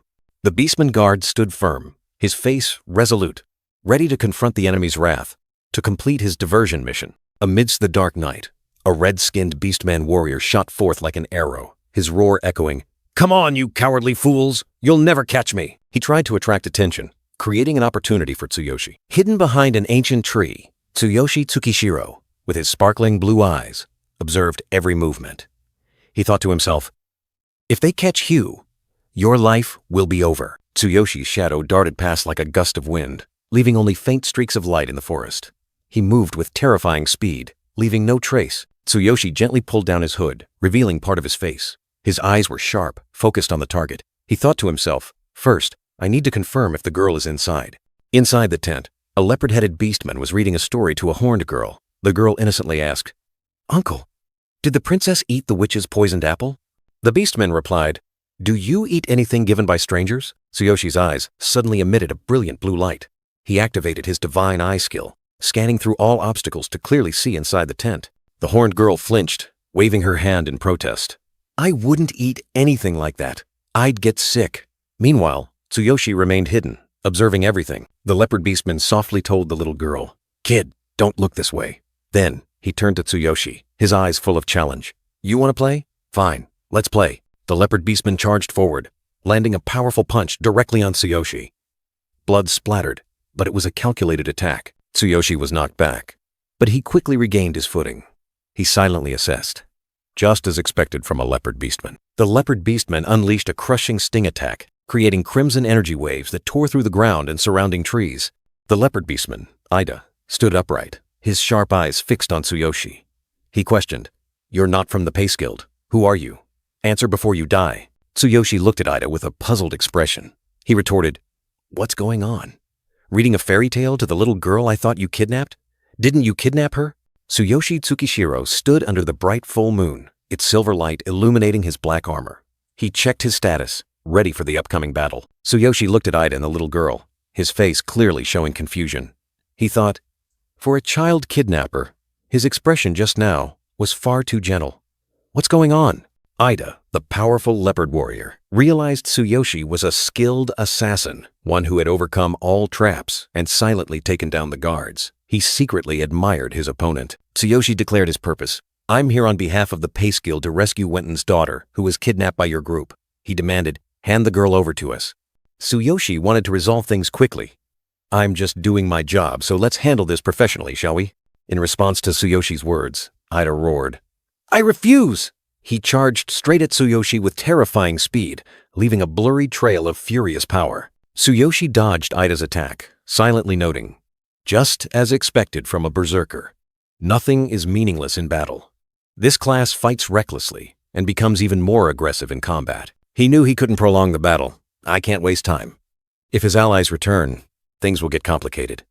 Tsuyoshi focused intensely, preparing for a counterattack. Ida unleashed a powerful, crushing kick, creating a strong shockwave directed straight at Tsuyoshi's position. But Tsuyoshi activated his divine eye, his eyes glowing brightly, analyzing every movement of his opponent to find a weakness. Ida's kick tore through the ground, creating a deep crater, but Tsuyoshi had vanished, leaving only scattered debris. Ida exclaimed in astonishment. Incredible speed! He couldn't believe his eyes at how fast Tsuyoshi moved. Tsuyoshi suddenly appeared behind him, unleashing a powerful lightning strike directly on Ida, stunning him. Ida counterattacked fiercely, but Tsuyoshi still glided like a ghost, dodging every blow with astonishing agility. Tsuyoshi thought to himself, even though his divine eye had analyzed perfectly, Ida still dodged every attack. He concluded, that keenness, truly, that of a leopard. Ida felt pain, realizing the relentless attacks from behind had torn his arm. He silently assessed. This human assassin has perfect speed, strength, and timing. He's definitely not a lower level than me. He must be a seasoned assassin. But it's strange. Why does he use a greatsword for everything? Tsuyoshi was surprised to learn Ida's true level was only 10. His real level is only 10? So strong. He decided to end the battle quickly, activating ultimate physique, enhancing the strength in his arms. Ida didn't flinch at Tsuyoshi's new power. He shouted defiantly, "Fine, come at me!" He charged straight at Tsuyoshi, ready for an uncompromising confrontation. In the midst of the battle's intense climax, the little horned girl called out, her eyes filled with worry as she looked at Ida. "Uncle, what are you doing?" Tsuyoshi's surprise attack stunned Ida, who roared in pain, his eyes wide with astonishment. The leopard beastman collapsed to the ground, his armor shattered. The little horned girl rushed over in a panic, scolding him. "I told you not to go outside! Get inside now!" Tsuyoshi stood there, observing the scene before him. He wondered why a kidnapper would treat a hostage so gently, even considering the girl important. The little girl quickly supported Ida's injured arm, her small face filled with worry. "Uncle, are you okay?" Ida gently patted her head, reassuring her. "It's nothing. I just accidentally got a slight cut from the blade." Seeing Tsuyoshi still standing there, the little girl angrily turned to him, tears welling up. "Mister, Uncle is a good person. Don't bully him." Tsuyoshi could only sigh. This situation was truly troublesome. Tsuyoshi tried to explain, raising his hand, his sword still faintly glowing purple. No, I'm here to save you. I'm not a bad guy." But the little girl still looked at him with angry eyes, making Tsuyoshi suddenly remember Karina, a girl he once knew, who also looked at him like that when she was angry. The little girl firmly refused help. "I don't want to be saved. This place is fun, and Uncle is kind. So, I don't want to go home," Tsuyoshi conceded. All right, I won't force you to leave." Tsuyoshi looked at Ida, asking clearly, "Hey, what's going on? Explain it. I know you have a difficult reason, but are we just going to keep fighting like this?" Ida picked up the little girl, suggesting, "Let's go inside and talk. I'll put her to sleep first." He added, "She'll be scared if I don't tell her a story before bed." A candle was lit, its flame flickering in the dark room, creating a quiet atmosphere. Ida turned back softly, saying, "The little girl is finally asleep." Tsuyoshi looked at him, remarking, "She's really attached to you. This isn't a simple kidnapping, is it?" Ida tucked in the sleeping girl, then turned to Tsuyoshi and began to explain, "I work for Webtoon. You could call it a secret gang." Tsuyoshi was surprised. He questioned, "You work for Webtoon? Then why did you kidnap his daughter?" Ida calmly replied, "For money." He added, "To extort other guilds." Tsuyoshi suddenly understood everything. He muttered, "Extortion, huh? So that's it. No wonder I found it strange. It was all a play." Ida sat by the sleeping horned girl's bed, revealing a horrifying truth. He and his accomplices were merely pawns, secretly hired by Webtoon to carry out a dark scheme. Tsuyoshi continued to expose the dark plot. "We kidnapped the girl, and Webtoon issued an expensive rescue request. No ordinary adventurer would take on a mission involving a group of warriors like us. Clearly, the local guilds aren't strong enough to enter this fortress. Both the traps and mechanisms here were set by Webtoon himself." Tsuyoshi saw through Webtoon's scheme. He fortified defenses so no guild can finish the request, stalling until compensation is secured. But once paid, isn't it risky to let the girl return home? If found unharmed, the truth may surface. Tsuyoshi Tsukishiro, with eyes flashing a sharp glint, seemed to have seen through every corner of Ida's soul. He uttered a meaningful phrase, like a question that needed no answer.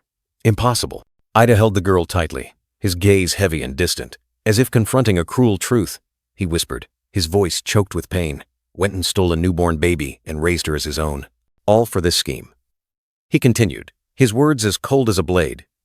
"To him, a child who has been exploited is no longer valuable. There's no reason, to keep her alive. Tsuyoshi looked directly at Ida, his gaze sharp enough to pierce through all lies. He had pieced everything together, and a cruel truth slowly became clear. So, in other words, he intends to kill the girl. Tsuyoshi's voice was cold as he questioned Ida. That's not just the act of scum, it's worse. But why is the girl so attached to you? Ida bowed his head, his words choked. Because I was the one who stole her from him and secretly cared for her. In a hazy stream of memories, Ida looked back at the image of the tiny horned girl nestled in his arms. As each day passed, the girl grew, and with her, the torment and guilt in his heart weighed heavier.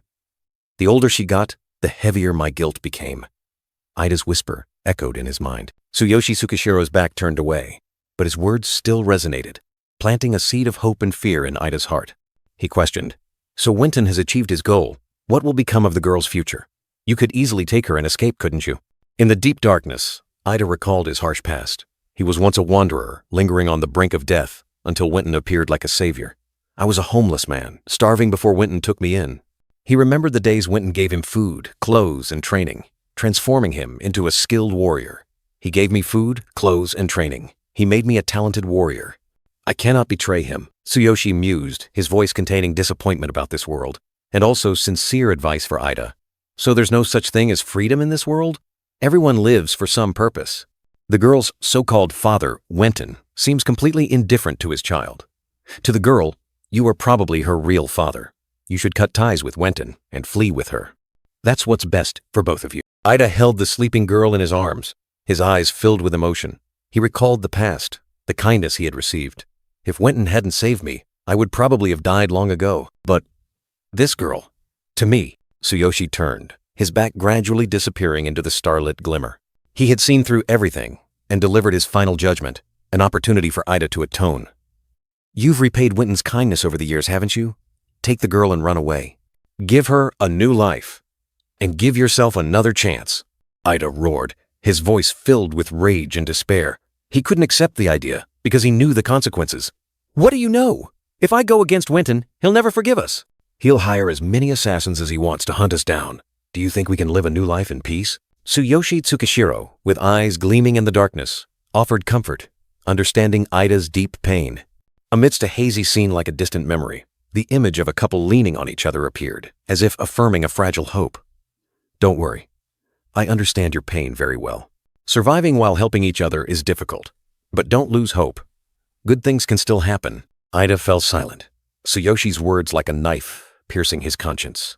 He muttered the name of the one who hired him, new calculations beginning to stir within him. Tsuyoshi Tsukishiro, in his mysterious black armor, reached out to take the red cloak. His words rang out resolutely, like a vow of protection.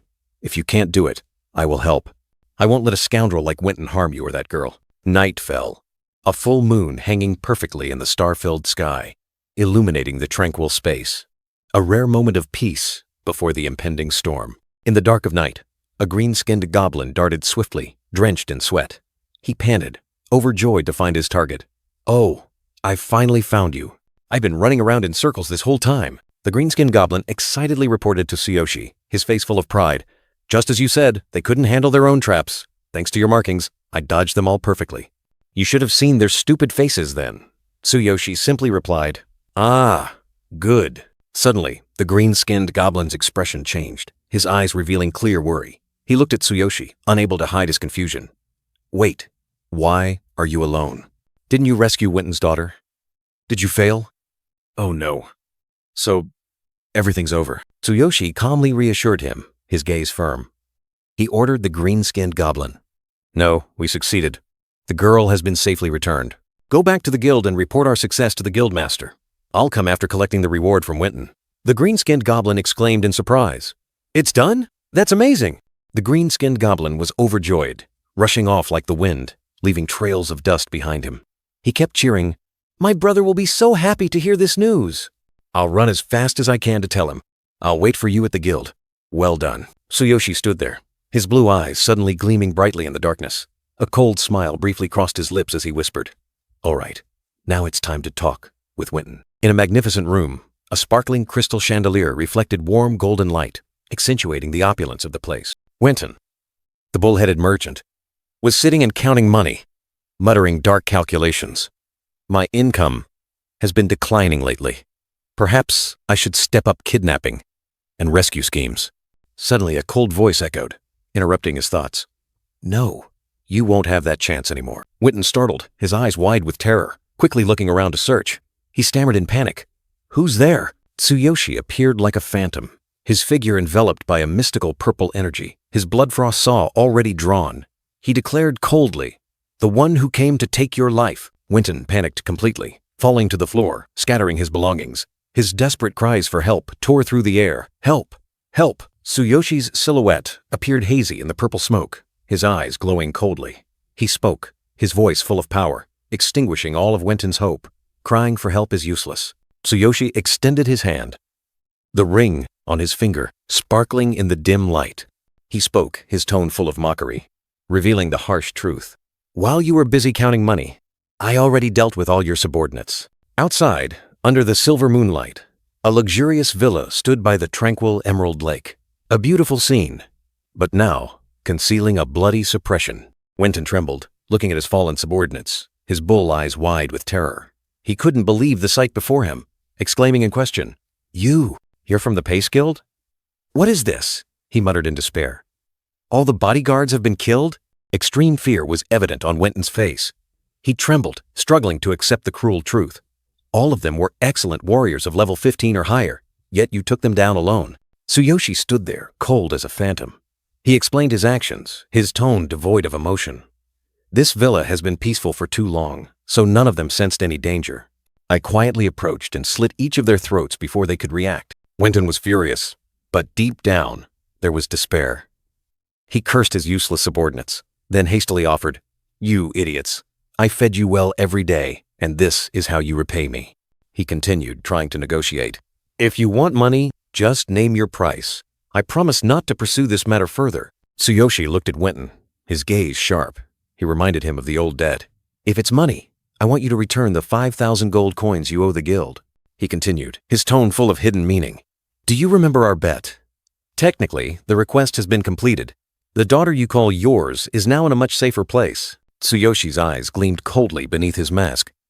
He casually dropped a loaded question, making Winton shiver. "I heard you're raising children."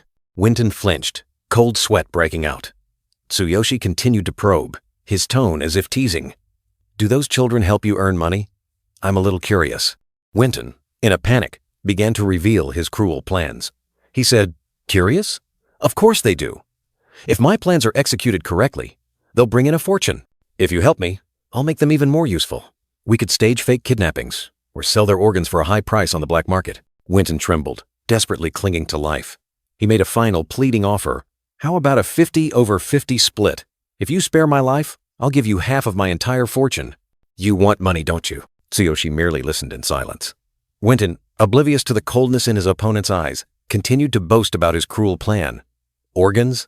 You're planning to harvest children's organs?" "Exactly. It's faster and less risky than staging fake kidnapping." Tsuyoshi only replied with a brief statement, his eyes as deep as an abyss. That terrifying calm made Winton even more uneasy. Winton, failing to grasp Tsuyoshi's intentions, grew even more panicked. He pleaded, offering all his assets in exchange for his life. "Not enough? Fine, take it all. You'll live comfortably for the rest of your life. Surely that satisfies you, right?" Tsuyoshi shook his head, his voice as cold as ice. "No, I feel a little greedy," he continued, his gaze fixed on Winton. "There's still one thing I want that I don't have yet." Winton, desperate, tried to seize his last chance. He yelled, "Tell me! If it's within my power, I'll give it to you!"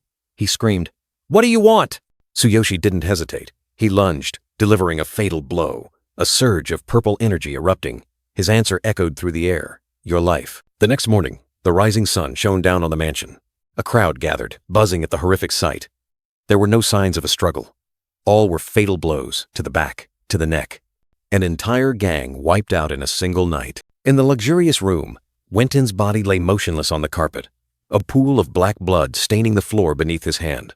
The horrifying scene made anyone shiver and wonder, who caused this? The wound on Winton's back indicated a fatal blow straight through the heart from behind, a painful death, carrying the deep hatred of the assailant. Beside the body, a blood-stained confession letter was found.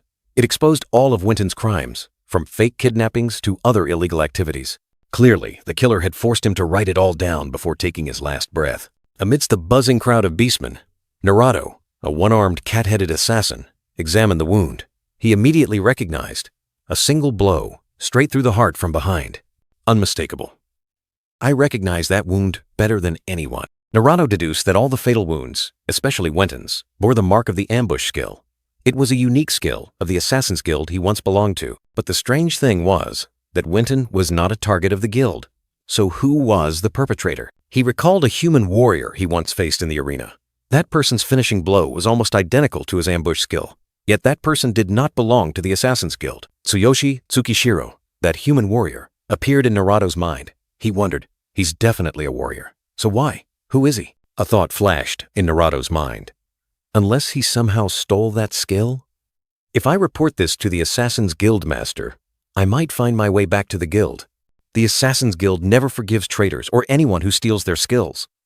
This could be my chance to atone. With high determination, Naruto turned his back to the crowd.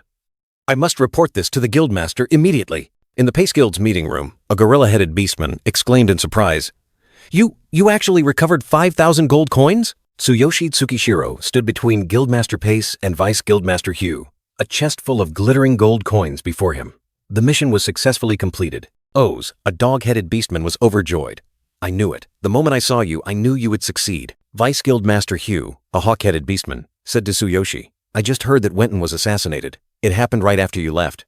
If you hadn't recovered the gold, we wouldn't have received the reward. However, with all of Wenton's scandals exposed, his death still isn't enough. Tsuyoshi Tsukishiro, with sharp eyes hidden behind his mask, replied, I don't care. The request is complete, and I even leveled up. Tsuyoshi's eyes glowed with a mystical blue light.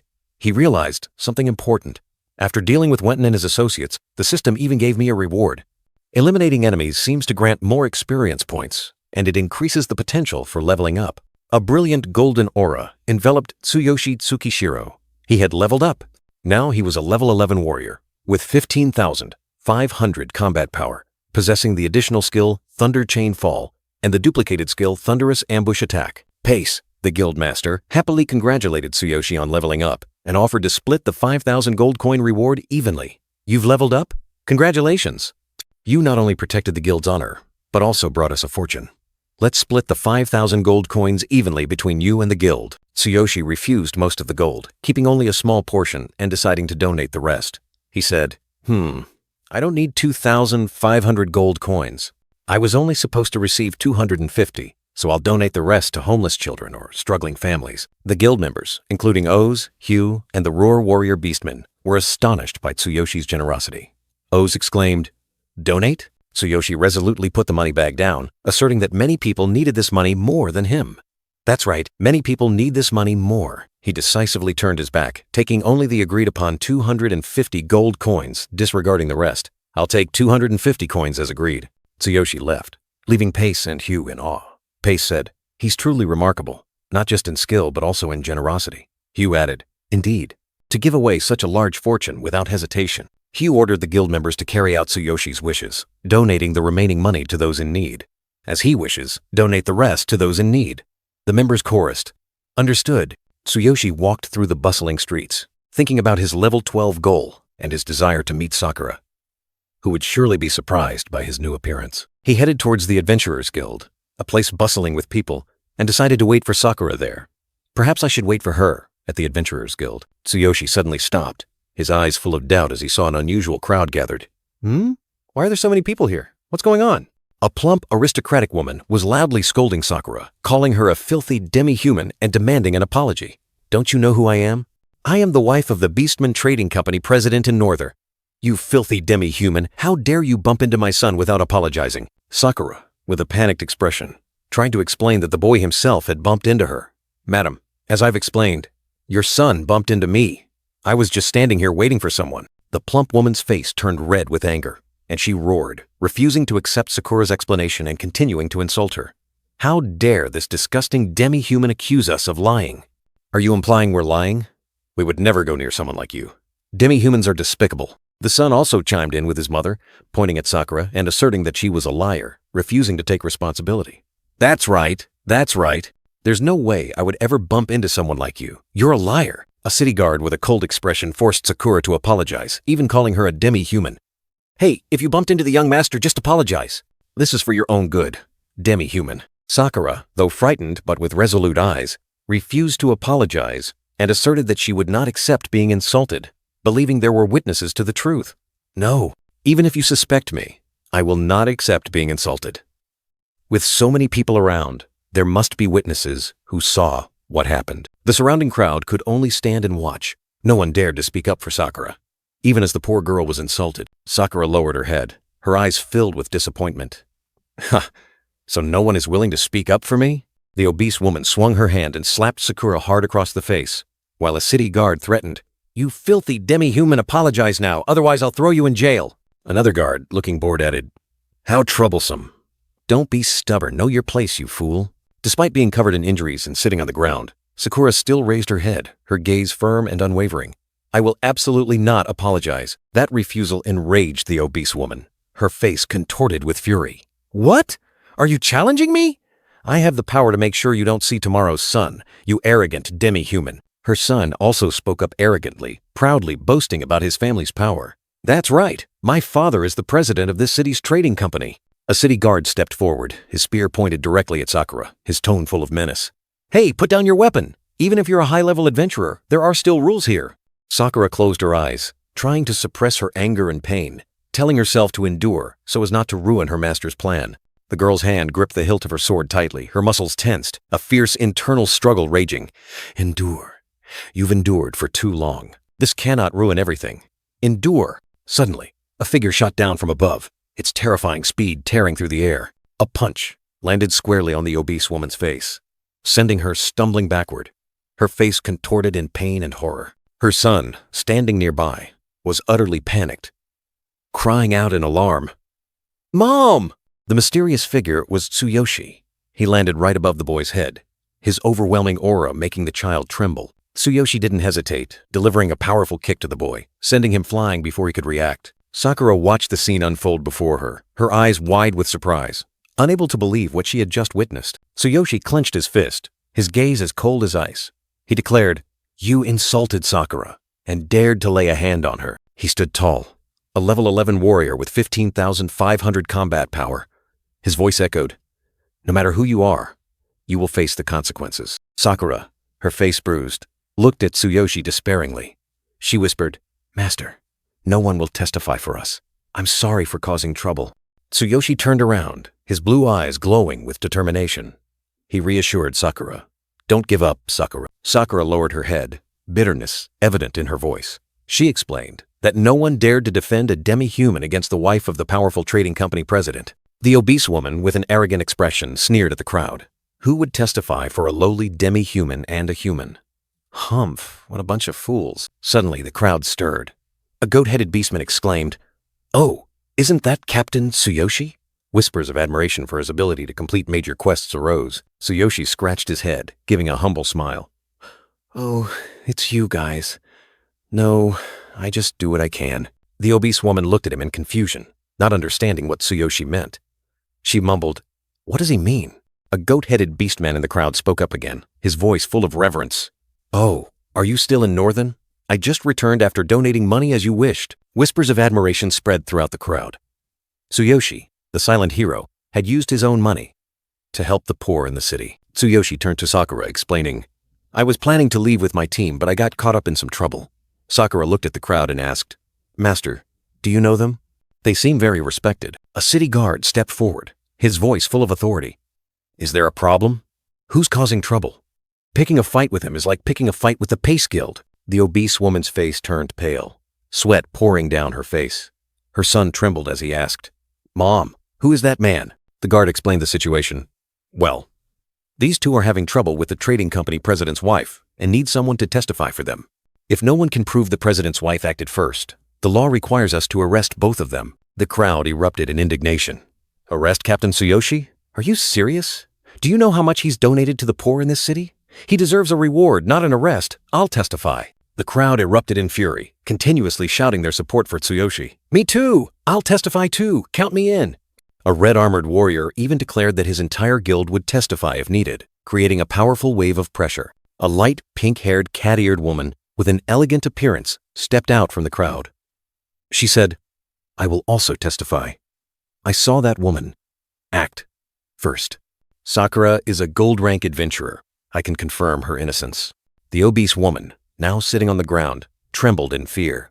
"You fools! I am the wife of the trading company president."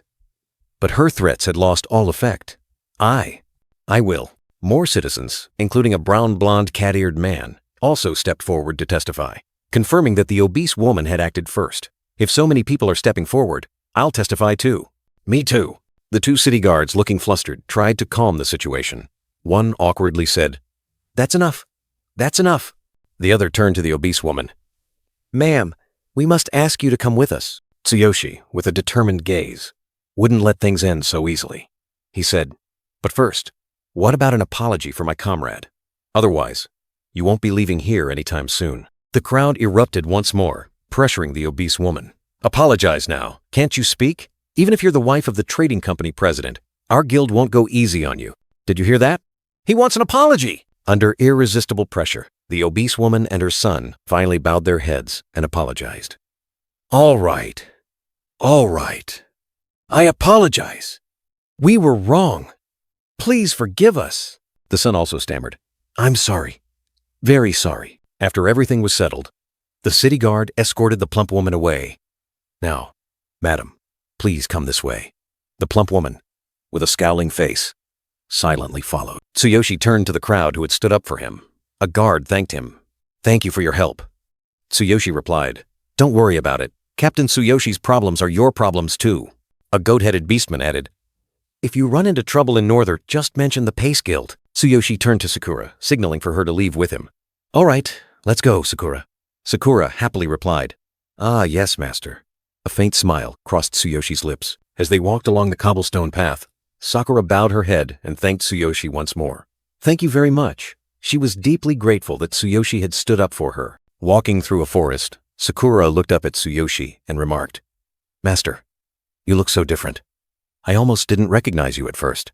His change in appearance surprised her. Tsuyoshi smiled at Sakura's comment, explaining his new equipment. "Haha, really? I have some special equipment that slightly changes my appearance. The clothes you made for me got torn during a mission. Sorry about that." Sakura reassured Tsuyoshi, not only praising his appearance, but also sensing his newfound maturity and strength. "Don't worry about it. Not just your appearance. You also look more mature.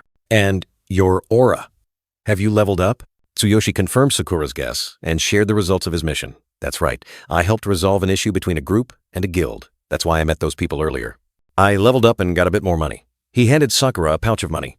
"Here are 250 gold coins. Can you hold them for me?" Sakura was stunned, her cat-like eyes wide at the glittering pouch of gold coins.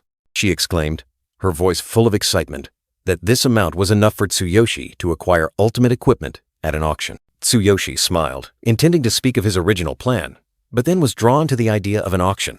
He decided to go with Sakura to the next town to explore the world of rare items. Sakura declined Tsuyoshi's kindness, asserting that he didn't need to spend money on her. She excitedly suggested they both go to the next town, which not only had an auction house but was also home to the genius mage Kevin. Hearing Kevin's name, Tsuyoshi suddenly flinched. A painful image flashed through his mind, reminding him of an important appointment he had almost forgotten. Tsuyoshi silently vowed that he absolutely had to meet Kevin. The fierce battles had left severe after-effects, a heavy sensation like stagnant blood, like a rock pressing down in his body. He knew it was a side effect of his sacrifices, and only Kevin could heal him. Under the lush green canopy of the forest, Tsuyoshi and Sakura continued their journey. The afternoon sun filtered through the leaves, painting golden streaks on the winding path. Tsuyoshi's steps remained steady, but his eyes were filled with contemplation. It seemed that worries about his physical condition still lingered, even as he tried to dismiss them. He looked up at the sky, where the last rays of the day were painting everything golden. A moment of stillness before a new storm arrived. Suddenly, Tsuyoshi stopped short, his eyes flashing with a wary glint. A sense of unease crept in, signaling the presence of something unusual. He looked up. Small, sharp objects, like leaves, were raining down. They weren't ordinary leaves, but dangerous hidden blades. From the shadows, a hand swiftly swung up, clutching a gleaming dagger. The attacker was ready to strike. Quick as lightning, Sakura spun around, drawing the dagger from her hip. The cat-eared girl's body tensed, ready to confront the sudden threat. With sharp eyes, Sakura decisively yelled, demanding the hidden assailant reveal themselves. The atmosphere grew extremely tense, signaling an unavoidable confrontation. Tsuyoshi looked down at his hand, where the sensation of the enemy's presence had just touched him. He realized there wasn't just one, but another lurking in the shadows. Both Tsuyoshi and Sakura stood close together, back to back, ready for battle. Their eyes scanned the forest, searching for traces of the enemy. A cloaked figure slowly emerged. He looked directly at Tsuyoshi, his cold voice echoing, declaring the brutal rule for skill thieves: death. An info panel appeared, revealing his identity as a level 30 assassin, leader of the Assassin Guild's northern branch. A long-haired assassin with a gruesome smile appeared, his long tongue flicking out in disdain. He declared he was from the Assassin Guild, his purpose to take Tsuyoshi's life. Black crows spread their wings across the twilight sky, like an omen for the coming battle. The assassin's voice rang out. He had guessed Tsuyoshi was not a member of the Assassin Guild. The hooded assassin leader stepped forward, his eyes sharp. He questioned Tsuyoshi, suspecting the young man had stolen the Assassin Guild's exclusive skill. The long-haired assassin licked his lips, his lecherous gaze sweeping over Sakura. He scoffed that both of them were hiding their levels, but it wouldn't matter anyway. When the long-haired assassin discovered Sakura was a demi-human, he revealed a sick fascination. Sakura tightened her grip on her dagger, ready to fight. Tsuyoshi felt an unprecedentedly strong killing intent from Sakura. This was the first time she had shown such anger. Sakura warned Tsuyoshi to be careful. She realized these two assassins were stronger than any enemy they had ever faced. The killing intent emanating from the enemy sent shivers down Sakura's spine. She knew this was the killing intent of those who had killed without hesitation, and if they truly belonged to the Assassin Guild, this would be a tough battle. Sakura explained about the Assassin Guild, a terrifying underground organization from the East.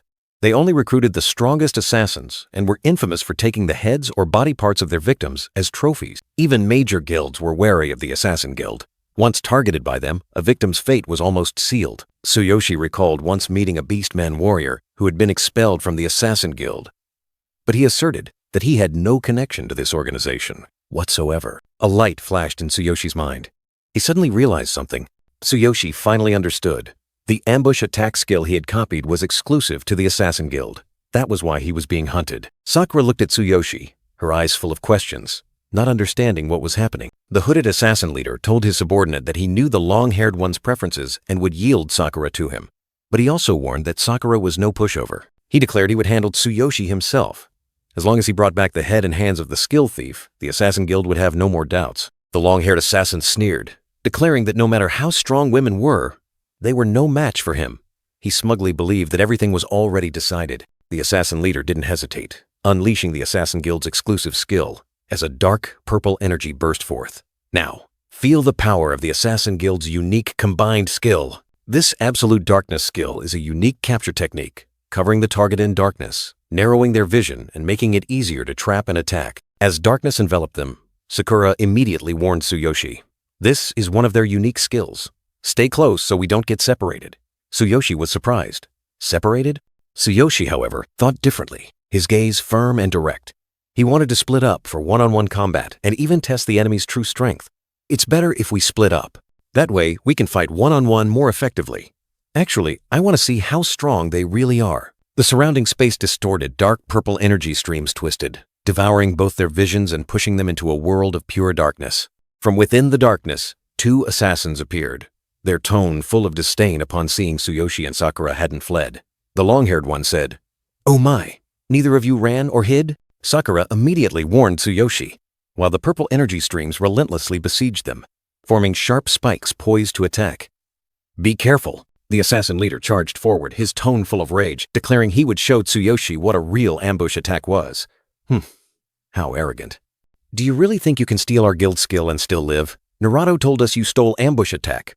I'll show you what a real ambush attack looks like." He unleashed the familiar ambush attack, a deadly assassin slash piercing through the darkness towards Tsuyoshi. Tsuyoshi calmly raised his weapon to block, stopping the surprise attack. He realized his opponent was a level 30 assassin. A level 30 assassin, huh?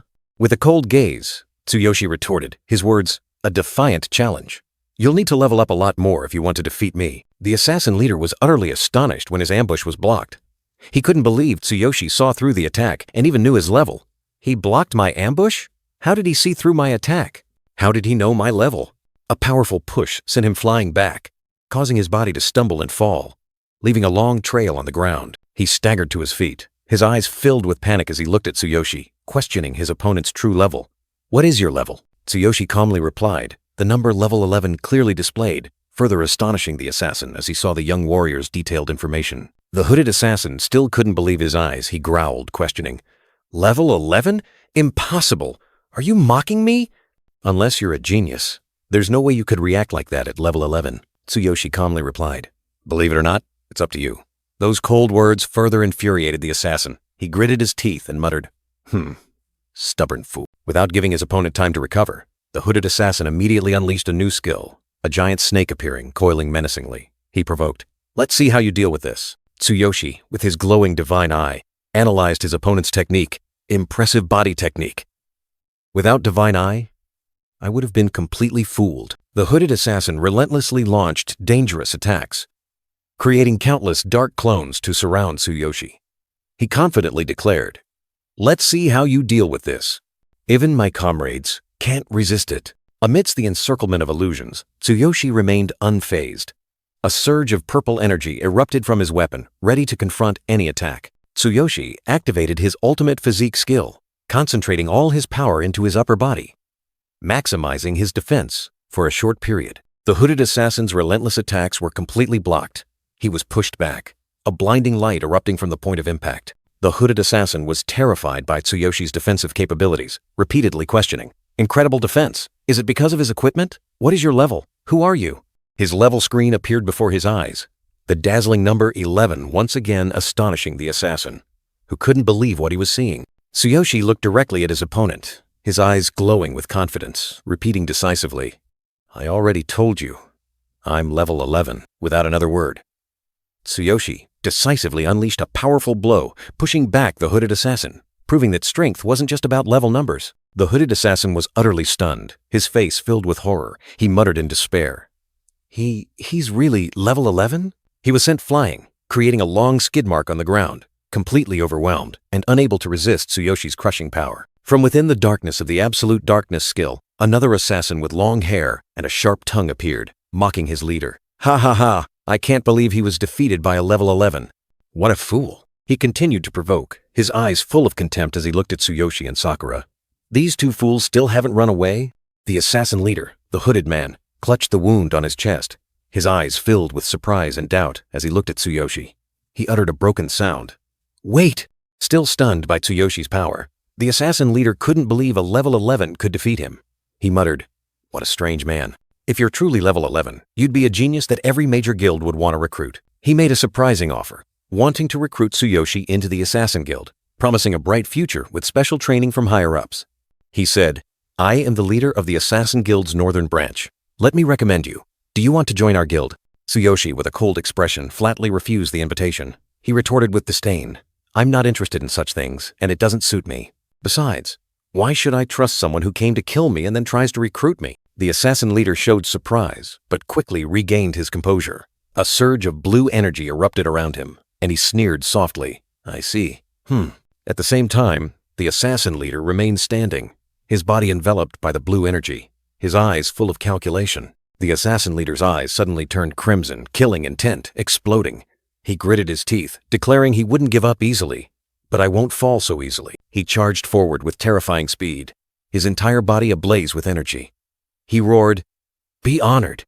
It's been a long time since I used this technique. Now, let's fight. Tsuyoshi's blue glowing eyes widened as he felt the terrifying killing intent and aura his opponent was channeling into his weapon. He thought to himself, he's channeling killing intent and aura into his weapon. Incredible power. The assassin leader unleashed the deadly crystal of killing intent, a high-level Assassin's Guild skill that condenses killing intent and aura into a sharp, unblockable weapon. Tsuyoshi used his bloody missile to parry the blow, to counter that terrifying attack. Tsuyoshi quickly activated his ultimate physique skill, tensing all his muscles to create a solid layer of defense. Even with ultimate physique activated, Tsuyoshi was pushed back, his right arm throbbing with pain. He realized in horror, damn it, my right arm.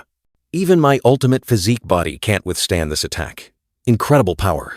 If that blow had pierced my heart, I would be dead. The assassin leader, with glowing red eyes, confidently declared his superior strength. He said, Don't underestimate me, kid. This is my ultimate skill. I'm level 30. No matter how talented you are, you're only level 11. Your skills can't compare to mine. With this skill, anyone below level 30 is no match for me. A surge of crimson energy erupted from the assassin leader, engulfing the area.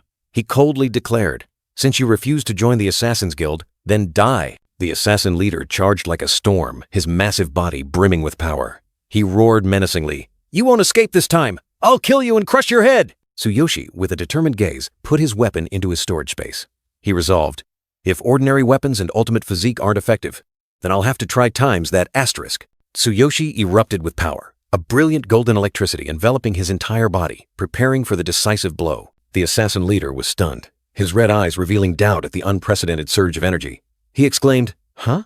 What kind of aura is this?" Tsuyoshi stood there, unfazed by his opponent's astonishment, thunderous power still surging around him. Tsuyoshi summoned the king's divine hammer, and a system notification appeared, warning of immense energy consumption and an activation time of only 1 second.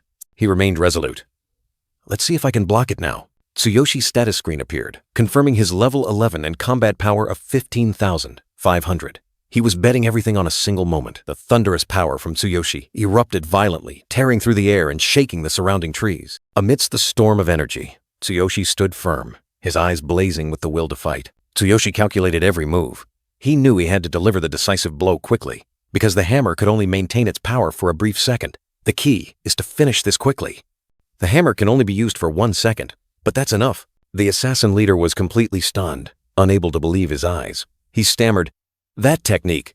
What kind of weapon can contain such terrifying power?" Tsuyoshi swung the divine hammer, thunderous energy swirling around his arm. He taunted, "So you want my head, huh? Let's see if you can block this." The assassin leader burst into arrogant laughter, completely disdaining his opponent. "Ha ha ha ha ha! A mere level 11 warrior wants to test my strength? Don't make me laugh." "I won't be fooled by such a bluff." Despite Tsuyoshi's warning, the assassin leader confidently launched his attack, roaring, "Prepare yourself." The assassin leader activated Evil Killing Intent Crystal, a terrifying assassination skill. Furious Killing Intent merged with his weapon, forming an unstoppable fatal attack. Tsuyoshi poured all his strength into the divine hammer, bringing it down with wind-splitting speed. He roared, "Here it comes! 1 second is all I need." As the battle reached its climax, Sakura emerged from the shadows. She recognized the power Tsuyoshi was using and thought to herself, "Master is using that power again?" It seems the battle is already decided. The assassin leader fell, his body disintegrating into dust. Sakura smiled in relief. "I don't need to worry at all. The battle was over." Thunderous power erupted, piercing through all obstacles. Tsuyoshi unleashed a fatal blow, cracking the ground and sending shockwaves far and wide. The king's divine hammer was activated, with only 1 second remaining. Tsuyoshi poured all his strength into the decisive strike, his eyes blazing. The heaven-rending blow was complete. Tsuyoshi stood firm at the epicenter, fragments scattering everywhere, testament to the terrifying power of the strike. A world-shaking explosion tore through space. The wild power swept everything away, leaving behind a desolate void. The assassin leader collapsed, his body shattered. He couldn't believe the power he had just experienced. What? Such terrifying power. There's no way he's only level 11. Despite being severely wounded, the assassin leader's eyes still gleamed with cunning. He muttered, "Damn it. If this keeps up." He tried to summon a dark creature, a ferocious demon bat, as if to drag his enemy down to hell with him. He gasped his last words, his voice full of hatred, trying to instill fear.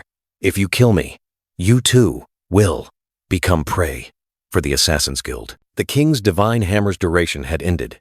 Tsuyoshi stood there, the powerful weapon gradually dissipating, no longer able to unleash its full strength. Tsuyoshi gasped, feeling utterly exhausted. He wondered about the hammer's power. Ugh, the hammer's power seems even greater than before.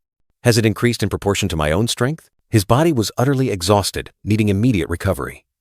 "It's time to use a recovery potion," Tsuyoshi muttered, his eyes weary. A gentle hand touched Tsuyoshi. Sakura asked worriedly, "Master, are you all right? Leave it to me." Sakura supported Tsuyoshi, handing him a recovery potion. She said with concern, "To defeat that one-eyed assassin with just 1 blow, your body must have endured too much." Tsuyoshi grimaced as he drank the potion. "Ugh, the potion is as bad as ever." Sakura chuckled softly. "Ha ha, that's why I don't usually drink it either." Sakura advised Tsuyoshi not to overuse that power. "That attack is incredibly powerful, but please don't use it too often. I would be very worried if something happened to you when I'm not by your side." Tsuyoshi nodded. "You're right, but he was a formidable opponent. I couldn't win without going all out." Sakura mused, recalling the recent opponent. Indeed, he was probably a high-ranking member of the Assassin's Guild. Ending the battle quickly was a wise decision. She suddenly remembered a story. Speaking of which, do you remember the story you told about the legendary warrior who single-handedly fought against dozens of enemies? With your current power, there's nothing to fear. Sakura was surprised by Tsuyoshi's memory when he brought up old events. Tsuyoshi simply replied respectfully, "Of course, master." Tsuyoshi mused, realizing it had been a long time since he arrived in this world and was about to reach level 12. He told himself it was time to return to his own world and declared, "I will quickly resolve everything for Karina." He recalled his encounter with Mina's group, who had bullied Karina.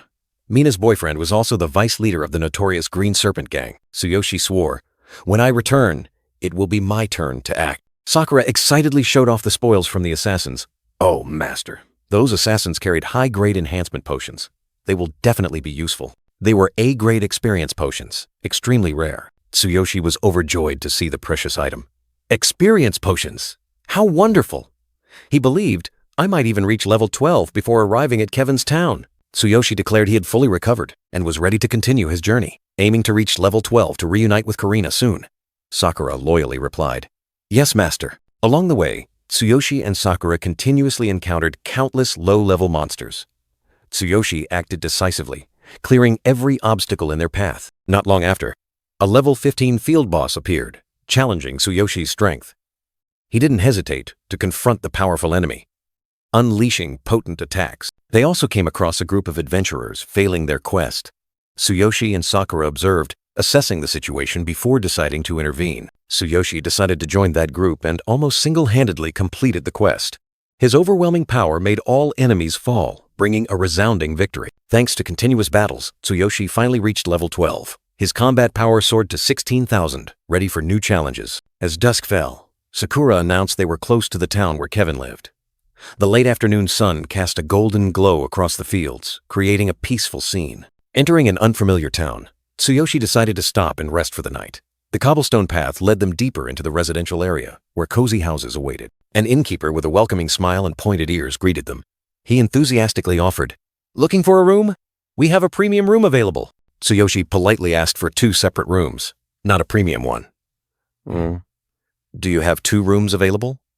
"No need for a premium room. Any 2 rooms will do." The innkeeper regretfully announced there was only 1 room left. He recognized them as adventurers and guessed they were there for Kevin's refining tournament, explaining that the town was crowded. Tsuyoshi was surprised by the information about the tournament. A refining tournament hosted by Kevin? What's that? The pointed-eared innkeeper looked at Tsuyoshi and Sakura with a puzzled expression. "Are you 2 really adventurers? And you don't know about Kevin's refining tournament?" "It's been held many times already." Sakura smiled and explained, her tone full of excitement. "It's a large-scale alchemy event hosted by a famous mage. There are competitions, exhibitions, and many amazing potions created. It's very popular among adventurers. I've looked into it. We'll arrive on the first day of the tournament. We can explore or shop for necessary potions." Tsuyoshi nodded in agreement. "Sounds interesting. We'll find out more when we get there." Hearing this, the pointed-eared innkeeper immediately asked again, "So, will you 2 take the room?" Tsuyoshi hesitated slightly.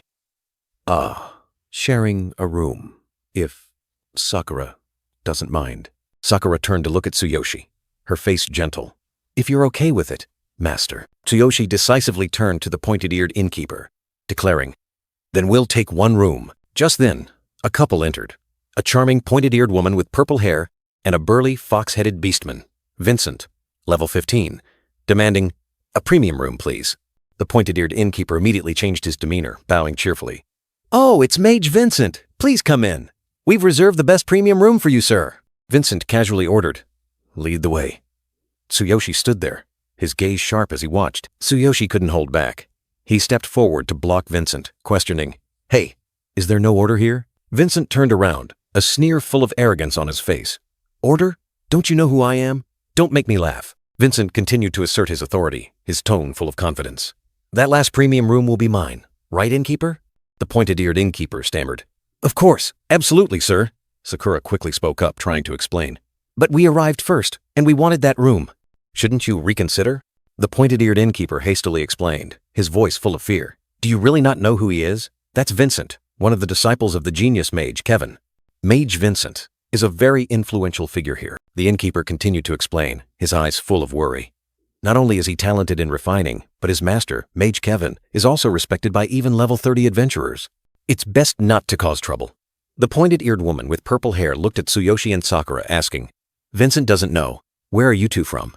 Vincent coldly said, Ignore them. They'll understand when they hear my master's name. Vincent, Mage Kevin's disciple, maintained his arrogant demeanor. He looked at Tsuyoshi with a challenging gaze, declared the premium room was his, and demanded the innkeeper lead the way. Tsuyoshi said nothing, unexpectedly grabbing the pointed-eared innkeeper.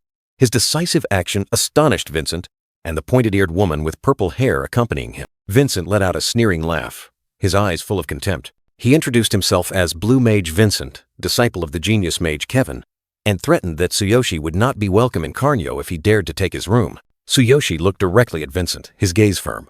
I already said so, he replied, and a mysterious surge of energy began to envelop his body, signaling an impending attack. Tsuyoshi unleashed a powerful blow, creating a fierce shockwave. Vincent was sent flying, crashing into the wall with a pained groan.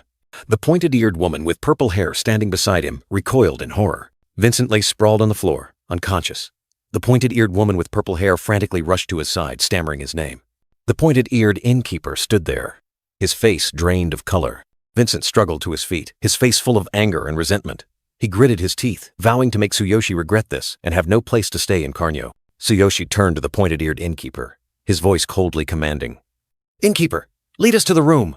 The innkeeper trembled, quickly nodded, and bowed, leading the way without daring to look him in the eye. Vincent watched Tsuyoshi, his eyes burning with hatred.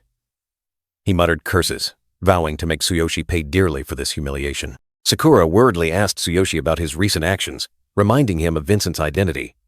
Tsuyoshi replied with a resolute gaze, asserting that he would treat others exactly as they treated him. Tsuyoshi continued, his tone full of determination.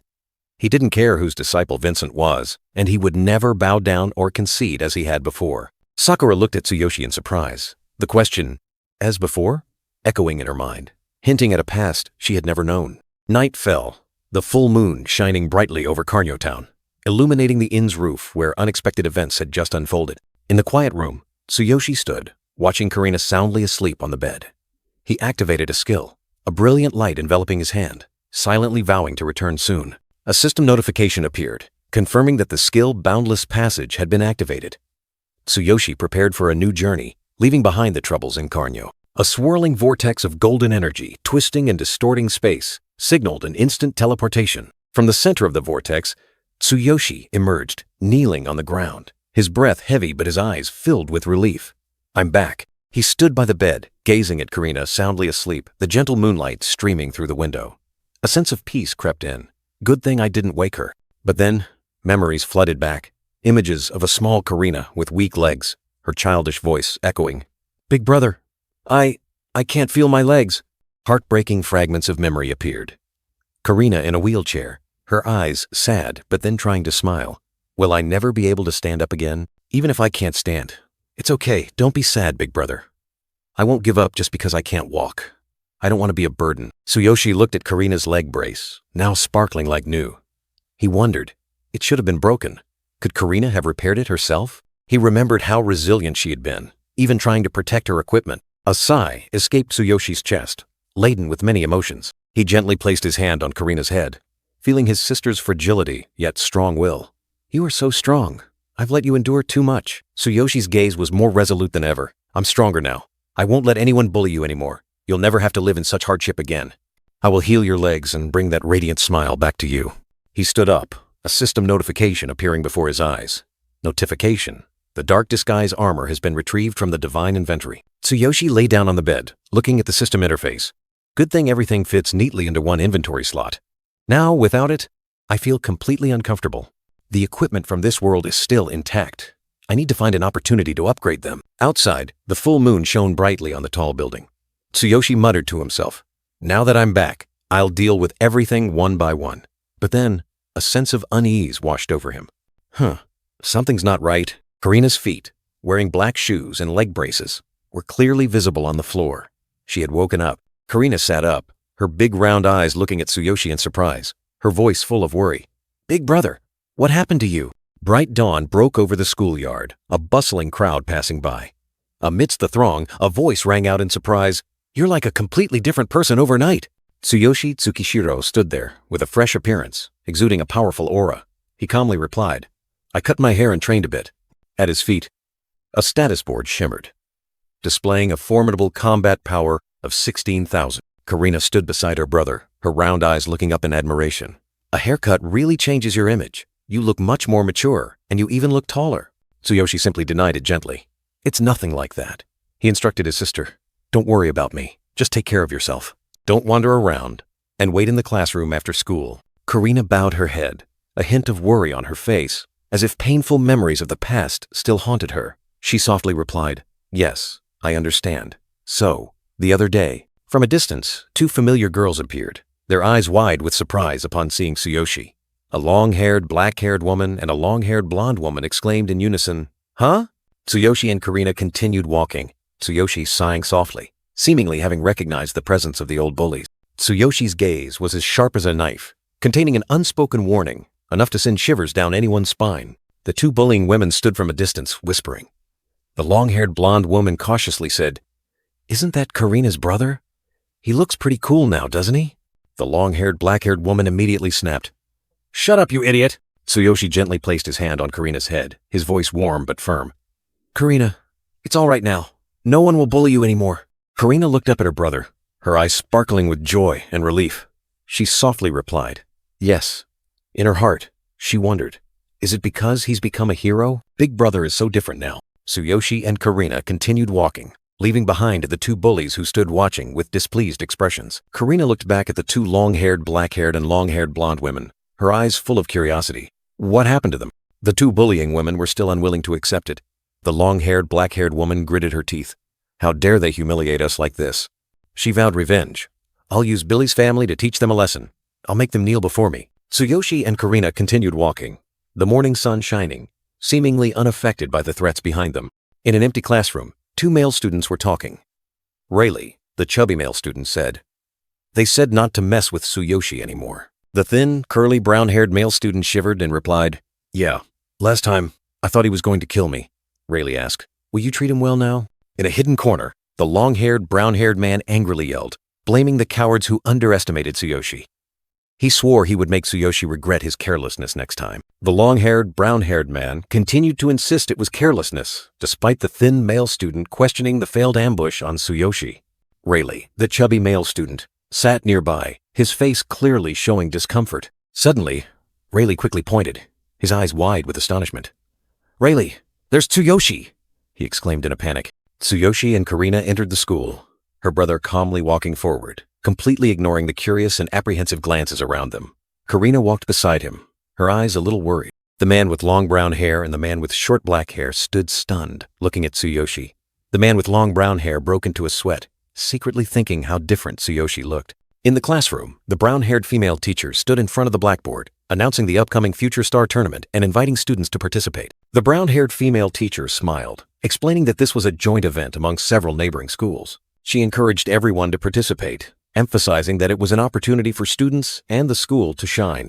The man with long brown hair leaned back, his face filled with boredom and disdain. He scoffed at the idea of regular students participating in the Future Star Tournament, calling it pointless.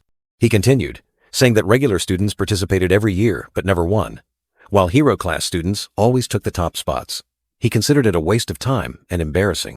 The man with short black hair agreed, adding that with other schools participating, they wouldn't stand a chance. He recalled last year's marathon, where hero class students had finished before they were even halfway. The students in the class began to complain. A black-haired male student asked if they really had to participate. A brown-haired male student said he didn't want to go just to lose. Another black-haired male student suggested letting the hero class students represent the school, as they would only embarrass themselves. The brown-haired female teacher smiled brightly, revealing that this year's prize was incredibly enticing, so much so that even teachers wanted to participate.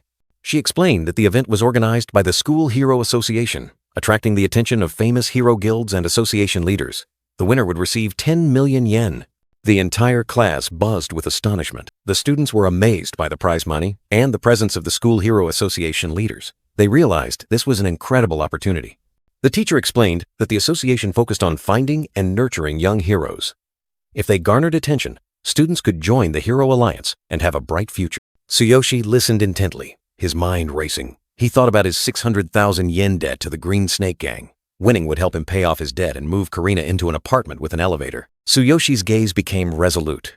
He knew the money here was more valuable than gold from another world. He needed it for Karina and a better life. He vowed to win the 10 million yen prize and attract the attention of the School Hero Association. Murmurs spread throughout the class as the regular students expressed their pessimism. A long brown-haired male student said, "Wait! Why get excited for nothing? Great prizes mean nothing to us. The Genius Hero class students will win anyway." A short black-haired male student with a scar on his cheek agreed. "That's right. Regular students can't compete." The brown-haired female teacher stood at the podium while the students continued to grumble. A long black-haired female student spoke up. "Don't get your hopes up." A long blonde-haired female student added, "We don't stand a chance." The chubby male student Rayleigh sighed. "Participating is the most important thing." The skinny curly-haired male student chimed in, "With hero class students from other schools, we're no match anyway." In a moment of silence, a strong hand from the back was raised, drawing all eyes. It was Tsuyoshi, his gaze flashing with unshakable determination. Amidst the class's astonishment, Tsuyoshi boldly declared, "Then, I will participate." His words struck like lightning, shattering the complacency of those around him. The long brown-haired male student, who had just mocked Tsuyoshi, laughed contemptuously. "Ha ha ha ha! Don't get cocky just because you beat us once. I thought you had changed, but you're still delusional. Do you think you can compete with the hero class students?" The entire class erupted in laughter and scornful remarks. A black-haired male student asked, "Tsuyoshi, are you kidding?" Another brown-haired male student said, "Are you stupid?" Another short black-haired male student added, "Competing with hero class students from other schools, the hero class students will be there too." The brown-haired female teacher looked at Tsuyoshi with surprise and concern. She asked, "Tsuyoshi, are you really going to participate?" Tsuyoshi replied without hesitation, his gaze firm. "Yes, I will sign up." The long brown-haired male student immediately threatened, "Look, he's serious. Don't come crying later." Tsuyoshi turned to Rayleigh, his eyes sharp. "Rayleigh, want to make a bet with me? If I lose, you can do whatever you want. But if I win, all of you had better stop acting so arrogant towards me." Tsuyoshi's challenge stunned both Rayleigh and the others in the class, their eyes filled with surprise and anger. Rayleigh, with a defiant look, accepted the bet. "All right, you've accepted. This whole class will be witnesses. Go ahead and try your best. We'll be here to watch you make a fool of yourself." Tsuyoshi merely turned his head slightly, a confident smirk on his face, and replied to the taunts, "Sure, no problem." The brown-haired female teacher quickly regained her composure, speaking loudly to quell the commotion. "Silence. I will submit Tsuyoshi's application. This afternoon there will be a pre-tournament test for all contestants. Everyone participating must take that test." Tsuyoshi listened to the announcement about the pre-tournament test with a slightly surprised expression, but quickly regained his composure. He replied, "Pre-tournament test? Understood." After class, outside Karina's classroom, she cheerfully encouraged her brother. "Big brother, you're amazing. Good luck with the test." Tsuyoshi ruffled his sister's hair, instructing, I might pick you up late tonight, so don't go home alone." Two female students stood at a distance, their eyes fixed on Tsuyoshi and Karina. A girl with pigtails exclaimed admiringly, "Karina's brother? I didn't notice him closely before, but he's really handsome." The long, black-haired girl next to her agreed, "He used to look scrawny, but now he's really cool." The girl with pigtails also whispered, "Later, let's ask Karina about her brother. Who knows, maybe he doesn't have a girlfriend yet." Tsuyoshi strode away, a bandage still on his cheek, his expression calm. Behind him, Karina still stood, waving goodbye to her brother with a radiant smile, her eyes full of joy and trust. In the classroom, Karina sat at her desk, her face flushed from the attention of the other girls around her. The girl with pigtails and the long black-haired girl, along with another female student, surrounded Karina, their eyes curious and scrutinizing. But not everyone had good intentions. The long blonde-haired girl stood with her arms crossed, coldly remarking, "Everyone's starting to swarm Karina again." The long black-haired girl next to her flashed a sinister smile. "I heard her brother is participating in the Future Star Tournament. How audacious. I've already informed Billy." The phone screen displayed a message from Billy, confirming the plan had been approved. "Understood. My dad knows some hero class students at another school. We'll use this opportunity to teach him a lesson." A dark conspiracy was slowly taking shape. The long black-haired girl's face clearly showed malice, her purple eyes flashing with a cold glint. A venomous smile spread across her lips as she whispered, "Excellent. I can't wait for that day." The long black-haired girl's eyes remained full of hatred, as if she was envisioning Tsuyoshi being punished. Back in the classroom, Karina now sat huddled, her face sad, while the long black-haired girl and the girl with pigtails stood beside her, smirking. The long black-haired girl threatened, "After we deal with her brother, Will bully Karina even worse than before. She'd better enjoy this happy mood while she still can. Karina bowed her head, her eyes welling up with tears, a feeling of helplessness overwhelming her as the cruel threats echoed in her ears. In the principal's office, the brown-haired principal sternly explained the future star event to the black-haired male teacher. This event is extremely important. Officially, it's to promote inter-school relations, but in reality, it's an assessment of the power of the Hero Association and major guilds. Simply put, the strength of our hero class students represents the strength of the school. It determines the level of support we will receive. The brown-haired principal continued, his voice full of determination. Our goal is to have at least one student in the top 5. That will secure our funding. The black-haired male teacher replied, Understood. As instructed, all hero class students have registered, while regular class students can choose to participate. The brown-haired principal's face showed clear disappointment and concern. He sighed. As expected, almost no regular class students have registered. The black-haired male teacher nodded in agreement. As expected, regular class students aren't foolish. They clearly understand the power gap. He continued to instruct, All right, all hero class students will participate, and no regular class students, right? Representatives from the Hero Association will attend this afternoon's test. Please prepare thoroughly to avoid any issue. The brown-haired principal scratched his head, his expression growing more perplexed. He hesitated. The test preparations are fine, but there's one thing.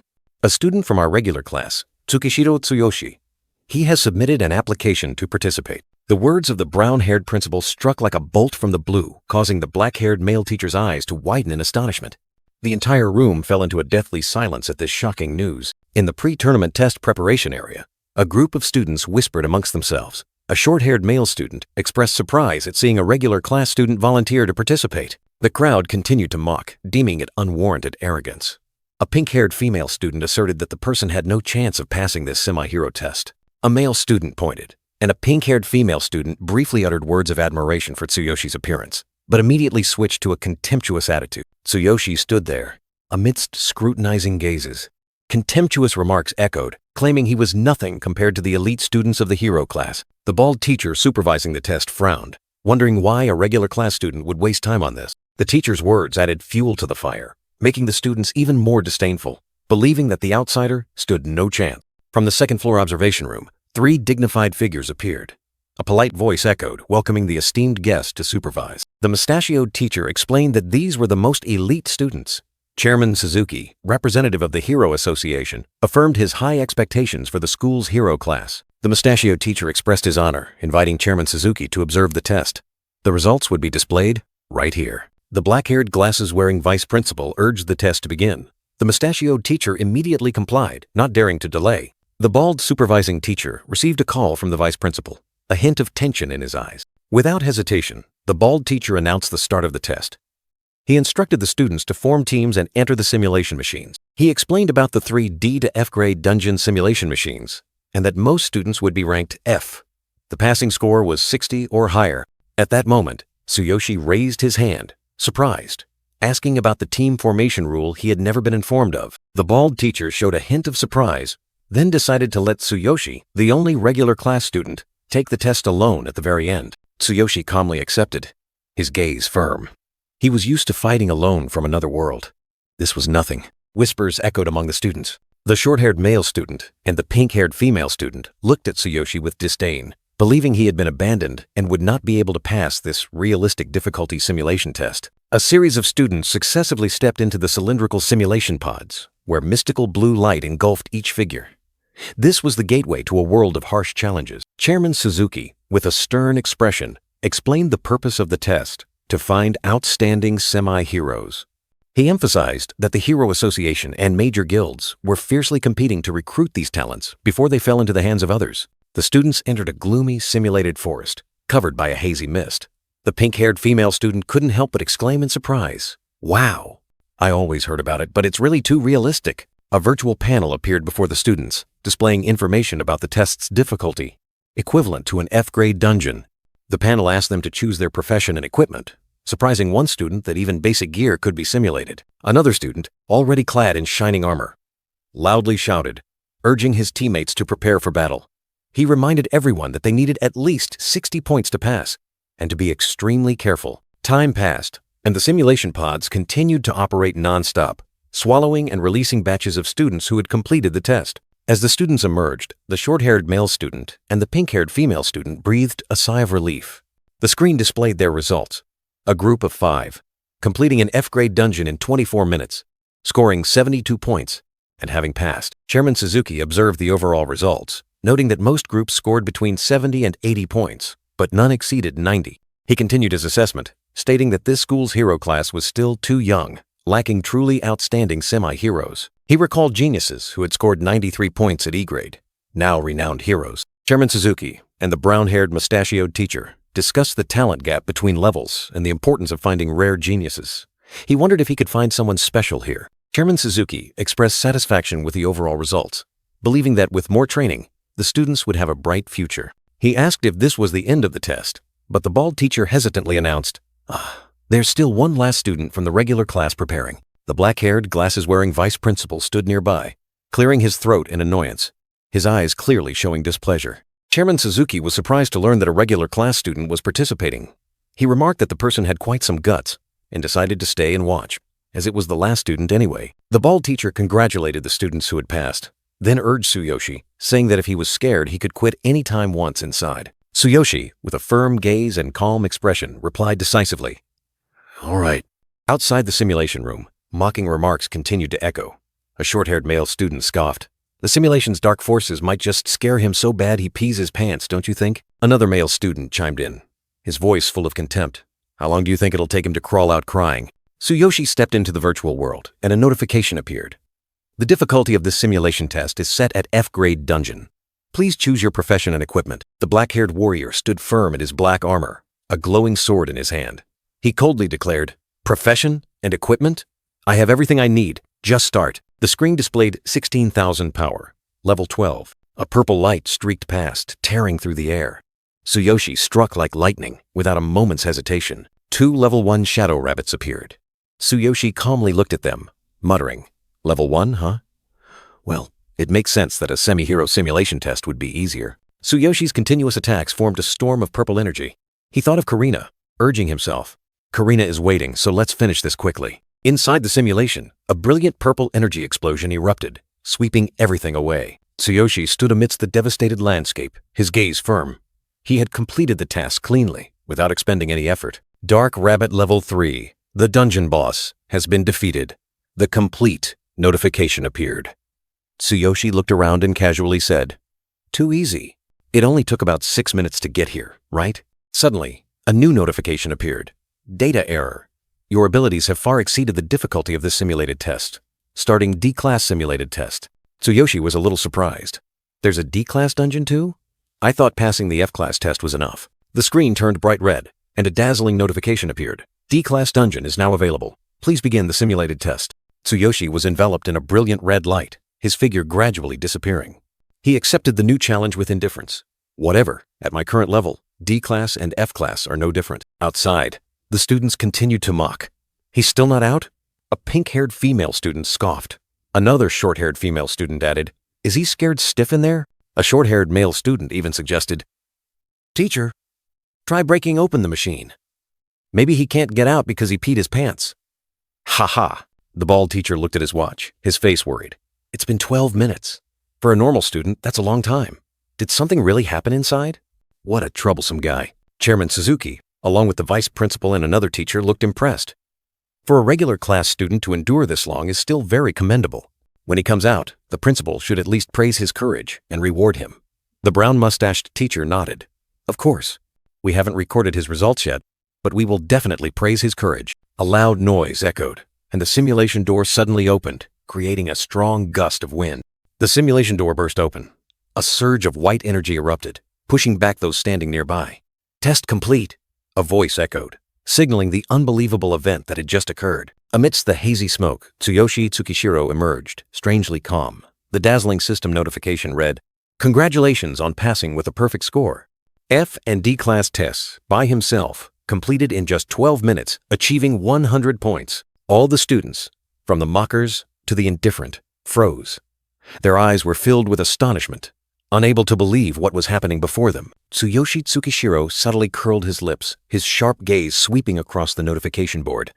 "Is that all?" he uttered, his tone as calm as if he had just taken a stroll. Chairman Suzuki, his face full of astonishment, could not accept the truth. "Is that student really not from the hero class?" he exclaimed, doubting the entire selection system. The bald teacher trembled as he looked at the scoreboard, cold sweat pouring down.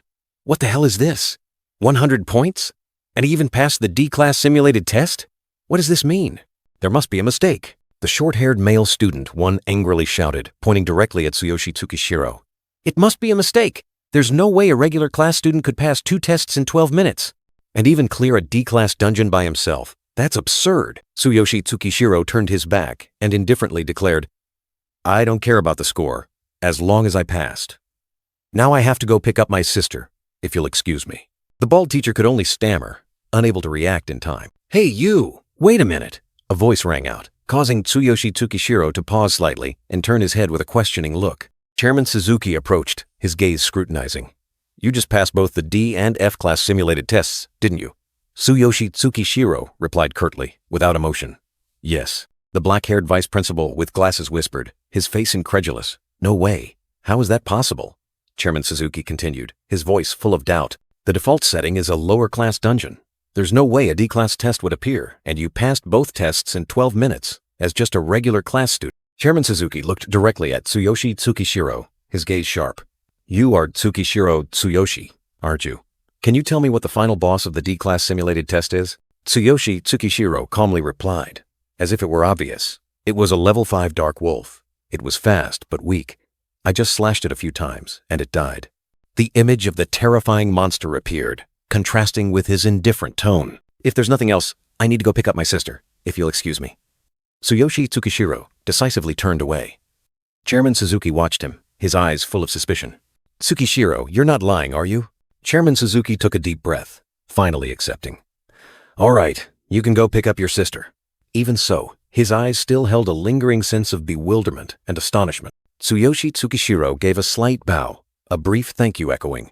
Then he turned and left, leaving behind a crowd still immersed in shock and doubt. The bald teacher still couldn't believe his eyes, his gaze full of doubt as he looked at the chairman.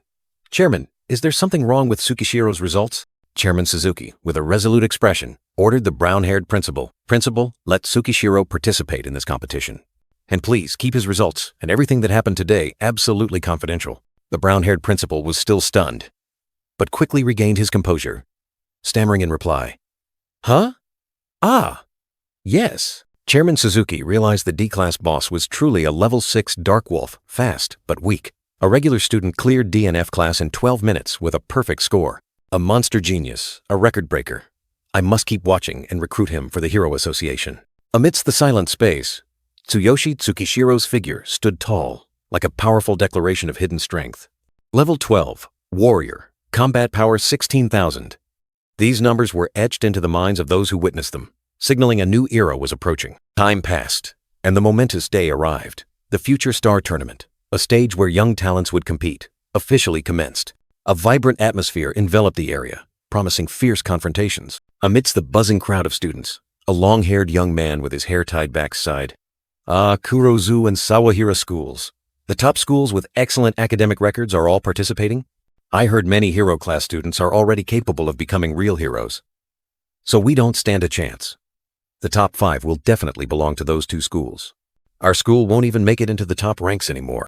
The loudspeaker's voice echoed throughout the space, solemnly reminding, "Please ensure that contestants from your school have registered here before gathering at the arena." At the registration desk, a short-haired man looked at Tsuyoshi and asked, "You're a hero class student, aren't you? What's your name?" Tsuyoshi Tsukishiro calmly replied, "I am Tsukishiro Tsuyoshi, from Seishin School's regular class." The short-haired man showed a hint of surprise, then smiled and said, "Oh, you're from the regular class. Your spirit is truly commendable. But don't push yourself too hard. Students from the hero class are quite formidable opponents." Once again, Tsuyoshi Tsukishiro's information appeared, like an implicit affirmation of his strength. Level 12, Warrior, Combat Power 16,000. These numbers remained unchanged, but their meaning now carried a different weight. The vast arena was ready. Ribbons and confetti fluttered in the wind, creating a vibrant scene, signaling that a dramatic tournament was about to begin. The brown-mustached teacher approached, bowing slightly as he reported to the brown-haired principal. "Principal, Chairman Suzuki has arrived." The brown-haired principal hastily apologized to Chairman Suzuki for the oversight in welcoming him, but the chairman waved it off, his sharp eyes directly asking, "No need for formalities." "Have all the regular class students registered yet?" The brown-haired principal quickly replied, "Yes, everyone is registered. They should be in the arena now." Chairman Suzuki nodded in satisfaction, a calculating glint in his eyes. Chairman Suzuki planned. "Tsukishiro registered. He's serious. If his power is real, he's a rare genius. Guilds may try to take him, but I won't allow it." Meanwhile, teachers told the principal guild reps arrived, and both Kurozu and Sawahira sent their best, startling him. The bald teacher clutched his face, his voice filled with worry as he mentioned the opponents. "Both schools are determined to achieve good results this year. Meanwhile, our school's students keep falling behind year after year. Perhaps our school won't achieve any significant results this year." The brown-haired principal sighed, accepting their fate. "Sigh. I know. It's the same as always. We'll just do our best in our own way." In the vast space, a resounding voice announced, "The practical ability test will begin soon. Please proceed to the testing area." Tsuyoshi Tsukishiro stood amidst the crowd, his expression thoughtful. "An ability test? Aren't they supposed to start the tournament right away?" The screen displayed the test rules. Ability test rules. Perform with minimal movement while maximizing power. Physical points and power points will be displayed on the screen. Each category has a maximum score of 100. So, the competition begins here. The rules continue to be clearly explained. The smaller the movement, the greater the power potential. The displayed power will clearly reflect each participant's true ability, and since everything is machine evaluated, cheating is impossible. A male student with long hair tied back observed intently. A Sawahira school student. "I wonder how many points they'll get." Tsuyoshi Tsukishiro stood there, his gaze resolute, preparing for the upcoming challenge. The Sawahira school student delivered a powerful punch to the testing device, creating a strong surge of energy. Immediately, the screen displayed the results. Physical score, 72. Power score, 74. The male student with long hair tied back smiled with satisfaction. "Excellent." A slightly thin male student with short hair commented. "Amazing. Both scores are above 70. Anything above 70 is average, but if it's above 80, they'll definitely be competing for the top 3 spots." A muscular male student with short hair asked, "What was your score last time?" The average-built male student with short hair replied, "Physical, 76. Power, 66. When I limit my movement, my power doesn't show well." The muscular male student with short hair advised, "You need to practice controlling your power better." Tsuyoshi Tsukishiro listened, his eyes full of thought. "So, getting over 70 inches both categories is pretty good, huh? I wonder what my score will be." The test continued, with results constantly updated on the screen, showing the scores of students from Seishin and Sawahira schools. The slightly thin male student with short hair scoffed, "Are these really Seishin schools' results? 56 points. That's truly average, isn't it?" "I heard there's a regular class student from Seishin school also competing. I'm curious to see what kind of cute score they'll get." Poor Seishin school, having to use regular class students to fill their roster, huh? In the stands, guild and faction representatives were watching closely. One remarked, "Kurozu school is in the lead. If they train harder, they'll surely become great heroes. I'll add them to my recruitment list." Another marveled at the Sawahira school students, but all agreed, Seishin school? They don't stand a chance. They're clearly being left behind. The Seishin school teachers were also worried. The bald, bearded teacher sighed, "Such pathetic scores." President Suzuki, with a pensive expression, said, "Compared to other schools, they are clearly inferior. I had placed a lot of hope in Tsuyoshi." In the stands for Tsuyoshi's class, the atmosphere was also heavy. A slightly thin male student with short hair exclaimed, "Even other schools know about it? How embarrassing." Another male student worriedly asked, "Hey, where's Tsuyoshi? Is he not competing?" Karina, Tsuyoshi's younger sister, sat amidst the crowd, her eyes filled with worry as she looked towards the arena. She whispered a call, "Brother." Meanwhile, in Karina's class section, the taunts continued. A female student with long black hair stated bluntly, "Karina, your brother is going to embarrass our school in front of everyone." A female student with long blonde hair added, "That's right. If he's really strong, he should be able to compete with students from other schools, shouldn't he?" Karina lifted her head, her gaze firm. She declared loudly amidst the whispers, "I believe in my brother." However, the female student with long black hair didn't let up, her face angry. You and your brother are both fools. I'll be very happy to see your brother fail." Back in the arena area, President Suzuki still stood there, his expression calmer. He remarked, "Currently, no one has achieved over 80 points in both categories." But he also believed, Usually, the truly strong opponents appear towards the end. President Suzuki looked towards the arena, still a little concerned about Tsuyoshi. When will Tsukishiro-kun step onto the stage? Can he compete with the top candidates from Kurozu and Sawahira? Suddenly, a collision occurred.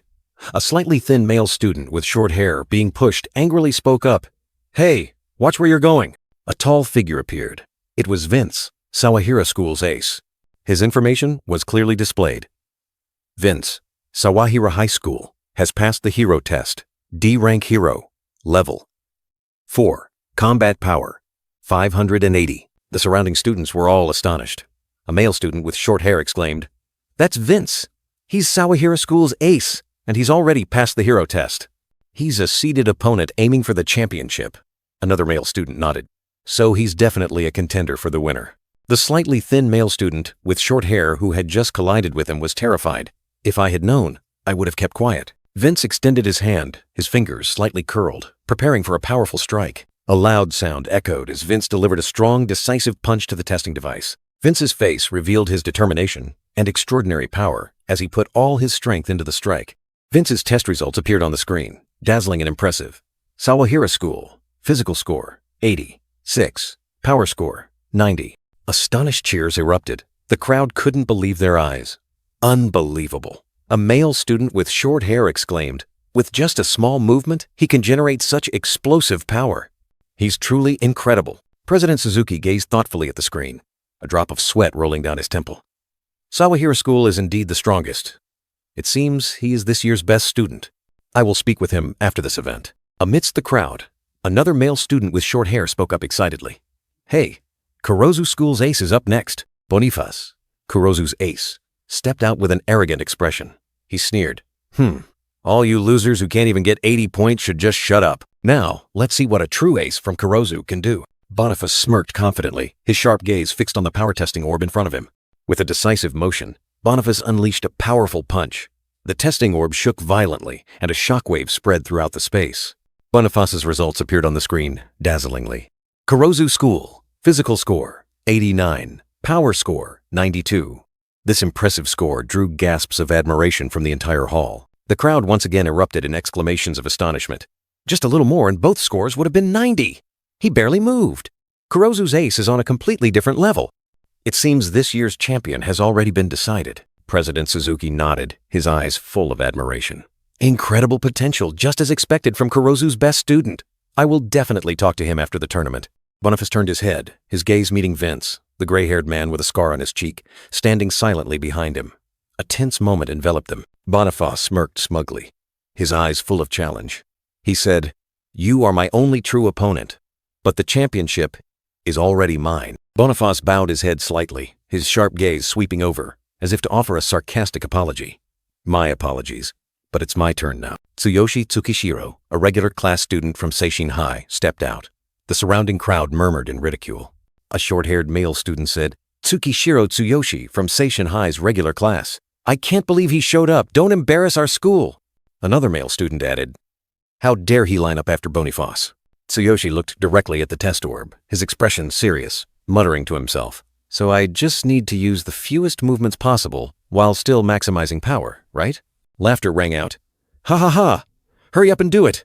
Two female students, one with long black hair and one with long blonde hair, sneered, their eyes full of disdain. The long black-haired female student said, "So you finally decided to show your face? Too bad. You'll only embarrass yourself.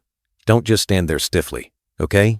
Karina stood there, her face filled with worry, but still trying to convey her faith in her brother. She exclaimed, "Be brother, good luck." Amidst the crowd's disdainful gazes, President Suzuki remained calm, remarking about Tsuyoshi, "Oh, there he is. Let's see how he performs. If he gets 70 to 80 points, that would be quite impressive." But the mustachioed black-haired man next to him just sneered, believing Tsuyoshi's time was over. Tsuyoshi stood before the metal ball, his gaze resolute. He muttered a thoughtful preparing for the fateful test. In the decisive moment, Tsuyoshi activated his hidden power. His middle finger suddenly glowed, and a system notification appeared. Ultimate physique. Middle finger has been enhanced. For a short period, defense and shock resistance are significantly increased. The power continued to condense, focusing entirely on his index finger. A brilliant golden light enveloped it, and another notification appeared. Divine Selection System. 60% of body power has been concentrated in the index finger. Power in other body parts is significantly reduced.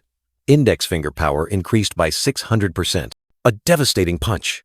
A blue energy surge erupted, tearing through the air, pushing back everything around it. The terrifying power caused witnesses to panic and fall to the ground. Chaos enveloped the scene. Supervisors and students, from President Suzuki to the purple-haired and brown-haired men, all gaped in astonishment, unable to believe what they had just witnessed. On the results screen, a brilliant number appeared. Seishin High. Physique score, 100. Strength score, 100. A perfect achievement, far exceeding all expectations. But Tsuyoshi's power had exceeded the device's limits.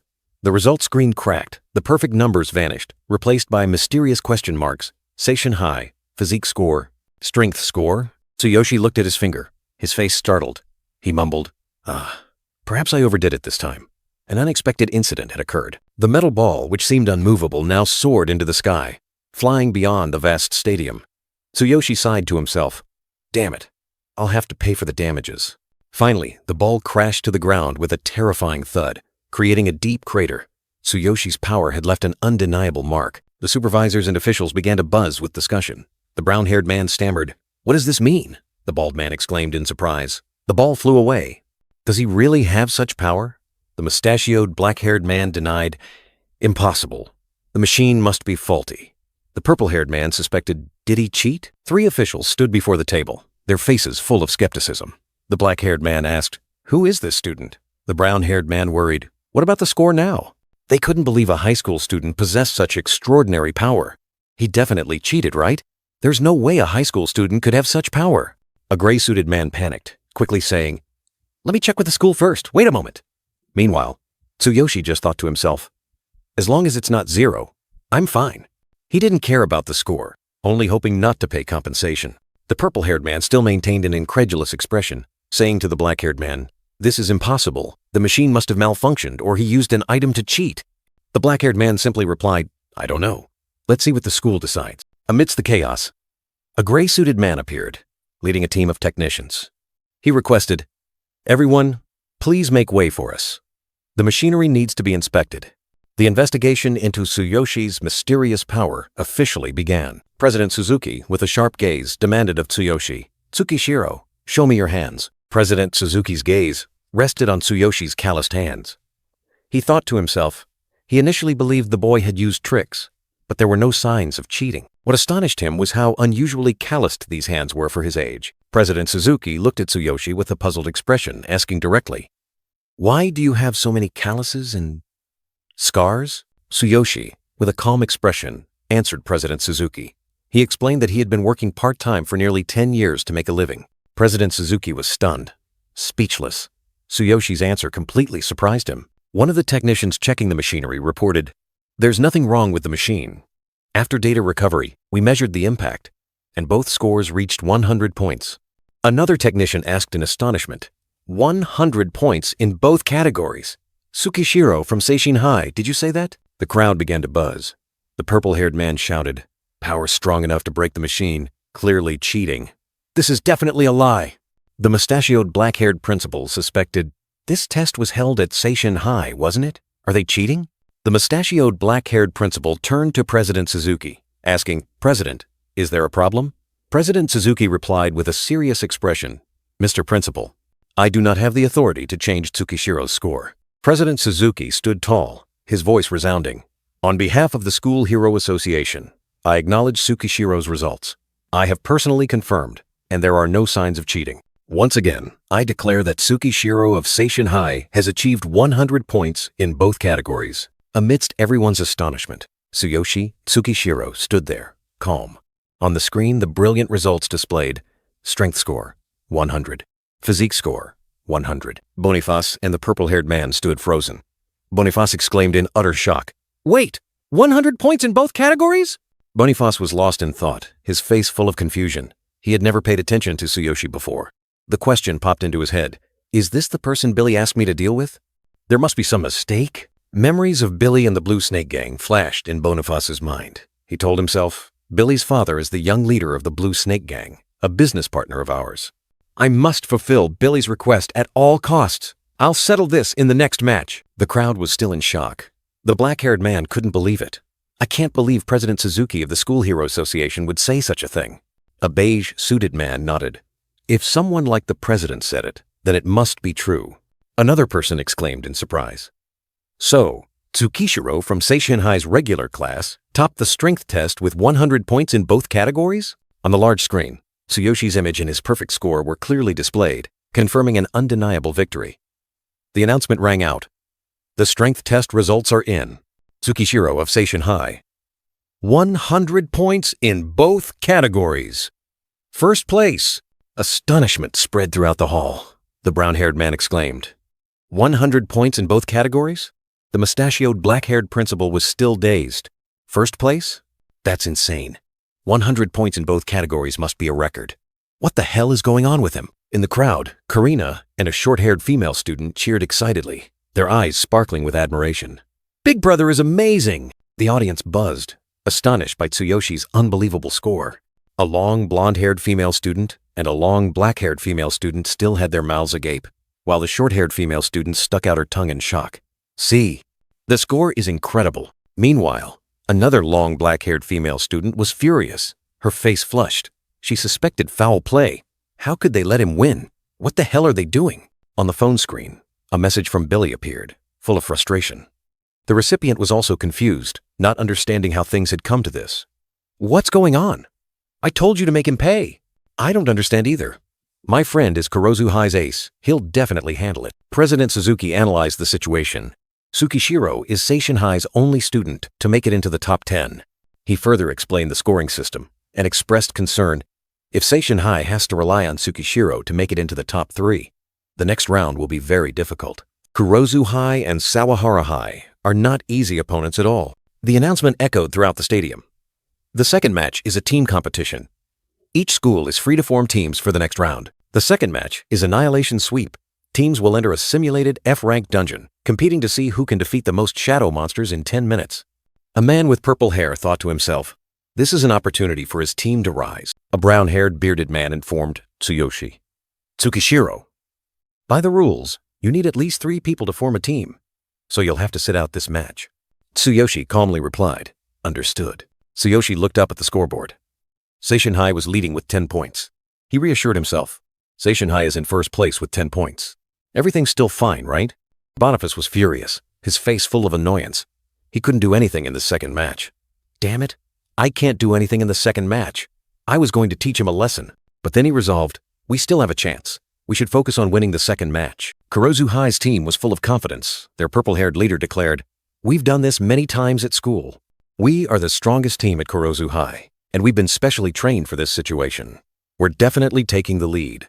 The whole team chorused, yes. Sawahara High's team was no less formidable. Their blonde-haired leader asserted, Kurozu High and Sawahara High are both forming their strongest teams to take the lead. But we are no weaker than them in strength. Any one of us can win. The whole team cheered. Yes, let's do our best. Seishinhai's team with 3 members felt the pressure. They realized the power disparity. Kurozu and Sawahara's teams are incredibly strong. First and second place will be decided by them. They only dared to set a modest goal. We'll earn as many points as possible and try to aim for the top 10. The loudspeaker echoed throughout the stadium, announcing the official start of the match. Match start. Each team will enter the simulator one by one. In the crowd, Tsuyoshi stood alone. A brown-haired man scoffed. Hey, Tsukishiro is just standing there by himself. The black-haired man next to him chuckled. Ha ha ha! It seems no one wants to team up with him. The black-haired man mocking Tsuyoshi still didn't believe his results, thinking a regular class student couldn't achieve such a high score. See? Who would believe a regular class student could suddenly get such a score? The crowd continued to murmur and discuss. A long black-haired girl exclaimed sarcastically, your big brother doesn't even have any teammates. How embarrassing. The brown-haired girl next to her could only sigh. Poor guy. Karina, the brown-haired girl with a high ponytail, clenched her fists, her eyes blazing with anger. Everyone is underestimating him. Tsuyoshi calmly looked at the screen, where the rules were clearly displayed. The ultimate star would be decided by the highest total score, and the person with the most outstanding performance would win the prestigious MVP title. He thought to himself, I'll take it easy in this second match. My goal is MVP. If I can get high scores in the individual rounds, the 10 million yen prize will be mine. In the virtual arena, other schools were giving their all. Armored warriors charging into relentless battle. Skill lights exploding everywhere. Other teams were fighting their hardest. The screen displayed the number of shadow monsters defeated, 18. A rather modest number. Vince's team from Sawara High was demonstrating superior strength. The gray-haired Vince led the way, powerful attacks tearing through the air, the number of defeated monsters already reaching 48. But Boniface's team from Kurozu High was even more formidable. With a confident smile, Boniface unleashed critical blows, raising the total number of monsters eliminated to 62. The competition was halfway through. The audience buzzed. A man with purple hair remarked, "As expected, Kurozu's team is leading by a large margin. Both Kurozu and Sawara have excellent teamwork." President Suzuki, with a pensive expression, thought about Tsuyoshi. He hoped the boy could do something extraordinary, but in team competitions, he couldn't make a difference alone. Regular class students are often left behind by hero class students. This is the harsh reality. Seishin High's team was struggling. The simulation suddenly ended. The captain, a short-haired young man, cried out in pain. Why did everyone, except the vice captain and me, get defeated? At this rate, we won't even make it into the top 10. The vice captain, a slightly bald young man, replied wearily, "Captain, even if it's just a simulated dungeon, we're still injured. We can't continue anymore." Seishin High's captain looked at the scoreboard with despair in his eyes. Damn it! Kurozu's strongest team defeated 66 monsters. Sawara also got 63. The gap between us and 10th place is only 8 monsters. Damn it! Seishin's captain pleaded, "Excuse me, can we continue? The vice captain and I can still fight." The brown-haired, bearded man in charge shook his head and explained, "But you need at least 3 people. The others are too exhausted. And even if someone joins now, you don't have enough time left." Seishin's captain suddenly exploded. "Useless! Just one more person." His gaze swept through the crowd, then suddenly stopped. "Ah, there's someone." He pointed directly at Tsuyoshi, his voice full of hope. "Tsukishiro from the regular class." Tsuyoshi looked back in surprise, a big question mark appearing in his mind. Seishin's captain rushed over, trying to persuade Tsuyoshi. "We need 3 people. Please join us so we don't waste the points." Tsuyoshi calmly replied, "I have no problem with that." The brown-haired man in charge nodded. "If you have 3 people, then fine, go ahead."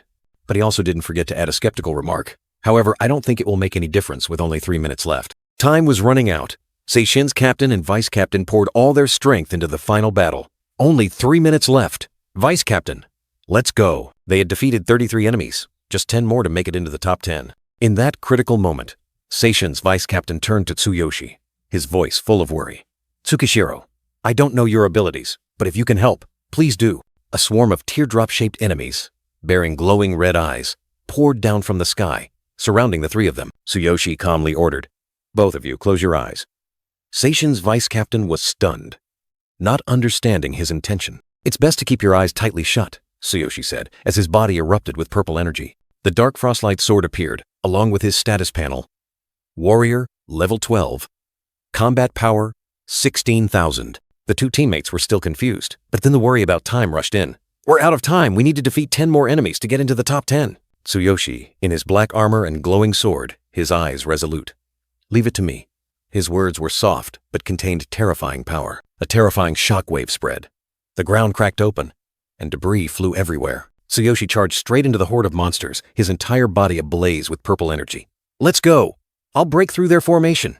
The ultimate physique skill activated. Tsuyoshi's power surged.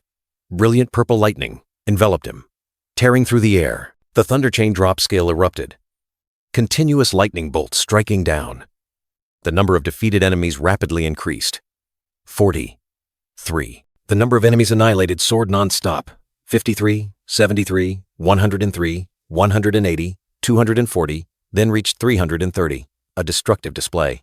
Tsuyoshi's sword plunged into the ground, creating a large crack. He exhaled, slightly fatigued after the earth-shattering attack. Tsuyoshi stood upright, his sharp gaze sweeping across the desolate battlefield. This should be enough. His 2 Seishin teammates' eyes widened in horror, unable to believe the sight before them. Wait, just 1 attack? Did you really defeat over 300 enemies? Tsuyoshi calmly walked away, leaving his 2 stunned teammates behind in a devastated battlefield where only deep craters and giant cracks remained. The match time ended, and the leaderboard appeared.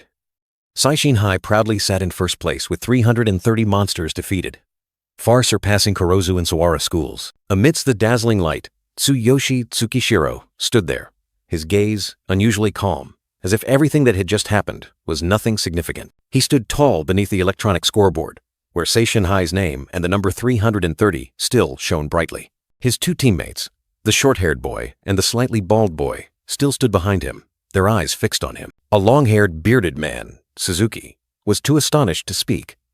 One of Tsuyoshi Tsukishiro's teammates confusedly explained, "No way. Did he really defeat 300 monsters right before the match ended?" The other teammate continued, his voice filled with panic. We don't know what happened." Tsukishiro told us to close our eyes. Then, we only saw dazzling flashes of light and felt thunder and vibrations. And then Tsukishiro wiped out all the monsters in front of us with a single blow. Neither of us did anything wrong, I swear. Suzuki, with a sharp gaze, realized Tsuyoshi Tsukishiro was a hidden genius, a monster-level force that would shake the entire hero community. He muttered to himself, "Once this match ends, I'll talk to him. I can't let anyone else approach him first." The crowd of spectators began to stir, accusations of cheating echoing everywhere. A three-person team? This is definitely cheating. How many times stronger is this than Kurozu High's strongest team? 3 men from the external school judging panel approached the principal, declaring that they found the results highly suspicious and wanted to check the data. The short-haired, bearded principal, sweating profusely, tried to reassure them. "We are also confused, but of course you can investigate. There's nothing shady going on here." In the crowd, whispers and accusations continued non-stop. "The external judges are checking the data. Things are getting interesting. He definitely cheated. There's no way he has that kind of power." A long-haired female student with a sharp gaze turned to Karina, provoking, "Karina! Your brother cheated, didn't he?" Karina, with an indignant expression, firmly denied. "My brother would never do such a thing." A man in a gray vest asked Ukata, one of the judges, "Ukata, what does the data show?" Ukata reported, "Well, after examining the data right before the match ended, I saw the values suddenly spike. Although it's hard to believe, there are no signs of forced manipulation. So it seems there was no cheating." The principal was overjoyed, exclaiming, "Then Tsukishiro is innocent. Seishin High always plays fair and transparently." Tsuyoshi Tsukishiro continued to walk calmly, his two teammates following with astonished eyes. The narrator concluded, "But I've never heard of a 3-person team achieving such numbers." Amidst the murmurs, Tsuyoshi Tsukishiro maintained his composure, his sharp gaze fixed on the crowd. He issued a defiant challenge. "If we don't take first place in any of the subsequent matches, you can consider this cheating. But if we take first place in all events, then there will be nothing to complain about." The principal, still stunned, hastily tried to reassure Tsuyoshi. He worried that taking first place in every event was unthinkable. But Tsuyoshi simply replied, "Don't worry, principal." Tsuyoshi's challenge quickly ignited indignation. Boniface, a purple-haired male student, along with another purple-haired man, sneered, "Playing the strong guy, huh? The remaining events are all individual. Let's see if you can prove your words." Additionally, Vince's stats, a D-rank hero with a combat power of 580, were also displayed, indicating a formidable opponent. A group of men in suits, representing other schools, accepted the challenge. A man in a gray suit said, "If you don't take first place in any event from now on, I'll say you cheated." Tsuyoshi Tsukishiro merely smirked, raising his hand in a confident OK gesture. "All right." The long jump event began. Boniface, with a combat power of 620, confidently performed his jump, muttering, "Long jump? Piece of cake!" It was Tsuyoshi's turn. His feet stomped hard on the ground, creating a terrifying propulsion, the ground shaking under his overwhelming power. An incredible jump. Tsuyoshi Tsukishiro soared through the air, leaving all opponents far behind. The announcement board displayed, "First place long jump, Seishin School, Tsuyoshi Tsukishiro." Not stopping there, Tsuyoshi continued to demonstrate overwhelming power in the sprint event. He dashed like the wind, leaving everyone behind. First place sprint, Seishin School, Tsuyoshi Tsukishiro.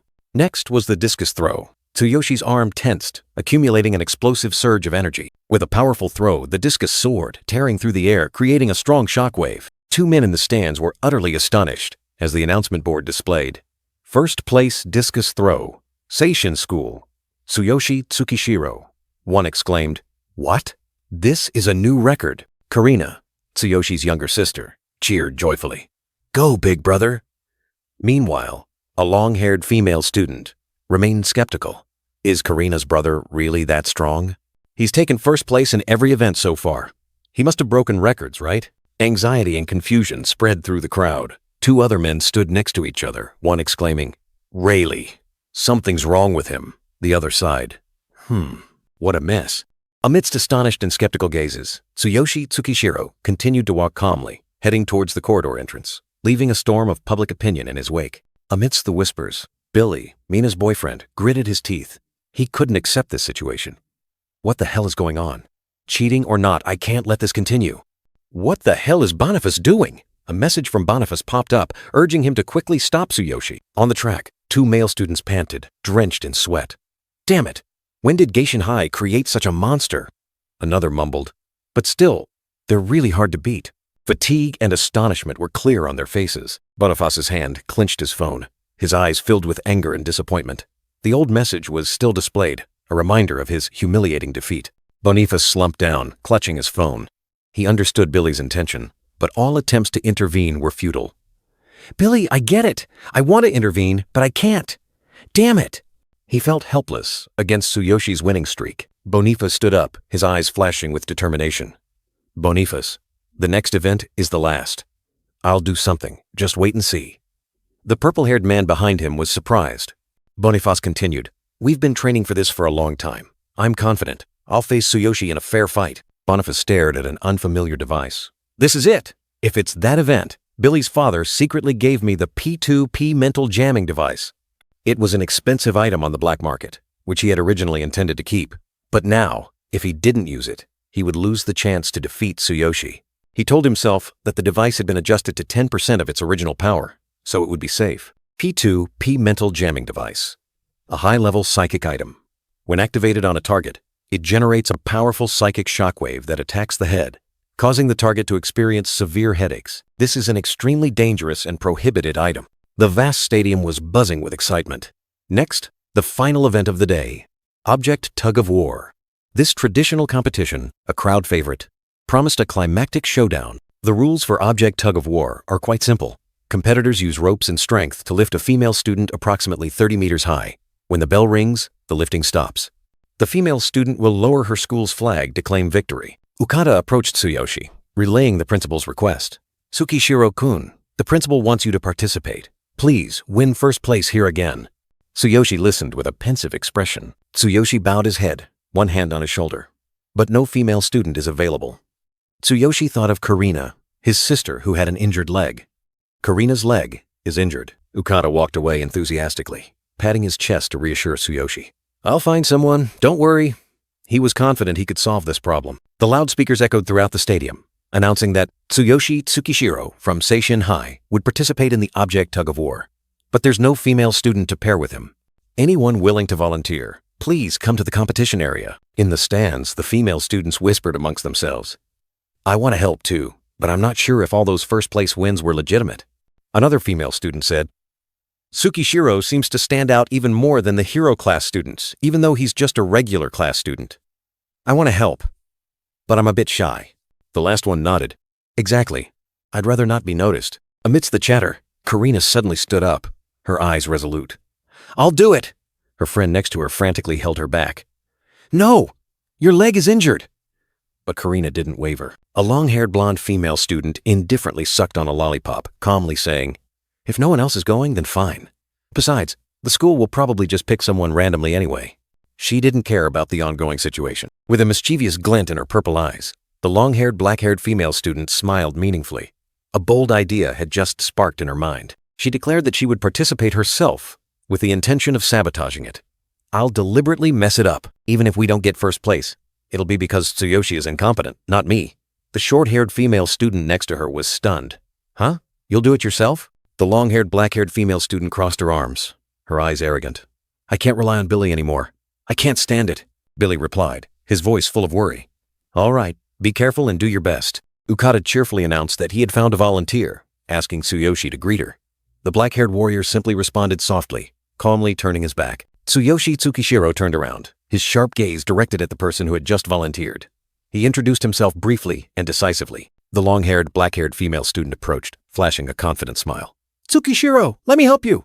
Her eyes held an unpredictable calculation. Ukata instructed the students to discuss tactics, while he went to perform a final check before the match.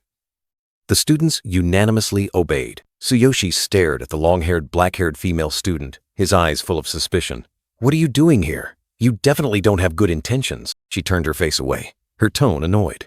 I came because no one else would. You should check your attitude." The loudspeakers echoed throughout the stadium, loudly announcing, "All participants, prepare. The final event, Object Tug of War, will begin." The atmosphere became extremely tense. Looking down from above, the vast arena was packed with ropes and the figures of warriors. The dazzling sunlight shone down, signaling that a fierce battle was about to unfold. The long-haired, black-haired female student leaned against the railing, her eyes following the giant rope. "So, this is object lifting? I've seen it before, but this is my first time participating." She turned to Tsuyoshi Tsukishiro. "Pull me to the top. Help us win first place." Tsuyoshi Tsukishiro gripped the rope tightly, his face devoid of expression. His eyes were cold, highly focused on the challenge ahead. Seeing Tsuyoshi ignore her, the long-haired, black-haired female student frowned, crossing her arms in annoyance. "Ignoring me? Fine, suit yourself. Go right ahead." Vincent, with bulging muscles, confidently declared, "All right, let's begin. I'll pull you to the top, then ring the bell and lower the flag when it's done. I trust you." Boniface gripped the rope tightly, his eyes resolute. "Boniface, I'll do my best." Both teams were ready, determined to win. Boniface, with fiery eyes, growled with determination. Just wait and see, Tsukishiro. I won't let you win this event." In the middle of the arena, Ukata loudly instructed, "All players, take your positions. All assistants, please check the ropes." 2 assistants gave a thumbs up, confirming they were ready. A close-up shot showed the fighters' hands gripping the ropes tightly, preparing for the upcoming test of strength. 3 fighters, including the purple-haired young man and the short blonde-haired warrior, stood solemnly, their faces tense as they awaited the signal. When the start signal rang out, the 3 young men exerted all their strength, pulling hard on the rope, their bodies swaying with each tug. Tsuyoshi Tsukishiro stood firm as a rock, calmly pulling the rope. He thought to himself, "This is so light. My ultimate body makes everything too easy." In the stands, the crowd roared, "Go, pull, Kurozu High, try to get first place. Vincent from Sawahara High, do your best." Boniface flashed a sinister smile, his eyes glinting with cunning. He thought to himself, "First place? I don't care anymore. My only goal now is to stop Tsukishiro from getting first." Boniface's hand gripped the rope. A faint blue light enveloped the small item in his palm, signaling a conspiracy about to unfold. Boniface looked down at the item in his hand, his eyes filled with triumph. "I can't wait to see you come in last." The item was a P2P mental interference device, a high-level item capable of generating extremely powerful psychic shockwaves, causing the target to suffer severe headaches. In the air, a flock of pigeons startled and scattered, white feathers falling. Below, the cheers of the audience continued without pause. 3 other fighters, including the brown-haired young man and the gray-haired warrior, struggled with the rope, their faces flushed with exertion. "Damn it, it's too heavy." "This isn't good," one exclaimed. "Ugh, come on, pull it up." Vince, with a smug expression, pulled hard on the rope, laughing loudly. "Ha ha ha! You weaklings, watch me!" From above, a female student standing on a lifting platform was slowly being pulled up. Cheers echoed. "Vince, we're in the lead, keep going." Tsuyoshi Tsukishiro's hand gripped the rope. A system notification appeared. Ultimate body activated. Arms enhanced. Tsuyoshi Tsukishiro maintained a calm expression, continuing to pull the rope. He calculated silently. "I'll maintain a steady pace and gradually accelerate just before reaching the top, then overtake everyone in one go." From above, the long black-haired female student tried to maintain a cool expression, but inside, she was screaming with frustration. Sweat beaded on her forehead, her purple eyes blazing with a mix of determination and anger. She told herself, "No, I can't give up now." She stomped her foot hard on the floor, creating violent vibrations while shouting, "Tsuyoshi, come on! Pull with all your might!" And thought to herself, "What if I apply more pressure?" Tsuyoshi Tsukishiro, pulling the rope, suddenly looked up, as if he had just noticed something unusual. His eyes flashed with a brilliant orange light, looking straight into the space above. He coldly assessed, "So she's been up to no good." On the ground, a short blonde-haired assistant hastily raised his hand, loudly warning the long black-haired female student, "Hey, girl up there, stop moving so much, it's dangerous." In the stands, Billy, Mina's boyfriend, smirked slyly. He said, "Just as I predicted. Good job volunteering for this, huh?" He continued to command, "That's right. Stomp with all your might.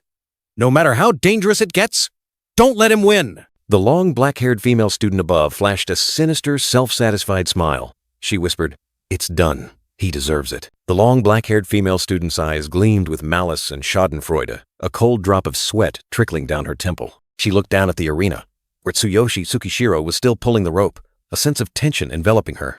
Tsuyoshi Tsukishiro's eyes suddenly blazed like fire, his sharp gaze emanating terrifying, killing intent. A surge of purple energy violently erupted around Tsuyoshi Tsukishiro as he gripped the rope, his voice low and menacing. "Are you done causing trouble?" The long, black-haired female student above turned pale, her whole body trembling with fright. She exclaimed, "That look! He's really going to kill me!" Cheers echoed throughout the arena. "The match is in its final stage. All players, give it your all. Dedicate everything for your country and your school's honor." Boniface gritted his teeth, his entire body tense, pouring all his strength into the rope, his face flushed with effort. A sinister smile spread across Boniface's lips. He whispered, his eyes gleaming with anticipation.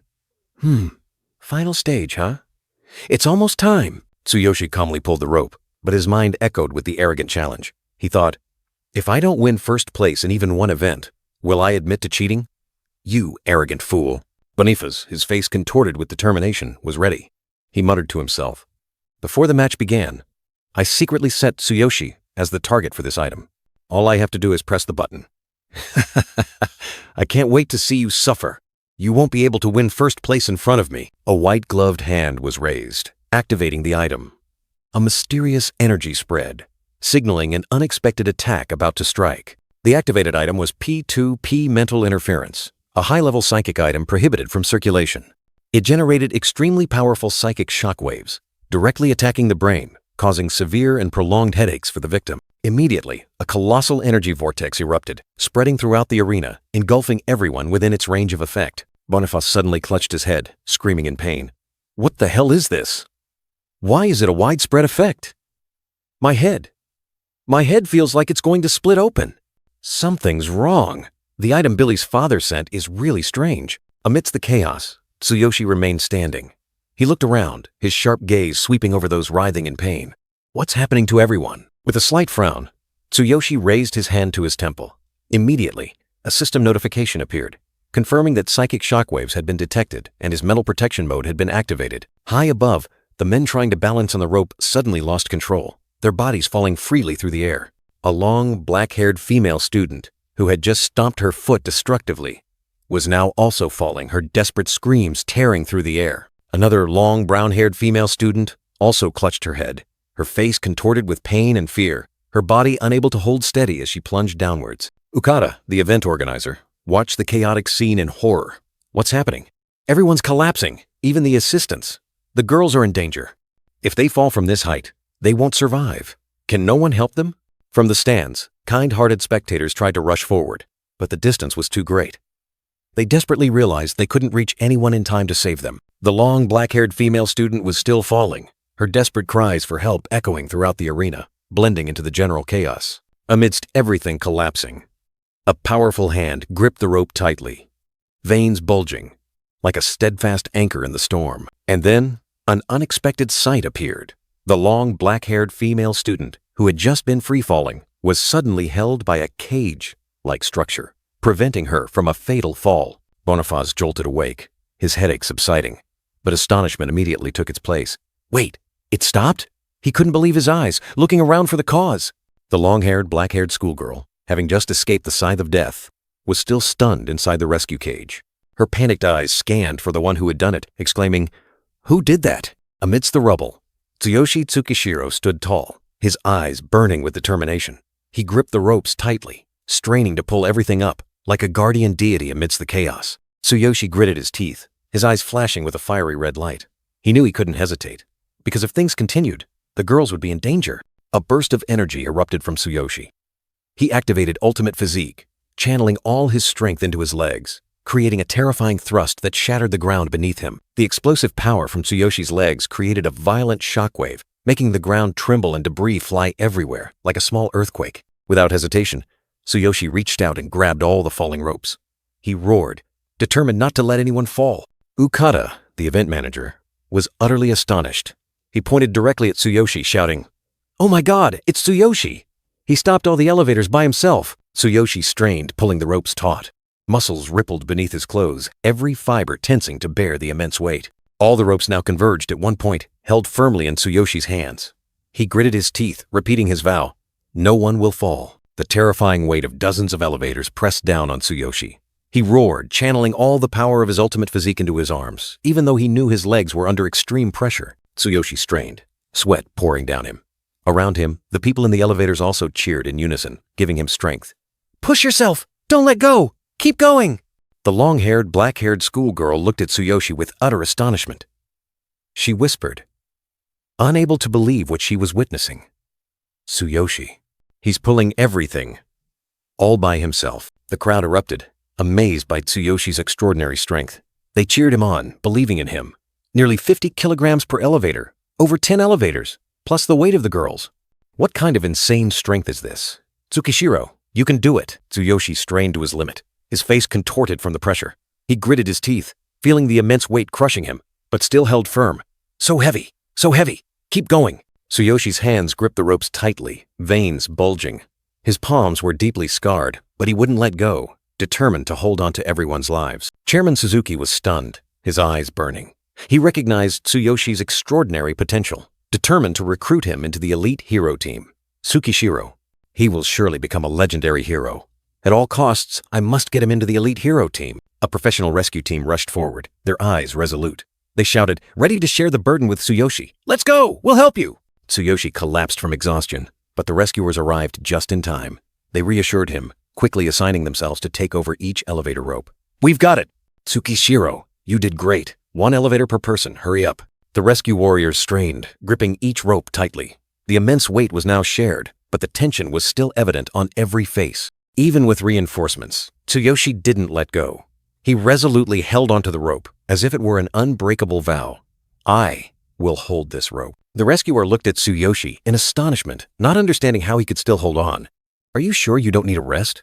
After all that, Tsuyoshi gritted his teeth, his resolute gaze piercing through his exhaustion. The promise to win first place in every event was still there, driving him relentlessly. "The match isn't over yet. I said I'd win first place in every event." From the rescue cage, the long-haired, black-haired schoolgirl looked at Tsuyoshi with worried eyes. She wondered how he could continue, when his strength was surely depleted. Will he continue?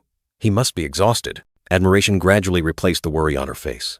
The long-haired, black-haired girl exclaimed, captivated by Tsuyoshi's extraordinary willpower. This is incredible." Tsuyoshi strained to his absolute limit, his muscles aching as if tearing apart. The warning system blared, signaling that his body had reached its breaking point. "My arms are about to break. I'm getting cramps. I have to hold on. I have to win first place." In the stands, cheers echoed. The short-haired schoolgirl with a bow, along with 2 other men, placed all their hope in Tsuyoshi, urging him not to give up. "Go, big brother.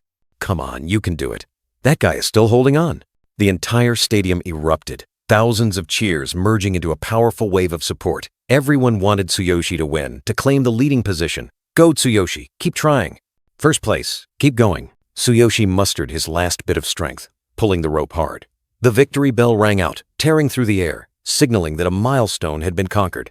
The golden bell shimmered and vibrated, its resounding sound a powerful declaration of resilience and victory. The crowd turned their eyes towards a girl, awaiting the final action to complete the event. Now, all that's left is for that girl to lower the flag. Billy, with a worried expression, shouted loudly, stopping Mina from lowering the flag. He knew that once the flag was lowered, the chance for first place would vanish. "Mina, don't lower it! If you do, we'll lose first place!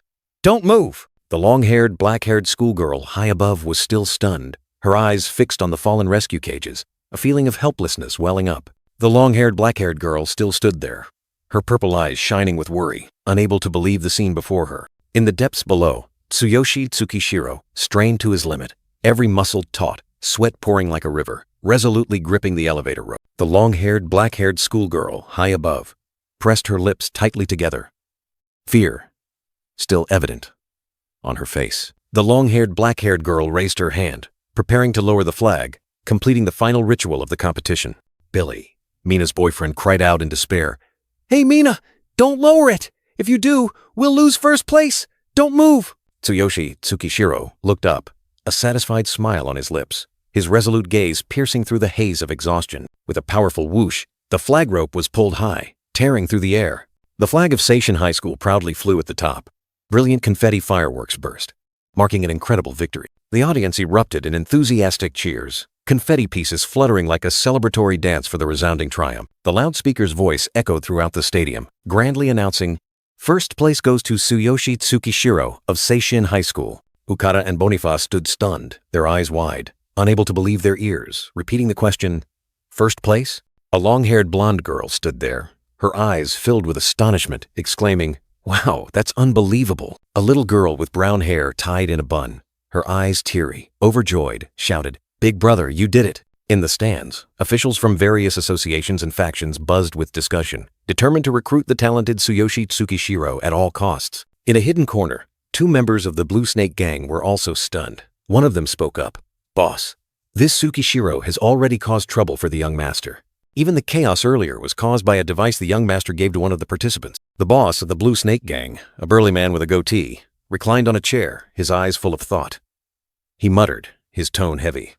To make an enemy of such a genius. The leader of the Blue Snake Gang, in a luxurious fur coat, turned and walked away. He ordered his subordinates, his voice full of helplessness. "Let's go. Tsukishiro's beyond our control now. I need to talk to the young master." At the arena, congratulatory handshakes rang out. An excited voice spoke up. "Congratulations! Your school not only won the championship but also produced an outstanding hero." The principal of Seishin School joyfully shook hands with Chairman Suzuki, his face beaming. "Thank you, sir. Winning the Future Star Championship is a historic achievement for our school." Just then, an urgent voice rang out.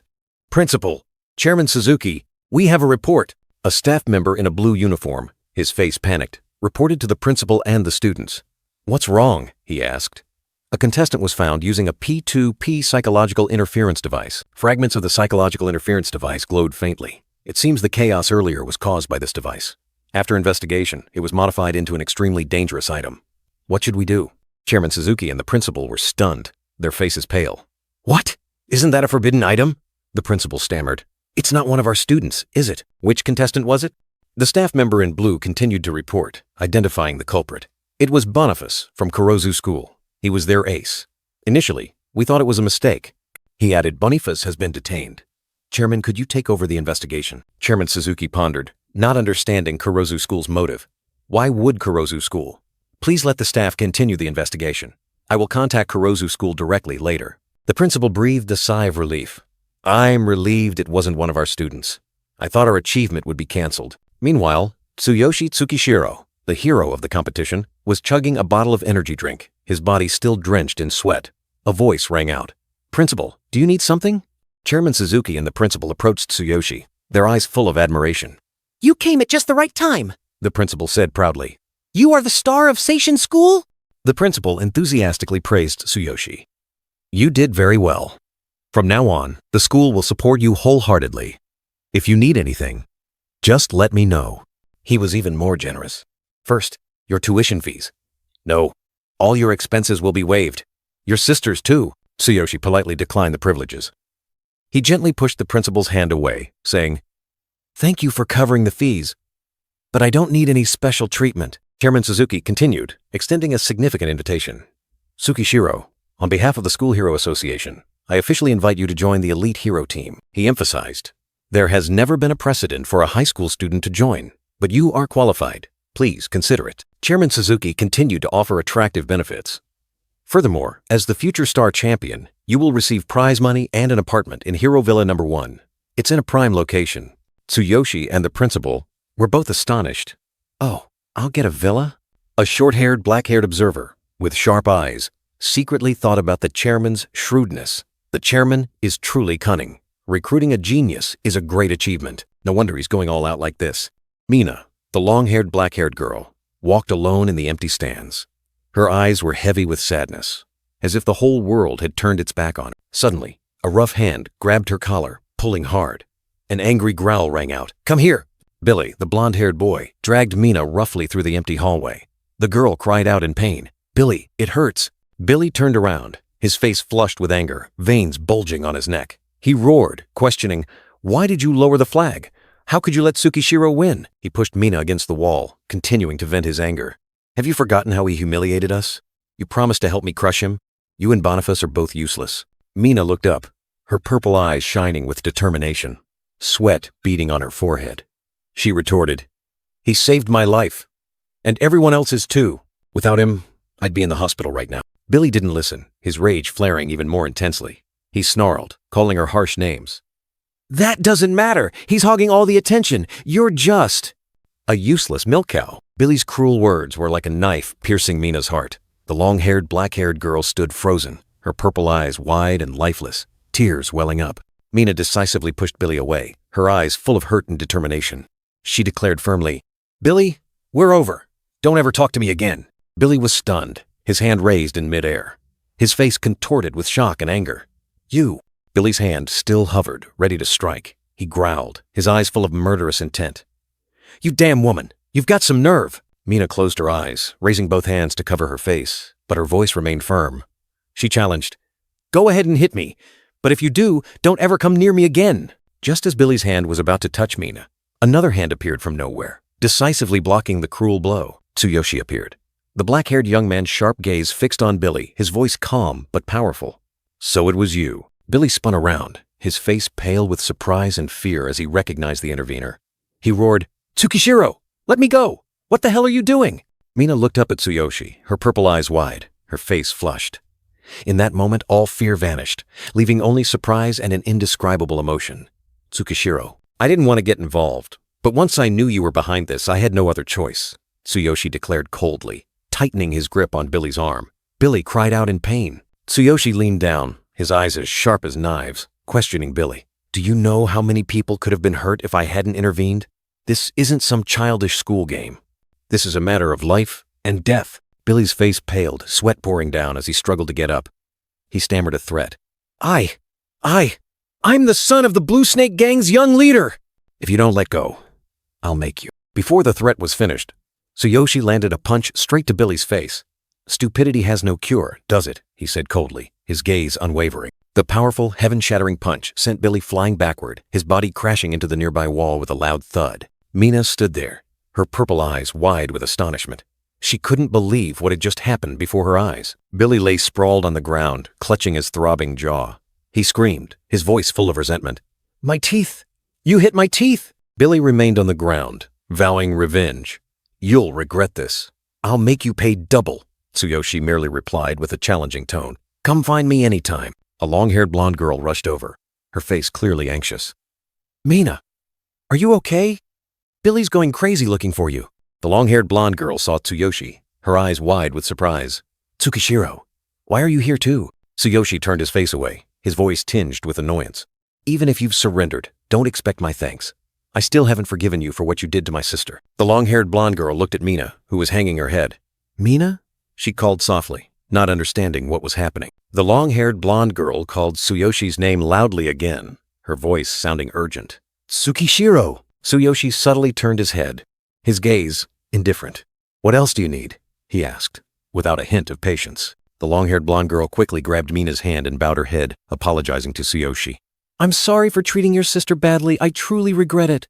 The long-haired blonde girl continued to apologize, while Mina looked up, her face full of confusion. "Huh? Why are you suddenly—" Mina wondered, not understanding her friend's actions. Tsuyoshi stood there, his deep gaze looking down, silently listening to the apologies of the long-haired blonde girl and Mina. The long-haired blonde girl and Vivian knelt, bowing their heads in supplication.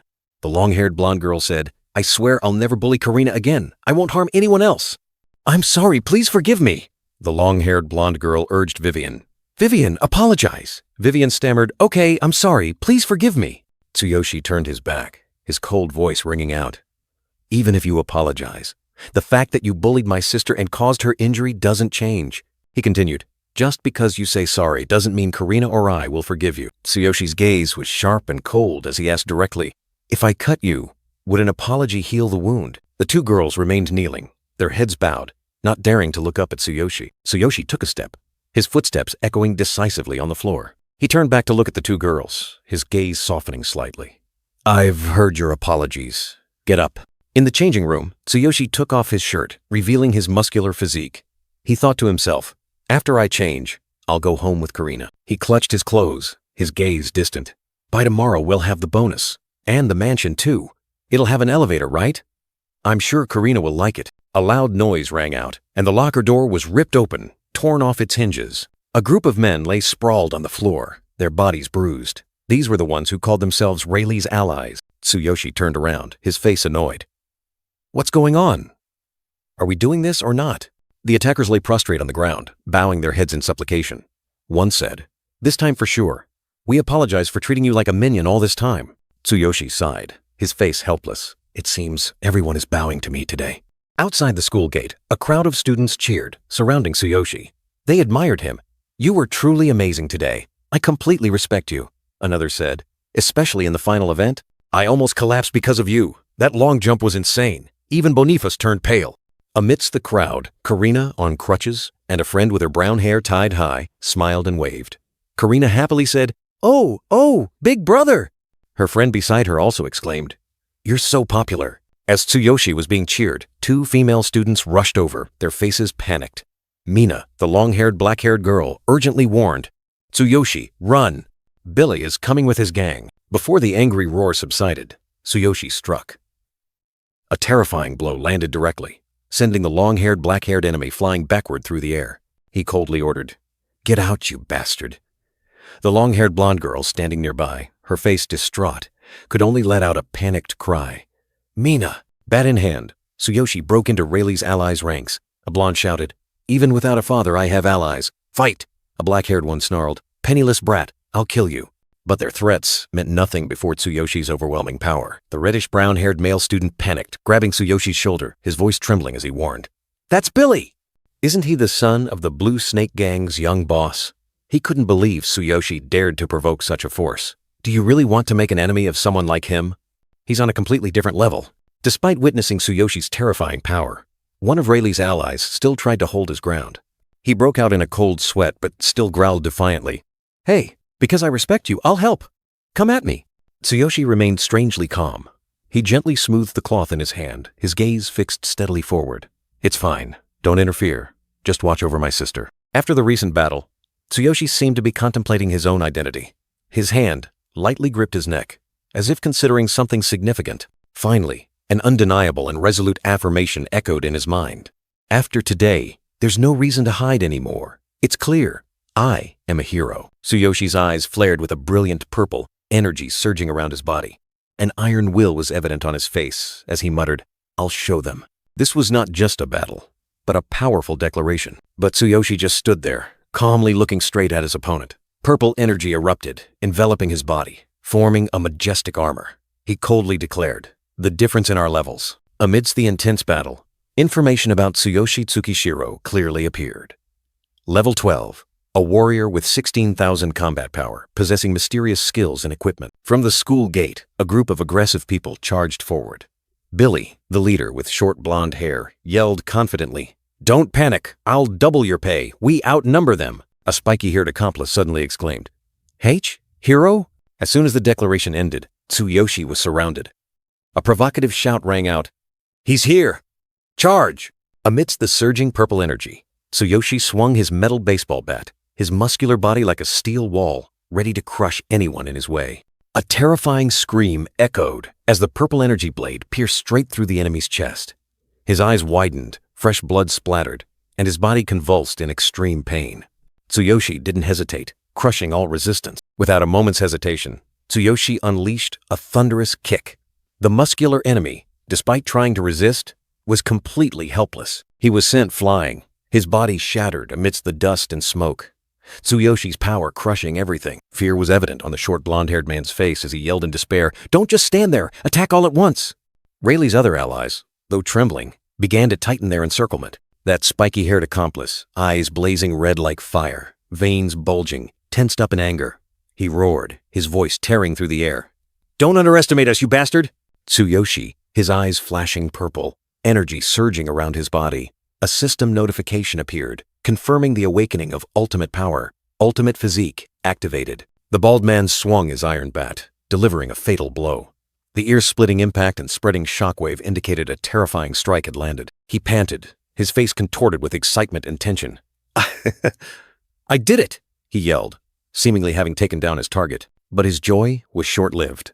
The bald man was stunned, his eyes wide as he stared at the deformed iron bat in his hand. "What?" he exclaimed, disbelieving his own eyes. "That iron bat." Tsuyoshi looked up, his purple eyes cold as ice. He merely smirked, uttering a cruel remark. "What a pity." Purple energy erupted around Tsuyoshi, transforming into a torrent of wild power. He swung his arm, preparing to deliver the finishing blow. "Take this!" His voice echoed like thunder. An invisible shockwave swept through, sending Rayleigh's allies flying. Terrified screams echoed as the attackers were blown away like fallen leaves. Tsuyoshi's punch tore through the air, carrying destructive power. Purple energy enveloped everything, turning it into nothingness. From a distance, the curly brown-haired man and the short black-haired man witnessed the horrifying scene. "Unbelievable! Tsuyoshi truly is our boss!" the curly brown-haired man exclaimed. At this rate, he could dominate all third-tier gangs. Karina, Mina, and the high ponytail brown-haired girl watched. Karina was astonished, while the brown-haired girl's eyes sparkled with admiration. He's like a different person," Karina said. The friend beside her asked, "Karina, your brother is so cool. What kind of girls does he like?" More enemies were thrown into the air, iron bats clattering to the ground. Tsuyoshi had turned the battlefield into his own hell. A powerful kick from Tsuyoshi, his leg glowing with purple energy, struck the enemy directly, sending him flying. Tsuyoshi stood tall amidst the defeated purple energy still surging. He looked at the remaining enemies, his gaze cold. Still more? Tsuyoshi gripped the bent iron bat, purple energy flaring like lightning. He decided to end it all. "I'll finish this in one blow." A massive surge of purple energy erupted from Tsuyoshi, engulfing the entire battlefield. Dazzling light covered everything, giving the enemies no chance. Looking down from above, the building was bathed in brilliant purple light, as if a god had descended. On the rooftop, two small figures stood, witnessing the destruction. The cloaked figure, hidden high above, watched Tsuyoshi's every move. Explosive power, astonishing precision, and overwhelming might. "Tsuyoshi's skills have reached an entirely different level," he thought to himself, his voice filled with admiration. Beside him, Dane, leader of the Last Glory Guild, and Sandor, president of the Raging Dragon faction, were also observing. Dane exclaimed, "Truly impressive. He might be the most talented D-rank hero I've ever seen. We must recruit him into our guild." Sandor immediately retorted without yielding, "Don't even think about it, Dane. The Raging Dragon faction hasn't competed for talent in a long time, but this time we won't back down." The cloaked figure recalled a mysterious event. During that kid's awakening test, there was a data anomaly. The entire area lost power. He suspected Tsuyoshi himself was the cause. "I suspect that kid himself caused it." Truly an extraordinary talent, Dane continued, highlighting Tsuyoshi's achievements. "He caused a sensation this year, winning the Future Star event and preventing a major accident. That's not something just anyone can do." He emphasized that with the upcoming Supernova tournament, Tsuyoshi was the talent everyone was looking for. Sandor added that this year's Supernova tournament would be fiercer than ever, as rankings would directly affect resource distribution. Even the Hero Alliance, a greedy organization, was sending their strongest rookies. Sandor flashed a cunning smile, revealing his true purpose. In other words, every guild and faction eligible for the Supernova is eager to find promising rookies. Now that Tsuyoshi Tsukishiro's abilities are clear, we've achieved our goal. Below the arena, Tsuyoshi unleashed a final blow, its terrifying power tearing through the ground, creating deep cracks and kicking up clouds of dust. The cloaked figure subtly smirked, his voice full of disdain. What a cunning old man. He couldn't help but be amused by Sandor's scheme. A surge of fiery red energy erupted from the cloaked figure, as if he was activating a hidden power. He declared, his voice resolute, "I will personally meet Tsuyoshi Tsukishiro." Fiery red wings tore through the wind, and the cloaked figure shot into the air, leaving behind the building still bathed in Tsuyoshi's brilliant purple light. He vanished into the sky, carrying mystery and determination. Tsuyoshi roared, his power like thunder descending. "Everyone get down now!"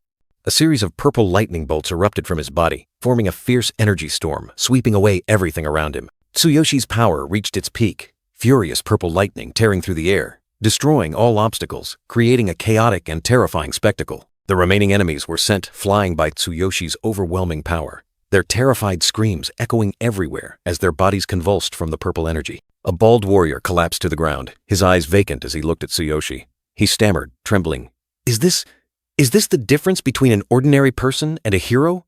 Tsuyoshi stood proudly amidst the rubble, his back turned to the defeated enemies lying scattered. His cloak fluttered, majestic and awe-inspiring like a victorious god. Tsuyoshi slowly turned, his sharp, cold gaze sweeping across the battlefield. Although the battle was over, the lingering echoes of his power still permeated, plunging everything into a terrifying silence. Heavy gasps, sweat pouring down like rain. The bald warrior was horrified as a metal bar swept across his face, stopping all attempts at resistance. A shrill scream echoed. The warrior was sent flying, his body crashing hard, shattering the ground beneath his feet. Tsuyoshi's power was truly terrifying. Tsuyoshi Tsukishiro stood tall, majestic as a victorious god, looking down at the defeated foe. He coldly ordered, "Get out. Don't let me see your face here again."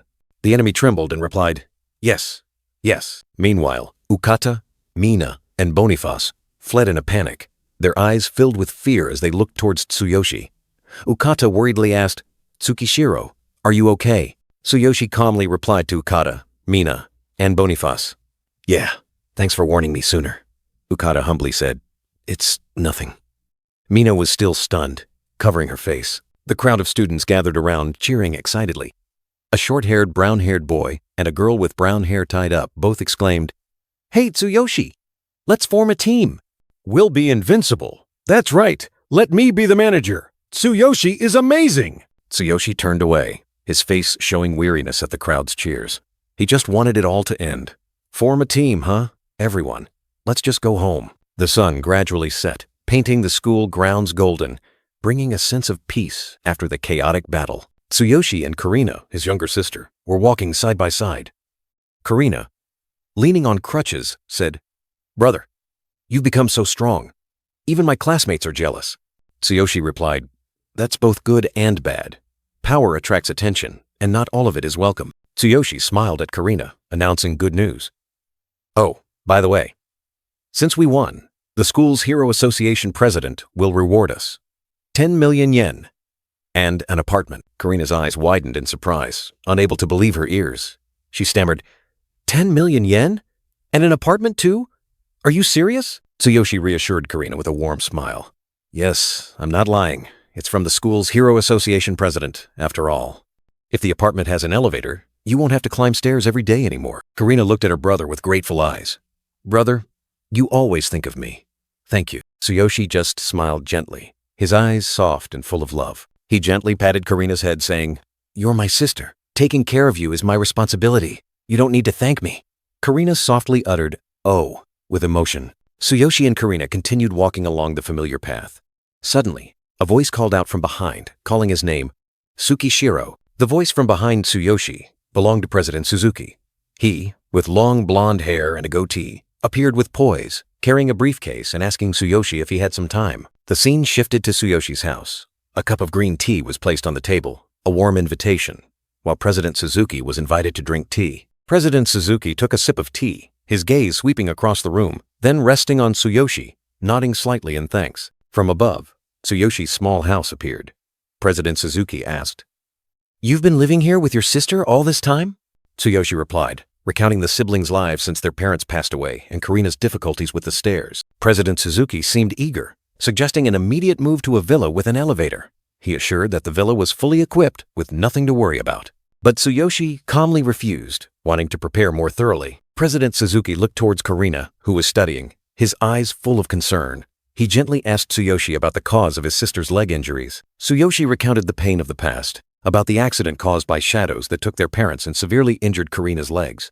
Despite this, Karina still lived her life resiliently. President Suzuki listened, his expression pensive. He expressed deep regret for the tragedies that shadows had caused so many families. A glimmer of hope suddenly appeared.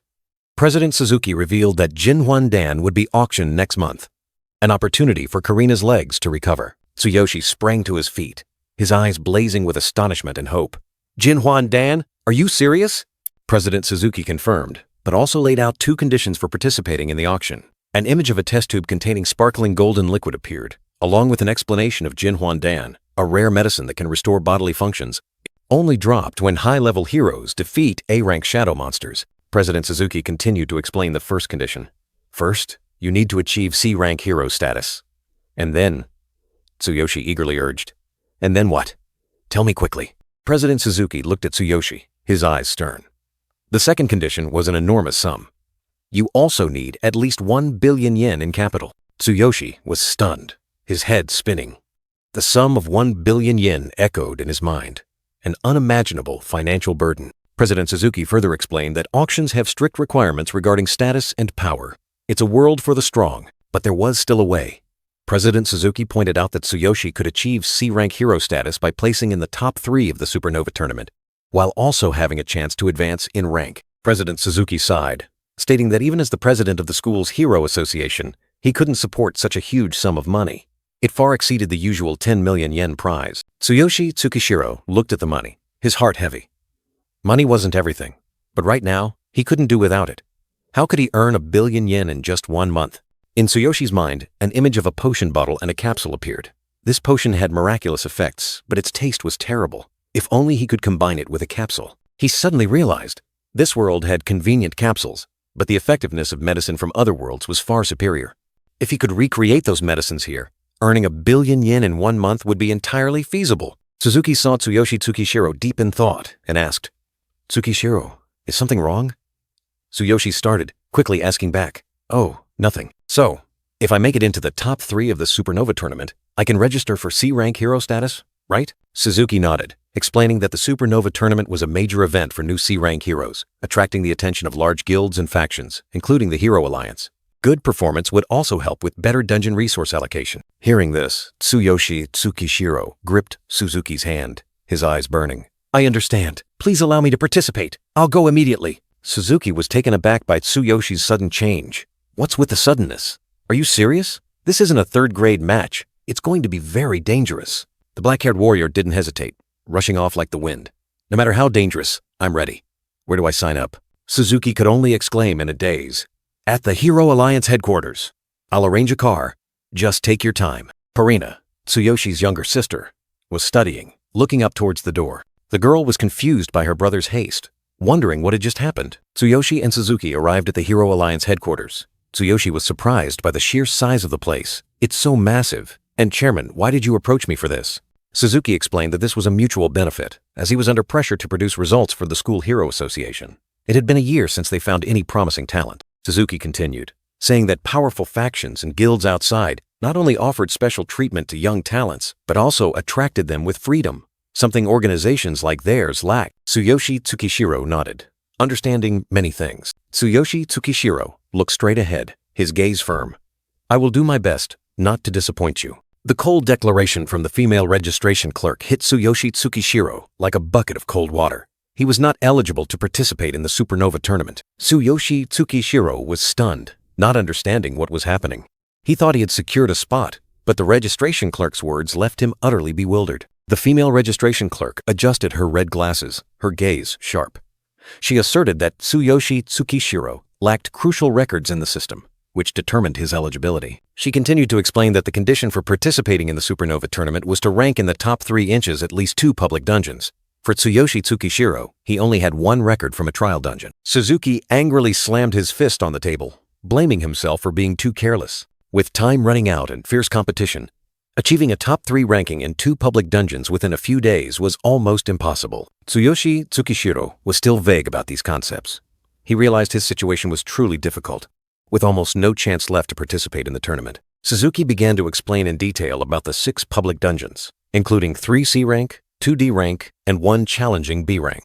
To be eligible, Tsuyoshi Tsukishiro and his team had to rank in the top 3 inches, 2 of them. He emphasized the fierce competition and tight schedule, with less than a week remaining.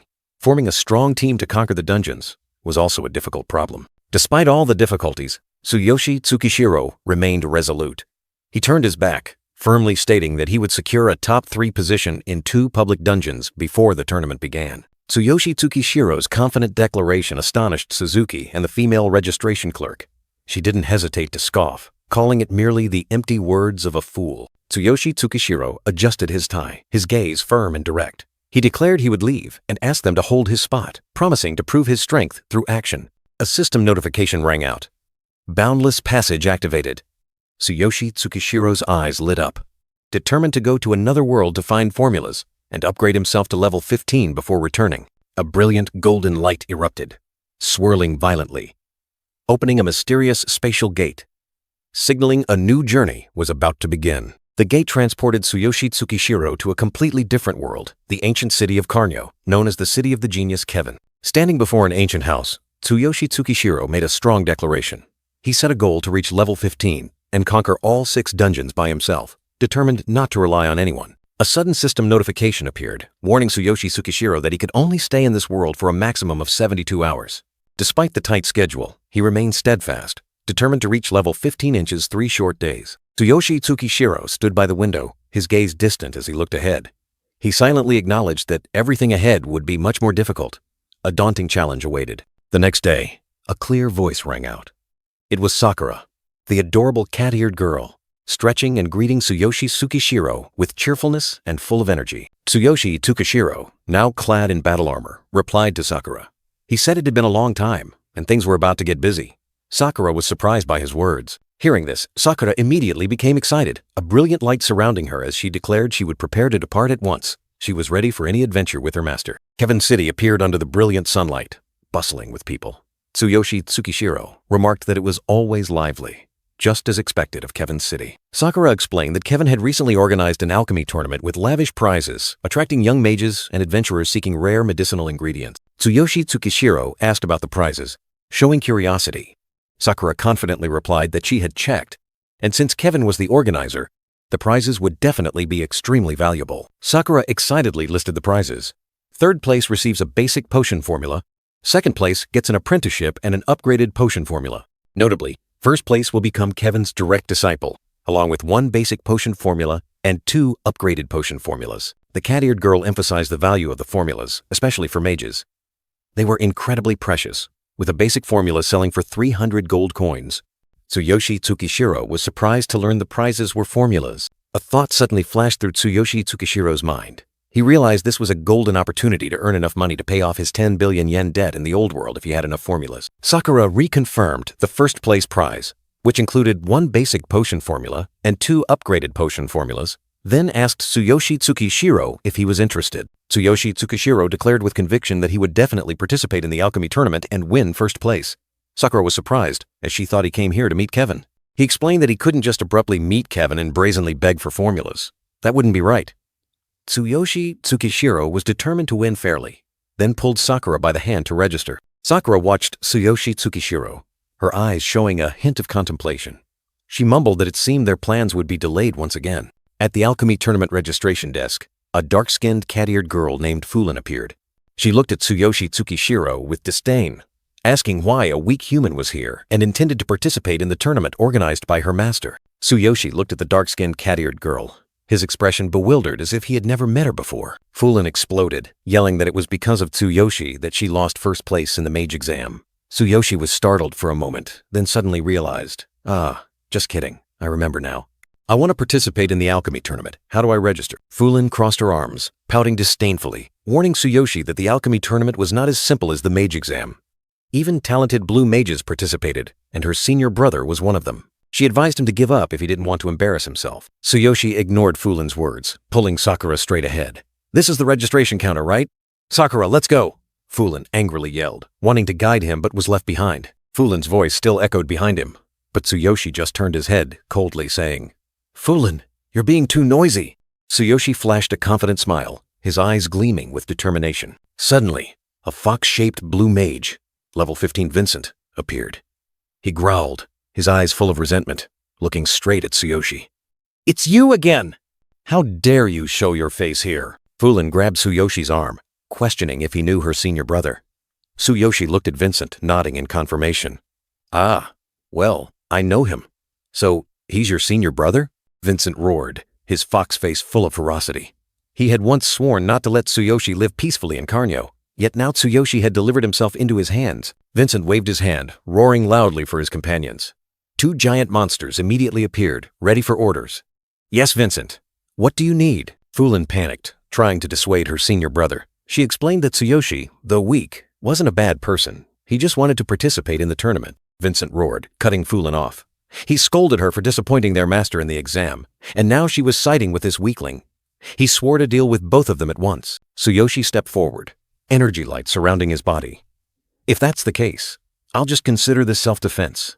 He stomped his foot on the ground, creating a powerful shockwave, ready to confront them. Tsuyoshi stood shielding Fulin and Sakura, his hand gripping the dagger tightly. He turned to Sakura, telling her not to get involved, lest she dirty her hands. Sakura worriedly asked Tsuyoshi if he really intended to face all these guys alone. Nevertheless, Tsuyoshi stood firm, his aura exploding, the 16,000 combat power of a level 12 warrior clearly evident. An orc with a dagger in hand, his face full of contempt, mocked Tsuyoshi for being weak and pathetic for daring to act tough in front of a girl. Tsuyoshi didn't say much, only uttered a cold remark, signaling the enemy to get out of the way. His biceps bulged, concealing terrifying power. Tsuyoshi's eyes suddenly flared crimson, and he flatly declared that Vincent's enemies were his enemies too, and he would show them the consequences of daring to confront him. Vincent turned to Gillette, a level 18 boar warrior with a terrifying spiked mace, asking if he would really take action. Vincent handed Tsuyoshi over to Gillette, contemptuously calling him an idiot for daring to participate in the alchemy tournament. He also made vile remarks about the beast girl, letting Gillette do whatever he wanted. Sakura stood next to Tsuyoshi, her purple eyes flashing with discomfort upon hearing Vincent's vulgar and vile words. Gillette didn't even glance at Sakura, but instead smirked, teasing Fulin, suggesting the girl looked interesting to mess with. Fulin's face turned red with anger. She called Gillette disgusting and threatened to tell their master about this. Vincent reassured Gillette, his eyes sharp and cold, full of confidence amidst the encirclement of orcs. Vincent asserted that he would handle everything with their master himself, his eyes blazing with menace, completely fearless. Fulin angrily called Vincent senior, complaining that he always bullied her just because he was her senior brother. Gillette sneered, accepting Vincent's words. He charged forward, swinging his spiked mace, threatening that Fulin would be his after he dealt with Tsuyoshi. Tsuyoshi calmly said, "Don't worry," standing firm to shield the frightened Fulin behind him, his gaze unwavering. Tsuyoshi's eyes suddenly flashed with a cold blue light, as he secretly thought about the ferocious boar and Fulin's beastkin senior brother. Tsuyoshi charged into battle, his figure enveloped by a brilliant blue-purple energy, declaring that no enemy could escape his grasp. Behind him, Fulin and Sakura were pushed back, their eyes wide with astonishment. The berserker Gillette was stunned, unable to believe his eyes when he saw Tsuyoshi charging alone into their encirclement. He exclaimed, "He's charging at us alone?" A fierce collision echoed as Tsuyoshi directly confronted Gillette. The terrifying power from Tsuyoshi's strike made Gillette exclaim in shock, "Such terrifying power!" Tsuyoshi maintained his attack, his sharp eyes fixed on the enemy. He ordered the berserker to stop. "Stop it, you monster!" Tsuyoshi's power erupted, his arm glowing brilliantly as the ultimate physique skill was activated, greatly enhancing the strike's power. Gillette was violently pushed back, his body swaying under the pressure of the powerful blue-purple energy from Tsuyoshi. The two orcs standing next to Vincent were completely stunned, unable to believe the sight before them. They could only stammer in astonishment. "What?" Behind them, Fulin and Sakura watched everything with worried expressions. Fulin secretly thought that her master's power truly surpassed all imagination. Vincent recoiled in horror, not expecting that even Gillette, with his superior level and strength, couldn't touch Tsuyoshi. He wondered, who exactly is this man? Gillette roared in fury, refusing to accept defeat. He was determined to turn the tide, even if it cost him his life. "I cannot humiliate myself. I must turn the tide, even if it cost me my life." Gillette's eyes blazed with a fierce red light. He roared and charged straight forward, disregarding all danger. A fierce surge of green energy erupted, creating a terrifying shockwave. It was an outburst of aura, striking fear into surrounding enemies and triggering a powerful lightning-fast counterattack. Vincent flashed a sinister smile, urging Gillette to attack. "Now! Gillette, attack! Kill him! I'll ensure your safety. Don't be afraid." Reassured by Vincent, Gillette felt a surge of power. He roared in agreement, "All right, if Vincent says so," and charged straight at Tsuyoshi, carrying a murderous surge of blue-purple energy. Tsuyoshi stood firm, his gaze unwavering. He was ready to face Gillette's attack, the dagger in his hand emitting a cold blue light. Tsuyoshi stood firm, his dagger glowing with a cold blue light. Around him, purple energy erupted violently, tearing apart the ground, creating a chaotic scene. Gillette stared at the scene in astonishment. He thought to himself, "This is an isolated area that can only be created with advanced skills." The berserker boarman looked up, his eyes filled with terror. Tsuyoshi's power had far exceeded his expectations. In midair, brilliant purple lightning tore through, signaling a terrifying attack was imminent. Tsuyoshi darted forward like a purple flash, activating his lightning ambush skill. His speed and power generated a storm of energy. Gillette was in utter panic. He despaired. "It's over. I can't defend or counterattack in time. I'm really going to die." But suddenly, a brilliant surge of blue energy erupted, shattering space and hurtling straight towards Tsuyoshi. Tsuyoshi's dagger emitted a dazzling blue light, directly confronting the purple energy, creating an earth-shattering collision. Tsuyoshi's eyes flashed with a resolute blue light, full of determination. He was ready for anything. Blue energy erupted from Tsuyoshi, shattering the ground and repelling Gillette's purple energy. Tsuyoshi looked down at his blade, pondering, "Blue? Fire? And they nullified my skill. What terrifying energy!" A majestic voice rang out, breaking the tense atmosphere. A powerful mage appeared, ordering, "The tournament is about to begin. Stop causing trouble." The mage turned his back to Vincent and Fulin, warning, "Vincent, Fulin, don't cause trouble at the entrance." It was Kevin, a level 36 genius mage. He reprimanded, "You are disgracing us mages." Vincent was terrified, stammering, "Master Kevin." At this moment, the confrontation was temporarily interrupted. Kevin, with a stern expression, questioned Vincent, "Why are you here instead of preparing for the tournament?" Fulin, the dark-skinned, cat-eared girl, was pushed back and cried out indignantly, "Wah, Master, Senior Vincent keeps bullying me." Sakura, the blonde, cat-eared girl, looked at Kevin with sharp eyes, pondering, "Kevin." He finally showed up. Tsuyoshi stood there, his gaze firm, silently questioning the blue fire from earlier. Kevin? Could he be the one behind that blue fire? Vincent bowed deeply, trembling as he explained, sweat pouring down his face. I was just teaching this disrespectful human in Fulin a lesson on your behalf, Master." Kevin looked down at Vincent with disdain, his tone full of sarcasm. "Teaching them a lesson on my behalf? At a time like this? You are truly arrogant." Vincent's face paled, and he quickly denied, utterly terrified, "No, Master, I wouldn't dare. Please forgive me." Kevin turned to the orcs and Gillette, ordering decisively, "As for you two, leave immediately." Gillette and the two green orcs quickly bowed in apology, then swiftly retreated. "We apologize for causing trouble. Yes, we'll leave right away." Kevin shifted his gaze to Fulin, questioning her about failing the mage exam.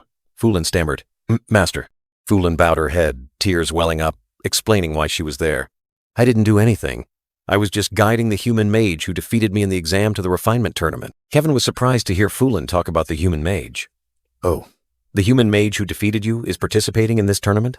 Tsuyoshi stepped forward, smiling as he greeted Kevin, and presented a letter of recommendation. "I didn't expect to meet Kevin here. I came with a letter of recommendation from Chairman Doug." "This is his letter. I heard the refinement tournament is underway, so I wanted to try my luck." Kevin looked at the letter, his eyes full of thought.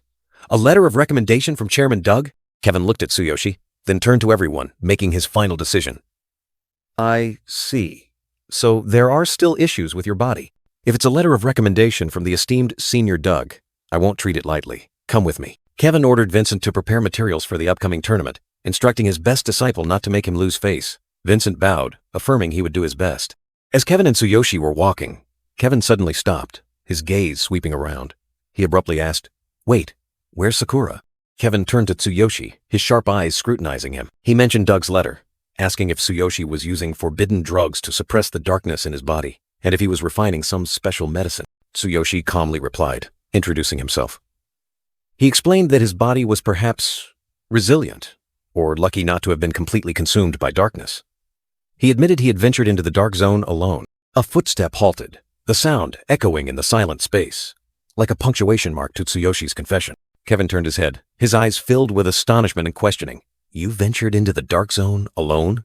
Tsuyoshi affirmed, explaining that as a warrior, he had received a request from Chairman Doug and coincidentally participated in the mage exam to try his luck. Kevin still couldn't believe it. He pressed Tsuyoshi with questions about how he coincidentally won against Fulin, and about who taught him how to refine medicine. Tsuyoshi smiled faintly, revealing a shocking truth.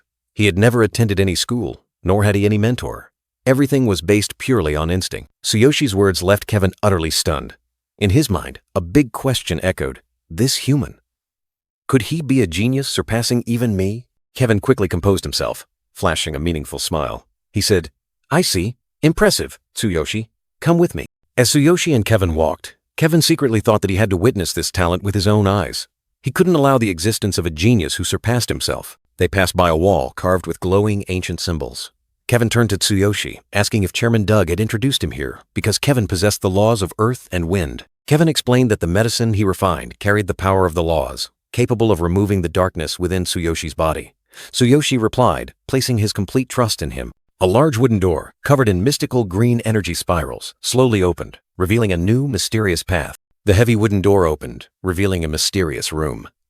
Kevin led Tsuyoshi inside, proudly declaring, "This is my refinement room." Kevin continued to walk through the spacious room, surrounded by bookshelves filled with documents and rare herbs preserved in glass cases. He spoke passionately about his hobby. "I love collecting herbs, and I love studying them even more. I'm proud to say I know more about herbs than anyone else." They approached a large stone pedestal in the center of the room, where ancient refining tools were placed. Tsuyoshi exclaimed, "This refining pedestal is amazing. Does it enhance refining efficiency?" Kevin turned his back, a hint of arrogance on his face. He replied curtly, it's just decent. In his mind, Kevin secretly thought Tsuyoshi was naive, unable to distinguish between high-grade herbs or the value of a top-tier refining pedestal. He mused, if this is the limit of his abilities, then there's nothing impressive about him. Kevin held his head high, his eyes full of confidence. He had never underestimated himself in refining, especially after comprehending the laws of earth and wind. Kevin turned back to face Tsuyoshi, offering a small plate. He requested, give me a drop of your blood. I need to check your body's condition. Tsuyoshi replied without hesitation, yes. Tsuyoshi used a dagger to lightly cut his finger. A drop of fresh red blood fell onto the pristine white plate, creating a dramatic sight. Kevin closed his eyes, and a turquoise energy surged from his body, enveloping the space. He began the examination process. Tsuyoshi looked at Kevin, pondering. He noticed the previous flame was blue, and now it was a green gust of wind. He wondered, a green gust of wind? Before it was a blue flame. Is this due to the laws of earth and wind? The green wind energy from Kevin erupted powerfully, swirling around the plate containing the blood drop, creating a fierce, magical vortex. The blood drop on the plate began to react, emitting a soft green glow, as if being purified. The powerful green glow enveloped it, causing the fresh red blood drop to splatter, as if repelling something invisible. Kevin opened his eyes, staring intently at the blood drop. He confirmed, indeed, there are traces of darkness that have infiltrated. Kevin stood upright, his gaze sharp. He realized that darkness had deeply permeated Tsuyoshi's body, yet the warrior remained completely normal. He thought to himself, it's unbelievable that he's still fine, even though darkness has deeply infiltrated his body. If this dark energy were in an ordinary adventurer, they would have lost their minds long ago. Tsuyoshi, with a worried look, asked Kevin about his condition. Despite the darkness having infiltrated him, his calm demeanor made it hard for others to believe. Kevin affirmed that he understood Tsuyoshi's condition. He explained that medicine would no longer work. Instead, the power of the laws must be used to purify the dark energy. He ordered Tsuyoshi to turn his back. Tsuyoshi obediently turned his back, softly apologizing for causing trouble. He completely trusted Kevin's abilities. Turquoise energy began to surge from Kevin's hand, spreading a mystical light through the space. He was ready for the purification. A complex magic circle appeared on Kevin's palm, ancient characters swirling, signifying the operation of the laws of earth and wind. A powerful surge of turquoise energy erupted from Kevin's hand, forming brilliant streaks of light, ready to pierce through the hidden darkness. Tsuyoshi grimaced, feeling the pain begin to invade. He felt his body being burned from within. Kevin realized the dark energy was more stubborn than he thought. He decided he had to go all out, channeling more power to completely eliminate it. Kevin warned Tsuyoshi that the dark energy was very stubborn, and he would have to channel more power, even if it caused pain. Tsuyoshi replied resolutely, ready to endure. Kevin poured all his strength, and the turquoise energy from his hand erupted even more fiercely, enveloping Tsuyoshi in a dazzling glow. From behind, the pitch-black dark energy was pulled out of Tsuyoshi's body, twisting and gradually dissipating in Kevin's purifying light. Tsuyoshi gasped, sweat pouring down. The pain was intense, but he was still surprised to realize it was nothing compared to what he had experienced before. Kevin smiled, revealing that even he couldn't endure this pain without medicine. He advised Tsuyoshi to consider this a training session, and told him to let him know if he couldn't bear it. Tsuyoshi decided not to give up. He activated his ultimate physique skill, and his internal defense layer was initiated, helping him withstand the pain. A faint wisp of smoke rose from Tsuyoshi's body. He breathed a sigh of relief, feeling the pain significantly lessen thanks to his special ability. Kevin was astonished when his wind energy was resisted by a mysterious power within Tsuyoshi. What the hell is this? A strange power inside his body is resisting my law power. How ridiculous. Kevin's eyes turned cold, a thought flashing in his mind. This human could cause trouble later. I must be cautious. Without hesitation, Kevin used high-level magic, implanting a secret mark into Tsuyoshi's body. This mark, when activated, would explode, taking the target's life. The emerald energy gradually faded from Kevin's hand. He thought to himself, the purification was complete. Kevin turned to Tsuyoshi, his tone calm. It's done. I've erased all traces of darkness. How do you feel? Tsuyoshi smiled, admiring him inwardly. Truly, Kevin, the genius mage. He had removed that stubborn energy stream with unbelievable ease. It must be the extraordinary power of the laws of earth and wind. Tsuyoshi looked at the mystical energy, thinking to himself that Kevin possessed the 12th law among the legendary laws of destruction. He wondered how terrifying the power of the first law would be. Tsuyoshi felt his body lighten considerably, and he bowed in gratitude. Yes, I feel much better now. Thank you very much. If possible, I'd like to offer gold coins as a reward. Kevin waved his hand, refusing, explaining that it was natural given President Doug's introduction. He asked Tsuyoshi about his intention to participate in the refinement tournament. No need. Since President Doug introduced you, this is only natural. I heard Fulin say you wanted to participate in the refinement tournament. Do you still wish to join? Tsuyoshi didn't hesitate. His eyes filled with determination. Of course. Is that allowed? Kevin replied that if he had topped the mage exam, he was certainly qualified. The tournament is about to begin. If you don't need any special preparations, you can join right away. Kevin warned Tsuyoshi that he would not go easy on him. Even with President Doug's introduction, even his disciple, Blue Mage Vincent, would not receive special treatment. Tsuyoshi affirmed that merely being allowed to participate was enough. He didn't seek any special favors. Kevin thought to himself, indeed, this was the one who defeated Fulin, daring to enter his tournament without preparation. Kevin turned, signaling Tsuyoshi to follow. This time, too, shine brightly and show everyone your talent. This way, the tournament is about to begin. Tsuyoshi replied simply, yes. They entered a vast arena where the refinement tournament would take place, the atmosphere already heating up. Fulin appeared, her expression annoyed but still serious. Master has entrusted me to guide you, so follow my instructions precisely. Fulin, with an irritated smile, announced that Tsuyoshi's registration was complete. She sarcastically asked about Sakura, implying that the blonde girl had abandoned Tsuyoshi. Tsuyoshi calmly thanked Fulin and explained that Sakura had her own matters and wouldn't abandon him. Those words seemed to anger Fulin, who roared, forbidding Tsuyoshi from calling her name casually. Tsuyoshi could only force a smile, accepting the cat-eared girl's warning. An awkward silence fell. Fulin turned her back, beginning to explain the difficulty of the tournament, which gathered outstanding young talents. She emphasized that even the senior blue mages were more skilled, and Tsuyoshi had almost no chance. Tsuyoshi asked in return if she would participate, as Kevin's disciple and a white mage. Fulin hesitated, explaining that her master had set a harsh condition for her. If she didn't achieve first place in the exam, her disciple status would be revoked. She also didn't want to create a bad impression with Kevin's disciples monopolizing all the top positions. Tsuyoshi quickly apologized, but Fulin brushed it off. She asserted that a failure was still a failure, but also didn't forget to acknowledge that Tsuyoshi was truly impressive. Tsuyoshi pondered, his gaze distant as he looked forward, seemingly thinking about Fulin's recent words. The refinement arena appeared majestic, ancient stone pillars standing tall in the vast space, awaiting the fierce battles about to erupt. The stands were already packed with people. Fulin pointed to a large stone platform, instructing Tsuyoshi that this was her private refinement battleground, not to be damaged, and to be cleaned thoroughly after the tournament. Tsuyoshi replied, promising to be careful. The cat-eared girl continued to warn about the ferocity of the knockout tournament, where half the contestants would be eliminated in the first round. Fulin didn't forget to remind Tsuyoshi that, despite being weak, since he was using her battleground, he shouldn't make her lose face. Tsuyoshi affirmed he would try his best. Amidst the crowd, other beast folk began to whisper about Tsuyoshi's appearance, a human, and a mage at that. They suspected he was only there to observe or had even bribed his way in. Fulin turned to Tsuyoshi, reassuring him not to mind the whispers. To the beast folk, the presence of a human here was already an anomaly. The cat-eared girl continued to instruct, saying that the blue mages were the most formidable opponents in the tournament. Even if they were enemies, carefully observing them would bring great benefits to Tsuyoshi. Tsuyoshi nodded, his gaze firm, thanking Fulin for her helpful advice. A spark flashed in his eyes, signaling his determination. The echoing voice of the announcer tore through the air, declaring the refinement tournament officially open.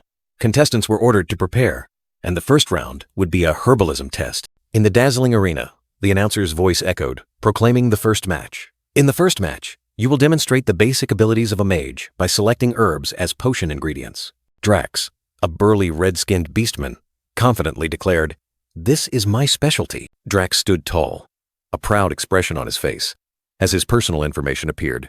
Level 17, Blue Mage. He sneered. Is there anyone in this tournament who doesn't know how to pick potion ingredients? The silver-haired beastman standing behind Drax, his eyes sharp, thought to himself, there's no way this is a simple ingredient selection contest. He understood clearly that this was a test of judgment.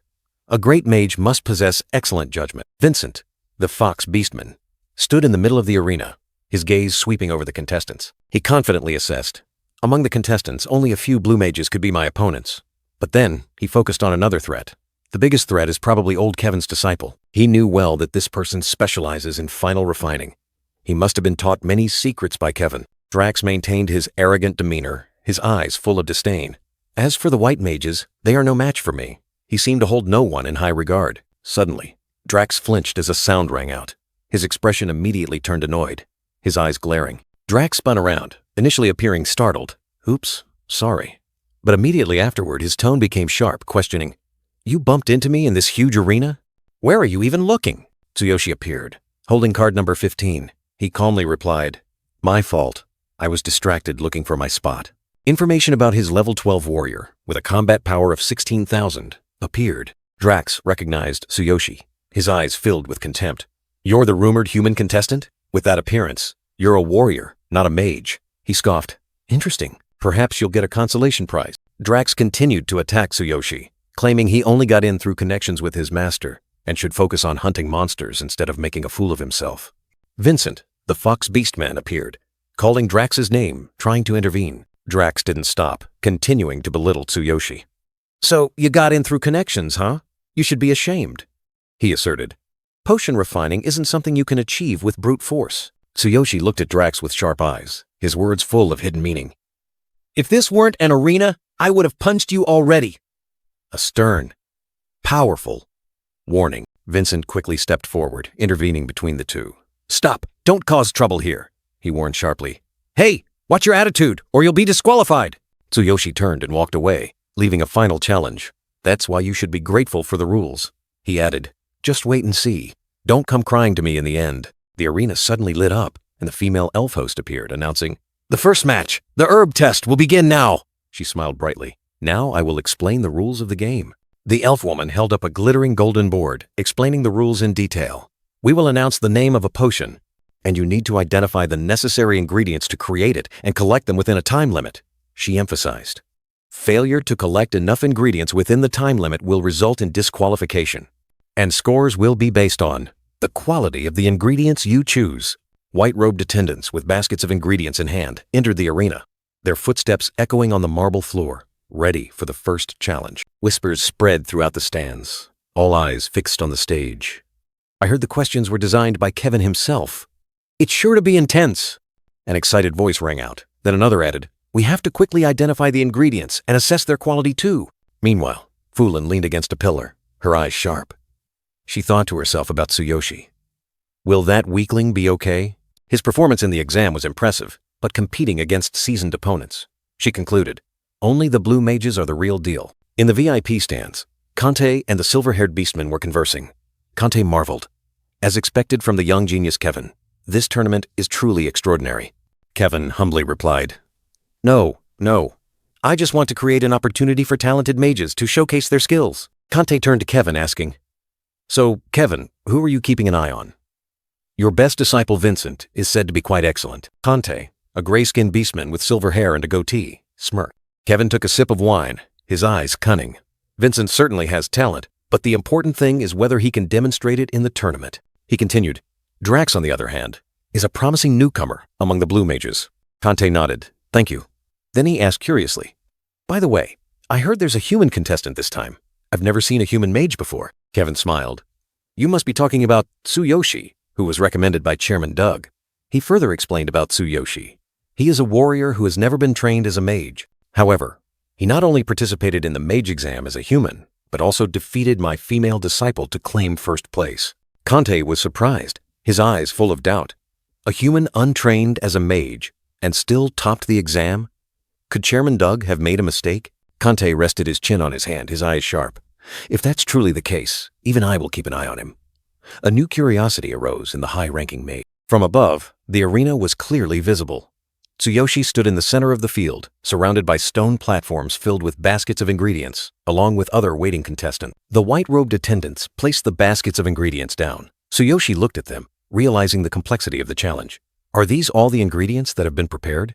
No wonder half the contestants are eliminated in the very first match. Tsuyoshi continued to ponder. The baskets only have enough ingredients for half of the participants. In other words, half won't get what they need. He envisioned the chaotic scene. Furthermore, the potions require multiple ingredients, so one must choose correctly from many different baskets. If you rush and grab randomly or waste time searching, you'll be eliminated. Drax, with a smug expression and a sneer, was also observing. He thought, how interesting. This is much harder than the mage exam. The challenge is to identify ingredients quickly and accurately. This is the time to use my divine eye. The female elf host raised the golden board high, her voice echoing throughout the arena. Now, I will announce the name of the potion. She flipped the board, revealing the words, Basic Cooling Potion. As soon as the potion's name was announced, a shockwave spread. Orcs and many other contestants immediately rushed towards the ingredient baskets. A scramble had begun. The scramble for ingredients erupted. Tsuyoshi Tsukishiro looked down at a prostrate orc, silently assessing. They're fast. As expected of official mages, they've already mastered the necessary ingredients for basic potions. Tsuyoshi's eyes flashed with a deep blue light, his determination burning. He told himself, placing his full trust in his special ability. But as for me, I will rely on you, Heavenly Eye. Tsuyoshi's Heavenly Eye skill activated, scanning the formula board. The analysis results clearly appeared. Basic cooling potion requires 3 ingredients: fire essence grass, wood core, and withered vine. Only 3 ingredients. Tsuyoshi muttered to himself, his eyes sharp, then darted forward like a gust of wind, his cloak fluttering. Tsuyoshi suddenly stopped, his eyes wide with surprise as he witnessed a pile of defeated contestants lying scattered. He wondered if he was too late to join this fight. Blue Mage Vincent confidently held a magic orb filled with ingredients, disdainfully saying, I could do this with my eyes closed. Beside him, a red-skinned beastman also smugly declared, Get out of the way. Easy as pie. Tsuyoshi observed Vincent and the red-skinned beastman from a distance, silently evaluating. Not bad. It seems these blue mages aren't just for show. Tsuyoshi's hand clenched, his gaze firm. He told himself, a spark of determination igniting within him. But there's no way I'm losing here. Tsuyoshi's face showed clear resilience. He was ready to display the power of a true warrior. Tsuyoshi transformed into a shadow, gliding through the purple energy, rushing straight forward. He targeted the leading mage, unleashing Thunderbolt ambush attack to seize the first ingredient. An orc vying for ingredients was suddenly attacked by Tsuyoshi, collapsing in extreme pain. The blue mage Vincent stared in astonishment at the chaotic scene, exclaiming, This is a wave of skills. He angrily questioned, Hey, is that stupid human causing trouble because he's about to lose? In the VIP stands, Kevin and Kante, along with the silver-haired beastman, watched with curiosity. Kevin wondered, what is he planning? Kante suspected a warrior skill? Kante pondered, his eyes showing clear bewilderment. He muttered, What's going on here? A green-skinned beastman looked up, startled as the surrounding space suddenly plunged into darkness. He exclaimed, Huh? Why is it suddenly pitch black? In the enveloping darkness, Tsuyoshi appeared behind the green-skinned beastman, his blue eyes glowing with killing intent, ready to deliver the decisive blow. The green-skinned beastman's shrill scream tore through the air. He was utterly panicked as he was swallowed by the darkness. Oh my God! What the hell are you doing? Suddenly, Tsuyoshi canceled his attack skill, leaving the green-skinned beastman bewildered and confused. What's going on? Tsuyoshi coldly declared that he didn't need to go any further. This one move was enough. Tsuyoshi's Heavenly Eye skill glowed brightly, pointing out the highest quality soulfire herb. He quickly took it from the white-clad attendant. Tsuyoshi politely thanked the white-clad attendant, while the other contestants around were astonished by his speed and precision. In the VIP stands, Kevin laughed heartily, amused by Tsuyoshi's unique strategy. Ho ho! Using a warrior skill to rush to the ingredients and then canceling it? What an interesting young man. The silver-haired beastman pondered, his gaze scrutinizing. He couldn't help but wonder if Tsuyoshi had truly identified the best ingredients, or if it was just luck. Tsuyoshi continued to gather, a blue-purple light surrounding his hand as he seized the highest quality wood seed. Not stopping there, Tsuyoshi also quickly obtained a premium withered vine, leaving the other contestants to watch helplessly. The beautiful Elf MC appeared, announcing the end of time and inviting the potion appraisal judges to evaluate the accuracy and quality of the contestants' ingredients. The panel of charcoal purple-robed judges entered the arena. The announcement echoed. The necessary ingredients for a low-grade cooling potion are soulfire herb, wood seed, and withered vine. The Borman Gillette was stunned when the judge announced his disqualification. Incorrect ingredients chosen. Disqualified. Successively, many other contestants were also disqualified for choosing the wrong ingredients. The announcements echoing throughout the arena, crushing their hopes. The judge continued to announce Drax's results. Drax, correct ingredients chosen. Total quality is... The stands buzzed as the judge announced Drax's impressive score. 84 out of 100 points. Excellent quality. Drax, with a smug expression, subtly smirked. Of course. In the VIP area, Kevin marveled at the speed and precision of Vincent Kante's disciple. Kante merely nodded slightly, a satisfied look on his face. The MC's voice echoed, announcing Vincent's score. Correct ingredients chosen. Total quality is 94 out of 100 points. Excellent quality. Vincent proudly declared that no one could claim the top spot but him. The silver-haired beastman couldn't help but exclaim in surprise. Oh, The genius disciple truly lives up to his name. Kante took a sip of wine, a satisfied smile spreading across his face. Thank you. With this score, Vincent will clearly take first place in the first match. From another corner, Fulin, the cat-eared girl, looked down at the arena with a challenging gaze. Weak human, you'd better keep up. It was Tsuyoshi's turn. The MC's voice continued. Correct ingredients chosen. Total quality is. The judge, holding the appraisal device, looked at Tsuyoshi with skepticism. Is this Tsuyoshi, that human mage? The ingredients are correct.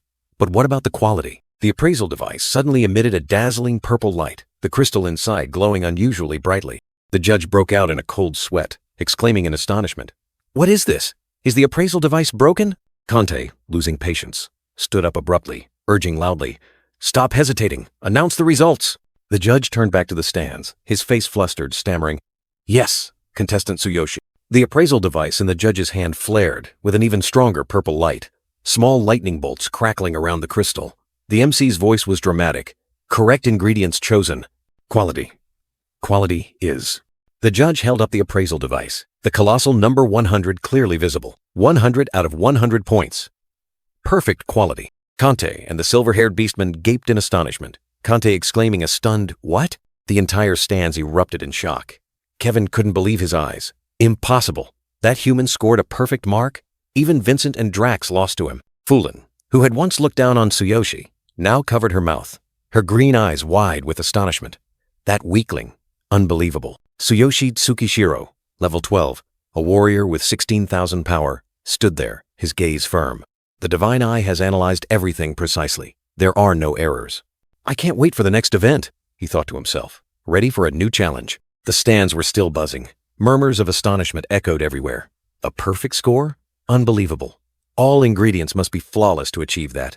Did he really manage to select impeccable ingredients in that situation? The judge, in a mysterious charcoal purple robe, held up the analysis device, confirming the score. All contestant scores are strictly measured by the analysis machine. As far as I can see, there are no errors in the scoring. Kante, the gray-skinned beastman with mutton chops and purple eyes, level 33, mused. It seems he has extraordinary talent in selecting ingredients. I wonder what other areas he excels in. In the VIP stands, Kevin and the long silver-haired beastman were also watching. Kevin nodded in agreement, his eyes showing clear curiosity. Kevin, the gray-furred beastman with mutton chops, his golden eyes gleaming with interest. I'm quite curious as well. The blonde elf woman, the tournament's MC, held up a sign. It's time for round 2 of the refinement tournament. Remaining contestants, please return to your refinement platforms. Now, you need to refine an intermediate invisibility potion. We eagerly await to see your skills. Tsuyoshi Tsukishiro, holding a jade-green potion bottle, was preparing. A sudden voice rang out behind him. Hey, rookie! Fulin, the dark-skinned girl with cat ears and green eyes, stood with her arms crossed, smiling. You did very well in the previous round. This round 2 is about refinement, a crucial skill that tests a mage's most important qualities and talents. Tsuyoshi turned to look at Fulin, nodding. Ah, that's right. That was also the focus of the previous round. Fulin suddenly widened her eyes, her face a mix of surprise and annoyance. Hey, where's your magic staff? Hurry up and get it out. You can't even start without it. Tsuyoshi Tsukishiro was startled, raising a hand to his head, a panicked expression on his face. Oh, I forgot. In Tsuyoshi's mind, an image appeared of President Doug, lending him a magic staff. He thought to himself, with his warrior-leaning stats, refining, which requires a lot of mana, would be a big problem. Fulin almost screamed, her green eyes blazing. You forgot your magic staff? How can you even be a mage? Tsuyoshi could only scratch his head, awkwardly admitting, I just forgot. Damn it. The dark-skinned girl Fulin sighed, her face utterly annoyed. A surge of orange-yellow energy suddenly emanated from her. Fulin didn't say much, directly pushing her magic staff into Tsuyoshi's hand. Here, take mine, you idiot! You're lucky I'm here! Tsuyoshi took the magic staff from Fulin, feeling secretly grateful. He knew that with this help, his chances of winning would greatly increase. Thank you, Fulin, he said softly. Gripping the magic staff firmly in his hand, Tsuyoshi looked up at the refinement platform. A surge of confidence welled up within him. With your staff and this refinement platform, I'm sure I'll win. Fulin turned her back, crossing her arms, a sulky expression on her face. But her eyes still followed Tsuyoshi. You'd better win, she snapped, but an indescribable feeling welled up within her. On the arena floor, 3 white-robed attendants brought trays of ingredients to the contestants. The judge's voice echoed.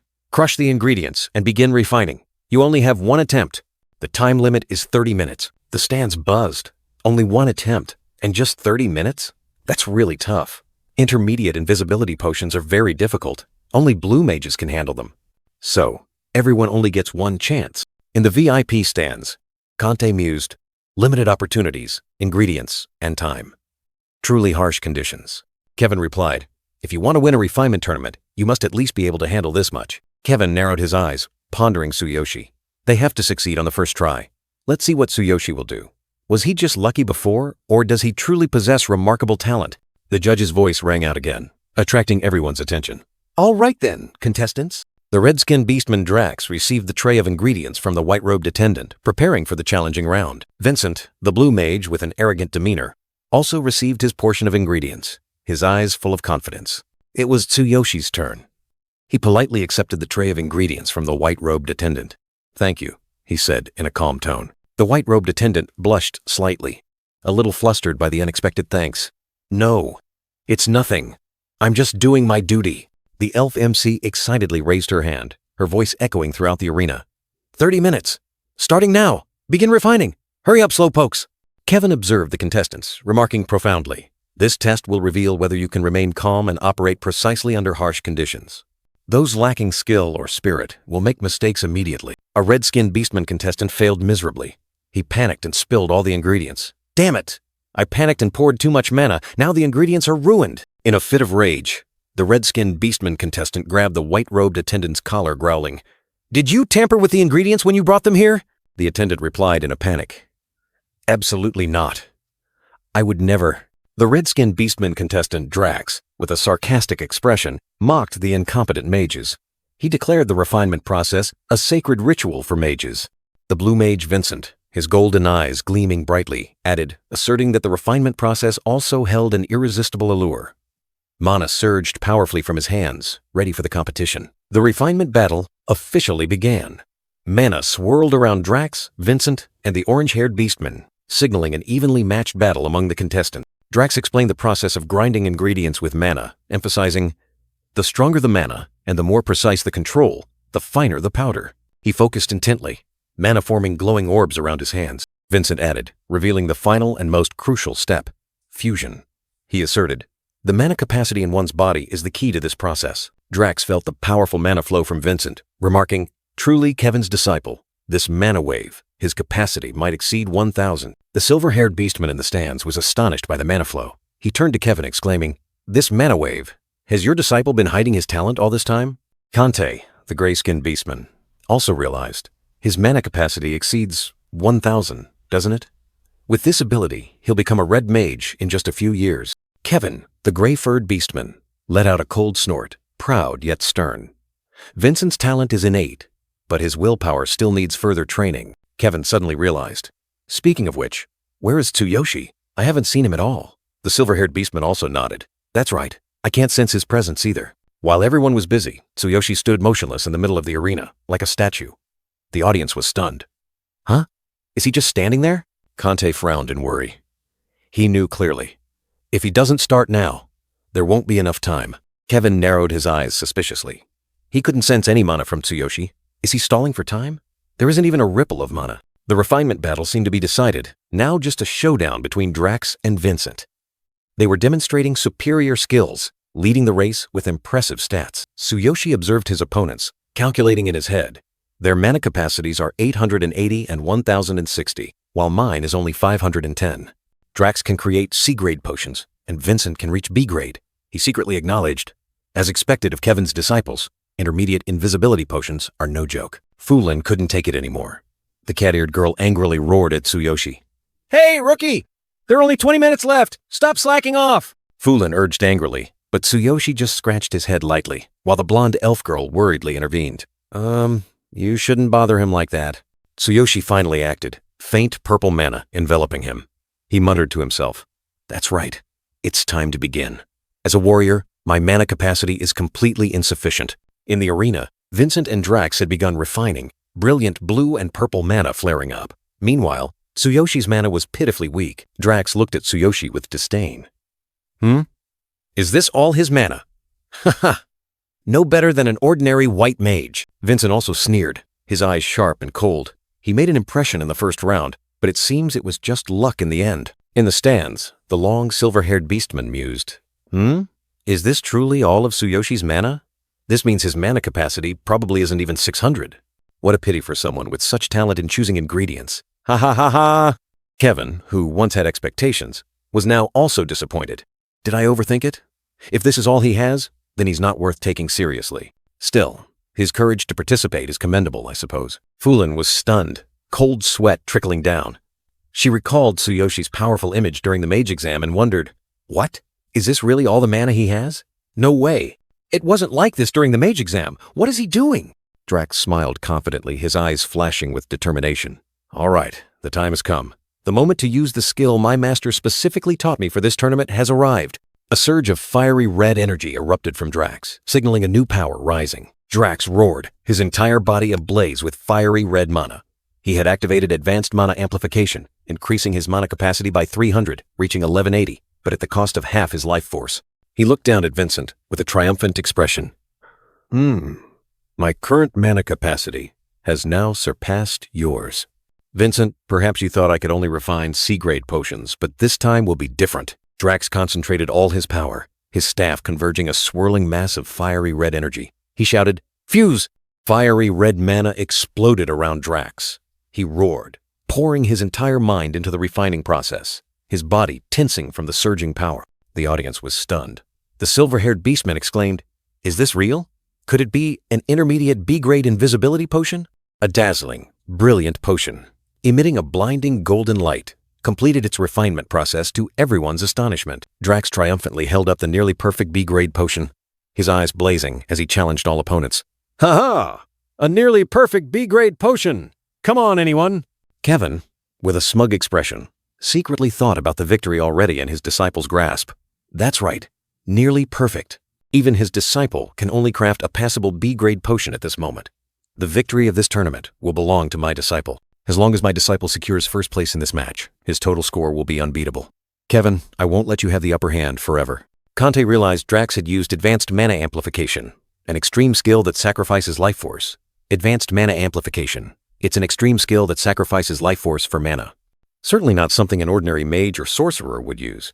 It seems Kante has gone all out for his disciple. Even so, advanced magic is still advanced magic. Kevin sneered contemptuously, wondering if Kante truly thought a B-grade potion would be enough to win. But does he really think he can win with a B-grade potion? Naive. Kevin's eyes were sharp and cold, telling himself he had prepared thoroughly for this confrontation.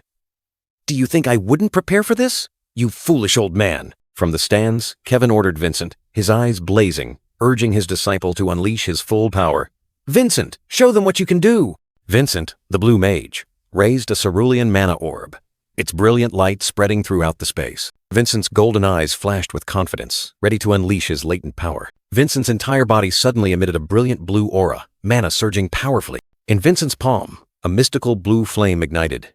It was Phoenix Earth Fire, power from the laws of earth and wind. A green-skinned beastman in the audience was utterly astonished, disbelieving his eyes at the scene that had just unfolded. He exclaimed in panic, realizing that blue flame was an extremely rare thing, extracted from the laws of earth and wind. Kevin smugly revealed he had given Vincent this rare flame long ago. "I gave it to Vincent some time ago. It's his to use as he pleases. Indeed, this flame is imbued with the power of the laws.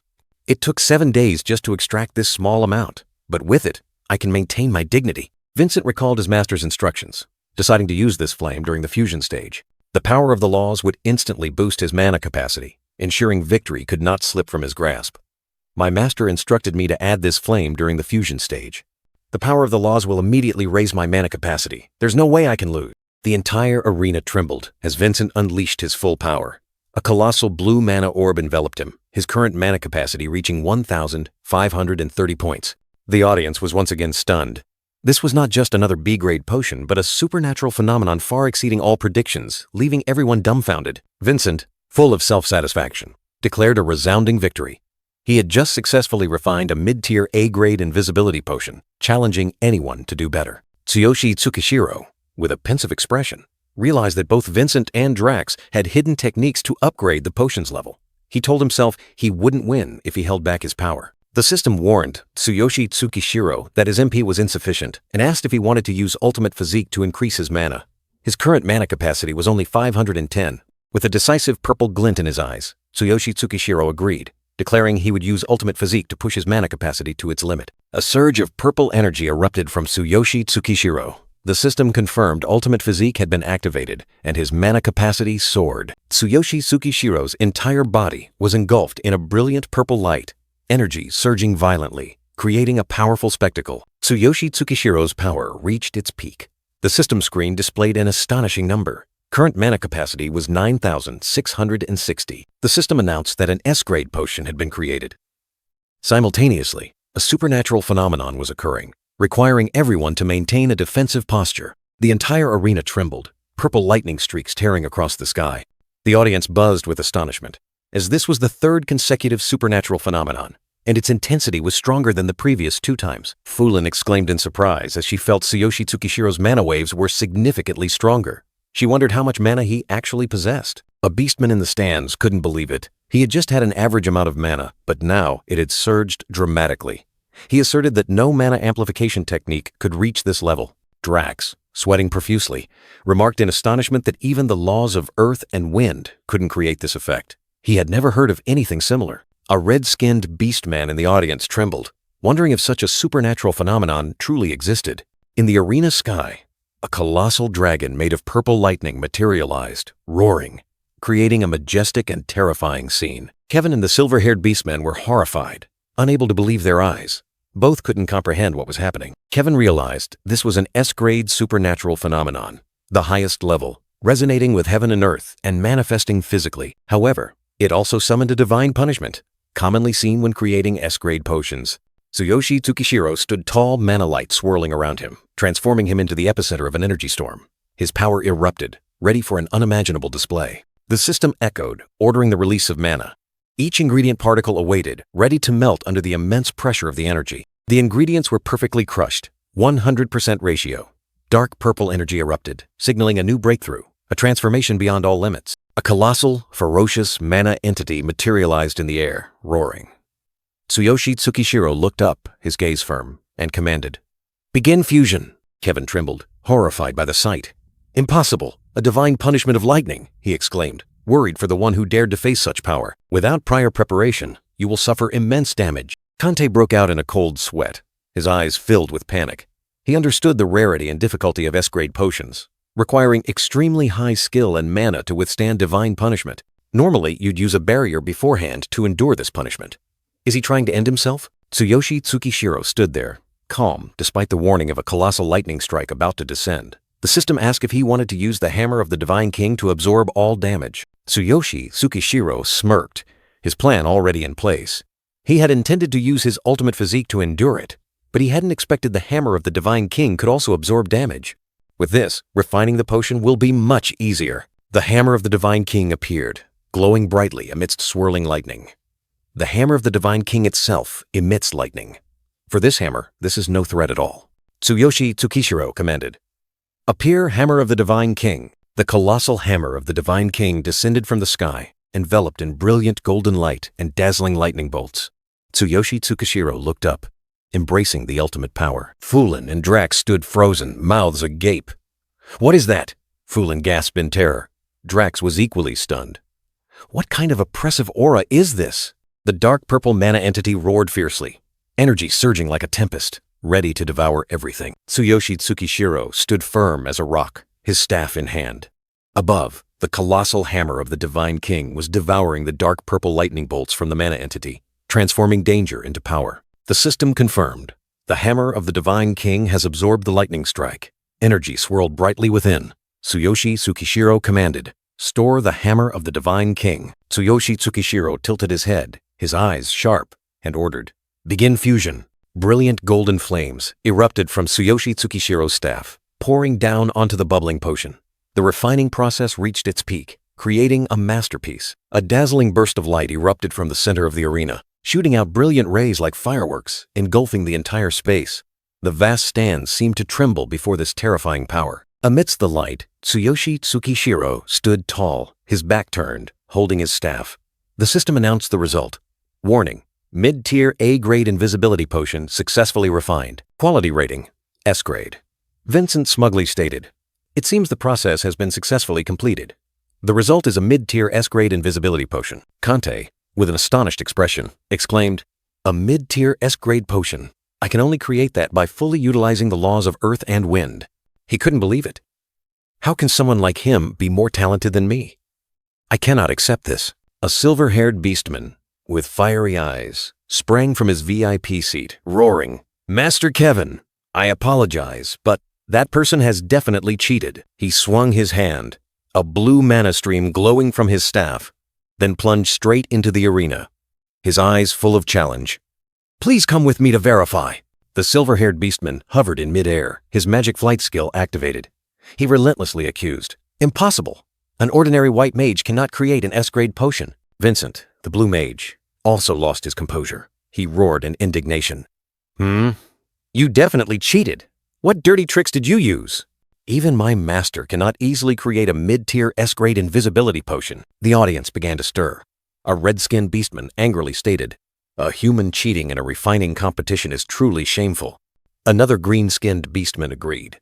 An ordinary human shouldn't have been allowed to participate in the first place. The red-skinned beastman continued to incite, "Cut off his limbs. Make sure he can never go on adventures again." Fulin, the cat-eared girl, suddenly appeared, resolutely defending Tsuyoshi.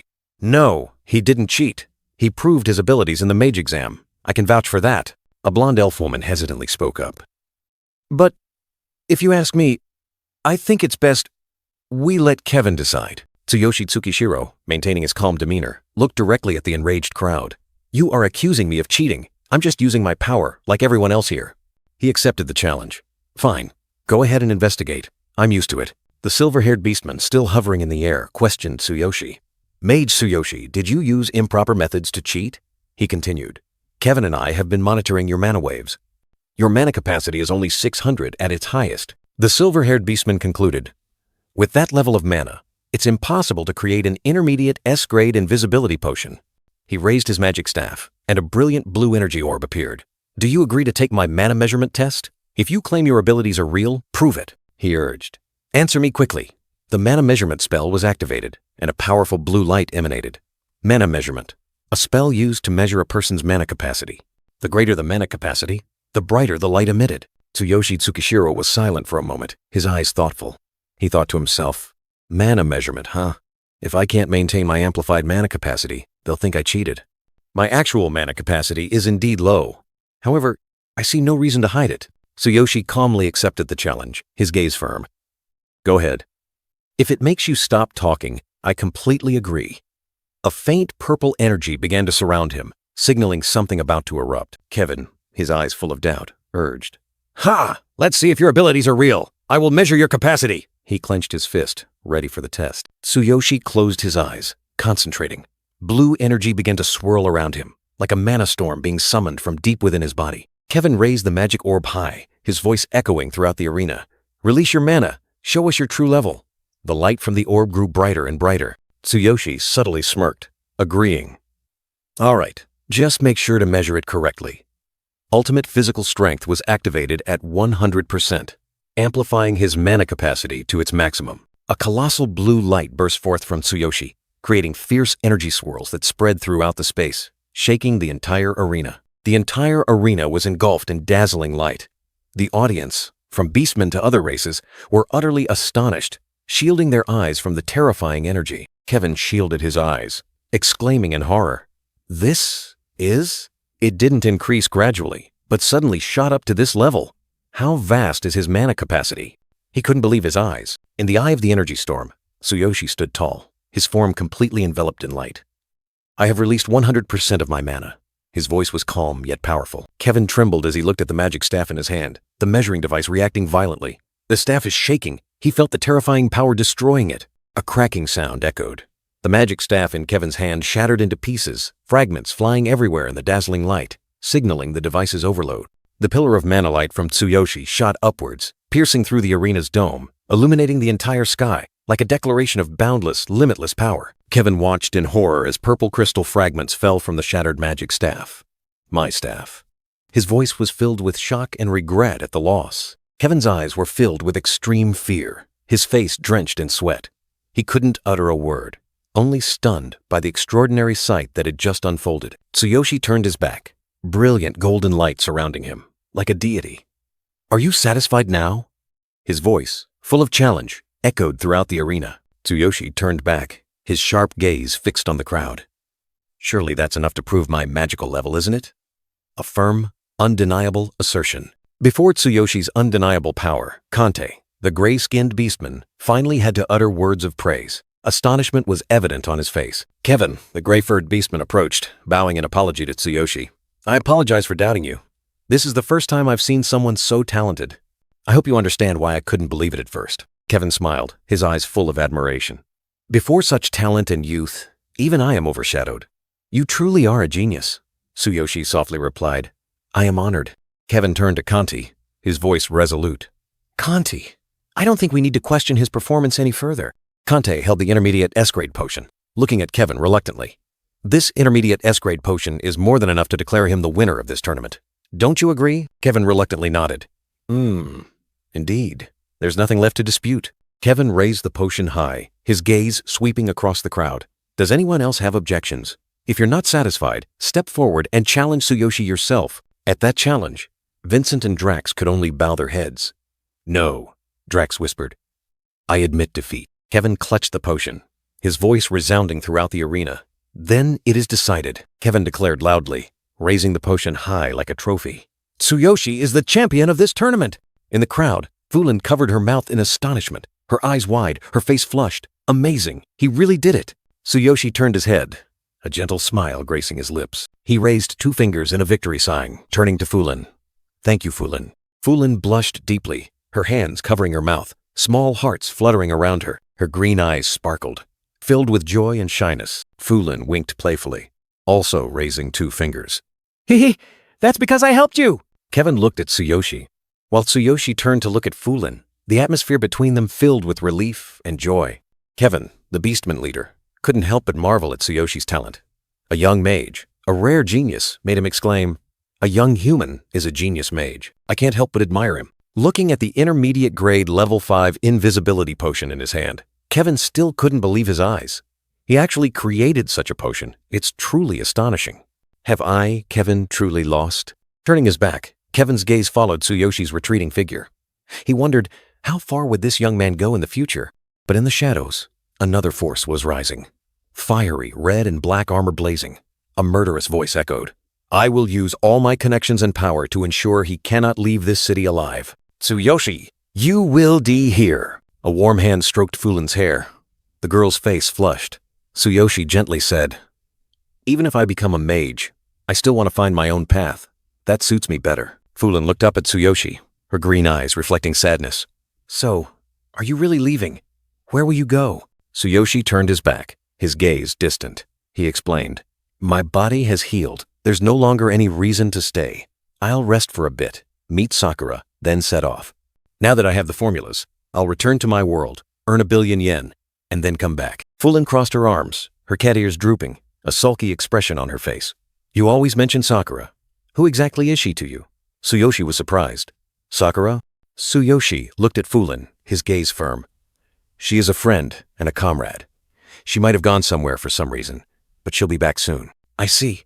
A comrade," Fulin whispered, her eyes still holding a hint of sadness. She looked up. "Remember to see me before you go. I have something I want to give you." Fulin presented a sparkling treasure chest. "This is your reward for winning the tournament. Take it. For a mage, this is a formula worth risking everything for." Tsuyoshi opened the chest. A dazzling light burst forth, illuminating his face. "Oh, I finally have it." Inside the chest were 3 valuable formulas: basic circulation stimulant, advanced nutrient potion, and high-grade mana recovery potion. A true treasure. Looking at the formulas in his hand, Tsuyoshi smirked. "With these formulas, I can get rich in my own world. I can earn 1,000,000,000 yen for the auction's entrance fee all by myself." Fulin looked at Tsuyoshi with concern. "But have you really thought this through? Are you really refusing the chance to become Master Kevin's apprentice? You have enough magical talent and mana capacity.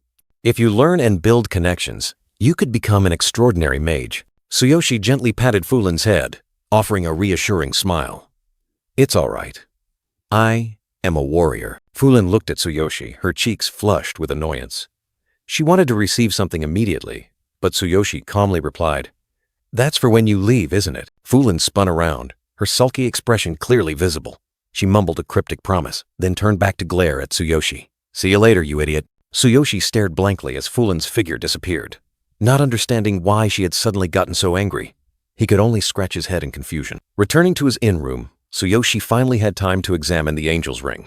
He realized he had been on the go non-stop since acquiring it, never having had a chance to inspect it thoroughly. A series of system notifications appeared, warning about a 3-day time limit in this world, and a 3-day waiting period before being able to return to his original world. Tsuyoshi frowned in thought. He understood that he had to plan carefully, but there was still one big question: debugging. What exactly did that mean? He dismissed that thought, focusing on a new notification. A wooden box had been stored in his spiritual inventory. A radiant smile appeared on Tsuyoshi's lips when he saw the notification "Endless Path activated." He knew that the opportunity to make money had arrived. With unwavering determination, Tsuyoshi plunged into the brilliant golden light. "As long as I can bring these 3 formulas back. 1,000,000,000 yen? Here I come." The scene shifted to a modern high-rise building. A blonde man welcomed Tsuyoshi and Sakura, confidently presenting the best room that had been prepared. Sakura looked up at the skyscraper, her eyes wide with astonishment. "Wow," she exclaimed. Tsuyoshi pushed Sakura's wheelchair, and they both admired the mansion. Sakura couldn't hide her excitement. "This mansion is even more amazing than I imagined. Am I really going to live here?" The blonde man smiled reassuringly at Tsuyoshi, assuring him that the Hero Alliance spared no expense for valuable individuals like him. He asked Tsuyoshi if anything else was needed to make Sakura comfortable. Tsuyoshi scratched his head, hesitantly making an unexpected request. "Can I turn one of the rooms into a small laboratory? I want to try making potions." The blonde man was surprised, his cheeks slightly flushed. He reminded Tsuyoshi that potion making required special knowledge and expertise, but Tsuyoshi remained firm. Finally, the blonde man agreed. He ordered his subordinates to prepare a fully equipped laboratory, promising it would be ready by the afternoon. Tsuyoshi happily thanked him. Tonight, everything begins. Tsuyoshi Tsukishiro mused, his sharp gaze fixed forward. The plan had been laid out, only awaiting the right moment. Tsuyoshi's footsteps were decisive on the familiar path, sparkling fragments like reminders of another world from which he had just returned. The Green Snake Gang. The name echoed like a challenge, a burden Tsuyoshi had to face right now. The 600,000 yen debt could not be delayed any longer. At the gate, 2 thugs blocked the way, their eyes full of contempt. "Hey kid, do you know where this is? If you're lost, don't complain when you get beaten." Tsuyoshi Tsukishiro stood ramrod straight, his gaze firm and unwavering. "I know exactly where I am. I have business to settle with the Green Snake Gang. Is your boss here?" "I want to talk about paying off a debt." The 2 henchmen were stunned by Tsuyoshi's attitude.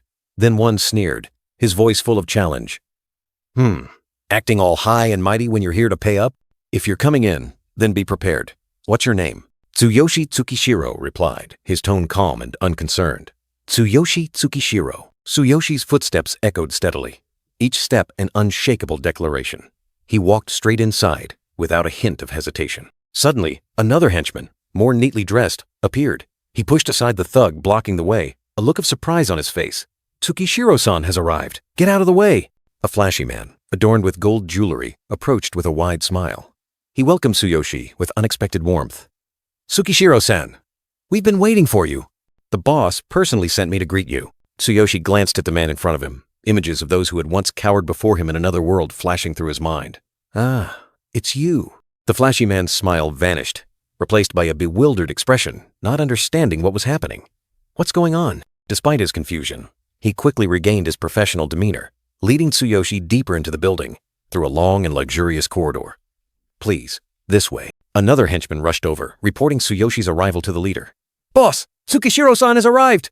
In the spacious office, the leader of the Green Snake Gang was waiting. He was a level 24 warrior with a combat power of 14,100, a formidable opponent. "Here, Tsukishiro. Glad you've come." Tsuyoshi Tsukishiro entered, his gaze sweeping across the room. It was more vibrant and powerful than he had imagined. "This place is more lively than I thought." Tsuyoshi placed a stack of cash down, declaring that he had paid off the 600,000 yen debt, principal and interest. With a resolute gaze, he urged the other party to check. "Here's 600,000 yen for the principal and interest. Check it." The Green Snake leader bowed his head, admitting that his subordinates had acted disrespectfully. He took responsibility, even though it wasn't his order. "It seems my subordinates also acted disrespectfully. It wasn't my order, but as the leader, I take responsibility. He also revealed that the spatial ring had been enchanted with a tracking spell, but it had now been removed. That spatial ring also had a tracking spell, but it's been removed. Feel free to use it without worry. A glint flashed in Tsuyoshi's eyes. He was surprised, as if he had just realized something important. Tsuyoshi raised the spatial ring, his gaze sharp. He muttered, realizing that the 3 previous attackers were from the Mad Wolf gang, and this ring had been enchanted with a tracking spell. Now that you mention it, the 3 attackers from before were from Mad Wolf, weren't they? So the spatial ring I took from their mage had a tracking spell. I was careless. Tsuyoshi flatly stated that everything with Billy had been resolved and had nothing to do with him. Regarding the Mad Wolf gang members, he emphasized that they had been taken down when they tried to kill him. I've settled things with Billy at school. Whatever punishment you mete out to him is none of my concern. Those Mad Wolf members tried to kill me and were taken down instead. You must have known that. Now that they're dead, this matter is closed. The Green Snake leader smiled, his expression unreadable. He pushed the stack of money back towards Tsuyoshi, intending to return it. Good. Then please take this back. Tsuyoshi firmly refused. He didn't like owing favors. Repaying debts was natural. He questioned the other party's sudden change in attitude, asserting that he didn't want to get involved with gangs or guilds. I don't like owing favors. Repaying debts is natural. Take the money. But why the sudden change in attitude? I don't particularly like associating with gangs and guilds. The leader still tried to return the money, saying Tsuyoshi didn't need to be so formal. He praised Tsuyoshi's efforts, then offered to introduce a few people. Come on, you don't need to be so formal. You could have sent the 600,000 yen through someone else. I appreciate your effort. Let me introduce you. A brown-skinned man with a shaved head and sideburns appeared. He was the vice leader of the Green Snake gang, level 10, a defensive warrior with a combat power of 2,300. This is the vice leader of the Green Snake gang. Next was another individual, with short black hair and gold teeth, introduced as the president of Mad Wolf. He was a level 21 warrior, possessing a combat power of 11,200. And this is the president of Mad Wolf. Tsuyoshi's eyes glowed, his divine eye analyzing. He muttered about the combat power of those before him. 2,300, 11,200, and the leader's 14,100. Combat power, 2,300, 11,200, and 14,100. Not bad. The leader looked bewildered by Tsuyoshi's nonchalant attitude. Tsuyoshi remained calm, directly asking the purpose of the meeting. So, what is this about? The 2 men standing next to the Green Snake leader were surprised. One, bald and wearing a black suit, and the other, with short black hair and a white shirt, both showed astonishment. The Green Snake leader pondered, wondering if Tsuyoshi had seen through the combat power of all 3 of them with just a glance. He suspected Tsuyoshi possessed a special item, something extremely rare. He saw through the combat power of all 3 of us with just a glance? Does he have some kind of special item? Such items are extremely rare and expensive, difficult for any individual to possess. This kid is truly an enigma. The Green Snake leader stood up straight, his gaze sharp. He decided to get straight to the point. I'll be direct. The Green Snake leader looked directly at Tsuyoshi, declaring, both the Green Snake and Mad Wolf gangs seem to owe you a favor. The Green Snake leader, with a thoughtful expression, made an unexpected offer. We want to leave the past behind and become friends. He asked Tsuyoshi, what do you think? Tsuyoshi stood there, his eyes a mix of surprise and confusion. A big question mark appeared in his mind. Huh? The Green Snake leader stood up and walked towards Tsuyoshi. He bowed, expressing remorse for his son's behavior. First, I want to apologize for my son's rudeness. He continued to explain, his face showing a serious expression. I've sent him to another city for proper training. He won't cause any more trouble, so I hope you can forgive him. The Green Snake leader continued to speak of Tsuyoshi's reputation, saying that his achievements had spread far and wide. No influential figure is unaware of you. He also revealed, President Suzuki is trying to recruit you. Everyone sees you as a rising star. He further asserted that all factions and guilds in the area wanted to associate with Tsuyoshi. Since we are all small groups, no one wants to pick a fight with a genius like you. He smiled. Exactly. Since we're speaking openly here, we are now comrades. Tsuyoshi smirked, thinking to himself, I didn't expect to be this famous. He told himself that if it was just within this area, it would be fine. At least he wouldn't have to deal with any more trouble. Sometime later, Tsuyoshi left. Members of the Green Snake and Mad Wolf gang stood to see him off, repeatedly inviting him back. Tsuyoshi-kun, please visit us again sometime. Another said, you're always welcome here. Tsuyoshi thought to himself, this was quite a grand reception. With everything settled, Tsuyoshi decided it was time to get back to work. He retrieved a suitcase from his spatial ring. He told himself it was time to buy ingredients and stock up on some medicine. Sunlight streamed through the window, signaling the start of a new day. In a shop filled with drawers of herbs, a disheveled man with round glasses was engrossed in a book. He muttered, "These herbs have been so hard to find lately. Best to stock up while I can. And these too." Tsuyoshi entered and stood before the counter. He politely spoke up. "Excuse me. I'd like to buy some potion-making ingredients." The man with round glasses didn't look up, waving a hand towards Tsuyoshi. "Just take whatever you need from the oddment storage," he muttered with annoyance. "Tch, what a troublesome kid." Tsuyoshi looked at him, his tone firm. "That won't be enough. I heard this is the largest potion ingredient shop in this area." Tsuyoshi placed a piece of paper on the counter, clearly listing the ingredients. "I'll take all 15 ingredients listed here." The man with round glasses shot up, his eyes wide with surprise. "What?" He snatched the paper, his eyes wide open, an incredulous look on his face. 15? All of them? He looked at Tsuyoshi, his voice trembling. "Are you serious? This isn't a joke, is it?" Tsuyoshi looked directly at the man with round glasses, his eyes sharp and his voice resolute. "I am completely serious." The man with round glasses' hands trembled as he clutched the paper, unable to believe what he was reading. Tsuyoshi calmly opened the sparkling briefcase, revealing a mountain of cash inside. 9 million yen in cash. "Is this enough?" he asked. He continued, proposing a long-term supply agreement, which surprised the other party even more. Exclamations of surprise echoed among the shelves full of ingredients. 15 types? All of them? The man with round glasses' face stretched into a radiant smile. He mumbled calculations, realizing this was a rare big spender. Tsuyoshi silently calculated. After paying off his debt to the Black Serpent Gang, he had 2.4 million yen left. This amount was enough for both the initial purchase and the deposit. The man with round glasses hastily pulled Tsuyoshi to sit down, his face beaming. "Please, have a seat. I'll prepare the ingredients right away. Now, tell me more about that agreement." He handed the paper to the female cashier, ordering her to retrieve all the ingredients from the warehouse. The girl looked at the long list in surprise, worried it would take quite a while. While waiting, the man with round glasses held a hot cup of tea, confirming Tsuyoshi's intention. "You want to buy those 15 types of ingredients for the entire next month?"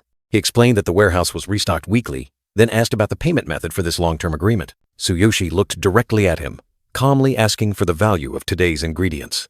The man with round glasses calculated, pricing it at 6.4 million yen. Tsuyoshi placed 9 million yen on the table. "Here's 9 million yen. The remaining 2.4 million is the deposit for this month. I'll pay the rest at the end of the month." He presented a contract, emphasizing the exclusive clause. The store must supply ingredients at a fixed price and not sell to anyone else throughout this month. The man with round glasses accepted with satisfaction. He reassured Tsuyoshi that the store always maintained stable prices and did not arbitrarily raise them. Tsuyoshi smiled, expressing his anticipation for the cooperation. He knew the price of ingredients would skyrocket, but with this contract, he wouldn't have to worry. Dusk fell, painting a corner of the modern city red, signaling the start of a long night. In an apartment converted into a laboratory, Tsuyoshi Tsukishiro stood amid sparkling equipment, his sharp gaze sweeping every corner. He exclaimed with satisfaction, "This is a decent laboratory. Not bad at all." Sakura, the girl in the wheelchair, expressed her surprise. "I heard President Suzuki personally paid a significant portion of the costs. We really should thank him." She then asked curiously, "I never knew you could make medicine, big brother. What do you plan to do with this laboratory?" Tsuyoshi turned to Sakura, giving a warm smile, his eyes resolute. "Of course, I also intend to repay President Suzuki's kindness many times over." Sakura looked at Tsuyoshi, awaiting the answer to her main question. Tsuyoshi took a deep breath, his voice low. "The reason I built this laboratory," he looked into the distance, his eyes filled with emotion, "is to fulfill a promise I once made." A painful memory resurfaced. The image of a small Sakura, her legs severely injured, huddled. Tsuyoshi had once promised her, "I promise to bring a smile back to your face, just like before." Sakura was surprised, her wide eyes looking at Tsuyoshi, completely misunderstanding what he had just said. "Huh? What did you say?" Tsuyoshi gave a forced smile, gently pushing Sakura's wheelchair out of the room. He wanted to focus on the important work ahead. "It's nothing. Just wait, and you'll see. I'll start now. You should go outside." Sakura tried to hold on, her voice full of pleading. "Come on, big brother." But Tsuyoshi was unyielding. He needed absolute concentration. "Sorry, I need to focus." Tsuyoshi smiled confidently, his eyes gleaming with determination. Everything was ready. He put the spatial ring on his finger, and a blue light enveloped it. "Let's begin." From the ring and his spiritual storage, A wooden box, along with pre-packaged medicinal ingredients, appeared. Tsuyoshi began concocting, a test tube bubbling over a flame. He calculated, I'll need 3 essential ingredients for the basic circulation stimulant. And 2 other types of medicine require 6 different ingredients. Sitting on a chair, Tsuyoshi pondered the power of the Divine Eye. The Divine Eye is truly astonishing. It automatically analyzes the optimal ingredients from this world and even teaches me the refining process. Tsuyoshi's eyes suddenly glowed brightly, as if scanning through all information. Let's see. He focused on reading the concoction formula step by step. In the final step, mix ant grass extract and green vine extract in a 1:3 ratio. Tsuyoshi Tsukishiro continued the final stage, carefully pouring the 2 extracts into the measuring cup. His eyes were sharp, full of confidence as he said, a 1:3 ratio. He placed the yellow mixture into the heating device. A smirk appeared on Tsuyoshi's lips as he muttered to himself, heating. This is a very simple device, but it's sufficient for now. Tsuyoshi gazed thoughtfully at the device, well aware of the limitations of this world's technology. He mumbled, however, in this world, the usual refining process ends here. Once heating is complete, we can test its effects. Tsuyoshi's eyes flashed with a decisive glint. A bold idea appeared in his mind. However, Tsuyoshi's hand reached out, and a crude wooden staff appeared, enveloped by a brilliant purple energy flow. He declared, I will use shamanic techniques to accelerate the fusion process and infuse mana. This will significantly increase the success rate and enhance the medicinal efficacy. Tsuyoshi recalled the basic staff he had purchased. He mused, finally, I can use the basic staff I bought before returning. To free up space, I left the Divine King's hammer at the inn in the other world, but since time in that other world has stopped, it should be fine. Tsuyoshi raised the staff high, and surges of magical energy erupted, engulfing both him and the device. He shouted, begin fusion. This is a refining technique only I know in this world. The display showed the fusion progress soaring to 90%, with the temperature reaching 100 degrees Celsius. Science and magic intertwined, creating astonishing speed. Science and magic have merged. What an incredible fusion speed. The screen flashed, announcing fusion complete. Steam rose from the device, signaling the first successful result. Tsuyoshi was satisfied. All right, the first batch is done. Let's see how effective it is. Tsuyoshi held a test tube containing a shimmering golden liquid and gently shook it. He pondered its use. A circulatory stimulant, huh? Doesn't sound bad. Let's test it. Without hesitation, Tsuyoshi emptied the test tube, drinking the mysterious liquid dry. Tsuyoshi's body suddenly glowed, and an information panel appeared with the words, refinement rate, 100%. He felt power surging within him. These effects are incredible. Tsuyoshi clenched his fist, his eyes burning. He knew the true value of the otherworldly formula. There's no way the capsules in this world could achieve this. It truly is an otherworldly formula. No capsule here stands a chance. Tsuyoshi grimaced as he tasted the medicine again. Despite its effectiveness, the flavor was unpleasant. He decided, but the taste is horrible. I'll compress it into capsules. Tsuyoshi's eyes gleamed brilliantly, reflecting his intense ambition and determination. A shimmering golden capsule lay on the device, symbolizing the perfect fusion of science and magic. Tsuyoshi declared, 2 worlds, countless paths, await my exploration. Tsuyoshi stood amidst a vortex of purple energy, with test tubes floating around him. He held a staff, his gaze resolute, determined to mass-produce basic circulatory stimulant capsules, confident that the market would embrace them. The next day, at the entrance to a mysterious cave, a radiant golden gate appeared. Adventurers gathered, discussing the harshness of the C-rank dungeon and their own inadequacy, only able to use mediocre capsules. Tsuyoshi donned a face-concealing cloak, a common piece of equipment used to hide one's identity. He had completely hidden himself, ready for his plan. Pushing a cart full of products, Tsuyoshi entered the busiest area. He knew this was where the most adventurers gathered, a potential market to test his new product. Tsuyoshi set up his power capsule stall. The surrounding adventurers whispered and mocked a traveling merchant who dared to sell medicine here, thinking he was foolish. An armored adventurer explained that the capsule market was monopolized by 3 major corporations. He sneered, claiming these were just knockoffs and couldn't compete. Tsuyoshi pulled back his hood, revealing his face with a bandage. He held up a capsule, loudly hawking his wares, inviting everyone to try his brand new power capsules. The adventurers whispered, wondering if this was a new product from the 3 major corporations. A bald man asserted it wasn't. As he frequently visited specialty stores, the armored adventurer smirked, declaring that no one would dare buy a product of unknown origin. He questioned Tsuyoshi about the capsule's effectiveness, price, and effects. Tsuyoshi calmly explained that these were basic circulatory stimulant capsules, which helped restore vitality and energy. and also reduced damage taken. Each box of 6 capsules cost 24,000 yen. The armored adventurer's eyes widened in indignation.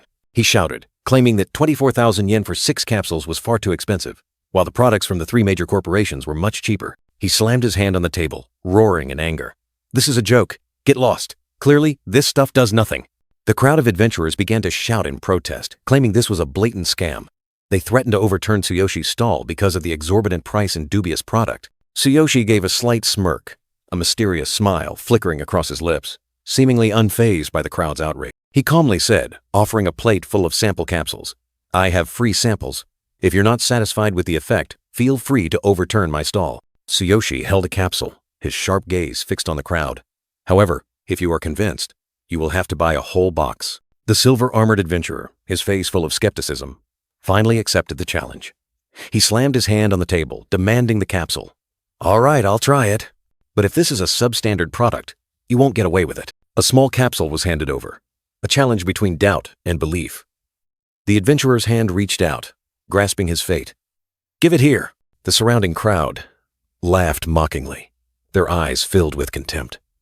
A man in a white shirt said, "Betting on this? How ridiculous." The man in a black shirt added, "Let's watch that fool make a fool of himself. Anyway, a hero can certainly afford 24,000 yen. Without hesitation, the silver-armored adventurer swallowed the capsule. He closed his eyes, waiting for something to happen.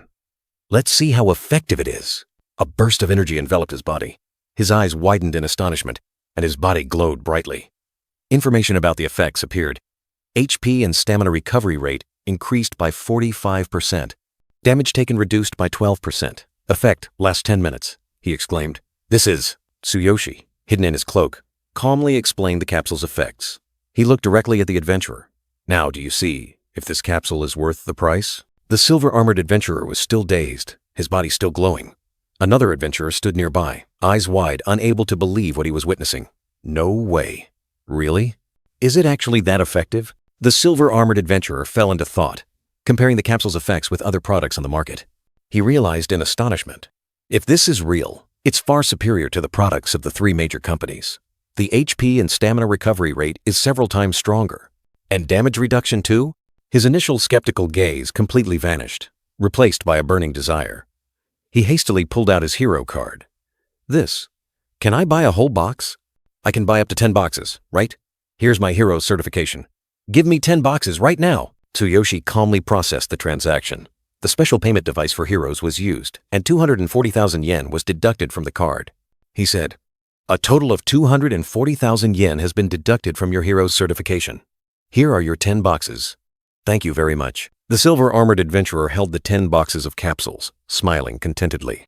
He turned to Tsuyoshi, his eyes full of hope. "Yes, thank you. Will you be back tomorrow? Will you be here?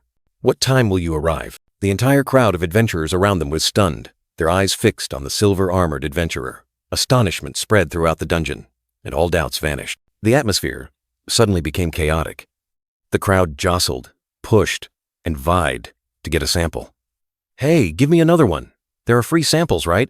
Another person yelled, "I'll try it too. That guy must be your plant." Tsuyoshi maintained his calm expression, looking at the sample plate.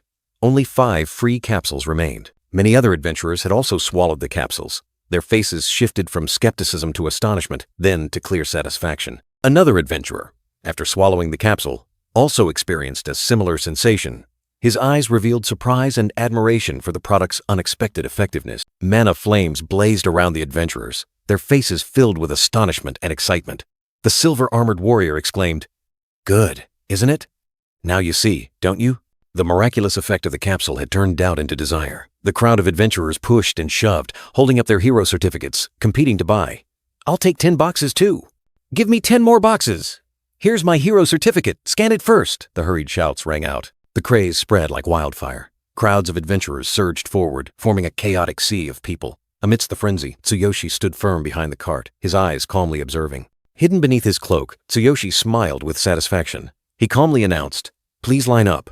A maximum of 10 boxes per person." Even so, the crowd continued to cheer and scramble. News of the miraculous capsule spread like wildfire. Adventurers discussed it animatedly. A white-armored man excitedly said, "With this effect, it would sell like crazy even at double the price." Another called out to his teammates. Hurry up and send the rest of the team. Buy as many as you want and resell them. I don't care. Tsuyoshi gazed into the distance, a smug look on his face. He mused. Everything is going exactly as planned. The capsule has served the initial phase of my plan very well. With its incredible effectiveness and limited quantity, a large number of fanatics will soon form. He continued to ponder, his eyes glinting with cunning. If that happens, the big players will soon come looking for me. Money flowed into his pockets, coin by coin, from those who were going crazy over the capsules. The crowd of adventurers still lined up endlessly, constantly pushing and shoving. Meanwhile, elsewhere, a mysterious teleportation gate was opening, signaling new upheavals to come. The scene shifted to a towering skyscraper, a symbol of power, the headquarters of Red Tier Pharmaceuticals, one of the 3 largest pharmaceutical companies. In the meeting room, a tense atmosphere prevailed.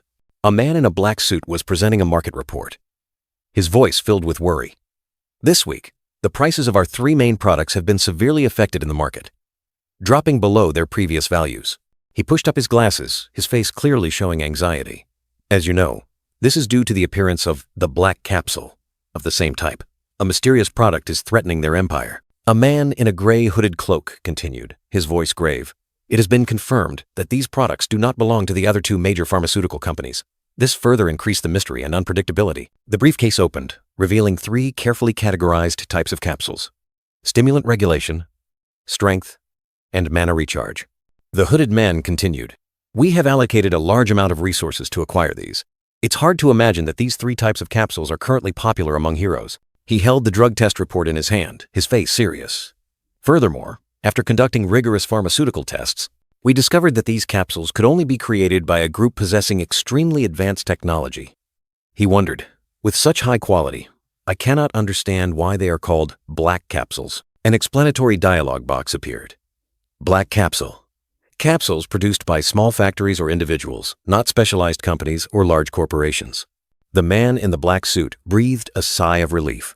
Yes, it's clear that all 3 types are created using similar production methods and are highly effective. Fortunately, they are not products of our rival companies. However, the relief quickly vanished. The man in the black suit said in confusion, even with machines, we cannot determine the exact ingredients and formula. We don't know who the genius behind this is and why no one has known about them until now.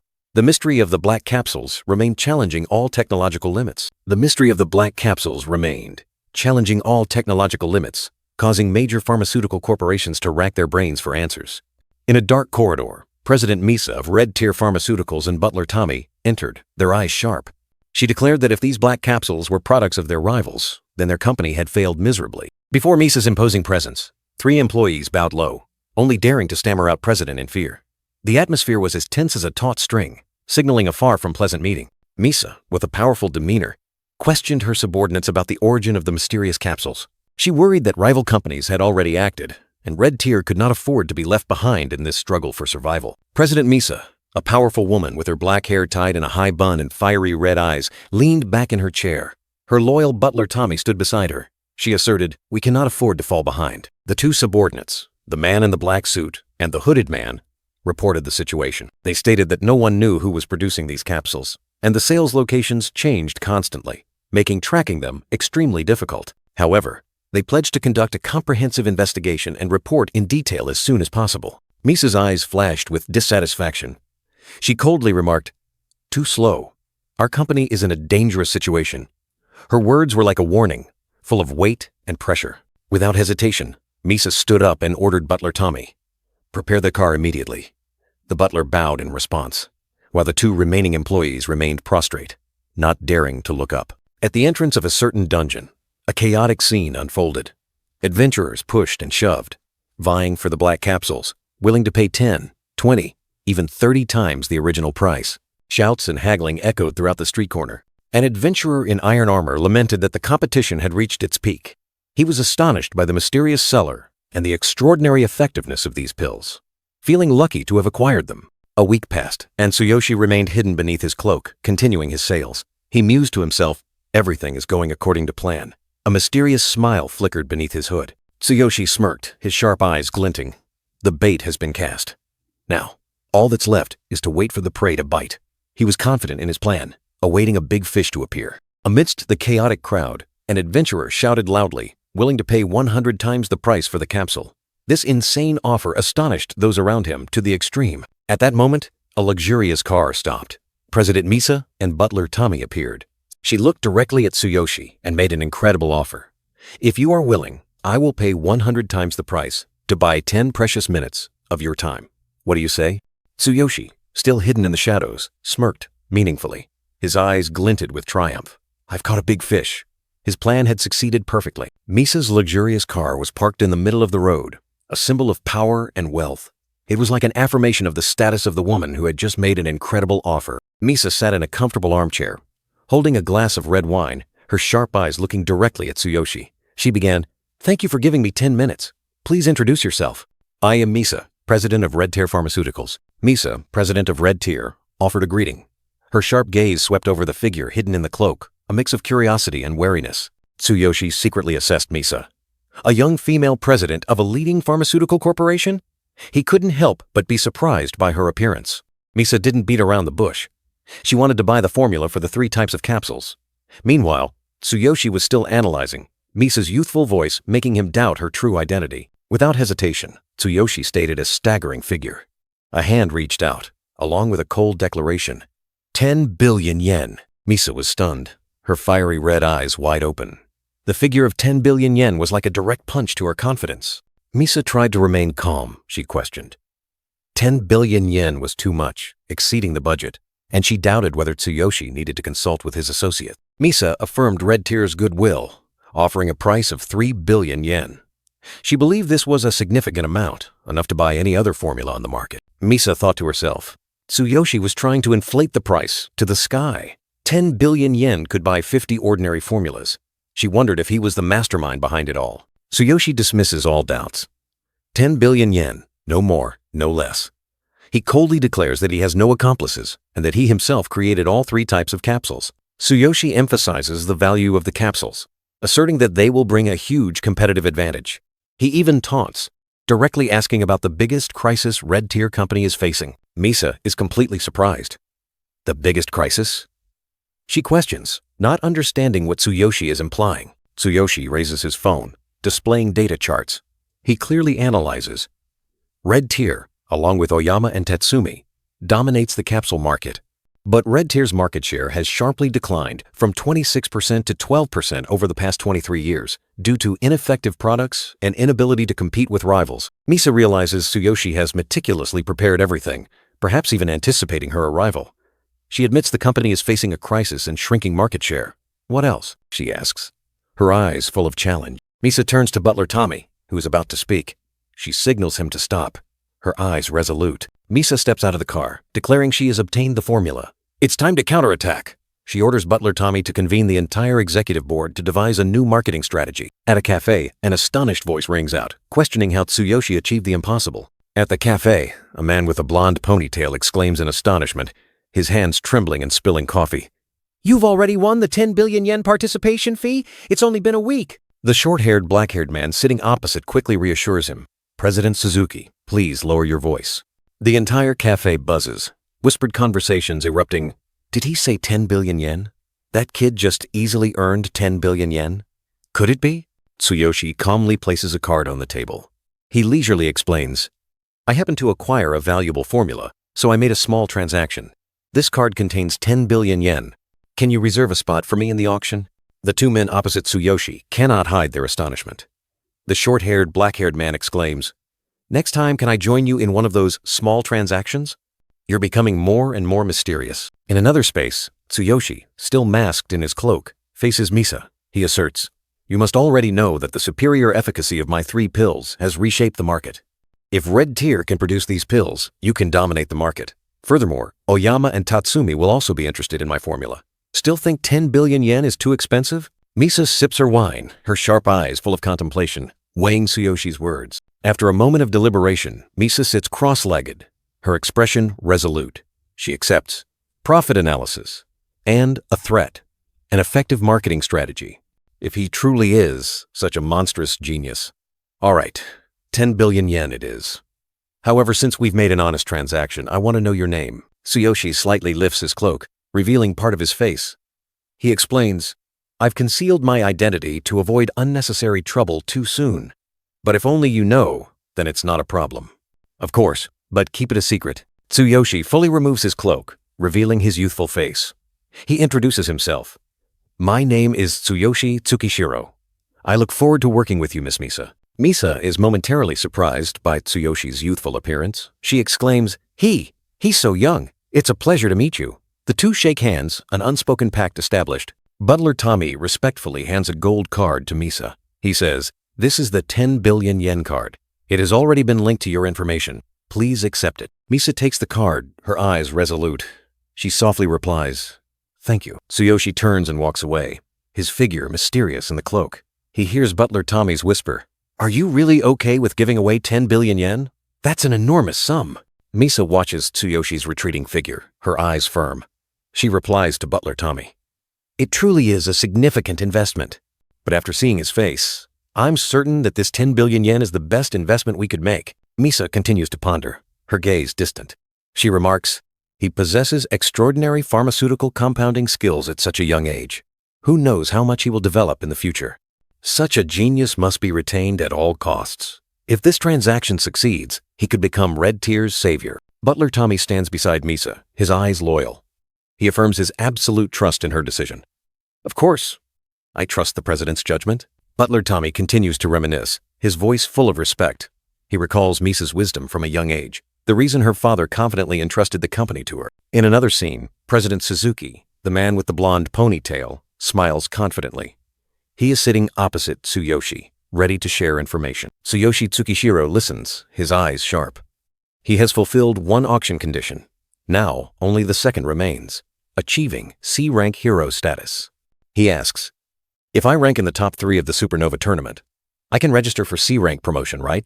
President Suzuki explains that to participate in the Supernova tournament, Tsuyoshi needs to rank in the top 3 at least twice in public dungeons. He adds, but don't misunderstand. The deadline for Supernova tournament registration is tomorrow. To rank in the top 3, you need to update your ranking multiple times over several days. There's no way you can make it in time. Tsuyoshi Tsukishiro sips his tea, his eyes resolute. He replies with full confidence, no, 1 day is enough. He continues to ask, can you take me to the public dungeons tomorrow morning? Night falls, lights twinkling on Tsuyoshi Tsukishiro's villa, a modern and luxurious architectural marvel. Inside, Karina, the brown-haired girl, lies on her bed, hugging a soft pillow tightly. She cheerfully greets Tsuyoshi. Good night, big brother. I'm going to sleep early. She also praises the comfortable bed. Tsuyoshi Tsukishiro stands at Karina's bedroom door, his eyes gentle. He softly replies, Tsuyoshi Tsukishiro closes Karina's bedroom door, a soft sound echoing. He whispers, good night, Karina. Tsuyoshi Tsukishiro stands in his room, his gaze fixed on the window, where snow-capped mountains gleam white. He tells himself, tomorrow, President Suzuki will take me to the public dungeons. I need to be stronger before then. Tsuyoshi Tsukishiro sits on his bed, his expression pensive. He has been stuck at level 12 for too long and needs to level up. A sudden system notification appears. Warning. The Endless Gate has been activated. Tsuyoshi Tsukishiro looks at the ring on his hand, his eyes full of determination. He whispers, I'll bid for a golden resurrection potion for you after I return, Karina. Another notification appears, explaining that the Endless Gate has opened, but due to an unstable debugging error, he cannot stay in the other world for more than 3 days. Tsuyoshi Tsukishiro raises his head, his eyes blazing. He firmly declares, I will definitely help you get back on your feet. Tsuyoshi Tsukishiro has set foot in another world, an ancient town with stone roofs and old churches, under a star-filled night sky. He stands in the middle of the town, cloaked in black, his gaze distant. He wonders, has Sakura not returned yet? He decides, I'll plan to level up over the next 3 days, until she returns. A status panel appears, showing he is at level 12. A warrior, equipped with black camouflage armor. Weapon is a blood mist saw. Skills are chain lightning, and clone skill is lightning ambush attack, with a combat power of 16,000. Tsuyoshi Tsukishiro stood in the room, his eyes filled with melancholy. He thought to himself, in this world, I can't do anything without her. He leaned by the window, looking outside. Sakura must have heard that I won the refinement competition. She'll be back tomorrow morning. Under the full moon, black crow silhouettes spread their wings across the town sky. Tsuyoshi wondered again. But where did she go? Does she have any friends here? 4 crows with glowing red eyes, like eerie specks of fire, circled against the deep blue sky, signaling an ill omen. A crow suddenly shrieked, its glowing red eyes wide open, emitting a piercing cry, like a curse tearing through the night. Tsuyoshi flinched, his eyes wide with vigilance. A sense of unease washed over him, signaling imminent danger. A terrifying magical explosion erupted, blinding light tearing through space, heading straight for Tsuyoshi. He quickly dodged, the magical blast grazing past him. A surprise magical attack? Who is it? A blue light burst forth, and a cold voice echoed, I thought you'd be taken down with just one blow. The attacker revealed herself. A female mage with black wings and a seductive outfit, she said. I didn't expect you to dodge that. I underestimated you. It seems capturing you will be a bit difficult. A status window appeared, revealing her to be a member of the Nightbird Tribe, a level 32 mage with 51,000 combat power. Tsuyoshi felt a jolt of electricity run through his body and his weapon glowed. He wondered in shock. What's happening? Tsuyoshi stood firm amidst the dust and smoke, his eyes full of vigilance. He wondered, why are they targeting me? Is it that assassin guild from before? The Nightbird mage gave a charming smile, her eyes sharp and cold. Oh, nice eyes. She continued, what a pity. Tsuyoshi, with determined eyes, prepared to counterattack. From behind, a voice rang out, let's attack together. A red-hooded assassin lunged forward, his dagger gleaming. A status window appeared, showing him to be a level 30 assassin with 30,500 combat power. Tsuyoshi was surprised. Another one? The red-hooded assassin's dagger shot forward like lightning, but Tsuyoshi had already activated ultimate physique, enhancing his muscle agility and reaction speed, dodging the dangerous attack. He realized this was a level 30 assassin with 30,500 combat power, a formidable opponent. Without ultimate physique, he might have been hit. Tsuyoshi's eyes were sharp and cold, a flicker of vigilance appearing. He couldn't let his guard down for even a second. The masked assailant was surprised when his seemingly certain attack was dodged. The black-winged mage was also taken aback by Tsuyoshi's quick reaction. A blue magical blast flew towards him, and Tsuyoshi once again dodged by a hair's breadth. He told himself that facing two high-level enemies in such a confined space was truly disadvantageous. To enhance his mobility, Tsuyoshi continued to activate ultimate physique, channeling power into his legs, creating an explosive surge of energy. Now, the two enemies were fully revealed. The majestic black-winged mage and the cold red-hooded assassin, both surrounding Tsuyoshi. Tsuyoshi thought to himself, they want to kill him, so they must have been hired by someone. He couldn't let his guard down. Tsuyoshi raised his blood mist saw, questioning the two strangers. I don't recall having any grievances with you. The black-winged mage replied, don't worry, we're just hired. The masked assailant added, you're just an unlucky human kid. The red-hooded assassin questioned Tsuyoshi. How did you dodge my blind attacks with a 100% hit rate? You're only a level 12 warrior, but your movements and endurance don't match. The black-winged mage also looked doubtful. That's right, you even dodged my magic. But then she confidently said, all right then. Once I capture you, the mission will be complete. The black-winged mage began to chant, a blue magical blast erupting from above, preparing to strike Tsuyoshi. A sudden magical attack from the mage surged forth, engulfing Tsuyoshi. The black-winged mage unleashed Hammer Quake, creating a terrifying tremor that shook everything around them. The black-winged mage's magical attack struck, but Tsuyoshi activated ultimate physique, creating an enveloping blue-purple energy field that completely neutralized the terrifying tremor. The black-winged mage was stunned, her glowing red eyes disbelieving the sight before her. Her powerful attack had been blocked once again. At the same time, the red-hooded assassin was also astonished. He had witnessed Tsuyoshi dodge his attack, and now he had blocked his comrade's magic. Amidst the hazy, blue-purple energy, Tsuyoshi stood tall, his eyes resolute. He thought to himself, you didn't think I'd surrender obediently, did you? Without hesitation, Tsuyoshi swung his blood mist saw high, activating the Thunder Chain skill.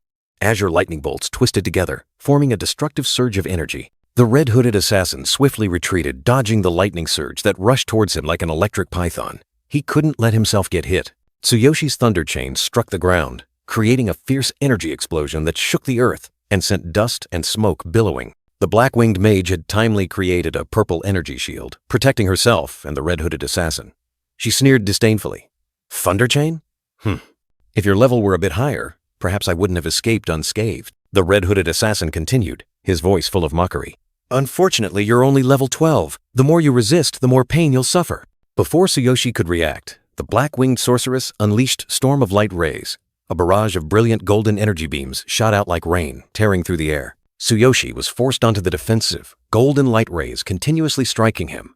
The black-winged sorceress coldly reminded him, "Don't forget about me." Each golden ray pierced through his armor, inflicting painful wounds. Tsuyoshi gritted his teeth, enduring, but the situation was becoming extremely disadvantageous. He cursed inwardly. Fighting two higher-level enemies at the same time. Is it truly impossible? A flicker of despair crossed his eyes. The black-winged sorceress continued to mock. At level 12, holding out this long is already a miracle. You should drop your weapon and surrender obediently. But Tsuyoshi was not one to give up easily. He looked up, his eyes flashing with determination. Who would listen to you? He wondered. Should I use the Divine King's hammer and fight recklessly? A system notification appeared, confirming Tsuyoshi's bold decision. Warning, summoning Divine King's hammer. A terrifying surge of energy erupted, startling the black-winged sorceress and the red-hooded assassin. What kind of energy is this? The sorceress exclaimed. The pressure is increasing. The red-hooded assassin couldn't hide his astonishment either. Tsuyoshi was enveloped in brilliant golden light, his figure soaring amidst the shattered debris, like a god descended. Amidst the dazzling light, a mysterious voice echoed. Tsuyoshi, you're hiding something, aren't you? Tsuyoshi was stunned, his eyes wide. This voice? From the void, Master Kevin appeared with a sinister expression, raising his hand to command. Explode, secret! He roared, activating a mysterious power. A violent surge of green energy pierced straight into Tsuyoshi's chest. He clutched his chest, a painful groan tearing through the air. Tsuyoshi collapsed, fresh blood staining the corner of his lips. His brilliant golden eyes were now filled with hatred and extreme pain. Tsuyoshi struggled to his feet, staring at Master Kevin's hovering figure. He uttered in shock, Master Kevin! The moon still shone brightly over the ancient rooftops. But beneath its light, a tragedy was slowly unfolding. Master Kevin coldly revealed the horrifying truth. He had implanted secret into Tsuyoshi when removing the darkness from his body, and that mysterious energy was the source of Tsuyoshi's astonishing talent. Tsuyoshi clutched his chest, his head bowed. The physical pain incomparable to the pain of betrayal. Why was everything you did for me just a lie? Master Kevin looked down at Tsuyoshi with contempt, mocking his naivety. Do everything for you? You truly are a foolish person. How naive to be on this cruel continent. I thought you were pretending to be harmless, but it turns out you're just a simpleton. The black-winged sorceress and the red-hooded assassin watched Tsuyoshi, their faces triumphant. Master Kevin himself appeared. I didn't expect this, the sorceress said. With those injuries, you won't be able to escape anymore. Master Kevin smiled, promising to concoct a limit-breaking potion for his two accomplices tomorrow. In return, the sorceress and assassin would provide rare ingredients. This elixir could help them easily surpass all level limits. Master Kevin turned his back, a sinister smile clearly visible on his face. He thought to himself, a mere promise of a high-grade elixir was enough to turn these people into pawns. He looked down at Tsuyoshi, scoffing. Tsuyoshi, stop struggling. Secret has already been implanted in your chest. I let you live when you were completely defenseless. Tears streamed down Tsuyoshi's cheeks. He looked up at Master Kevin, his voice choked. Why are you doing this to me? I never did anything to you. Master Kevin sneered, his eyes full of disdain. No, Tsuyoshi. He uttered a denial, crushing all hope in Tsuyoshi's heart. Master Kevin coldly declared Tsuyoshi's talent a threat, so he had to die. He even spoke venomously, blaming Tsuyoshi for being too weak, for not having the strength to protect himself. Tsuyoshi laughed like a madman, the harsh truth causing him extreme pain. I understand now. Ha ha! So that's how it is. How ridiculous. He looked up, his eyes full of contempt. The great Master Kevin, the so-called genius, is afraid of me? What a coward. Tsuyoshi's words were like adding fuel to the fire, sending Master Kevin into a rage, his eyes flashing with a terrifying light. A brilliant green energy burst from Master Kevin. He roared, Die! I'll crush your brain into pieces. Tsuyoshi clutched his chest, feeling the terrifying power pierce through his body, blood gushing from the corner of his mouth, but his eyes remained unwavering. Suddenly, a cat-eared girl appeared, rushing towards Master Kevin, pleading with him to spare Tsuyoshi. Master, please, let him go! Master Kevin turned his head, his eyes coldly looking at Fulin, surprised to see that she had followed him here. Fulin? You followed me here? Fulin knelt down, her eyes brimming with tears, begging Master Kevin to spare Tsuyoshi's life, ready to take the blame for him. A person like you, Master, fighting with someone as insignificant as Tsuyoshi. What did he do to you? I will apologize on his behalf. Please. Master Kevin coldly refused, surprised by Fulin's compassion for Tsuyoshi, then warned her to leave immediately if she didn't want to face severe punishment. Fulin trembled, her green eyes filled with fear and helplessness. But she still tried to protest. But Without hesitation, Master Kevin unleashed a powerful attack, mercilessly throwing Fulin away, forcing her to leave this place. Get out! Master Kevin turned back to Tsuyoshi, declaring this would be his last day. A terrifying surge of destructive energy erupted as he chanted annihilation, a brutal spell that would crush the brain from within. Fulin desperately screamed Tsuyoshi's name, witnessing the horrifying scene unfolding, but unable to do anything to stop it. The black-winged sorceress and the red-hooded assassin watched from a distance. The sorceress wondered what Tsuyoshi had done to anger Master Kevin so much, while the assassin coldly remarked that it was the fate of the weak. Amidst extreme pain, Tsuyoshi looked up at Master Kevin, his eyes resolute and fearless, uttering only a challenging question. Is that so? Master Kevin's destructive magic erupted, engulfing Tsuyoshi in a torrent of azure energy. It seemed like everything was over, but something strange was happening. On the brink of life and death, the divine selection system unexpectedly activated, beginning to absorb surrounding energy to repair Tsuyoshi's body. A glimmer of hope appeared in the despair. Master Kevin continuously cast spells, but the purple energy stream from him was drained by Tsuyoshi. The unbelievable sight caused the space to shake violently. Master Kevin's power was swiftly drained, as if an endless abyss was devouring everything he possessed. Master Kevin was stunned, unable to believe his eyes. What's happening? My magic energy? Drained in an instant? From the rubble, Tsuyoshi rose, his entire body radiating a strange light. The black-winged witch exclaimed in astonishment. He's alive! How can this be? Fulin, who had just been attacked by Master Kevin, was also stunned. She stammered his name. Tsuyoshi? Tsuyoshi clutched his glowing wound, his gaze fixed on Fulin. Thanks to Fulin, you bought me enough time. Tsuyoshi revealed the secret. When the mystery in his chest erupted, the divine selection system activated an emergency alert, beginning to update to repair the damage. Thanks to that, my body has recovered, but he continued to explain the harsh conditions of this process. During the update, the system must continuously absorb energy. If interrupted, it will disappear. Tsuyoshi looked at his petrifying arm, his voice deepening. And I will return to my original state. A charred corpse, shattered by lightning. That was the fate awaiting him if the update process wasn't completed. With no way back, Tsuyoshi made a decisive choice. In other words, I have no other option. Summon the hammer of the Divine King. Either you die, or I die. No matter how much pain he had to endure, even if his body were to disintegrate, Tsuyoshi roared, golden energy erupting from his hand.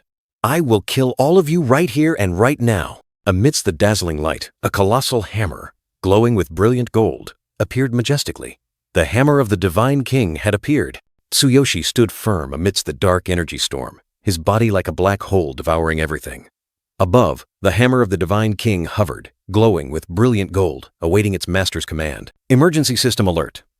The true power of the hammer of the Divine King cannot be fully unleashed due to insufficient level.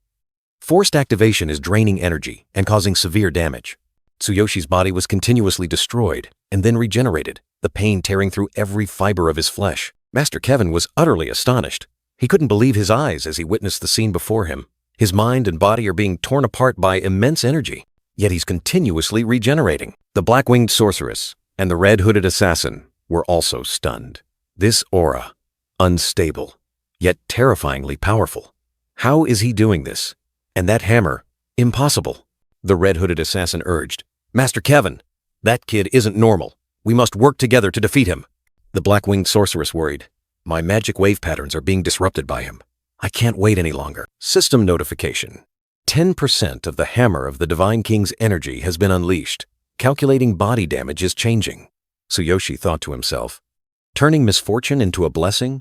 The hammer continuously destroyed his body, while the system also ceaselessly repaired it during the update process. With eyes blazing with determination, Tsuyoshi let out a roar, energy erupting around him. Then, tear everything apart. Master Kevin hastily chanted a spell, and a blue energy shield immediately appeared, enveloping him. Shield! The hammer of the Divine King charged forward, colliding violently with the energy shield. A sky-shattering explosion. Dazzling light enveloped everything. The red-hooded assassin laughed contemptuously, his tone full of confidence. Ha ha, fool! No matter how strong you are, you can't break through this double energy shield. But before he could finish speaking, the double energy shield shattered like glass, unable to withstand the terrifying destructive power of the hammer of the Divine King. Both the black-winged sorceress, the red-hooded assassin, and Fulin were violently shaken, thrown far back by the shockwave. Tsuyoshi's eyes blazed menacingly. He reiterated his cold declaration. I told you, I will tear you all to shreds. A powerful foot stepped onto the ground, scattered dry leaves, stained red with blood. The desolate forest scene appeared. Green leaves turning yellow, falling in the eerily silent air. A pair of slender legs, wearing boots, gently touched the ground, suggesting the presence of a predator. A beastman, a level 58 warrior, knelt on the ground, trembling and begging for his life. "Please, spare me. I'm sorry. Please let me go." The cat-eared girl coldly looked down at the trembling figure. Her voice, sharp as a blade, rang out. "Let you go? You didn't spare my father back then, did you?" The beastman panicked, trying to justify himself. He stammered, I wasn't the mastermind, I thought. You and had left this world with the old Beast King." Purple light enveloped Sakura, her level 72 warrior power erupting. Behind her, the silhouette of a ferocious beast. The beastman called her name in terror. Sakura held up the ancient book, her azure eyes flashing with hatred. "Even if you weren't the mastermind, you were still an accomplice. The names of all are recorded here. I will avenge all those who humiliated and framed my father." The beastman struggled desperately, blood staining his chest. He cried out, "Miss, I was threatened. I had no other choice. Your father's enemy is the current Beast King's father. He threatened to kill me if I didn't obey." Sakura subtly smirked, her gaze resolute. Don't worry. Your accomplices will soon follow in your footsteps." The beastman sprang up, his dagger swinging in desperation. He snarled, "If you truly want to kill me, then be prepared to be killed. I was severely wounded in the chest during that battle. Damn it, I had no other choice." Sakura's fingers tightened around the hilt of her sword, purple light flaring. "The way you keep calling me, Miss?" The girl rushed forward, unleashing a dazzling storm of flowers, purple petals swirling like sharp blades. That was Flower Storm, a powerful and beautiful skill. Sakura stood tall, her sword still glowing. "It gives me goosebumps." The beastman collapsed, his body ravaged.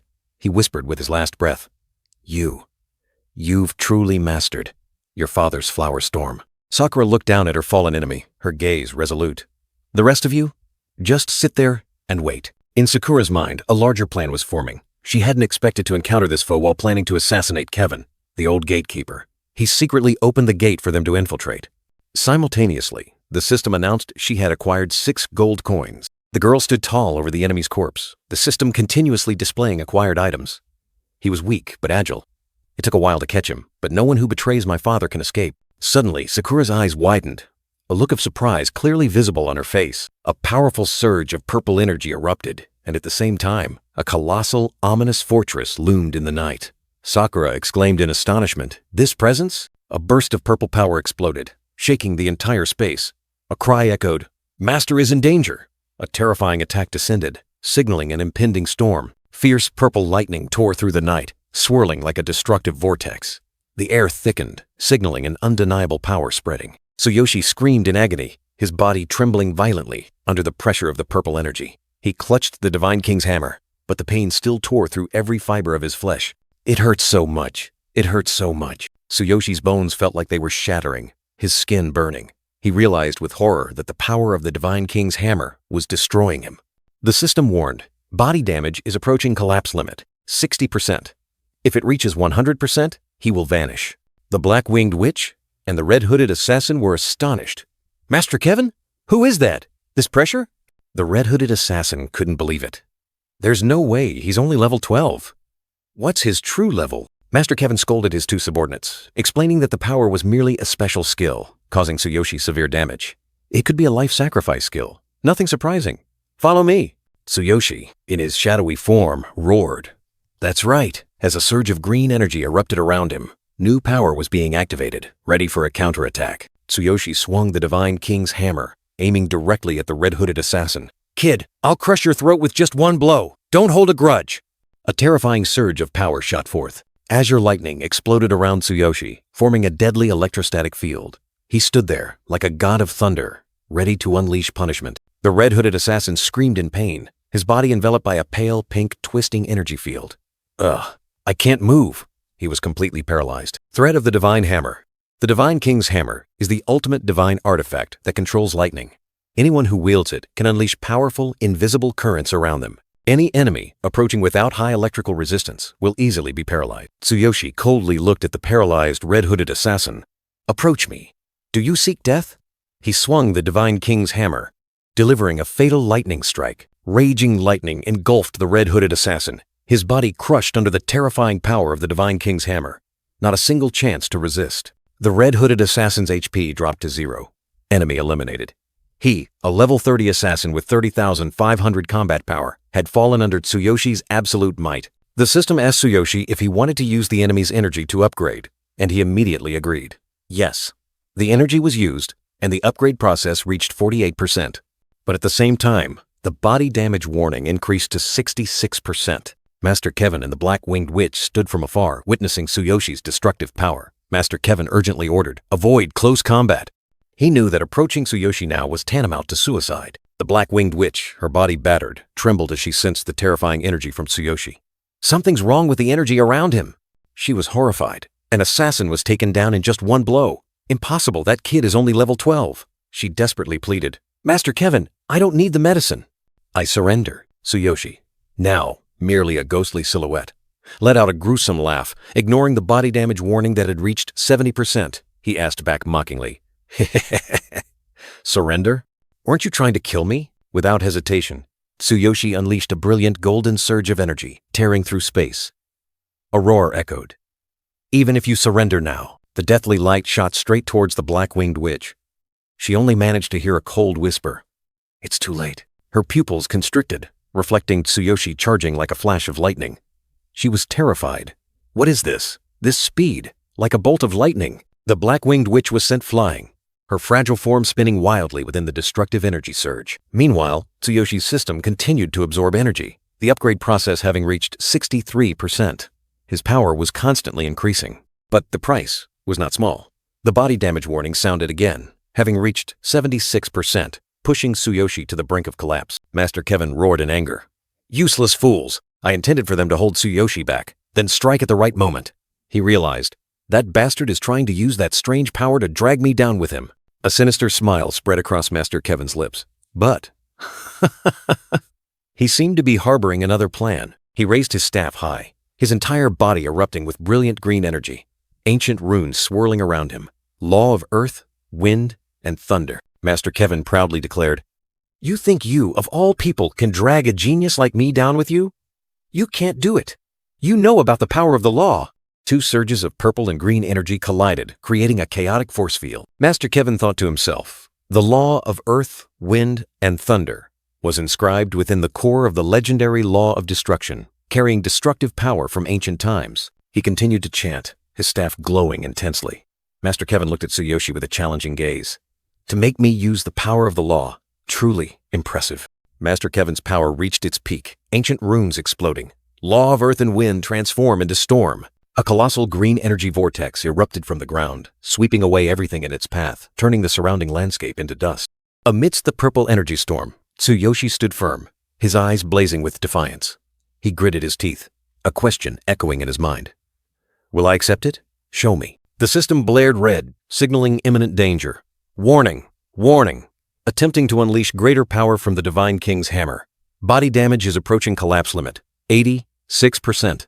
Master Kevin stood there, his green eyes glowing, surrounded by flashes of energy. He felt the explosion, exclaiming excitedly, "So this is the power of the laws!" Tsuyoshi, his body trembling in the purple energy current, made a reckless decision.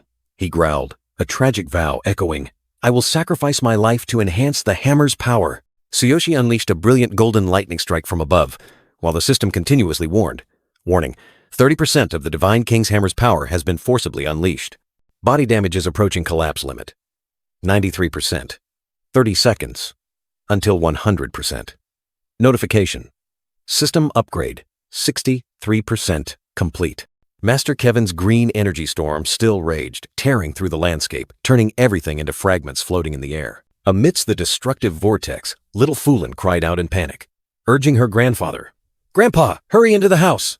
The old beastman looked up at the sky, his eyes filled with terror. He mumbled, his voice trembling, "This thunder! I once heard my great-grandfather tell of it. It's the thunder that appears when the Divine King of our beastmen tribe descends." Master Kevin remained suspended in midair, continuously generating powerful, swirling green energy currents, pushing the storm to a new level. Master Kevin's eyes flashed with cruelty. He gritted his teeth, determined to seize the secret art from Tsuyoshi. That fighting spirit, daring to challenge me at level 12. I must kill him and take the secret art within his body. Master Kevin looked down arrogantly, mocking Tsuyoshi. Do you think using a secret art can resist the power of the laws? Look at that pathetic body. It's useless. Foolish human. Consider it an honor to be judged by the power of my law. Tsuyoshi remained submerged in a sea of purple energy, his body trembling violently. The system continuously updated. Warning. Forcible release of 30% of the Divine King's Hammer's power. Body destruction threshold, 93%. Will reach 100% in 30 seconds. Notification version, upgrade, 63%, complete.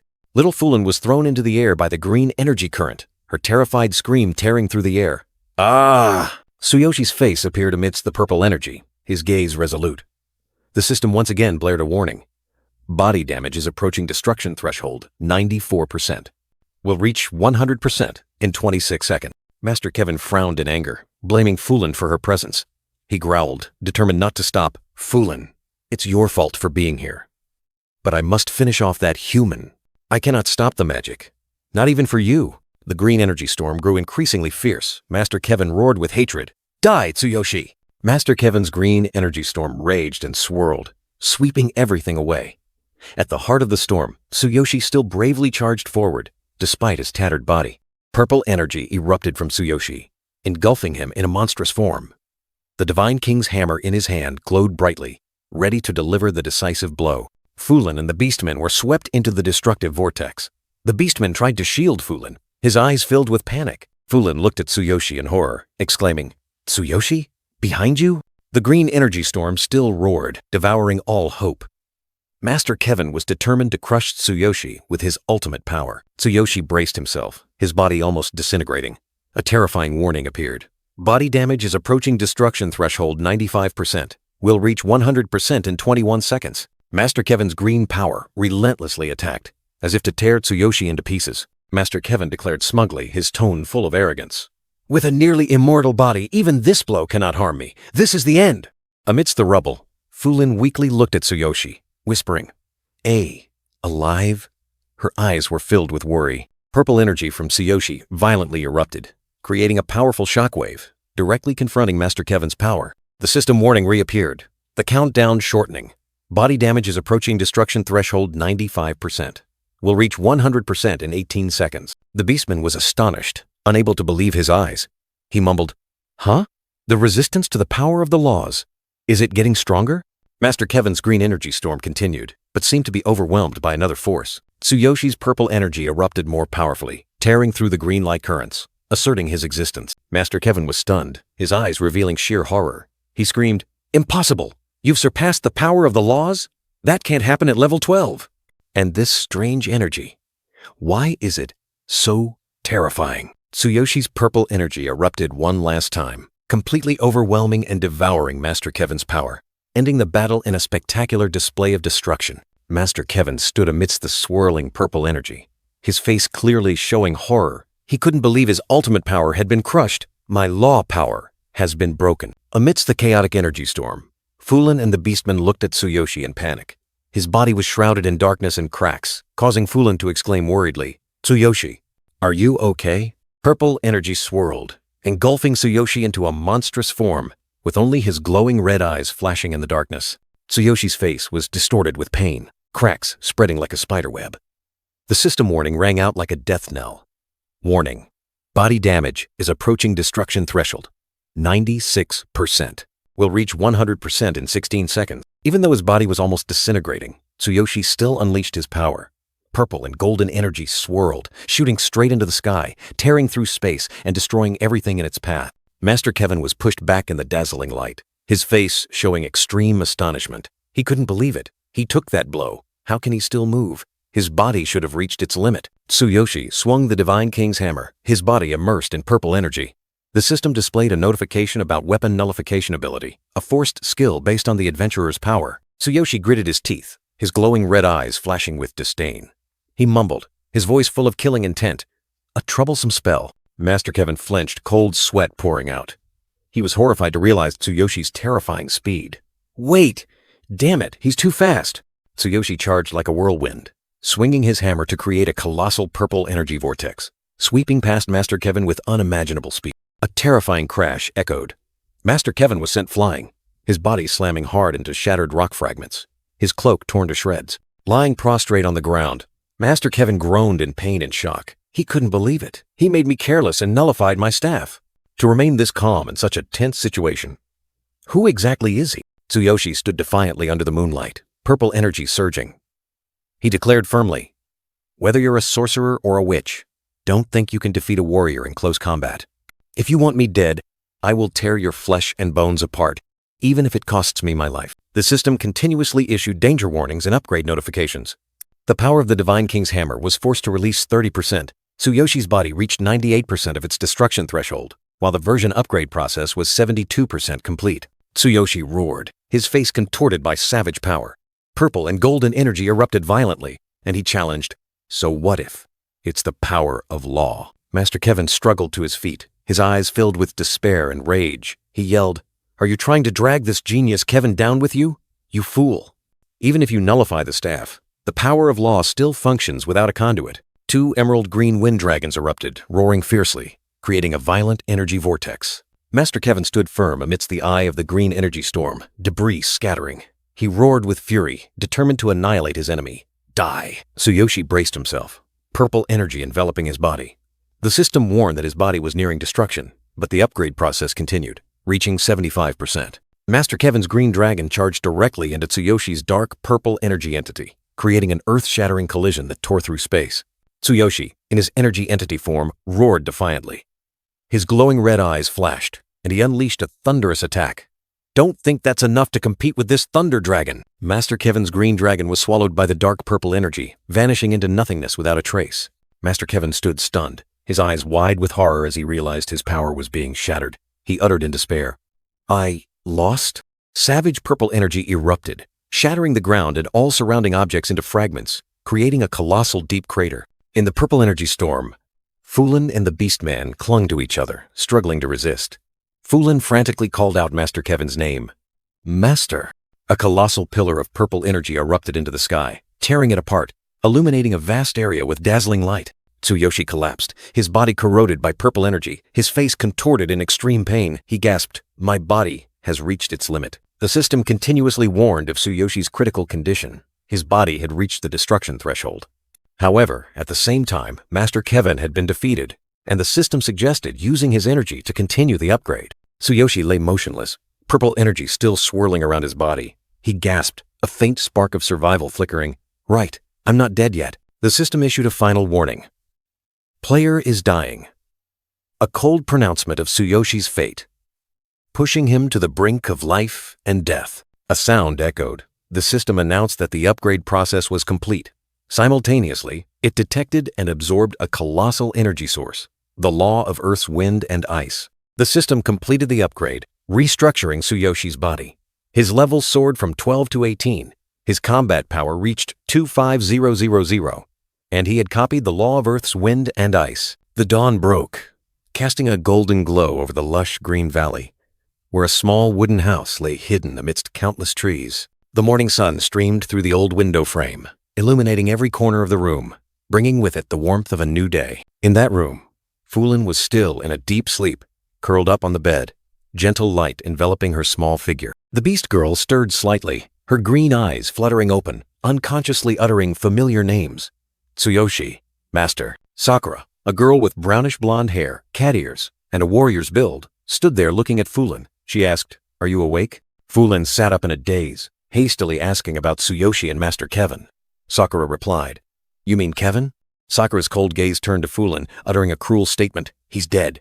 Fulin was stunned, her green eyes wide with horror, unable to believe her ears upon hearing that Master was gone. Sakura explained that Master Kevin had been torn apart by another master, one whom Kevin had envied and wanted to seize power from. Anyway, he was a despicable villain to his core. Fulin bowed her head, tears streaming down, painfully accepting the cruel truth.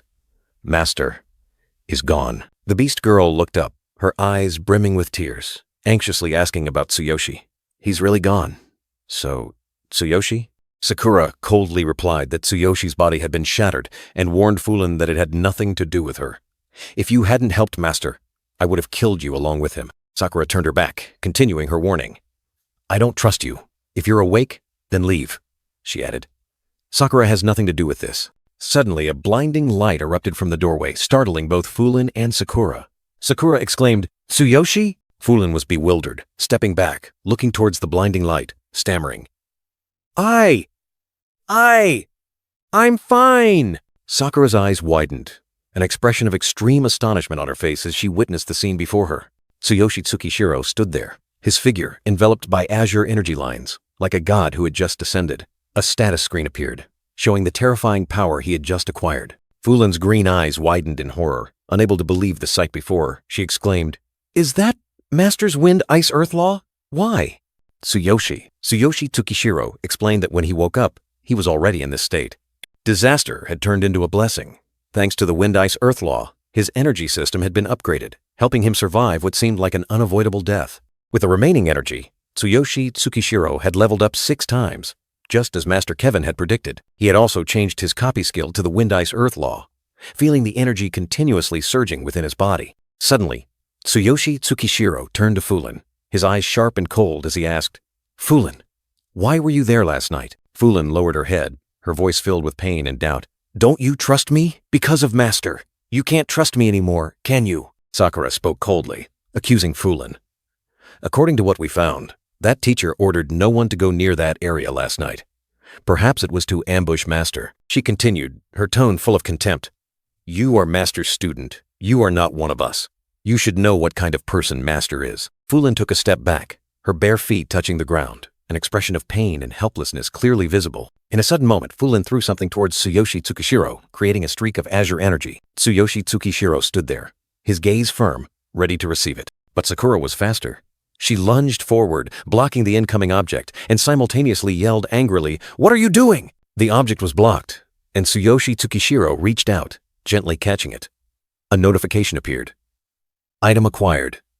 It was a scarf. Fulin looked up at Tsuyoshi Tsukishiro, her cheeks flushed, her green eyes brimming with tears, stammering, "I wanted to give this to you last night." Sakura was surprised, looking at the scarf in Tsuyoshi Tsukishiro's hand, wondering, "A scarf?" Tsuyoshi Tsukishiro looked at the scarf, and in his mind, an image of Fulin from days past appeared, along with her words. "From that day," she said. Fulin explained, her voice full of sincerity, "I thought you might leave without a word, so I came to see you last night. I'm not good at knitting, so I used magic to make it somehow. If you don't like it, just throw it away." Tsuyoshi Tsukishiro looked at Fulin, his gaze firm. He called her name, then decisively gave an order, cutting short the beast girl's painful explanation. Fulin's tears streamed down as she sobbed and poured out her heart. Whether Master misunderstood Tsuyoshi or not, she could never forget the guidance she received. She would rather treat them as strangers than become helpless. Sakura appeared, her eyes full of suspicion. She stood between Tsuyoshi and Fulin, ready to act in defense. Tsuyoshi took the scarf from Fulin, his eyes showing a hint of complexity. He thanked her, then turned and walked away, leaving an inexplicable void between them. Fulin silently turned her back, walking along the path through the lush green forest. Her lonely figure gradually faded into the distance, carrying a mix of emotions. Sakura pondered, thoughts of Master Kevin and Tsuyoshi's mysterious power swirling in her mind. She couldn't understand how Tsuyoshi, only at level 12, could have defeated Kevin. Tsuyoshi turned back, calling Sakura's name. Sakura flinched, hastily responding, her eyes full of respect. Tsuyoshi recalled last night, when Kevin had brutally attacked him, and Sakura had saved him. He admitted that he had once thought they were friends, but that lesson had taught him not to trust anyone easily. Sakura quietly looked at Tsuyoshi, calling his name with deep respect. Her eyes held many unspoken things. Tsuyoshi continued, recalling the moment Sakura encouraged him to survive when he was almost despairing under divine punishment. He affirmed that because of that, he trusted her. Tsuyoshi looked at Sakura, his gaze softer. He said that she might have a past she didn't want to talk about, but he was willing to listen when the time came. Sakura bowed her head, her hands clenched. She listened to Tsuyoshi's words, feeling a sense of relief and new determination within her. Finally, Sakura looked up, her eyes resolute. She replied to Tsuyoshi with a decisive agreement. Tsuyoshi turned his back, giving a firm command. He and Sakura began a new journey, their steps steady as they moved forward. Tsuyoshi strode forward, his light purple cloak fluttering in the wind. Each of his steps held a latent power, like a promise of things to come. Meanwhile, Fulin was still diligently working. She used magic to knit a scarf, a symbol of unspoken care and affection. Tsuyoshi took the scarf from Fulin's hand, feeling the warmth and affection she had put into it. The light purple scarf, like a silent promise, now rested securely in his steady hand. Sakura stood there, her eyes full of doubt directed at Fulin. The cat-eared girl still maintained a sad, worried expression, but Tsuyoshi, with his back turned, had made his decision. A hand was hastily writing in an old notebook, crossing out past lines. "Thank you, master," a whisper echoed, like a tribute to the past or a promise for the future. Now, Tsuyoshi and Sakura strode together through the deep green forest. He walked ahead, resolute, while she followed, ready for a new, challenging journey. They entered an area filled with glowing blue geometric shapes, where technology and magic intertwined. This was the registration center, the gateway to dangerous public dungeons. Inside, chaos reigned. Blue energy vortexes exploded, pushing warriors back. Tsuyoshi stood amidst the scene, his sharp gaze sweeping over everything. Chairman Suzuki, the blonde-haired man, rushed over, trying to stop Tsuyoshi. He said worriedly, "Are you really going into the dungeon alone? Once you've submitted the application, there's no turning back. It's very dangerous. Look around. Everyone goes in groups of at least 3. Tsuyoshi merely tilted his head slightly, a piece of paper gliding past Chairman Suzuki's hand. He calmly replied, "I'll be fine." Chairman Suzuki's eyes widened in surprise, watching the paper fly past. Tsuyoshi's confidence left him both astonished and a little flustered. Tsuyoshi held the registration paper, his eyes emitting a brilliant green light. A status window appeared, revealing his astonishing power. "Now I'm stronger," he declared. Rewinding time, Tsuyoshi in a different outfit, holding a communication device. He recalled the question, that day, was Tsuyoshi Tsukishiro recruited by Chairman Suzuki? In a fierce battle, Sandor, the president of the Raging Dragon, was rampaging. "It seems we underestimated the movement speed of the Hero Alliance," he observed. Chairman Suzuki, cigar in hand, sneered. He spoke on the phone. "Haha! Everyone's fighting over talented kids these days. Sandor, are you busy over there? I can't hear you very well." Sandor continued fighting, his powerful attacks tearing through the air. He replied, "Yes, I'm taking care of a small matter. If he joins the Alliance, we'll see how he performs in the rookie tournament." Luca, the strongest claw of the Raging Dragon, lay collapsed, severely wounded. Sandor stood beside him, ordering, "Captain, we're done. We should dig a little deeper." Sandor, with a sharp gaze, ended the call. "The rest can wait until the tournament." "I'm hanging up now," he said, his voice decisive and authoritative. In the luxurious office, Chairman Suzuki exhaled cigar smoke, his powerful voice echoing through the phone. "You call that a small matter? You're trying your best to expand your influence." A tragic scene unfolded. Ruth, the long-haired man, lay collapsed, bleeding profusely. A cold voice echoed, "Ruth, long time no see. If you had accepted our conditions back then, things wouldn't have come to this." Despite being severely wounded, Ruth defiantly retorted to Sandor, "Sandor, even if you take us by force, you'll gain nothing in the end. I've been in this business for a very long time. I'm ready for death." Tsuyoshi, in his battle armor, charged towards the enemy with fiery eyes. A cold declaration rang out. Then die." Sandor stood towering over the wounded Luca, his gaze sharp. He ordered his subordinate, "Luca, I'm leaving the rest to you." Sandor turned and walked away, his voice on the phone full of confidence.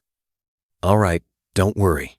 He had achieved his goal. Back in the present, at the public dungeon information desk, an employee asked Tsuyoshi in surprise, "Alone? Stop joking and go home. You're level 18, and you want to enter the dungeon alone? You can't even survive getting out, let alone reaching the top." Tsuyoshi, with a calm expression, replied to the employee, "There's no rule against entering alone, is there? I'm in a hurry, so can you register me now?" The female office worker stepped forward, interrupting the other employee. "If he's determined to go, nothing you say can stop him," she said, her eyes assessing Tsuyoshi. The female office worker continued to provide information to Tsuyoshi. "Your name is Tsuyoshi Tsukishiro, right? We've registered your request. Currently, we have 6 public dungeons, 3 C rank and 2 D rank. There's 1 B rank dungeon, which is the highest difficulty. We have records for 3 of the dungeons. Enter the dungeon at your own risk. No medical assistance is provided." Tsuyoshi listened calmly, his face showing no change in expression. "I understand," he replied. The female office worker smiled meaningfully, looking at Tsuyoshi. "For someone like me, who has attracted the attention of countless heroes, what an attitude. You have no eye for people at all, kid.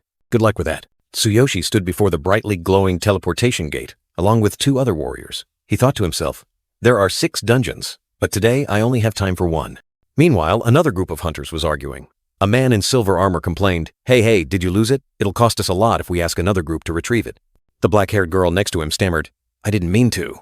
The monster suddenly appeared. I was so surprised." The long-haired man continued to express his worry. What should we do? It's so expensive. It was auctioned for 91 million yen. We could have used it for many years. Losing it is a huge blow. We're exhausted and have used up all our potions from the last adventure. It would be very dangerous if we went back. Let's put out a bounty and ask another group to retrieve it. Tsuyoshi approached the group of hunters blocking the way. He politely asked, "Excuse me, could you please move?" Tsuyoshi politely asked for directions, but the silver-armored man unexpectedly turned around, forcing a smile. He asked Tsuyoshi if he also intended to enter this C-rank dungeon. The long-haired man immediately whispered, showing suspicion that Tsuyoshi was a rookie. He warned his teammates not to trust him too quickly. The silver-armored man quickly gestured for silence, reminding them not to act rashly. Without waiting for Tsuyoshi's reply, the little black-haired girl timidly stepped forward, her face flushed. She hesitantly asked Tsuyoshi to retrieve the staff she had dropped in the dungeon, which surprised the others in the group. The silver-armored man quickly pulled the little black-haired girl back, offering an awkward apology. He explained that the staff had fallen near the exit and promised a reward if Tsuyoshi helped them retrieve it. Tsuyoshi maintained a calm expression, answering decisively. He declared that he would enter the dungeon alone, with no party accompanying him. The entire group of hunters was stunned, their mouths agape in surprise. The silver-armored man exclaimed in disbelief that Tsuyoshi intended to proceed alone. The long-haired man wondered about his level and rank. Tsuyoshi turned his back, a blue light surrounding him like a halo. He calmly revealed his level and rank. Level 18, D-rank hero. The group of hunters spoke up in unison, their faces filled with horror. They warned Tsuyoshi that a level 18 D-rank hero entering this dungeon alone was tantamount to suicide. This was no place for experimentation. The silver-armored man broke out in a cold sweat, trying to explain the level of danger to Tsuyoshi. He emphasized that even their group consisted of 5 members. He continued to list their powerful lineup, including a mage, a priest, a rogue, a shield warrior, and a warrior, with an average level of 20. He gravely warned that even a small mistake in a C-rank dungeon could lead to death. Tsuyoshi remained unfazed by the warnings. He simply thanked them, then decisively stepped into the teleportation gate, a dazzling blue light erupting to envelop him. The group of hunters watched Tsuyoshi's disappearing figure, their faces showing helplessness and anger. The long-haired man scorned Tsuyoshi as merely an arrogant rookie who had just cleared a trial dungeon. Nevertheless, the silver-armored man couldn't help but wonder. He recalled Tsuyoshi's unusually calm demeanor, a tranquility that didn't suit a reckless individual. He wondered if that composure was a sign of extensive combat experience, or merely the naivety of a rookie. Tsuyoshi had completely vanished into the teleportation gate. Tsuyoshi appeared in a vast cave, sharp rock formations hanging from the ceiling like giant fangs. A faint blue light from his body illuminated the gloomy space. Tsuyoshi observed his surroundings, his eyes emitting a cold, blue light.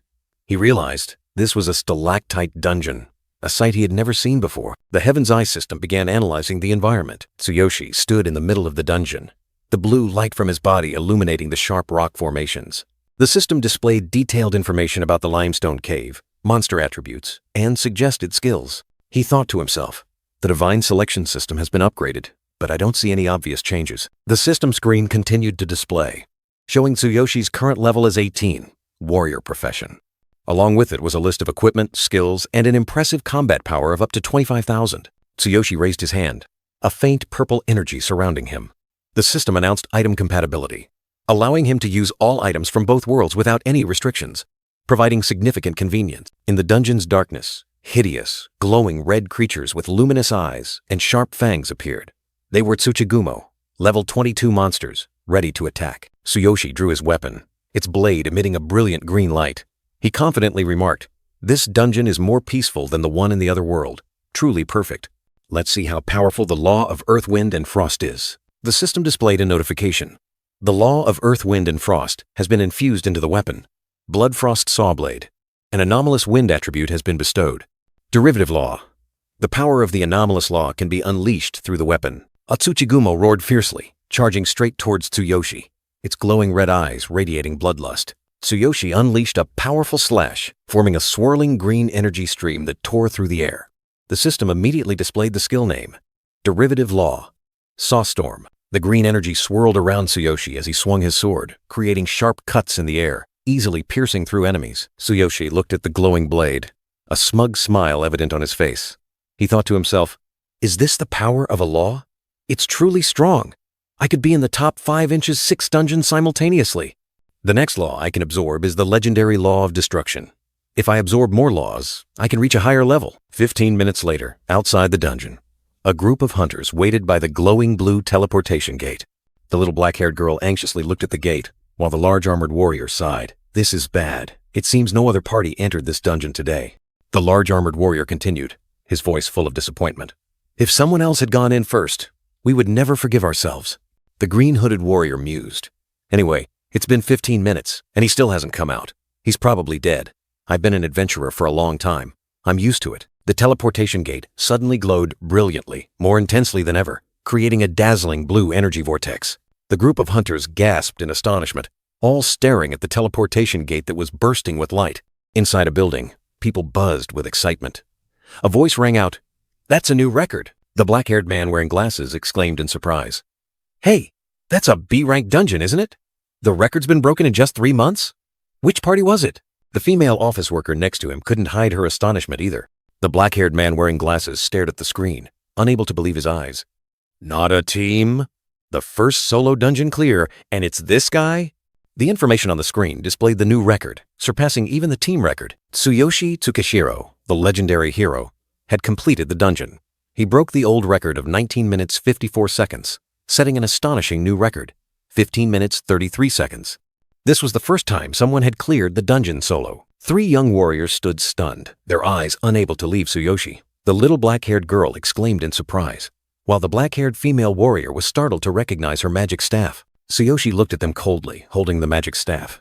He asked directly, "Is this your staff? And there's no reward for breaking the record?" His tone clearly showed his dissatisfaction. 2 office workers rushed over, their faces panicked. "Is that really the level 18 Tsuyoshi Tsukishiro from before?" The black-haired man wearing glasses shouted, demanding everyone make way to verify. 3 warriors surrounded Tsuyoshi. The black-haired female warrior exclaimed in surprise. "You actually retrieved the staff?" the large armored warrior asked, "and cleared the dungeon in record time?" "How?" the little black-haired girl excitedly suggested. "Can you be our teammate? Let's adventure together." Tsuyoshi calmly replied, recounting how he had found the staff while fighting a B-rank Tsuchigumo boss. He had brought it along as if it were a trivial matter. The large armored warrior's jaw dropped, unable to believe it. "You found it while fighting a boss? And brought it along? Who exactly are you?" He wondered if a D-rank individual could be this powerful. Amazement spread. The black-haired man wearing glasses and the female office worker pushed through the crowd, trying to approach Tsuyoshi. "Excuse me, who is Tsuyoshi Tsukishiro, the one who just broke the record?" He hastily requested identity verification. Tsuyoshi, in his glowing black armor, stared at them. "Do you really need to verify my identity?" he said, his tone cold. "I have things to do, so make it quick."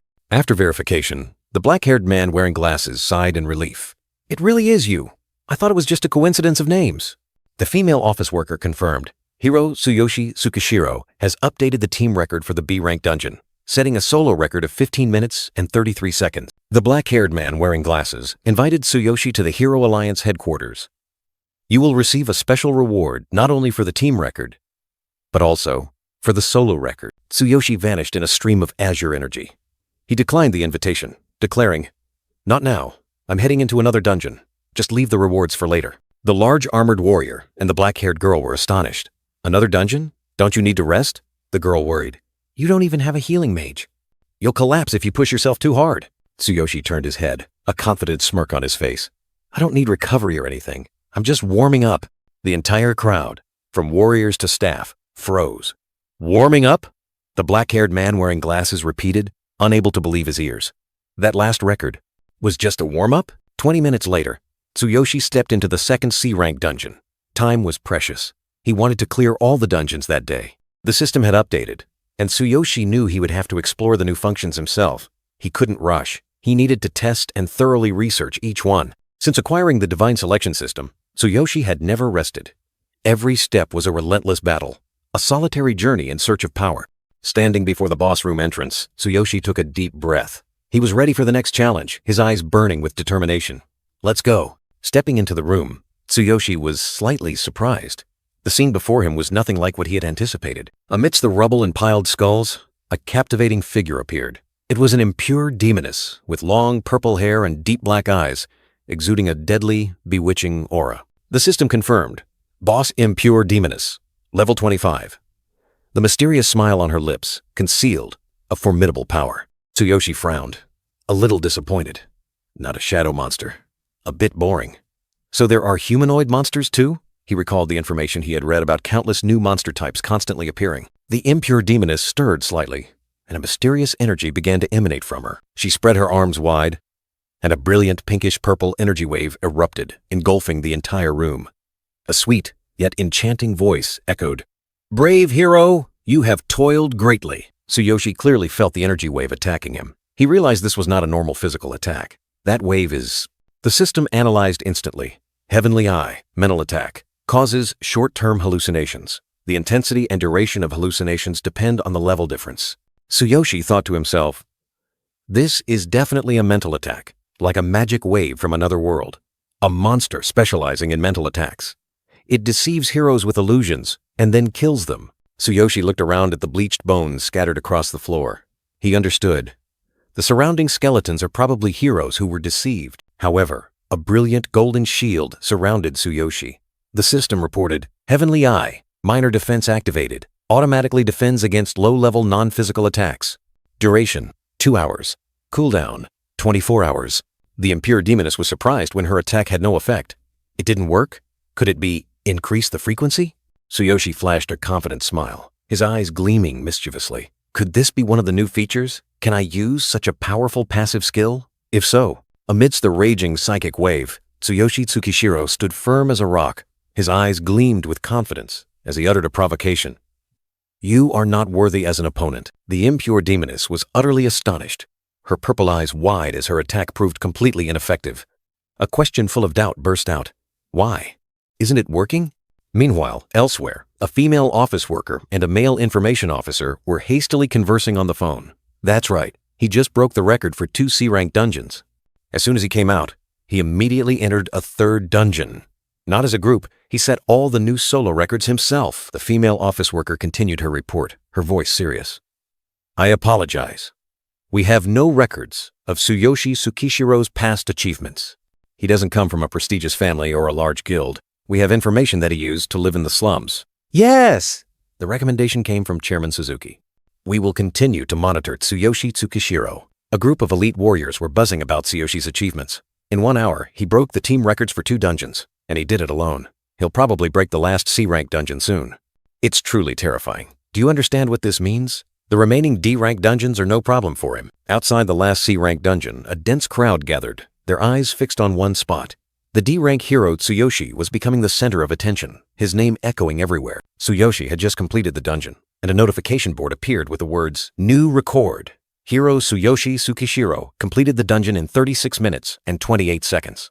The current shortest record for this cave, 36 minutes and 28 seconds. As Tsuyoshi stepped out, a female warrior in golden armor and 2 other warriors hastily approached. Tsukishiro, we are from the Golden Sand Guild. Please join us. We will treat you as you wish. Another group of warriors, not to be outdone, quickly pushed in. We are the One-Eyed Guild. You just need to break the records of a few dungeons with us.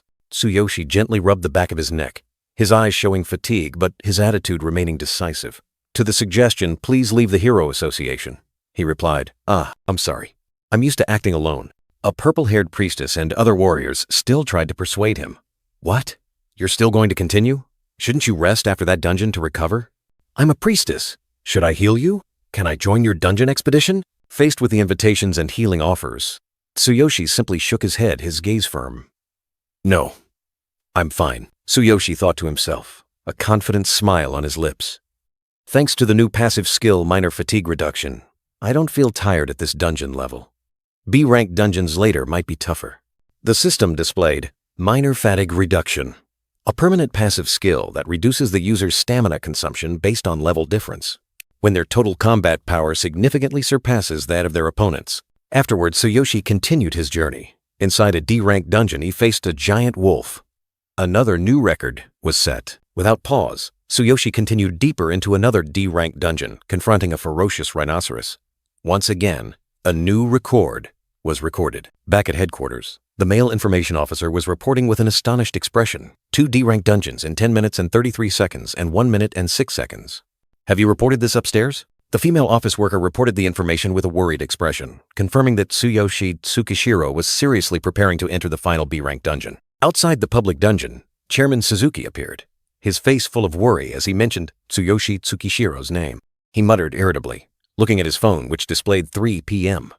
The public dungeon would close in 3 hours, and Tsuyoshi Tsukishiro was still inside. 2 warriors rushed over, one in purple armor and one in a green tunic, their faces astonished to learn that Tsuyoshi Tsukishiro was still in the dungeon. Chairman Suzuki stopped the warrior in the green tunic, introduced himself as the chairman of the Hero Alliance, and asked if anything had happened inside the dungeon. The warrior in purple armor replied in astonishment, revealing that a D-rank hero had broken 5 dungeon records, ventured in alone, and was rumored to have awakened a new skill. They were here to see for themselves who Tsuyoshi Tsukishiro was. Chairman Suzuki pondered, speculating that Tsuyoshi Tsukishiro might be a rookie sent by some powerful force. Suddenly, he was startled, realizing that the name Tsuyoshi Tsukishiro was precisely the person he had been looking for. Amidst the mystical purple light of the dungeon gate, Tsuyoshi Tsukishiro appeared, ready to step into the final B-rank dungeon. The surrounding crowd of adventurers cheered his name. Outside the B-rank cave, another group of adventurers was also gathered, their eyes fixed on the brightly glowing purple teleportation gate. The teleportation gate remained brightly lit, inviting the brave to step into the final challenge. A warrior in sea blue armor voiced his doubt, suggesting that Tsuyoshi Tsukishiro was just joking. He was a lone level 1 player who had broken records in 3 C-rank and 2 D-rank dungeons consecutively, but now he was challenging a B-rank dungeon? Another warrior in black armor added, confirming that Tsuyoshi Tsukishiro was alone. He argued that if Tsuyoshi Tsukishiro truly possessed such a skill, he would have been recruited by major guilds long ago, not be here. A warrior in purple armor wearing glasses speculated that Tsuyoshi Tsukishiro might have been sent by a major guild to break the record, or was using forbidden items divided by drugs to temporarily boost his power. Otherwise, it would be impossible. The D-rank adventurers in the crowd agreed, asserting that they understood the difficulty of B-rank dungeons better than anyone. They believed that Tsuyoshi Tsukishiro was definitely hiding something. A warrior in a brown hooded cloak coldly predicted that Tsuyoshi Tsukishiro would not be able to survive and return from the B-rank dungeon. A young man in light silver armor with freckles spoke up, refuting the crowd's judgment and asserting that Tsuyoshi Tsukishiro was no ordinary person. Don't say such things. I saw him with my own eyes walk out of a C-rank dungeon completely unharmed. Considering that, I don't think he's an ordinary person. Immediately, a warrior in a purple hooded cloak snapped, denying Tsuyoshi's abilities. Shut up. What do you know? If that guy had such power, he wouldn't be a D-rank adventurer.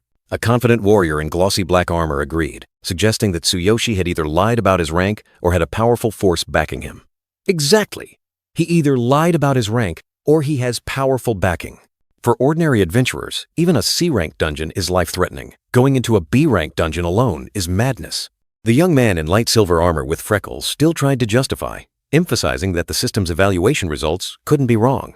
He believed Tsuyoshi must possess remarkable skills, but the results were evaluated and announced by the system. It would be impossible without significant skill. While the argument continued, decisive footsteps echoed, drawing everyone's attention. The crowd of adventurers suddenly looked up, their eyes fixed in surprise on the figures that had just appeared.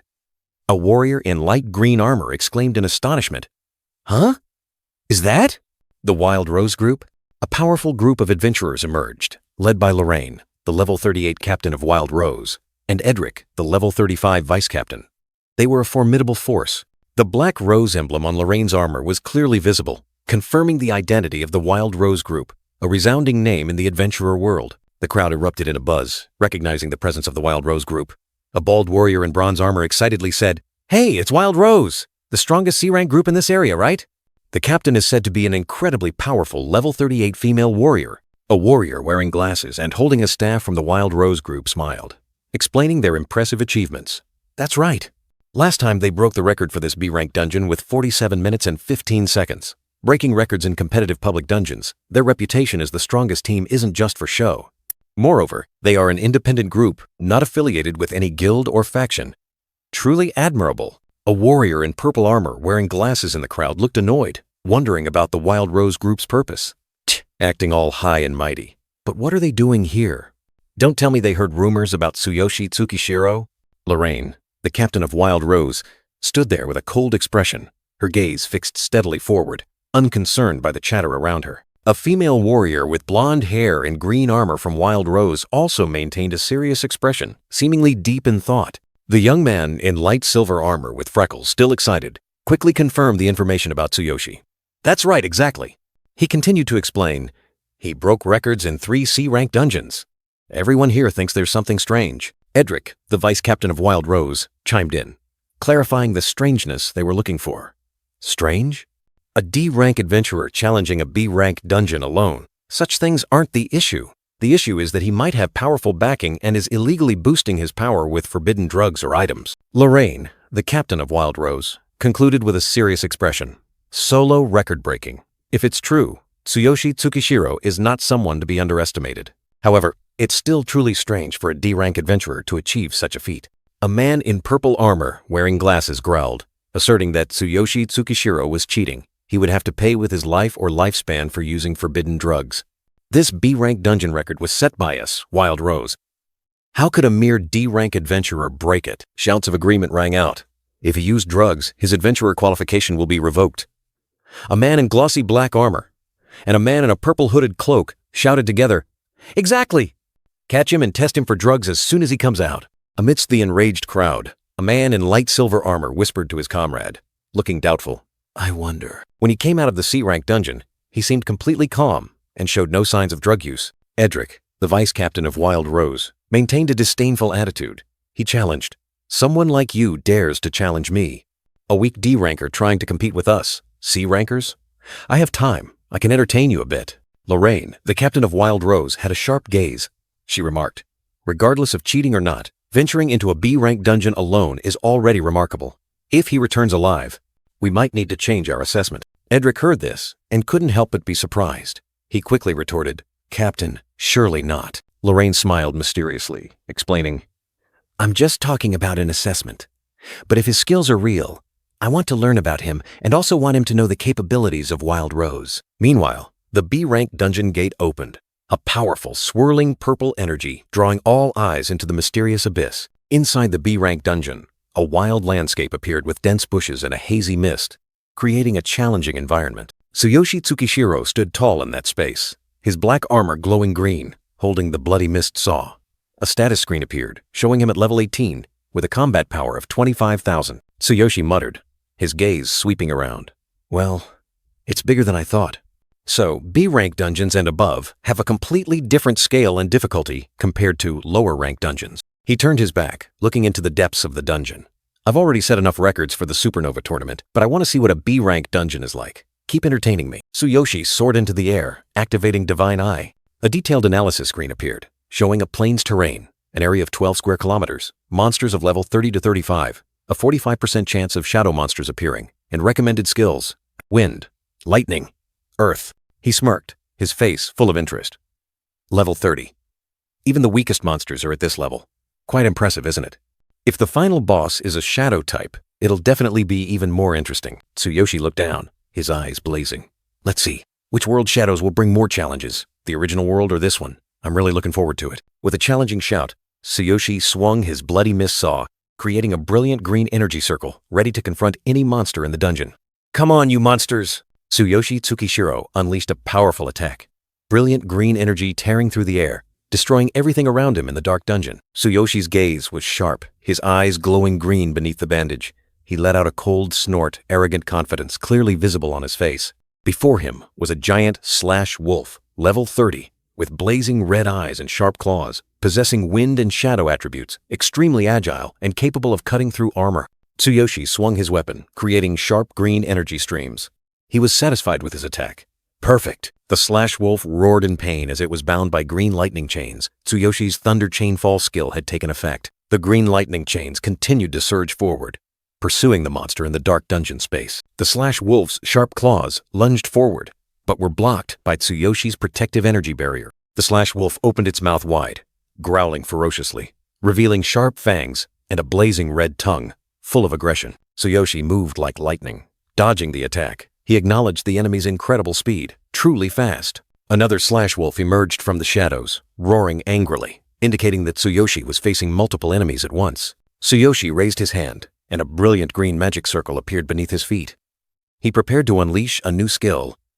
How about this? The Earth-Wind Law skill was activated. A green wolf was enveloped by the magic circle, with the power of earth and wind acting upon it. The green wolf was buried in the rubble as the surrounding earth and rocks shook and collapsed under the spell's power. Tsuyoshi stood on the defeated wolf's corpse, his bloody mistsaw still glowing green. He clicked his tongue softly, seemingly not entirely satisfied. Tsuyoshi realized the monsters in this world were significantly stronger than the lower-level ones he'd faced before, and he needed to replace his equipment. But that's what makes it interesting. Tsuyoshi challenged the remaining enemies. A large monster with purplish-gray skin and blazing red eyes appeared, charging straight at him. "Is that all you've got? Come on, you weak B-ranklings." Tsuyoshi faced the giant purplish-gray monster, its massive body charging like a mountain. He dodged the deadly pounce, his sharp eyes flashing in the dungeon's darkness. Tsuyoshi's bloody mistsaw tore through the air, emitting a dazzling green light. He delivered a fatal blow, piercing the thick hide of the purplish-gray monster, finishing it in an instant. Standing on the corpse of the fallen monster, Tsuyoshi felt a surge of power. He smiled with satisfaction. "It's been a long time since I've had such an exhilarating fight." Tsuyoshi's eyes flashed with green light as he gazed deep into the dungeon's darkness, ready for the next challenges. A thrill spread throughout his body. From the depths of the dungeon, a new monster appeared. An elite level 32 stone rhino. Its massive blue body, sharp horn, and blazing red eyes exuded a ferocious aura. Tsuyoshi looked at the new monster, a sneer on his lips. He silently assessed his opponent's strength. An elite monster? Tsuyoshi charged forward, his Thunder Chain Fall skill erupting. His saw blade glowed green, and blue lightning bolts struck down, aiming directly at the stone rhino's blazing red eyes. The powerful attack was suddenly blocked. Tsuyoshi recoiled, his face showing surprise at his opponent's extraordinary defense. "Truly tough," the stone rhino roared fiercely, shaking the entire dungeon.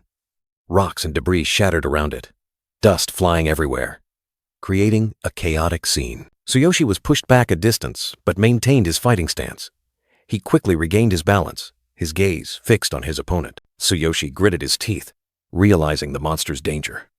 So fast for such a massive body. He began to reevaluate his strategy. The stone rhino continued to growl, its heavy breath exhaling dust and smoke. It was ready for the next attack, its blazing red eyes full of killing intent. Tsuyoshi looked at the aggressively advancing monster, his eyes sharp. Still want more? He prepared for a decisive counterattack. The stone rhino charged with terrifying speed, creating a powerful shockwave. Tsuyoshi had to quickly dodge, feeling its destructive power. Tsuyoshi dodged the fatal horn thrust, his expression annoyed. He didn't want to prolong this battle. "I'm not in the mood to play with you, you big oaf." Tsuyoshi unleashed his Earth Wind Claw skill, pouring all his strength into an attack. He aimed directly at the opponent's critical weakness. Your weakness is your eyes. The Wind Earth Claw attack pierced the sturdy defense, tearing off the cleaving wolf's head. A brilliant blue lightning bolt enveloped it, destroying its fatal weakness. Tsuyoshi roared, his eyes sharp and cold. "This is the end for you. Lightning, pierce its entire body." The lightning burst forth, engulfing the monster in its fury. The cleaving wolf's final roar was swallowed. Violent lightning tore its body apart, turning it into fragments that vanished into thin air. The monster's colossal body collapsed, disintegrating into dust. The B-rank dungeon fell silent again, with only Tsuyoshi standing there. Tsuyoshi sighed in relief. Phew. Facing elite monsters, my equipment is almost at its limit. Fighting with only weapons and no divine selection system is truly difficult. He realized he needed to quickly upgrade his equipment in the other world. Otherwise, facing the final boss would be a huge problem. His current weapon evaluation system only showed 46.3% compatibility, with low and monotonous efficiency. Tsuyoshi thoughtfully looked around the B-rank dungeon. If a B-rank dungeon is already like this, how difficult will higher-rank dungeons be? A confident smile appeared on Tsuyoshi's lips. Well, if the final boss is darkness, I'm even more excited. He was ready for greater challenges. Outside the B-rank dungeon, a female warrior in purple armor exclaimed in surprise. "Still not out?" As time passed, anxiety spread. Another warrior in purple armor coldly stated, "If he's not out after 20 minutes, he's probably dead." "I told you, a lone D-rank challenging a B-rank dungeon is nothing short of suicide." A burly warrior in gold and purple armor loudly scoffed. "Exactly. That guy is too arrogant. Attacked by a horde of level 30 monsters, not even his bones will be left." The dungeon screen will soon display, "Challenger deceased," a warrior wearing a black mask recounted. "When our Wild Rose team first conquered this B-rank dungeon, it was an earth-shattering battle. The horde of level 30 rock rhinos and the final boss. We barely managed to set a record of 1 hour, 5 minutes, and 15 seconds, and no one has broken it yet." In the crowd, a warrior in gold and purple armor and a man in a black vest whispered, "That Tsukishiro is quite formidable, isn't he? I wonder if he can break the record for this B-rank dungeon." The warrior wearing the black mask turned around, his voice full of annoyance. "Are you saying we're inferior to that guy? A D rank who isn't out after 20 minutes, he's definitely dead. If he used stimulants, he'll pay the price. A warrior in purple armor wearing glasses nodded. Exactly. Even with stimulants, it wouldn't last long. One person cannot handle a B-rank dungeon alone. Forget about the record. His life is in danger. The crowd buzzed, everyone believing the outcome was clear. A B-rank dungeon was completely different from C and D ranks. A D-rank hunter not appearing after 20 minutes. Death was inevitable. The female captain of Wild Rose, Lorraine, stood before the dungeon gate, her sharp eyes fixed on the information board. As time passed, every moment tested her patience. The dazzling electronic board clearly displayed Tsuyoshi Tsukishiro, D-rank hunter, had been in the B-rank dungeon for over 20 minutes. The Wild Rose team's record was over an hour, but could he, alone, perform a miracle? Lorraine muttered to herself, finding the displayed numbers hard to believe. D-rank hunter, Tsuyoshi Tsukishiro. Even if it was just D and C rank dungeons, he completed them alone in such a short time. She worried, beads of sweat forming on her forehead. It's been over 20 minutes. A normal D-rank hunter would surely have perished, but perhaps. She still held a faint glimmer of hope. Edric, the vice captain of Wild Rose, approached and asked, "Captain, what are you looking at?" Lorraine softly replied, her eyes still fixed on the gate. Nothing. The information board remained, defying all skepticism. A warrior in purple armor wearing glasses spoke, his voice full of bewilderment. This strange ability, what does it mean that he's still alive and continuing the challenge? Lorraine's hands clenched tightly, veins protruding. Another warrior in purple armor whispered, unable to believe his eyes, impossible. A D-rank hunter doing that. Amidst the purple mist-shrouded swamp, Tsuyoshi Tsukishiro stood firm. He had reached the deepest part of the B-rank dungeon.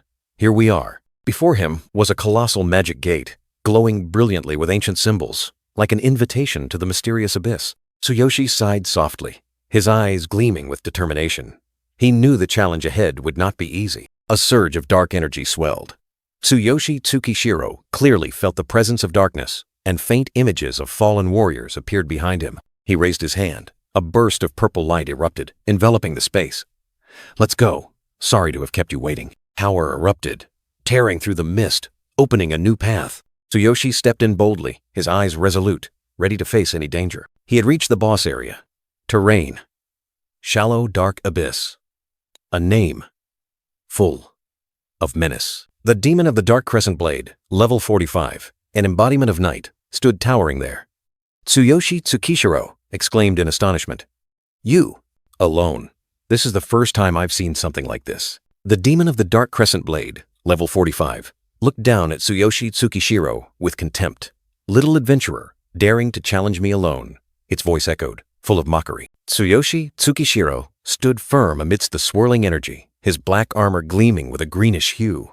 He did not flinch at the demon's intimidation, his resolute eyes burning with fighting spirit. The demon continued to provoke, its eerie laughter echoing.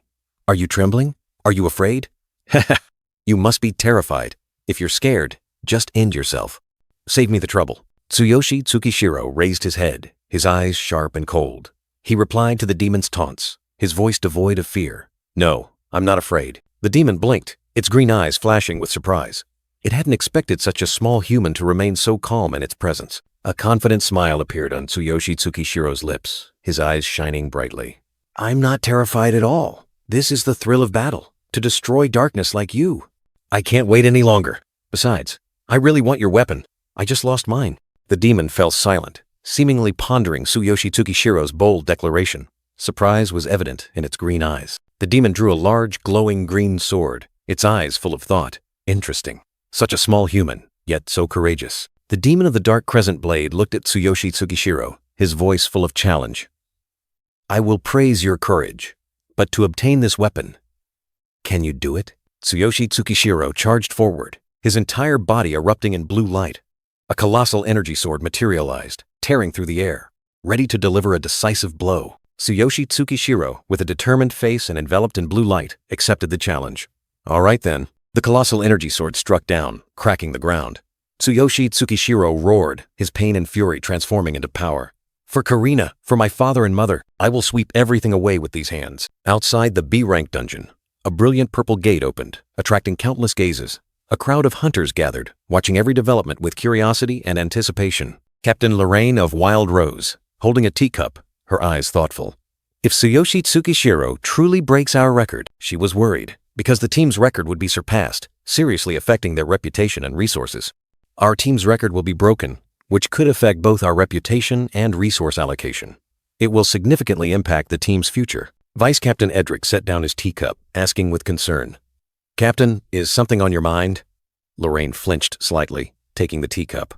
Ah, thank you. Lorraine was deep in thought, a question about Tsuyoshi Tsukishiro echoing in her mind. Edric stood nearby, listening to his captain's words. Lorraine mused, affirming Tsuyoshi Tsukishiro's strength. He's very strong. I'm sure he'll break our record. She looked up, her blue eyes showing a hint of worry. Why do you think so? Edric explained that although he had never met Tsuyoshi Tsukishiro, he had heard about his calm demeanor when entering the dungeon, despite the mockery around him.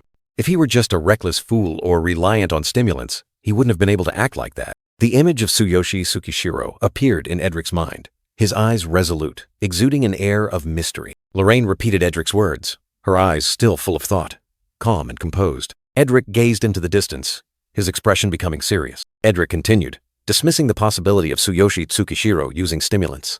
Even if he survived, he would be ruined. If he comes out alive, I'll swallow this staff. Edric looked down, his voice calm but heavy with meaning. Personally, I believe the quietest monsters are often the most terrifying. Deep within the shallow dark abyss, where the B-rank boss resided, the demon of the Dark Crescent Blade was crawling on the cliff face, its colossal sword glowing green. Amidst the gloomy space, Tsuyoshi Tsukishiro stood tall, his entire body enveloped in a brilliant golden electrical current, ready to face danger. The demon of the Dark Crescent Blade sensed Tsuyoshi Tsukishiro's unusual presence, an aura that did not belong to this world. This presence is nothing like this world's at all. Could it be from a distant, different world? The demon of the Dark Crescent Blade admitted that while Tsuyoshi Tsukishiro might not be the strongest hero it had ever faced, he had surprised it more than anyone. Tsuyoshi Tsukishiro flashed a confident smile, the electrical sparks around his body flaring up even more intensely. Don't worry, you're about to be even more surprised. Tsuyoshi Tsukishiro's provocation was like adding fuel to the fire. The demon of the Dark Crescent Blade roared in anger, charging forward with its glowing sword. Is that so? Then show me. The demon of the Dark Crescent Blade charged, its glowing green sword slashing down at Tsuyoshi Tsukishiro. A deafening clash echoed as he parried the blow, the golden electrical sparks around him flaring up intensely. The powerful attacks of the demon of the Dark Crescent Blade continued relentlessly, creating dazzling green streaks of light. Tsuyoshi Tsukishiro dodged, maintaining his stance amidst the flurry of swords. Tsuyoshi Tsukishiro activated Heavenly Eye analysis, and information about the demon of the Dark Crescent Blade appeared. Speed, attack power, combat methods. He thought to himself, so fast. Tsuyoshi Tsukishiro realized that a direct confrontation now would be suicide. The demon of the Dark Crescent Blade roared, its law of glacial wind power enveloping the area, forcing him to cautiously seek a counterattack. Amidst the storm-like slashes, Tsuyoshi Tsukishiro moved continuously, golden electrical sparks shimmering around his body. He dodged cleanly, not allowing his opponent to touch even a single hair. The demon of the Dark Crescent Blade attacked relentlessly, each sword strike carrying destructive power. Tsuyoshi Tsukishiro glided like a ghost, his sharp eyes observing every movement. Tsuyoshi Tsukishiro glided lightly across the frozen water, creating ripples of blue. He muttered to himself, a smirk on his face.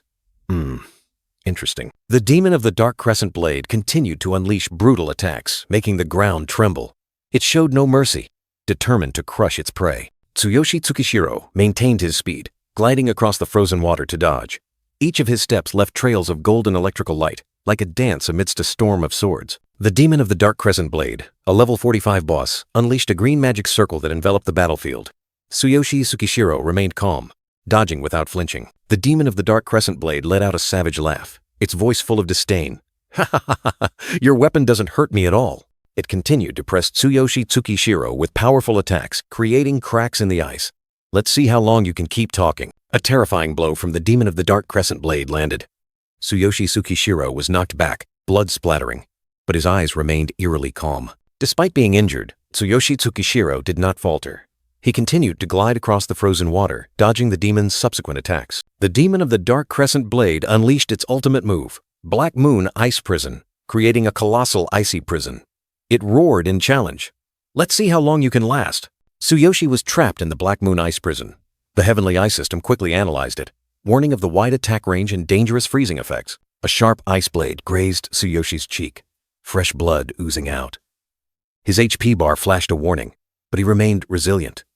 He thought to himself, the range is too wide. Sharp shards of ice rained down continuously.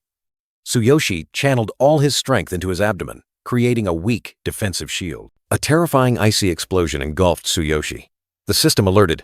The strongest body has sustained 60% damage. The demon of the dark crescent blade was surprised to see Tsuyoshi still alive. It scoffed. "You survived that attack? But with your remaining HP, you can't win." The demon roared. Its glowing green blade swung high. It swore to tear Tsuyoshi in half. "I'll rip you in two. Blame your own recklessness." Tsuyoshi transformed into a shadow, gliding like lightning, dodging the deadly blade. In midair, Tsuyoshi seized the golden moment. "Now's the time," he muttered, his eyes flashing with determination. Thunderous energy surged around Tsuyoshi's hands. He had used his heavenly eye to analyze, borrowing power from the boss's own attack. Tsuyoshi clenched his fists, energy exploding. He awaited the enemy's moment of weakness to summon the hammer of the Divine King. Tsuyoshi's eyes blazed like lightning, filled with fighting spirit. The demon stared in astonishment at Tsuyoshi hovering above, still possessing strength. It roared, "You still have power? But you can't kill me!" A gigantic golden hammer appeared in Tsuyoshi's hand, striking directly down on the demon's head. Thunder exploded, shaking the entire space. Tsuyoshi gripped the hammer tightly, energy surging. The divine selection system had upgraded, allowing him to harness 10% of the hammer's power. Now, he could also infuse the frost force of the earth into the weapon, granting it wind and lightning attribute. Green energy enveloped Tsuyoshi's hands as he channeled power. The system warned that his hands were on the verge of collapse, unable to withstand any more energy from the hammer of the Divine King. Tsuyoshi poured all his strength into his hands, activating the strongest body. Green energy erupted fiercely, neutralizing 68% of the damage he was taking. He prepared for a decisive blow. Tsuyoshi's eyes glowed green, brilliant electrical light surrounding him. He whispered, challenging his opponent to witness true power. Amidst the dazzling green electricity, Tsuyoshi plunged down like a lightning bolt. He yelled, "This was the final attack, the one that would decide everything." The demon of the dark crescent blade was stunned, its colossal body shaking. It couldn't believe its life force had dropped so severely. Violent green lightning struck down, tearing through the demon's tough hide. A pained growl echoed throughout the space. The relentless attack continued, electrical energy wreaking havoc. The demon of the dark crescent blade's HP bar dropped to just 6,300 points. Tsuyoshi's bloody mist saw sword, now glowing brilliantly green, plunged deep into the ground, creating violent ripples of water. Exhausted after the attack, Tsuyoshi knelt, his body still tinged with electrical sparks. His heavy breaths mingled with the splashing water. Blood splattered. Tsuyoshi gritted his teeth, enduring. His HP bar was almost depleted, signaling a battle to the death. Without hesitation, Tsuyoshi drained his healing potion.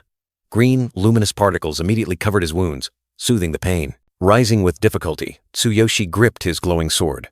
Despite his low HP, his gaze remained resolute, unwavering. The demon of the dark crescent blade vanished into dust.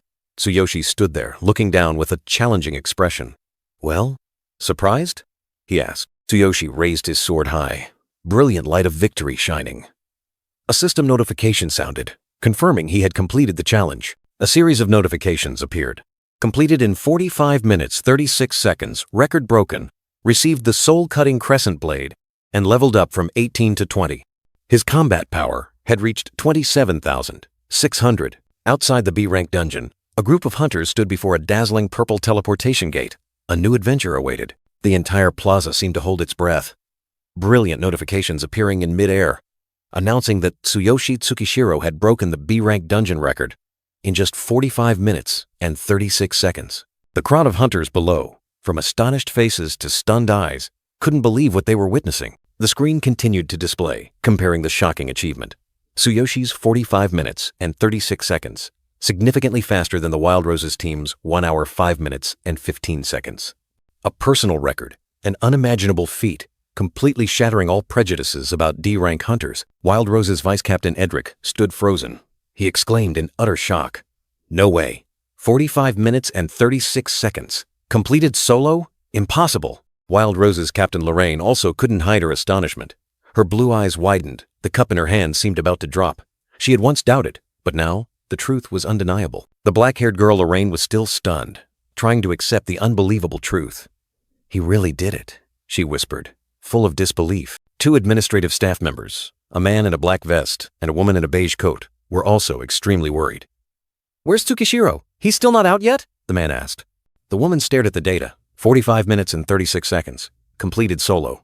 This data. Suddenly, the purple teleportation gate glowed fiercely. Purple lightning bolts shooting out around it, signaling an unusual event about to occur. From within the purple light, a colossal object was flung out, crashing to the ground with a terrifying sound. It was the hammer of the Divine King, now shattered. What? What's happening? A light green armored warrior exclaimed. And then, Tsuyoshi stepped out. His face was bruised, but his eyes were resolute, exuding the indomitable spirit of a warrior who had just endured a life-or-death battle. He stood tall, clad in mysterious black armor, his purple cloak fluttering. The soul-cutting crescent blade emitted a brilliant green light, like a testament to the victory he had just achieved. Tsuyoshi stood on the steps, looking down at the astonished crowd.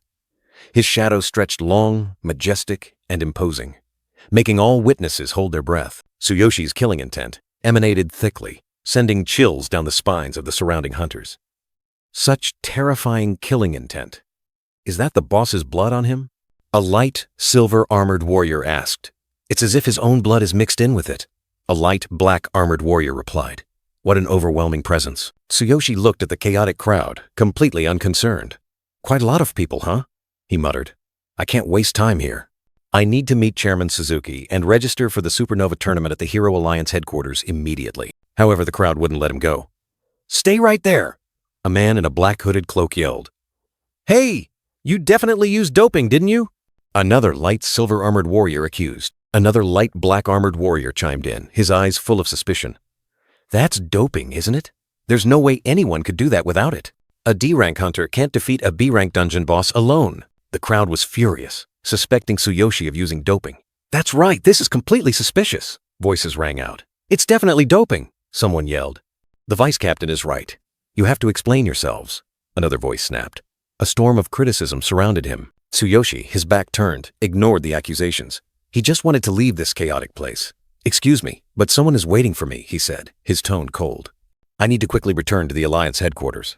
There's no more time to waste. But a figure rushed forward to block his path. It was Edric, the vice captain of Wild Rose. How convenient, he sneered. Now you're making excuses and running away? He challenged. If your strength is real, fight me one-on-one. Defeat me and I'll acknowledge your achievement. Tsuyoshi turned his head, his golden eyes flashing through the bruised wound. A sneer appeared on his lips. Absurd, he replied curtly, his contempt evident. Edric was enraged, raising his staff high. Absurd? Look, everyone, he's panicking and trying to run away, he smugly declared. The vice captain of the Wild Rose team, a level 35 mage, combat power, 18,000. You'll regret talking to me like that. The surrounding crowd looked up in surprise, their eyes full of skepticism and curiosity following the developments.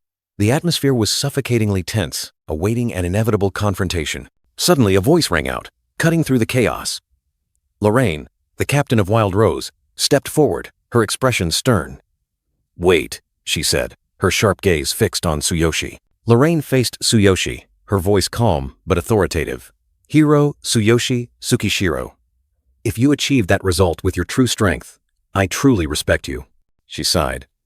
But it's hard for people to believe that a D-rank hero could do that. Even I find it hard to accept. Tsuyoshi looked directly into Lorraine's eyes, his face devoid of expression. He uttered only a single word, like a sharp sword stroke. So what? Lorraine was resolute.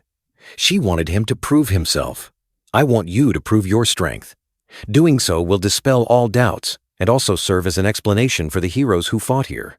She emphasized, please understand, for everyone here, the results are very important. Tsuyoshi looked up, his gaze falling on an employee standing nearby. What time is it now? He asked. The employee startled, quickly replying, Around 5 p.m. Tsuyoshi pondered for a moment. Then his eyes became resolute. Then I still have time. I will accept the one-on-one challenge. His declaration echoed, making the atmosphere seem to freeze. The entire crowd was stunned, unable to believe their ears. You're really going to do it? Even after defeating a B-rank dungeon boss, you still intend to fight? Are you crazy? That's the vice captain of Wild Rose, Edric, with a triumphant expression, sneered. Idiot? A one-on-one right after a boss fight is suicide, he confidently declared. And I've just mastered a powerful skill, Elemental Burst. Edric continued to boast about his new skill, a spell our team acquired through an expensive auction. It immobilizes the enemy, manipulates elemental power, then explodes to deal massive damage. He was convinced, even if he's lying and is actually only C rank, even if he's the same rank as me, I'm confident this skill can take him down in one hit. If the levels are equal, a mage's explosive magic is unbeatable. Amidst the fiery sunset, an unshakable rule was announced. No killing. Both sides prepare. The no-killing rule is one of the official dueling laws for heroes, intended to determine victory without causing bodily harm or endangering lives. Amidst the surrounding crowd, the two warriors faced each other. Edric, vice captain of Wild Rose, a C-rank mage, level 35, with a combat power of 1000, stood there, surrounded by a brilliant purple glow. Facing him was Tsuyoshi Tsukishiro, a level 20 warrior. Tsuyoshi thought to himself, my combat power is already 27,600, but if I reveal it here, things will get much more complicated. Edric provoked, questioning Tsuyoshi for not announcing his combat power, and further suspected him of using banned substances. No matter what powerful drug you used, the side effects seem minimal. Impressive. Tsuyoshi, with a bandage over his eye, his gaze sharp, thought to himself, you'd be stunned if I revealed my true power. Edric, purple energy erupting around him, challenged, how audacious! Let's see what else you can say after I defeat you. Captain Lorraine of Wild Rose stood amidst the crowd, her eyes filled with worry as she looked towards the impending match. Lorraine's expression was tense. She sensed something unusual. Tsuyoshi stood firm, green light shimmering around him, his aura resolute. Lorraine observed Tsuyoshi, noticing his astonishing calmness. Neither a fool nor a drug user could maintain such composure. The man in the black vest, the referee of the match, raised his hand high and decisively shouted, begin! Edric, his magic staff flaring with purple energy, confidently declared, I'll end this match quickly! He raised his staff high, a crystal glowing brilliantly. Witness the difference in our ranks, Edric believed. I'll crush him with this skill. The explosion will render him unable to fight. Lorraine, beads of sweat on her forehead, looked at Edric. She thought to herself, elemental burst. Using that move right away seems a bit unfair, doesn't it? Amidst the dazzling light, Tsuyoshi Tsukishiro stood there, green energy swirling around his body, his resolute gaze piercing through everything. A surge of green energy erupted, creating a fierce vortex that swept away debris, signaling a destructive attack. The surrounding crowd recoiled in fear. Wild Rose Captain Lorraine thought to herself, elemental burst. Using that move right away seems a bit unfair, doesn't it? Whispers arose. Where did he get this strength? He's been fighting all day and isn't tired at all. In the air, Edric, vice captain of Wild Rose, raised his staff high, the crystal glowing brilliantly, preparing to unleash a fatal blow. He believed he would crush his opponent, but Tsuyoshi Tsukishiro had vanished from sight, leaving only an afterimage. He appeared directly in front of Edric, narrowly dodging the attack. Tsuyoshi Tsukishiro unleashed a thunderous punch, channeling 36% of his total compressed energy into his right fist. He thought to himself, I'm only a D-rank hero because I haven't had the chance to level up yet. Tsuyoshi Tsukishiro's punch tore through the air, creating a fierce green shockwave that directly collided with Edric. Edric's staff was sent flying into the air, spinning aimlessly. He was thrown far away, his body out of control. Edric crashed to the ground with a loud thud, creating a deep crater and scattering debris, completely defeated. The crowd fell silent. A notification appeared. Wild Rose Vice, Captain Edric, level 35 C-rank mage, combat power 18,000, defeated instantly, with a single blow. Lorraine was stunned, her face blank. She wondered, one blow, it's already over? If it were me, what would happen? Could I have dodged that attack? Tsuyoshi Tsukishiro stood tall, green energy still swirling around him, his cold gaze sweeping across the crowd. He looked directly into the terrified eyes, his voice ringing out with a challenge. Does anyone else want to test their strength against me? Amidst the brilliant sunset, Tsuyoshi Tsukishiro's question echoed, plunging the space into silence. The crowd was still dazed. A man in light black armor stammered, that was Edric with 18,000 combat power, defeated with just one blow without even using a weapon. Wild Rose Captain Lorraine looked at Tsuyoshi with eyes full of astonishment, telling herself that his strength was far from ordinary. If he had already reached level 20 right now, how terrifying would his future be? Lorraine turned to the man in heavy armor, ordering in a decisive tone. That's why I said he was strong, though I didn't think to this extent. Hurry! Take Edric for treatment! 3 other warriors, including a man in heavy armor, a man in a brown tunic, and a warrior in a green hooded cloak, hurriedly helped the unconscious Vice Captain Edric away from the scene. Lorana approached Tsuyoshi, her gaze firm. She declared, on behalf of the Wild Rose team, their recognition of adventurer Tsuyoshi Tsukishiro's true strength. Tsuyoshi Tsukishiro merely replied with a brief thank you, his expression as calm as if nothing had happened. 2 Adventurers Guild staff members, a man wearing glasses and a female employee in a beige jacket, loudly announced to the crowd, everyone, All of Tsuyoshi Tsukishiro's data has been verified by the system, and his results are deemed valid. Combat power, level, records. Everything is confirmed as normal. Any objections regarding this matter will not be accepted. The crowd buzzed with astonishment at the announcement. A warrior in light black armor exclaimed, "What kind of monster is this? A D rank clearing a B rank dungeon alone and taking down Edric with just one blow. He must have at least C rank strength." I mocked him earlier. How embarrassing. Tsuyoshi Tsukishiro silently turned and walked away, his purple cloak fluttering in the wind, leaving behind the astonished gazes and buzzing whispers of the crowd. Lorraine watched Tsuyoshi's retreating back, a bold thought stirring within her. He could become an S-rank adventurer someday. If I could form a team with him. Outside the public dungeon, under the fading sunset, a luxurious black car was parked, and Chairman Suzuki stood waiting, his face full of joy. Chairman Suzuki beamed, his eyes lighting up with delight. He couldn't hide his excitement. Well done. Clearing a B-rank dungeon alone in 45 minutes and 30 seconds. I was the first to be informed of your results. I've discovered a formidable talent. Chairman Suzuki was moved to tears, continuing to speak to Tsuyoshi. The Supernova tournament starts tomorrow. Today is the last chance to register. I was worried about what would happen to you. Now I can rest easy. You not only returned safely, but also set an incredible record. Let's head to the Adventurers Guild headquarters right now. Tsuyoshi Tsukishiro nodded, agreeing. Then let's go. Both walked towards the car. The two cars sped away on the deserted road, headlights cutting through the deepening night, heading towards a promising future. Night fell upon the Adventurers Guild headquarters, city lights twinkling through the window panes. A voice full of astonishment rang out, piercing the night. In just one day, you've updated all the public dungeon records? The black-haired, red-eyed office worker, her face stunned, stared at the tablet. She couldn't believe her eyes as she read the achievement. 45 minutes and 35 seconds. Completed a B-rank dungeon alone. Unbelievable. Chairman Suzuki, with a joyful expression, quickly ordered the female employee. Quickly confirm the data and register him. He will participate in the Supernova tournament as a substitute. The female employee hurriedly replied, her hands trembling. Yes, please wait a moment. The black-haired, red-eyed office worker, after completing the procedures, informed Tsuyoshi Tsukishiro. Result confirmation and registration are complete. Tsuyoshi Tsukishiro is officially approved to participate in the Supernova tournament as a substitute. Please be present at the venue on time tomorrow. Tsuyoshi Tsukishiro, maintaining his calm expression, pondered the change in everyone's attitude.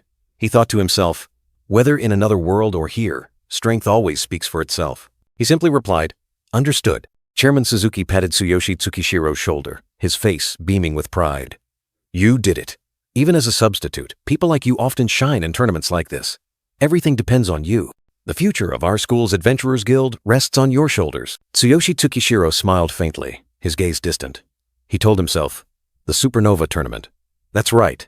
I have to win there and apply for C-rank adventurer status. That seems to be the fastest way to become a C-rank adventurer. If I become a C-rank adventurer, I'll have the chance to bid for the Golden Restoration Fluid. Karina's leg can be healed. The scene shifted to Tsuyoshi Tsukishiro's apartment at night.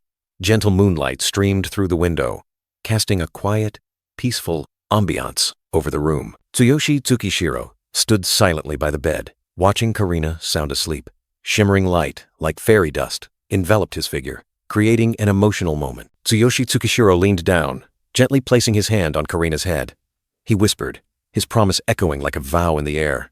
Karina, I'll make it so you can walk again soon. Tsuyoshi Tsukishiro's hand grasped the doorknob, gently opening it.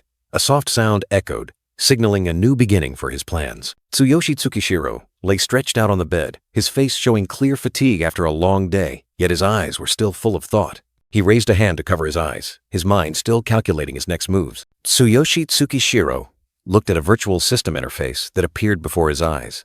He recalled, when I reached level 20 inches, the B-rank dungeon, a new reward appeared, but I was busy fighting and dueling, so I haven't checked it yet. At level 20, the reward should be quite good. Here it is. The system interface displayed an icon with 2 up and down arrows, along with the text Compatibility System and a red number 1 notification. A mysterious new feature had just been unlocked. Tsuyoshi Tsukishiro touched the system interface, his eyes curious. He wondered, do I receive rewards every time I reach an even level? The system quickly displayed a notification. Notification. Level 20 reached. You can claim rewards from the compatibility system. The system interface displayed 2 shimmering rewards. One was to upgrade an existing skill, amplifying its effects. The other was Strongest Physique Upgrade, automatically increasing full body defense by 60 times. Tsuyoshi Tsukishiro gave a mysterious smile, his eyes gleaming with interest. He thought to himself about the first reward. I can choose which skill to upgrade. Perfect. He had been feeling dissatisfied with his skills lately, especially when facing high-level enemies. Tsuyoshi Tsukishiro sat on the floor, the system interface floating before him. He continued to think about the second reward, and the second reward, 60 times defense for the entire body. This solves my physical weakness in combat. He recalled his past severe injuries and realized that with this ability, he could withstand many more blows in the future. Without hesitation, Tsuyoshi Tsukishiro made his final decision. A brilliant golden light burst around him, like a declaration of his choice.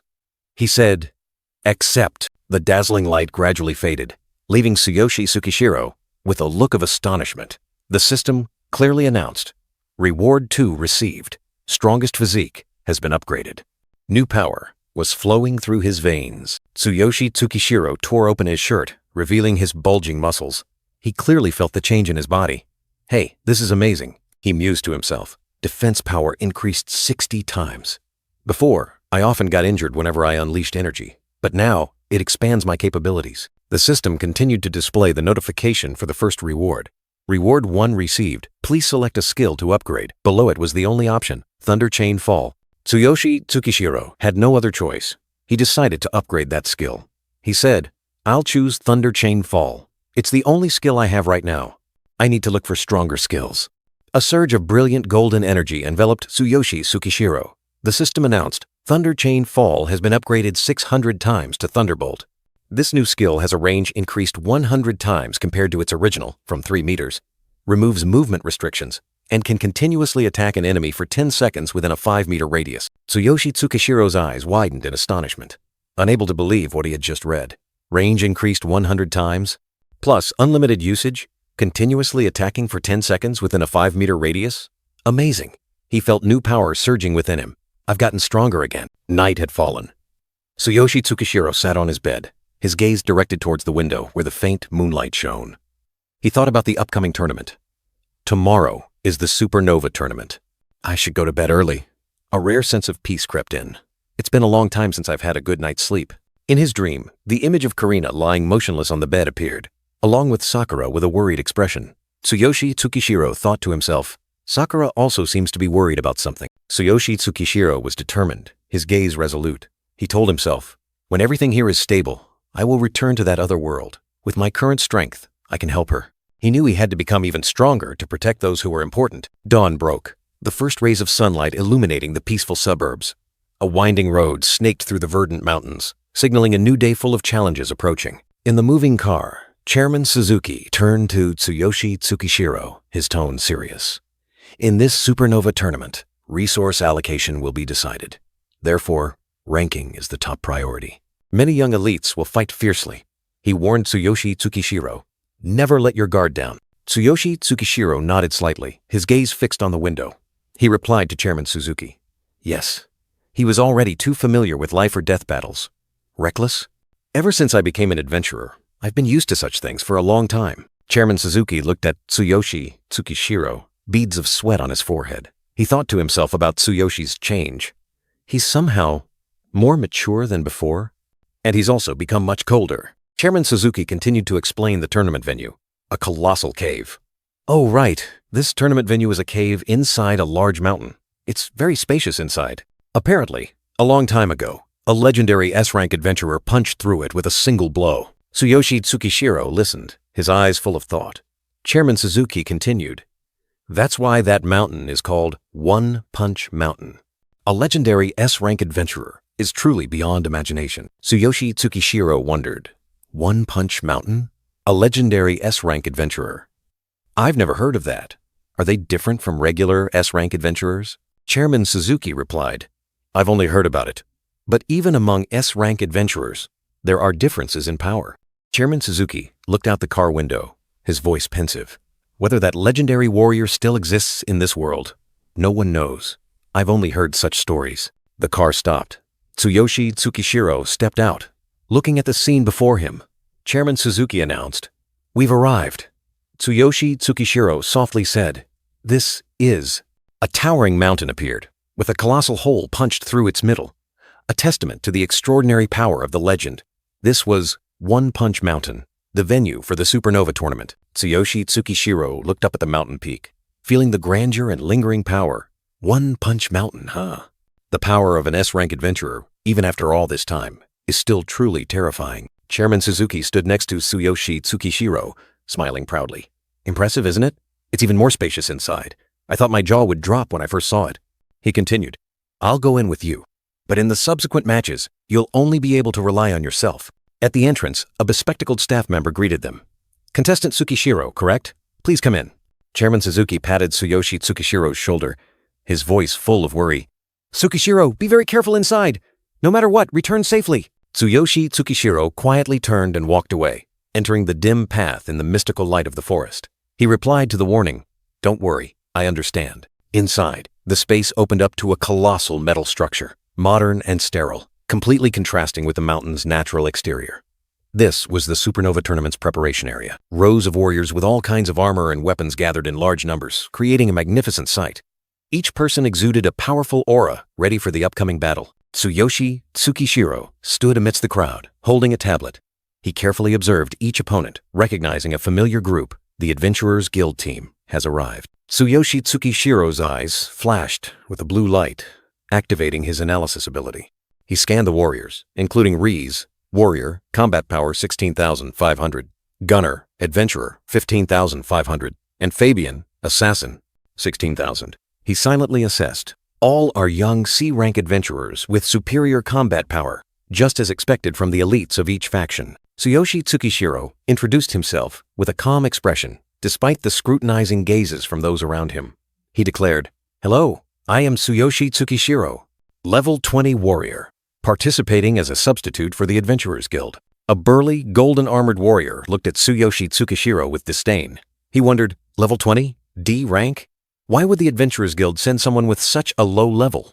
He believed that at least C rank was required to be qualified. Next to the golden-armored warrior, a red-haired girl and a green-shirted young man also chatted. The red-haired girl said, He definitely got in through connections. We'll do our best so the substitute doesn't have to take the field. Tsuyoshi Tsukishiro quietly turned and walked away, leaving behind the whispers of contempt. The golden-armored warrior still watched him, a sneering expression on his face.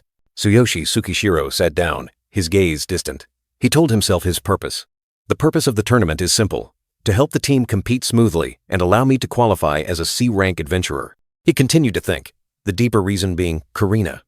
I need that certification to participate in the auction, to bid for the Golden Resurrection, so Karina can walk again. His eyes flashed with determination. No matter what, I will win. The taunts continued to ring out. Another golden-armored warrior sneered. Ha ha ha. D-rank trash, level 20 and a substitute? Is the Adventurers Guild really that short on people? He concluded. They're truly going downhill. Tsuyoshi Tsukishiro lifted his head, his sharp, cold gaze sweeping across the opposing group. Rize, Gunnar, and Fabian were also looking at him with unfriendly expressions. Tsuyoshi Tsukishiro's analysis ability activated, displaying detailed information about the opposing team. It was the Haido group, one of the rival factions against the Adventurers Guild. He scanned Poison, Assassin 17,000, Blank Blade, Swordsman 17,500, Ganti, Warrior 16,000, and Demon, Mage, Yuan Wuchen Wubai. The blue light from Tsuyoshi Tsukishiro's eyes faded. He silently noted, They have higher combat power than us. No wonder they're so arrogant. Tsuyoshi Tsukishiro recalled the strained relationship between the factions. 5 major factions and 3 major guilds always opposed the Adventurers Guild. The higher-ups turn a blind eye. But when real interests are threatened, conflict is inevitable. A burly, golden-armored warrior laughed loudly, continuing to mock Tsuyoshi Tsukishiro. Hey, you D-rank substitute kid, you're being laughed at. He added, Using a D-rank kid as a substitute is ridiculous. This time, you're all going to die miserably. The man in the green shirt next to Tsuyoshi Tsukishiro couldn't take it anymore. He stood up and angrily retorted, How arrogant! The Adventurers Guild is the largest organization for evaluating adventurer ranks. He warned, The outcome of today's match is still unknown. Watch your words and don't get too cocky. A bald, gold-armored warrior from the opposing side retorted with disdain. Don't get cocky? Everyone knows that adventurer rank evaluations are the same everywhere. The bald, gold-armored warrior continued to provoke, suggesting, How about we have a friendly match before the tournament begins? Just a friendly match. He flashed a knowing smile. These friendly matches are recognized by the tournament organizers. The bald, gold-armored man continued to provoke. The only rules are that both sides must agree. No weapons, and no killing. What do you say? He flashed a knowing smile, his words like daggers aimed directly at Tsuyoshi. Of course, if you're scared, you can run away. If you lose miserably in the official matches, having a D-rank substitute will give you a good excuse. A black-haired, green-shirted warrior, Fabian, angrily retorted, unable to tolerate the contemptuous words any longer. Let's fight. C-rank against C-rank.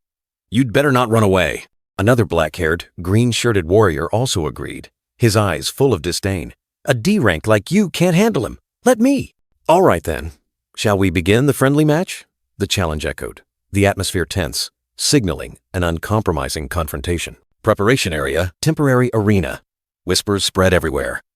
It seems this is a friendly match between the Adventurer Alliance and Haido Corporation. Tsuyoshi's analytical ability activated, and Fabian's information appeared clearly. Name: Fabian. Level 36. C-rank adventurer, assassin.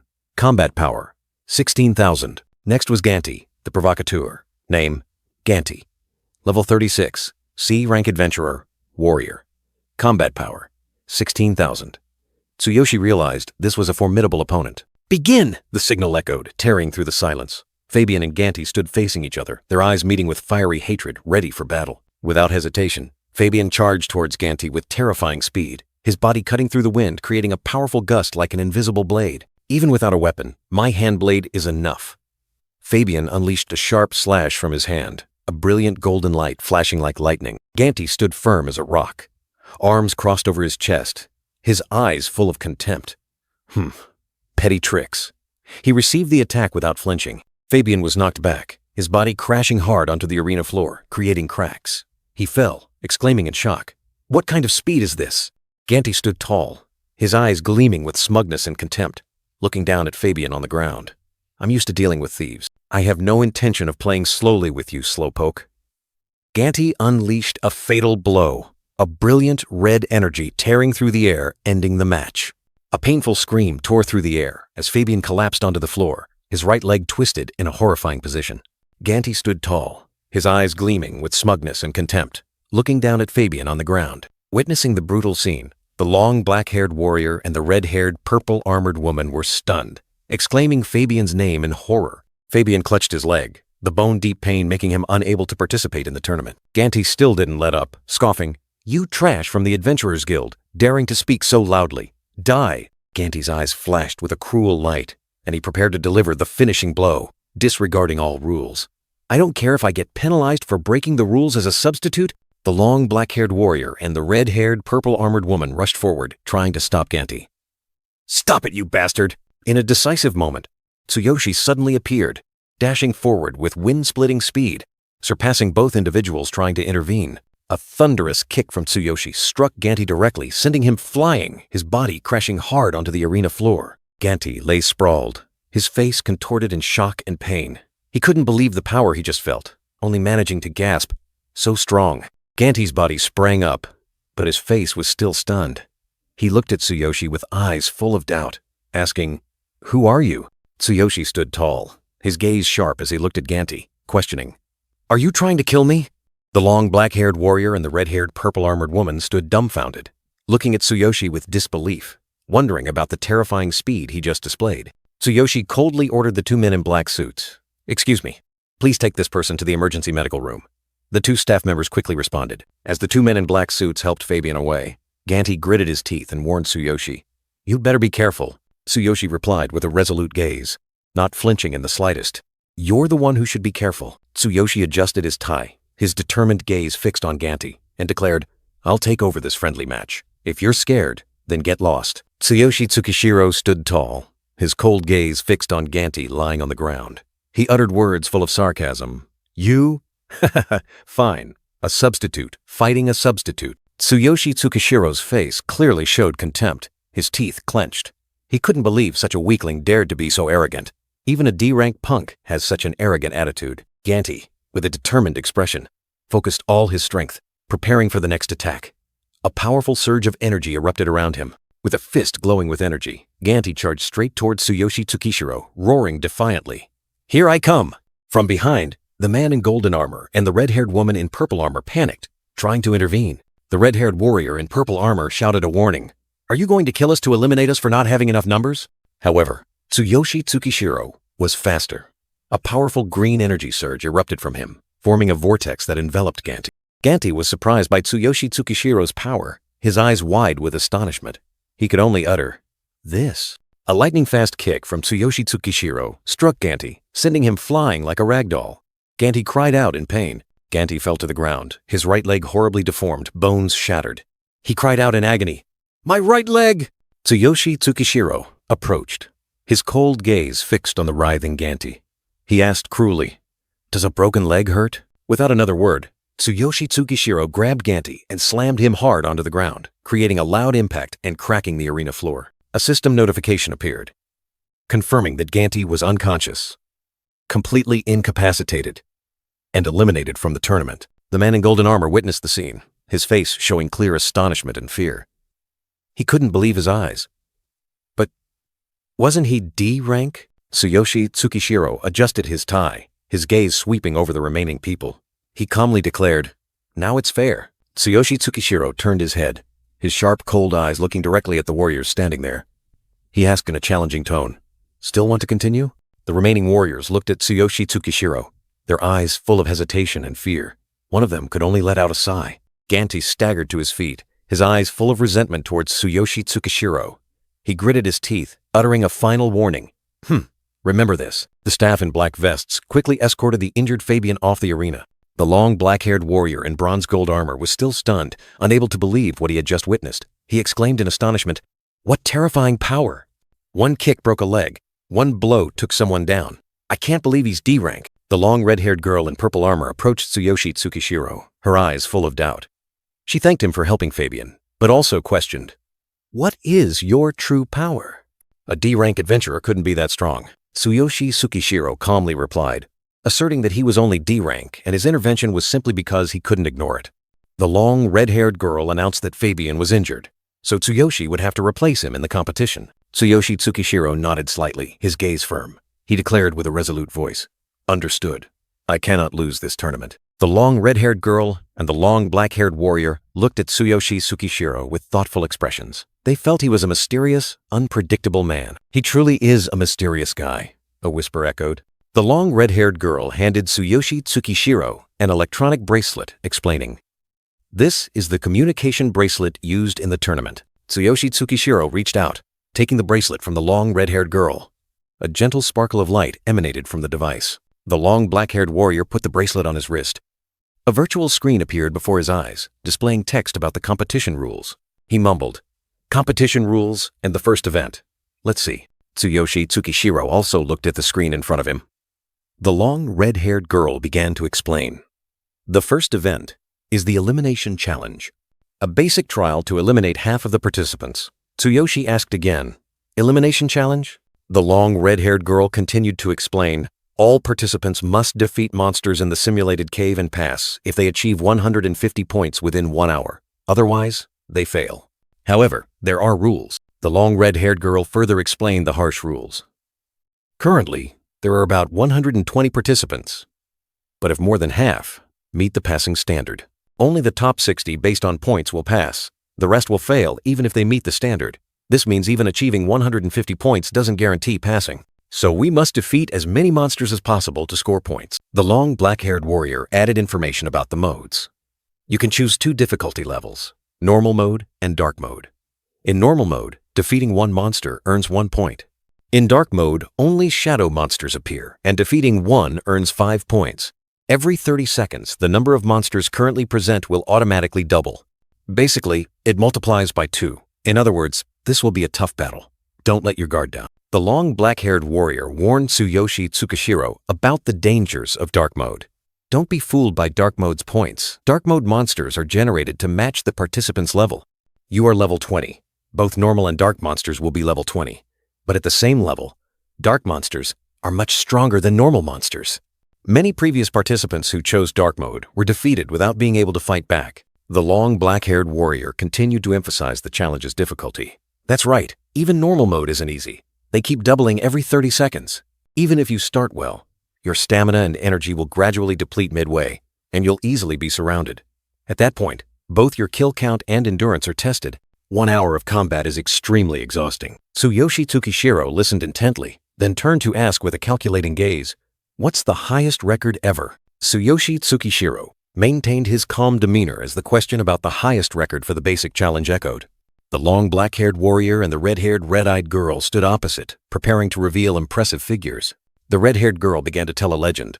A long time ago, a participant from the Adventurers Guild chose Dark Mode, lasting 45 minutes and achieving 1,500 points, meaning they defeated 300 same-level shadow monsters in 45 minutes. The red-haired girl's narration continued, painting a picture of extraordinary power. 300 shadow monsters. Isn't that incredible?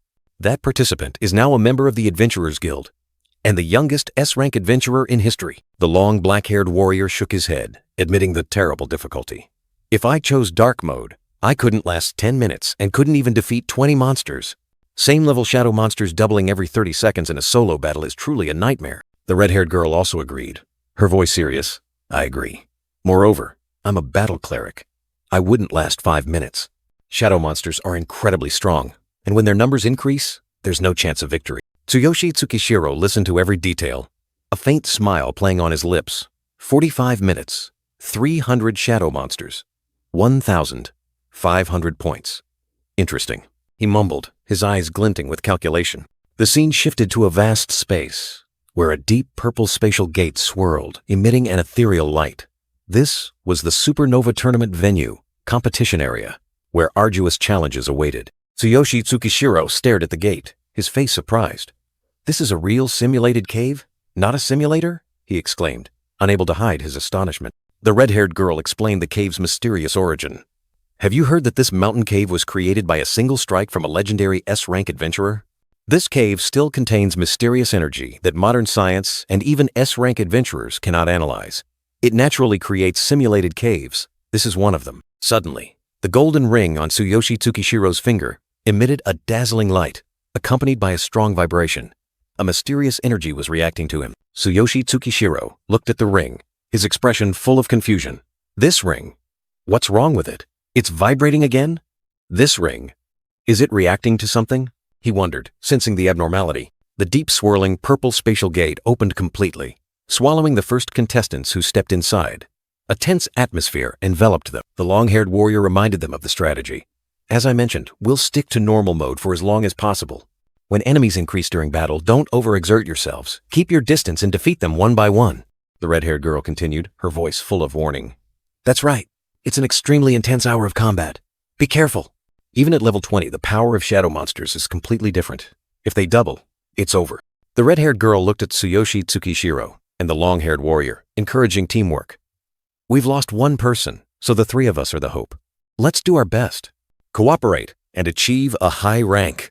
The long-haired warrior placed a hand on Tsuyoshi's shoulder, giving him more motivation. Tsuyoshi Tsukishiro stood before the spatial gate, enveloped by mystical purple light. A virtual screen appeared before his eyes, presenting a fateful choice. Please select difficulty, normal mode, dark mode. Before the mystical spatial gate, Tsuyoshi Tsukishiro hesitated between two fateful choices.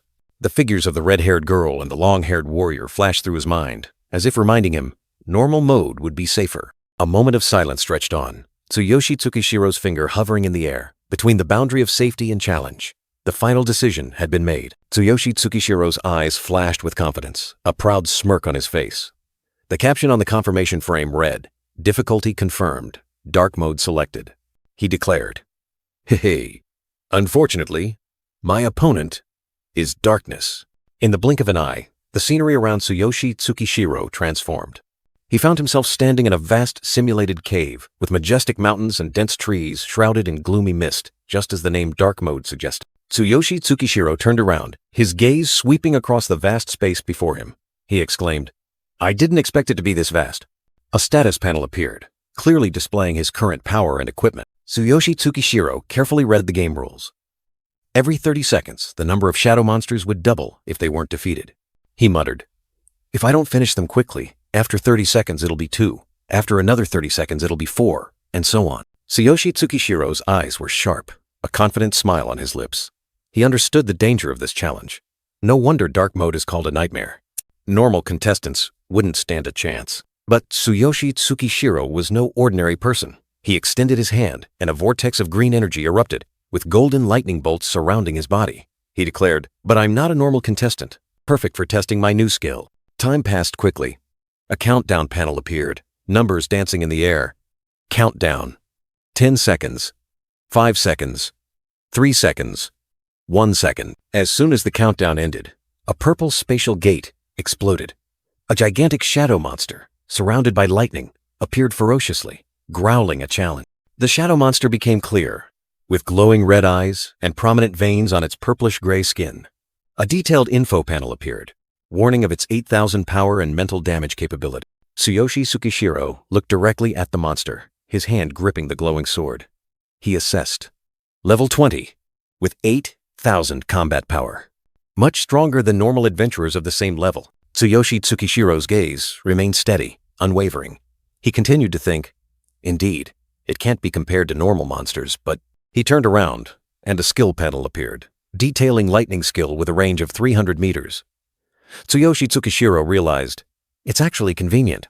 A range of 300 meters for 10 seconds. Tsuyoshi Tsukishiro calculated his strategy, his sharp eyes analyzing the situation. He thought to himself, To use the new skill, it's not impossible, even at this distance. But with only a few tens of meters between us, the opponent would target me and move out of effective range. Finally, Tsuyoshi Tsukishiro made a decision. He stood firm, his glowing sword in hand, ready to face the challenge. Let me attack from the edge and test the enemy's reaction. Tsuyoshi Tsukishiro activated his divine eye, analyzing the mountaintop 283 meters away. The terrain was flat, perfect for deploying the skill. Everything was within his calculations. Tsuyoshi Tsukishiro's eyes were sharp, locking onto the target. 283 meters, right there. The power of the law of wind and earth began to surge around him, preparing for the decisive attack. A brilliant green magic circle glowed beneath Tsuyoshi Tsukishiro's feet. He launched himself into the air, his body enveloped by dark energy and green light. Tsuyoshi Tsukishiro shot forth like an azure arrow through the night. In the distance, two gigantic monsters became visible. A notification appeared. 30 seconds have passed. Darkness will double. Standing on the cliff, Tsuyoshi Tsukishiro, in his shadow warrior form, gripped his glowing sword. He confidently declared, 2 monsters. I'll finish them both at once. Lightning power erupted around Tsuyoshi Tsukishiro, merging with his green sword. He unleashed a fatal blow. Law of wind and earth, lightning. Deal with them all at once. The sky darkened, and brilliant green lightning bolts rained down like a storm, tearing through the silent night, creating a terrifying spectacle. Tsuyoshi Tsukishiro, enveloped by green energy and lightning, unleashed his final strike. Taste my new skill, thunder echoed, signaling a destructive attack. The 2 shadow monsters looked up, their glowing red eyes revealing surprise as lightning bolts continuously struck around them. A colossal lightning bolt pierced straight down to the ground, green energy spreading from the impact point, creating a powerful shockwave. The lightning bolts continuously struck, engulfing the 2 shadow monsters in nature's fury. They growled in pain, but still hadn't noticed Tsuyoshi Tsukishiro's presence. Tsuyoshi Tsukishiro stood firm, his glowing sword in hand. He noted with satisfaction, beyond their detection range. At this distance, they can't perceive me, and I'm safe. A colossal pillar of lightning erupted from the sky, engulfing the entire area. The lightning attack lasted for 10 seconds, giving the enemies no chance to resist. The 2 level 20 shadow monsters were defeated, their bodies disintegrating into dust. Tsuyoshi Tsukishiro gained 10 points, decisively ending the battle. Tsuyoshi Tsukishiro looked at the green energy in his hand, analyzing the victory. By maintaining distance and adding law power during the 10-second attack, I can defeat shadow creatures of the same level. A mysterious smile spread across Tsuyoshi Tsukishiro's lips. He whispered, "Hee, this is getting more and more interesting." His confidence and excitement flared. In the vast space of the Supernova Tournament judges area, powerful judges were gathered. A holographic screen emitted a mystical blue light, displaying important competition information. These were judging representatives from different factions, all A-rank adventurers. They were randomly selected to ensure fairness and observe the potential of the younger generation. The basic challenge round has begun, and all contestants have entered the simulated caves. As usual, this round will eliminate half of the participants, creating suffocating pressure right from the start. A brown-haired, muscular judge, arms crossed, smiled, and said, If all goes well, it will end in about 30 minutes. Current statistics show only 18 out of 100 contestants chose dark mode. The long, black-haired female judge holding a bow gently replied, "That's understandable. Accurately assessing one's own abilities is also very important. If half of the contestants who chose dark mode can pass, that would already be an excellent achievement." Judge Fabian continued, "That's right. Most arrogant young people underestimate dark mode. Enemies double every 30 seconds, and their strength far exceeds normal monsters. It's common for dark mode contestants not to last even 10 minutes. On the holographic screen, the faces of the contestants gradually turned bright red, signaling elimination. The qualifying round had officially begun, and the atmosphere became extremely tense. After 10 minutes, Judge Poison and the female judge with small horns looked at the screen. Poison said, "10 minutes have passed, and some people with insufficient scores are being eliminated. At this rate, many more will be eliminated." Suddenly, the judge holding the staff stood up abruptly, eyes wide with astonishment. He stared at the screen, speechless. "This is?" Judge Poison remained calm and asked, "What's wrong? Is one of your contestants eliminated? Just send them back for more training." The judge holding the staff quickly waved his hand, his voice filled with agitation. No, it's not that. Look at contestant Tsuyoshi Tsukishiro's data.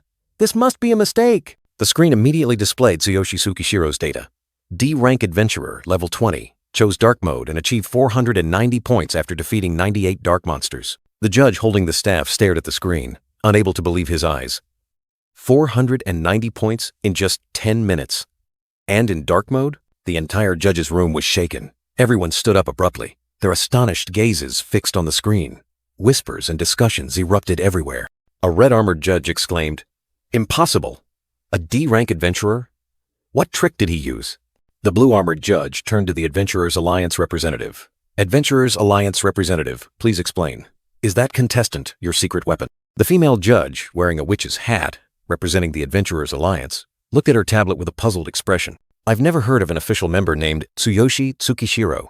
The female judge wearing a witch's hat slid her slender finger across the tablet screen. Tsuyoshi Tsukishiro's faint image reflected. A small, escaped her lips, as if she had found something unexpected. The puzzled expression on the female judge, wearing a witch's hat, suddenly turned into realization, cold sweat trickling down. She hastily explained, "Ah, he registered later. He's a reserve member of the Adventurers Alliance." The entire judge's room was plunged into astonishment. "A reserve member?" An exclamation echoed, followed by a skeptical question. "Impossible. A D-rank reserve member? In dark mode? He earned 490 points in 10 minutes? The gray-armored young man, with a horrified expression, broke out in a sweat. He firmly asserted that Tsuyoshi Tsukishiro must have used some special item to achieve this extraordinary feat. The screen displaying Tsuyoshi Tsukishiro's information shone brightly in the room. Contestant name, Alliance, D-rank, dark mode, 98 dark monsters defeated, and a total of 490 points. All were undeniable facts. Despite the doubts, this data was beyond imagination. A judge spoke up, his voice trembling. "However, this is unbelievable data." Another whispered, "Does this mean Tsuyoshi Tsukishiro will break the record for the youngest S-rank adventurer?" The entire council was stunned. Amidst the snowy night, Tsuyoshi Tsukishiro soared into the air, his black cloak fluttering like wings. His sword emitted a brilliant green light, ready for the next battle. The sky suddenly raged. Emerald lightning bolts tore through the night, striking the desolate ground. The air was filled with destructive energy. From the depths of the earth, hideous dark monsters emerged, with pale purple skin and blood-red eyes, growling defiantly. They were the embodiment of chaos and death. Tsuyoshi Tsukishiro charged directly into the horde of monsters, his jet-black armor covered in brilliant blue lightning. His green sword slashed down, carrying the power of thunder. The power of thunder from Tsuyoshi Tsukishiro erupted, forming a fierce electromagnetic storm, engulfing everything in its path. The dark monsters shrieked in pain as the powerful current pierced through them. Their bodies convulsed violently, unable to resist the destructive power. A massive energy explosion erupted, green and blue light intertwined, sweeping away all traces of the enemies. Tsuyoshi Tsukishiro stood amidst the ruins, his expression calm as if nothing had happened. A notification panel appeared, confirming he had eliminated 12 level 20 monsters, earning an additional 60 points, bringing his total to 490 points with 98 monsters defeated, while 30 minutes still remained. Tsuyoshi Tsukishiro mused to himself, his eyes showing signs of fatigue. He had used thunder to clear 3 waves of monsters at once, eliminating 32 creatures each time. That was his limit. But after 3 continuous activations, his energy was depleted, needing to recover. Tsuyoshi Tsukishiro took out a low-grade energy recovery potion. A green light enveloped his body, signaling that the recovery process was underway, preparing him for the next challenges. Tsuyoshi Tsukishiro calmly observed that recovery was just a matter of waiting for more dark monsters to appear. It was still too easy. He recalled the record of the youngest S-rank adventurer, 300 monsters in 45 minutes, achieving 1,500 points.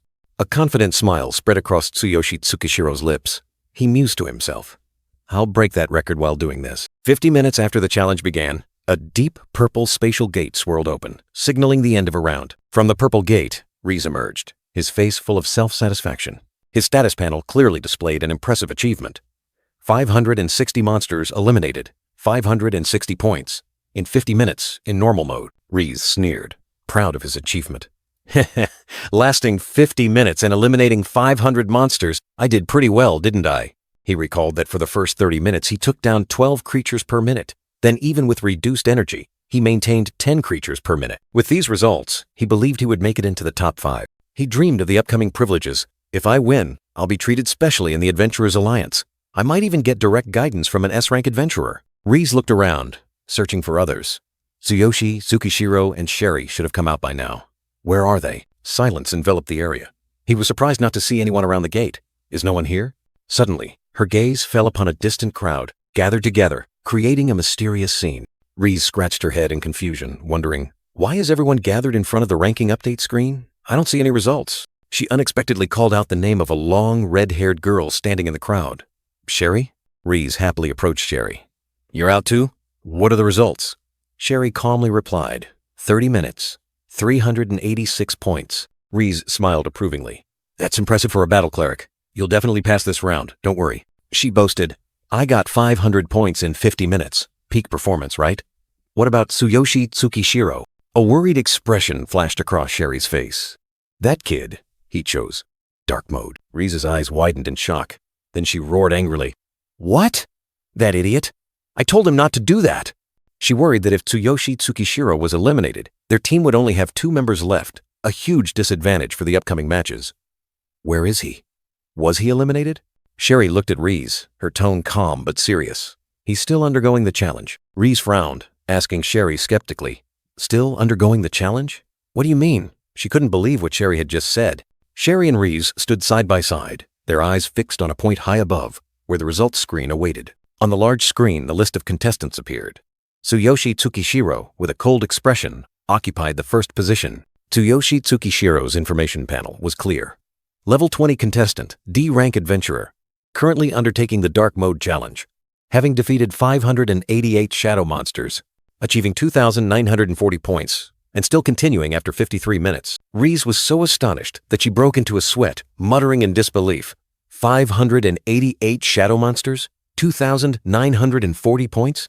First place? No way. Sherry looked at Reese with a worried expression, her voice dropping. "Everyone is gathered here. Tsuyoshi has broken the record for the youngest S-rank adventurer." Reese and the light gray armored warrior standing next to her were both stunned. Reese exclaimed, "He broke that record?"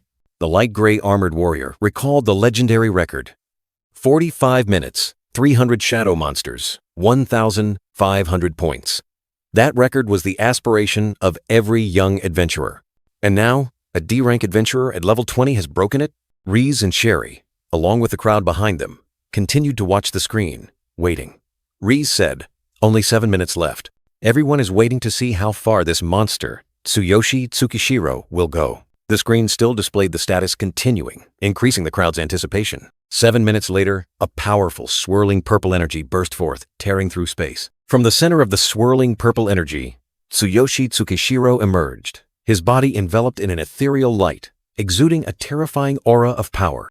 The surrounding crowd, including Reese and Sherry, silently watched Tsuyoshi Tsukishiro's every step. Filled with astonishment, Reise rushed over, her face beaming with joy, calling out loudly, "Tsuyoshi! Over here!" Sherry looked at Tsuyoshi Tsukishiro, asking, "Do you know your results?" Tsuyoshi Tsukishiro replied confidently, "Of course." Reise excitedly grabbed Tsuyoshi Tsukishiro's shoulder, exclaiming, "You bastard! I don't know how you did it, but you broke the highest record and achieved an incredible score." The large screen displayed Tsuyoshi Tsukishiro's dazzling results. 3,240 points, completing the Dark Mode challenge in 60 minutes. An unimaginable achievement. A new record had been set. Reese, with an expression of extreme astonishment, continuously uttered words of praise, while Sherry, standing beside her, also couldn't hide her surprise at the incredible score. Tsuyoshi Tsukishiro calmly accepted everyone's astonishment, confidently declaring, "If I had more time, I could have done even more." The entire arena was immersed in awe. The large screen announced the completion of the basic challenge, but the spotlight remained on Tsuyoshi Tsukishiro, who had defeated 648 monsters and set a new record. In the crowd, Tsuyoshi Tsukishiro stood tall, the eyes of those around him fixed on him, filled with confusion and astonishment. Reese turned to Tsuyoshi Tsukishiro, her voice full of warning. "You are the pride of the Adventurers Alliance, but be careful. Now, you have become everyone's greatest enemy." Tsuyoshi Tsukishiro responded to the warning with terrifying calmness. "I anticipated that, but I can handle it myself." Reese and Cherry exchanged glances, wondering if Tsuyoshi Tsukishiro was the secret ace the Adventurers Alliance had sent, a name previously unknown. In another corner, adventurers were checking the scoreboard, their faces changing color in astonishment at the incredible achievement that had just been announced. The large screen continued to display information about the second event.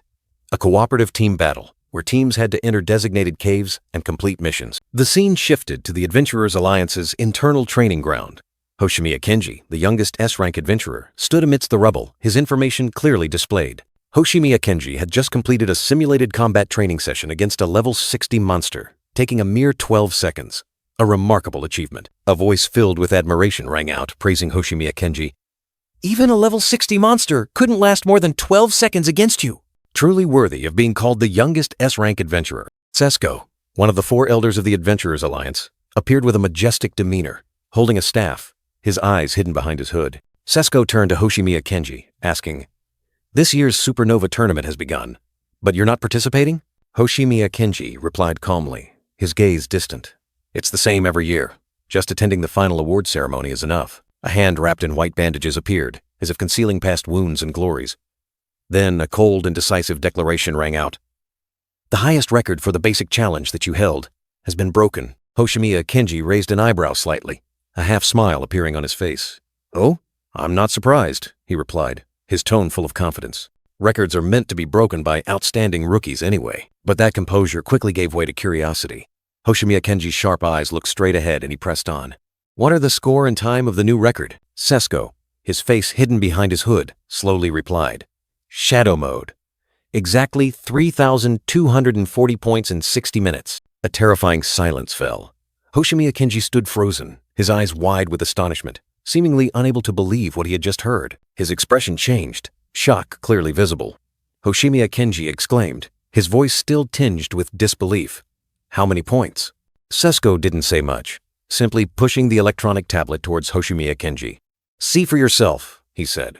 "It's just been broken and has already become the center of attention." Hoshimiya Kenji stared at the screen, the numbers and the name Tsuyoshi Tsukishiro clearly visible. 3,240 points in Shadow Mode in 60 minutes. "And a D-rank adventurer?" he muttered, his face full of doubt. "I don't know this name. Who is his direct S-rank instructor?" Sesko narrowed his eyes, his voice significantly lower. "The interesting thing is, this D-rank kid not only doesn't have a direct S-rank instructor, he's just a substitute, discovered by Chairman Suzuki of the School Adventurer Association." Worry was evident on Hoshimiya Kenji's face. He spun around, questioning. A substitute? Has his background been verified? Could he be a spy from another organization? There have been cases like that before, haven't there? Sesko remained calm. "We've investigated," he said, "but found nothing suspicious." Sesko looked at Hoshimiya Kenji, then his gaze swept over the staff in his hand. "Could you continue to observe this Tsukishiro?" he suggested. "If he is truly talented, he might be able to open that door." Sesko looked up, the light shimmering in his hand like golden dust. "That door? He murmured. "We can't miss it this time. I will closely monitor his performance." Hoshimiya Kenji flashed a confident smile. "I want to commend him at the awards ceremony," he said, his eyes burning. "I'm also curious to see who will be stronger, him or my past self." In a vast space, a brilliant green swirling spatial gate opened, engulfing all gazes. This was the arena for the Supernova tournament, where the most elite warriors gathered. Amidst the buzzing crowd of warriors, a solemn voice rang out, tearing through the atmosphere. "The team cooperation battle will begin soon. Each team, please proceed to your designated cave." Amidst the chaotic space, warriors rushed into the brilliant green spatial gate. the clash of weapons and explosive energy echoing everywhere. This was the beginning of a new challenge, where only the strongest could endure. Hoshimi Akenji and the red-haired girl in light armor quickly ran into the gate, followed by the long-haired man in golden armor. A narration explained that the initial position was extremely important. The long-haired man in golden armor continued to explain, emphasizing that a bad position and a difficult mission could lead to immediate failure and elimination. Hoshimi Akenji focused, activating his Earth-Wind Law skill, a brilliant green magic circle glowing around him, ready to face any challenge. The swirling spatial gate emitted a dazzling light, engulfing the last warriors, opening up a completely new world full of dangers. From a secret control room, shadowy figures silently observed the developments, their cold eyes following every step of the warriors. The black-armored manager stood with his arms crossed, calmly declaring, "This is where the Supernova tournament truly begins." The black-haired girl in the tight red outfit stood nearby, her eyes firm, confidently saying, "I hope everyone is ready." The teams were teleported to a dense forest, ancient trees reaching high to obscure the light, creating a gloomy, mysterious atmosphere. Green light shimmered in the darkness. The red-haired girl in light armor knelt down, observing her surroundings, remarking, "Complex terrain with a strong presence of darkness. A dense forest. We need to quickly determine our direction." On the wrists of Hoshimi Akenji and the long-haired man in golden armor, wristbands glowed faintly, symbolizing the connection and challenge they were facing. A virtual mission screen appeared before them. Within 3 hours, collect 6 shadow crystals from the corpses of specific shadow creatures. Failure will result in elimination. The long-haired man in golden armor further explained about the crystals. The red-haired girl in light armor said worriedly, "Shadow crystals are very rare. Collecting 6 of them in 3 hours will be very difficult. And in a large, dense forest like this, they are probably scattered very far apart." Hoshimi Akenji remained silent, his eyes focused on the mission screen, pondering a strategy to complete this arduous challenge. Suddenly, the red-haired girl in light armor signaled for silence, her face tense. The long-haired man in golden armor looked at her in surprise. The long-haired man in golden armor explained, his voice full of caution, "The spiritual domain I deployed when we entered is shaking." Hoshimi Akenji harvested the spoils, green light shimmering in his hands. He sneered, "Ha-ha, already a haul just by entering. All the hard work to qualify was worth it." In the distance, a silver-armored warrior and a green-hooded warrior stood over a defeated foe, collecting items. "As long as we don't die, rank doesn't matter. This is quite lucrative." The silver-armored warrior gave a decisive order, his cold eyes looking down at the fallen foe. "Let's go." 3 figures, including the silver-armored warrior, the green-hooded warrior, and a blue-armored warrior, faded into the darkness, leaving a defeated foe behind. "Continue searching for small groups." Hoshimi Akenji turned to his teammates, his eyes vigilant. "Let's leave this area first." The 3 of them moved quickly, their figures disappearing among the dense foliage, deeper into the forest. The long-haired man in golden armor explained, his voice calm, "I heard that among the voluntary participants, there are those who turn this competition into a business opportunity. Everything participants carry has value. I didn't expect us to encounter them so soon." The red-haired girl in light armor gripped her spear tightly, her face full of indignation. "That's not how an adventurer should die. The rules of this tournament are truly wrong." Hoshimi Akenji shook his head, his eyes deep. "No, that's how they designed it, to force us to fight each other." The golden-armored man with long black hair and the light-armored red-haired girl were both surprised. "Designed?" Hoshimi Akenji continued to explain, his voice decisive. "The key isn't the quest, but how to survive, right? The true purpose of putting all teams into the same cave is clearly to eliminate each other through slaughter. I don't understand the specific objective, but the cooperative battle between teams is essentially a survival competition." The golden-armored man with long black hair and the light-armored red-haired girl looked at each other, their expressions pensive. "Survival competition. I understand. The quest is just a part of it." Hoshimi Akenji suddenly turned his head, his eyes flashing, and there are many other reactions happening. Suddenly, streams of blazing red fire, like arrows of death, tore through the wind and rushed forward. The golden-armored man with long black hair stood in front, raising his bronze-gold sword high, his gaze resolute. Hoshimi Akenji and the light-armored red-haired girl stood behind him, ready for battle. A fierce clash resounded as the golden-armored man with long black hair swung his sword, blocking the attacking flames and creating a powerful shockwave. The golden-armored man with long black hair roared, questioning the cowardly attackers in the night. "A surprise attack? How cowardly! Are you even adventurers? Show yourselves!" 3 enemies emerged from the darkness, their eyes sharp. A red-cloaked mage, an agile assassin named Poison Fang, and a silver-armored warrior named Black Blade. Black Blade sneered, saying, "Hey, I told you to remember this. Tsuyoshi Tsukishiro, with a confident smirk, whispered. They've come to us themselves. The silhouettes of 4 enemies became clear among the trees, their green eyes flickering in the darkness, signaling an unavoidable battle. Black Blade looked at Tsuyoshi Tsukishiro, declaring that he had been tracking the golden-armored man with long black hair's group since they entered. He wanted to settle old scores. Black Blade licked his lips greedily, wondering about the treasure Tsuyoshi Tsukishiro had used to set a new record. He believed it was priceless. The golden-armored man warned, all 3 foes are combat classes. Sherry, stay behind me. Unsure of Tsukishiro's power, he asked if he could face one. To the red-haired girl, he cautioned, don't take your eyes off the thief. His main target will be Sherry, the combat priestess. The golden-armored man with long black hair roared, his aura exploding, declaring that the members of the Adventurers Alliance feared nothing.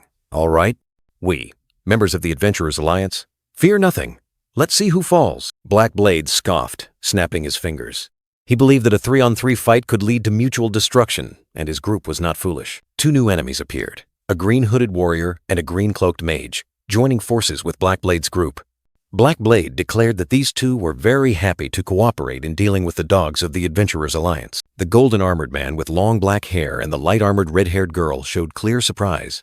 The golden-armored man with long black hair realized the enemies had more allies, and with another thief and another mage, they stood no chance in a direct fight. He suggested retreating. Hoshimiya Kenji placed a hand on the golden-armored man with long black hair's shoulder, calmly ordering his 2 teammates to search for the dark crystals needed for the quest. You 2, please search for the dark crystals needed for the quest. He declared he would handle the enemies himself. I'll take care of this. The golden-armored man with long black hair and the light-armored red-haired girl looked at Hoshimiya Kenji in astonishment. The golden-armored man with long black hair asked, what are you saying? You want us to do the quest? The light-armored red-haired girl exclaimed. This is no time for jokes. There are 5 enemies. Hoshimiya Kenji turned his back, his gaze resolute. He said they couldn't waste time and to trust him. Trust me and go. We can't waste time. He affirmed he would deal with all 5 enemies alone. I'll handle these 5. The golden-armored man with long black hair was astonished, asking if Hoshimiya Kenji intended to fight 1 against 5. He thought it might be possible if his level was higher, but for a level 20 D rank, it was suicide. Black Blade, with a smug expression, looked at the golden-armored man with long black hair's group. He sneered, saying they were discussing an escape route, but he didn't think they had a chance. Tsuyoshi Tsukishiro, his body enveloped in a green aura, decisively told his teammates, we don't have time. Please trust me. He knew the enemy's objective. They said they want my treasure, right? The golden-armored man with long black hair and Reese were still stunned, worried about the perilous situation. Reese spoke up, her voice full of unease. But facing 5 enemies, even with a secret item, Tsuyoshi Tsukishiro drew his glowing azure sword, his gaze resolute. I don't have any secret items. Hoshimiya Kenji and Reese looked at Tsuyoshi Tsukishiro, astonishment clear on their faces. Hoshimiya Kenji exclaimed, Is he really D rank? The golden-armored man with long black hair urged Reise. Reise, let's go. But Reise still hesitated, worried. But Tsukishiro will be left alone. One of the enemies, the silver-armored vest-wearing warrior, saw the 2 fleeing and shouted, Those 2 are escaping! Catch them! A circular magic formation with ancient characters suddenly appeared, emitting an ethereal green light, signaling a powerful attack. Tsuyoshi Tsukishiro faced the attack. His glowing sword swung up, blocking the energy stream. A notification appeared. Maximum physical strength concentrated in the arm. In a flash, Tsuyoshi Tsukishiro lunged into the enemy's encirclement. His azure sword tore through the air, knocking back 4 attackers and felling 1 with a single fatal strike. The defeated enemy lay slumped on the ground, eyes wide in despair. Tsuyoshi Tsukishiro stood tall, his gaze cold, like a god of war. The enemy exclaimed in horror. Impossible. The silver-armored vest-wearing warrior, witnessing the scene, couldn't believe his eyes. He was astonished. With just 1 strike, he repelled 4 and killed 1? What is his combat power? Poison Fang and Hoshimiya Kenji stood watching, their faces full of shock. Poison Fang felt his hand go numb. My hand is numb. What was that speed and power? Hoshimiya Kenji kept thinking, is he really going to face 5 people alone? Tsuyoshi Tsukishiro still stood there, a green aura surrounding him, his glowing sword in hand. He said coldly, I gave you a chance, but you came to me yourselves. He smirked slightly, saving me some trouble. Poison Fang looked at Hoshimiya Kenji, his face panicked. He whispered, Captain, this is definitely a mistake. That fighting spirit can't be D rank. Reise and the golden-armored man with long black hair were still fleeing deeper into the forest. their figures gradually disappearing. Ri spoke as she ran, her voice full of worry. Leaving Tsukishiro alone is leaving him to die, isn't it? She reminded the golden-armored man with long black hair. It was Tsukishiro who broke the record without using any secret items. The long-haired man in golden armor turned his head, a bewildered expression on his face at Rise's words, wondering, "So what?" Raise, with a resolute gaze, explained, "It means he did it with skill. His power might be beyond our comprehension." The red-haired girl Reese gripped her spear tightly, her eyes burning with determination. "Since he's holding them off for us, we'll also try our best. We need to find the Dark Crystal before reuniting with him." Hoshimi Akinji gripped his dagger, his face full of worry and doubt, asking, "Captain, are you really going to do that?"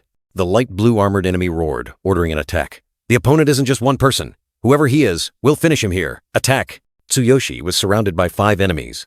Relentless attacks from all sides, creating a storm of weapons and magic. Tsuyoshi calmly looked around, his eyes flashing a brilliant red, analyzing the situation.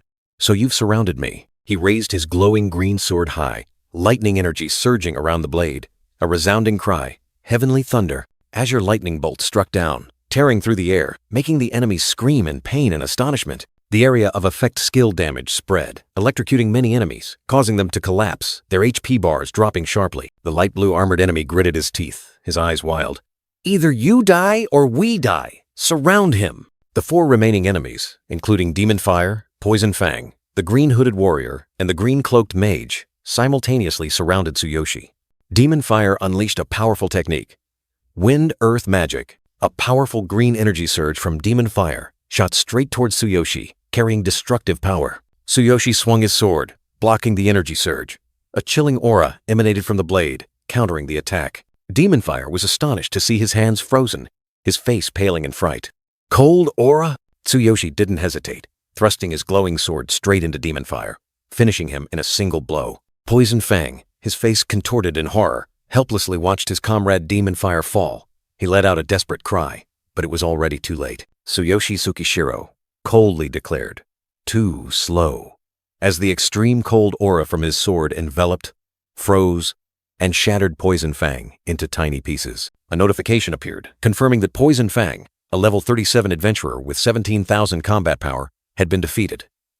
He was no longer a threat. Tsuyoshi Tsukishiro stood tall amidst the battlefield, his glowing green sword still emanating a cold aura, his gaze fixed forward. Suddenly, another enemy, the red-cloaked thief with fiery eyes, lunged from behind, his blood-red dagger aimed straight at Tsuyoshi Tsukishiro's back, roaring "Die!" Tsuyoshi Tsukishiro reacted in a flash, activating the strongest body skill, increasing his defense by 60 times, creating an energy shield that enveloped his body. The thief's sneak attack was completely blocked, the dagger leaving only a shallow scratch on Tsuyoshi Tsukishiro's solid defense. The red-cloaked thief stared in horror at the shallow wound on Tsuyoshi Tsukishiro, unable to believe his eyes. Just a shallow wound? Impossible. Tsuyoshi Tsukishiro showed no mercy, turning to counterattack, his glowing sword piercing straight through the thief, finishing him instantly.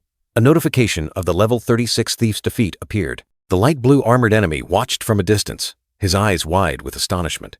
He realized Tsuyoshi Tsukishiro was on a completely different level, wondering what his true level was. Tsuyoshi Tsukishiro turned his head, his sharp gaze directed at the light blue armored enemy, coldly declaring, "You're next."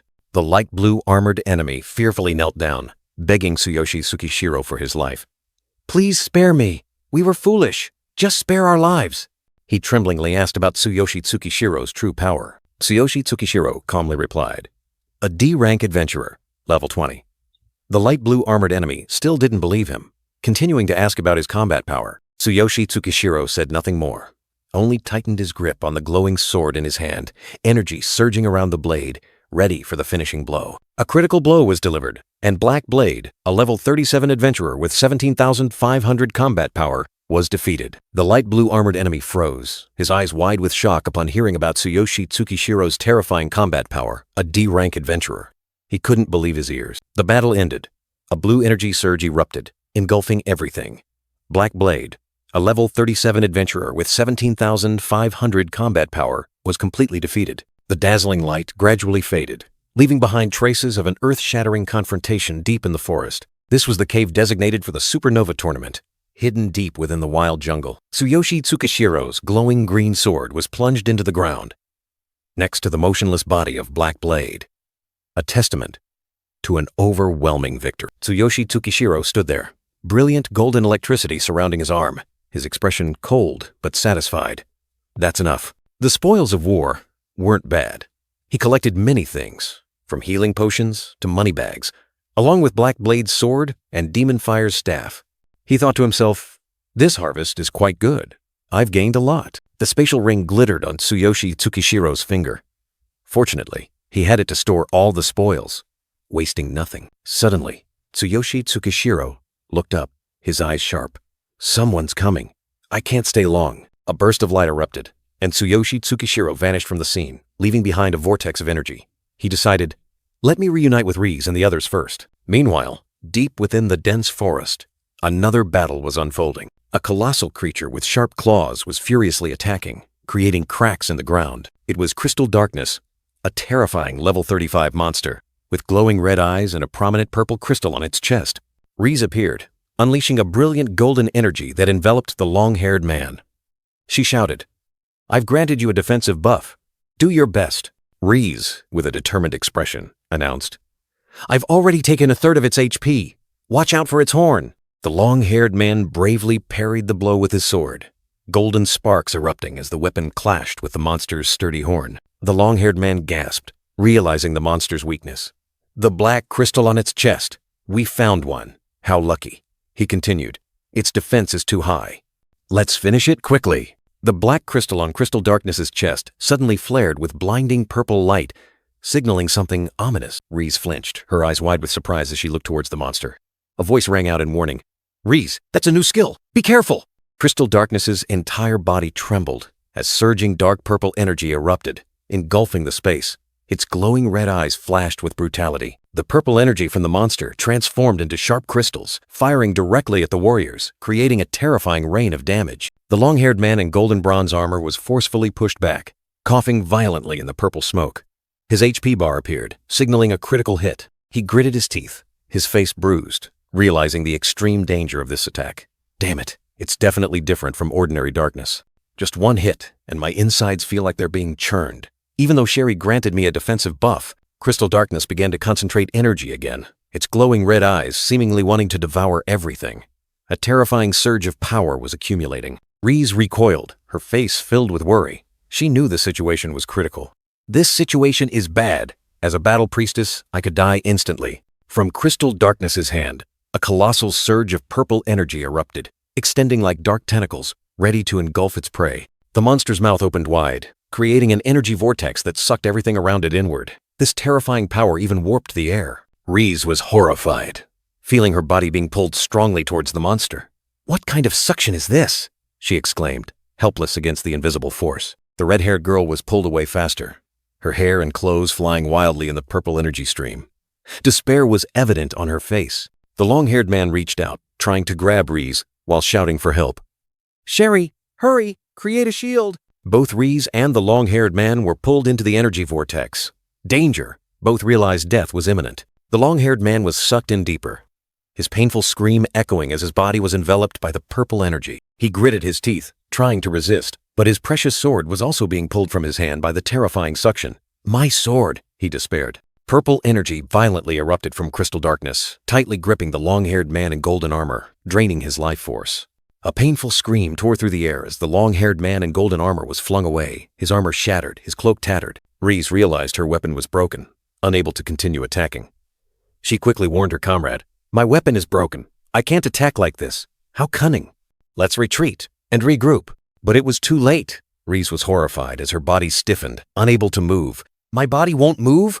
A red-hooded masked assassin appeared mysteriously. He revealed that the shadow manipulation skill of the Shadow Assassin's Guild could paralyze opponents, making escape almost impossible. He smirked, full of self-satisfaction. I didn't expect you two to weaken the shadow creature to this extent. Truly the caliber of the Adventurers' Alliance. The long-haired man in golden armor was stunned, recognizing the enemy. The Shadow Assassin's Guild? Damn it!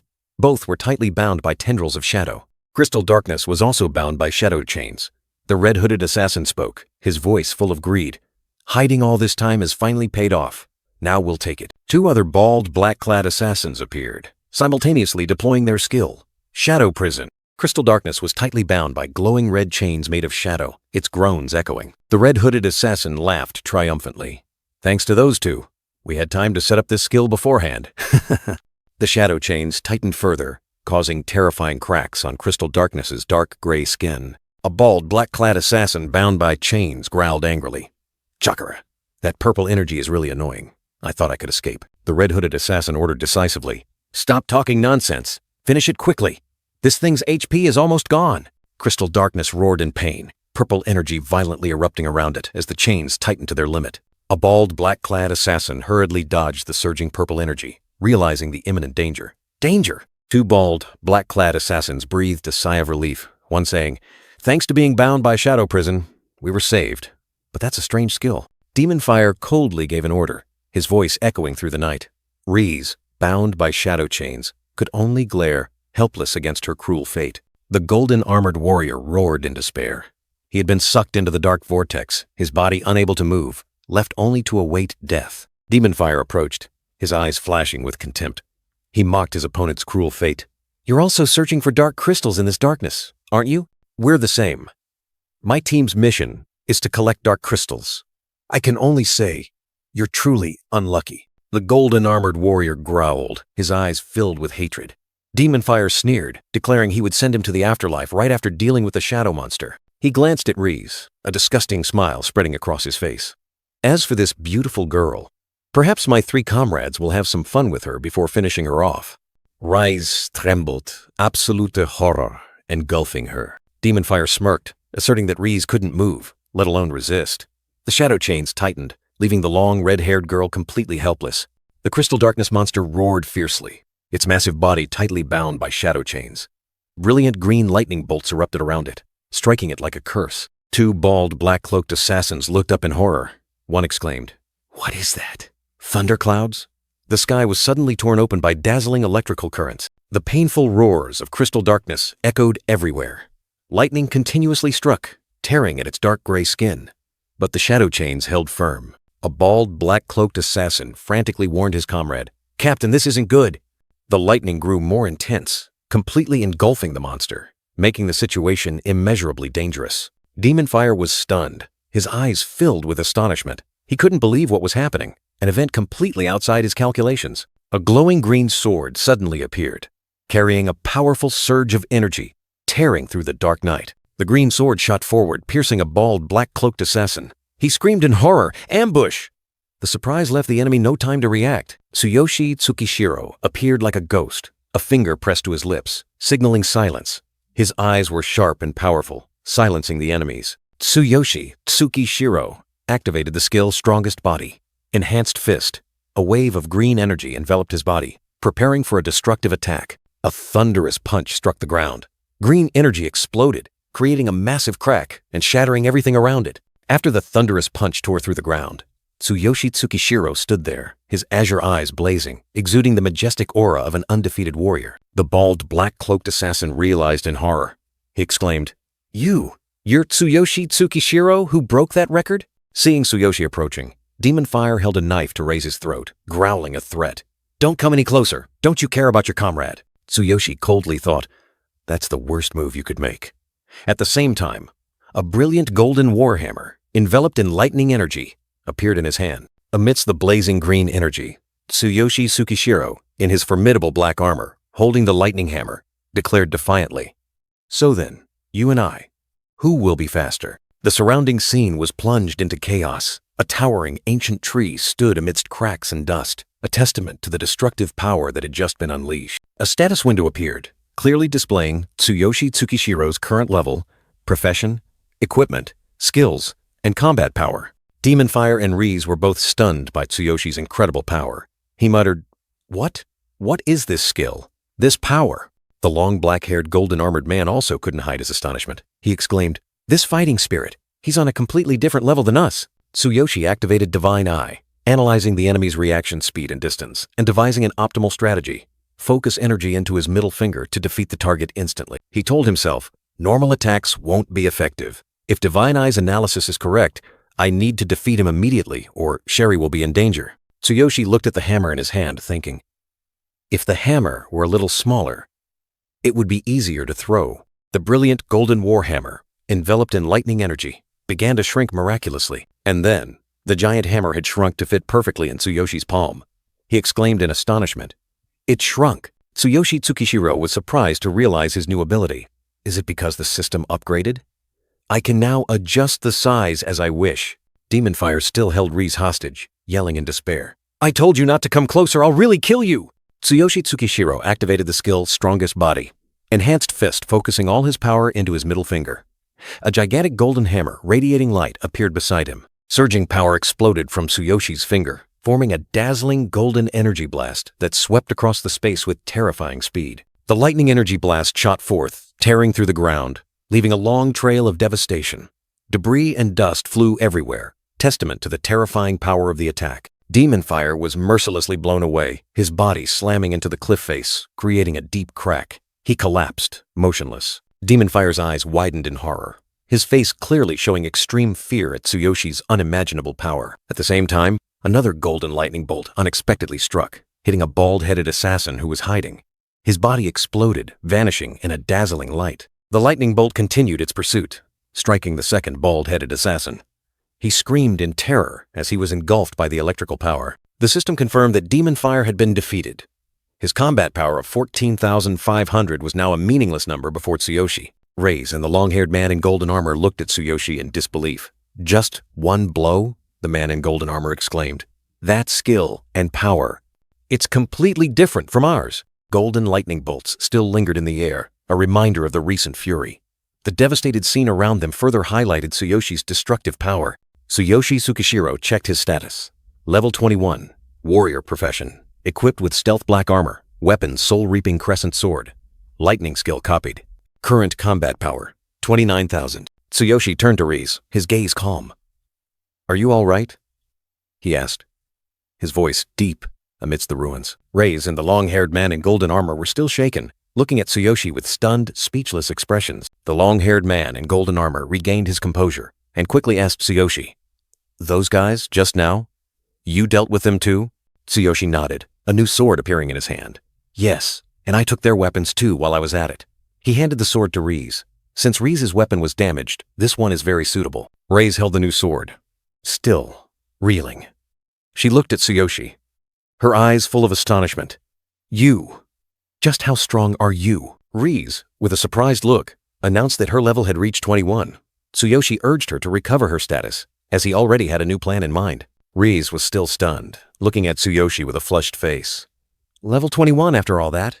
I can't believe it. Meanwhile, a small squirrel scurried past, and Tsuyoshi calculated that with 2 dark crystals from the attackers, they now had a total of 3. Mystical purple energy surrounded Tsuyoshi, as he confirmed. We need 3 more to complete the mission. Time waited for no one. Less than 2 hours remained.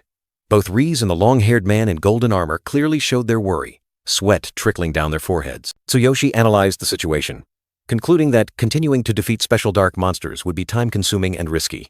Rize nodded in agreement. With a resolute gaze, Tsuyoshi declared it was time to change tactics, as the current approach was ineffective and too dangerous. The long-haired man in golden armor, with a serious expression, accepted Tsuyoshi as the leader and promised to cooperate with all plans. Tsuyoshi bent down, his gaze resting on the black cloaks of the fallen assassins. We can use the assassins' cloaks. A smear of blood stained the ground, likely a trace of Tsuyoshi preparing the cloaks for the new plan. Tsuyoshi quickly pulled up the black cloak, covering his face, revealing only his sharp, cold eyes. Now, Tsuyoshi had completely transformed into a mysterious shadow in the cloak. He declared, We'll go hunting too. All 3, Tsuyoshi in his black cloak, Rize and the long-haired man in golden armor, in their familiar gear, dashed swiftly through the forest. Tsuyoshi explained the daring plan. Find groups of 3. Use their numerical advantage to steal crystals. Not killing, but merely incapacitating them. That way, they'll automatically fail when time runs out. The long-haired man in golden armor turned to Tsuyoshi, asking for more specific details about the course of action. Tsuyoshi and Rize, both now clad in mysterious black cloaks, faced each other. Tsuyoshi asked Rize, Sherry, can you use restrictive magic? Rize confirmed her special ability. Yes, restrictive magic. I can use silent to prevent enemy mages from casting spells. The effect lasts for about 6 seconds. Tsuyoshi nodded in satisfaction, his eyes sharp. That's enough. In the next battle, if there's a mage, can you silence them? Rize, Use your warrior skills to block another enemy. I'll take down the remaining one, then deal with the other two. Rez and the long-haired man in golden armor responded in unison, their spirits high. Understood. All three, cloaked in black, were ready for the hunt. Tsuyoshi looked straight ahead, his eyes flashing with ruthlessness. Then, let's go hunting. In the gloomy forest, a voice rang out, full of self-satisfaction. The opponents are quite strong, so it took a bit of effort. 3 lightly armored enemies were resting, discussing their spoils. This is my first ambush. Let's rest a bit before moving on. Oh, a high-grade energy recovery capsule. These guys are really rich. If we make it out alive, we'll be rich. High on a tree branch, Tsuyoshi hid in the shadows, his golden eyes piercing through the night, observing the prey below.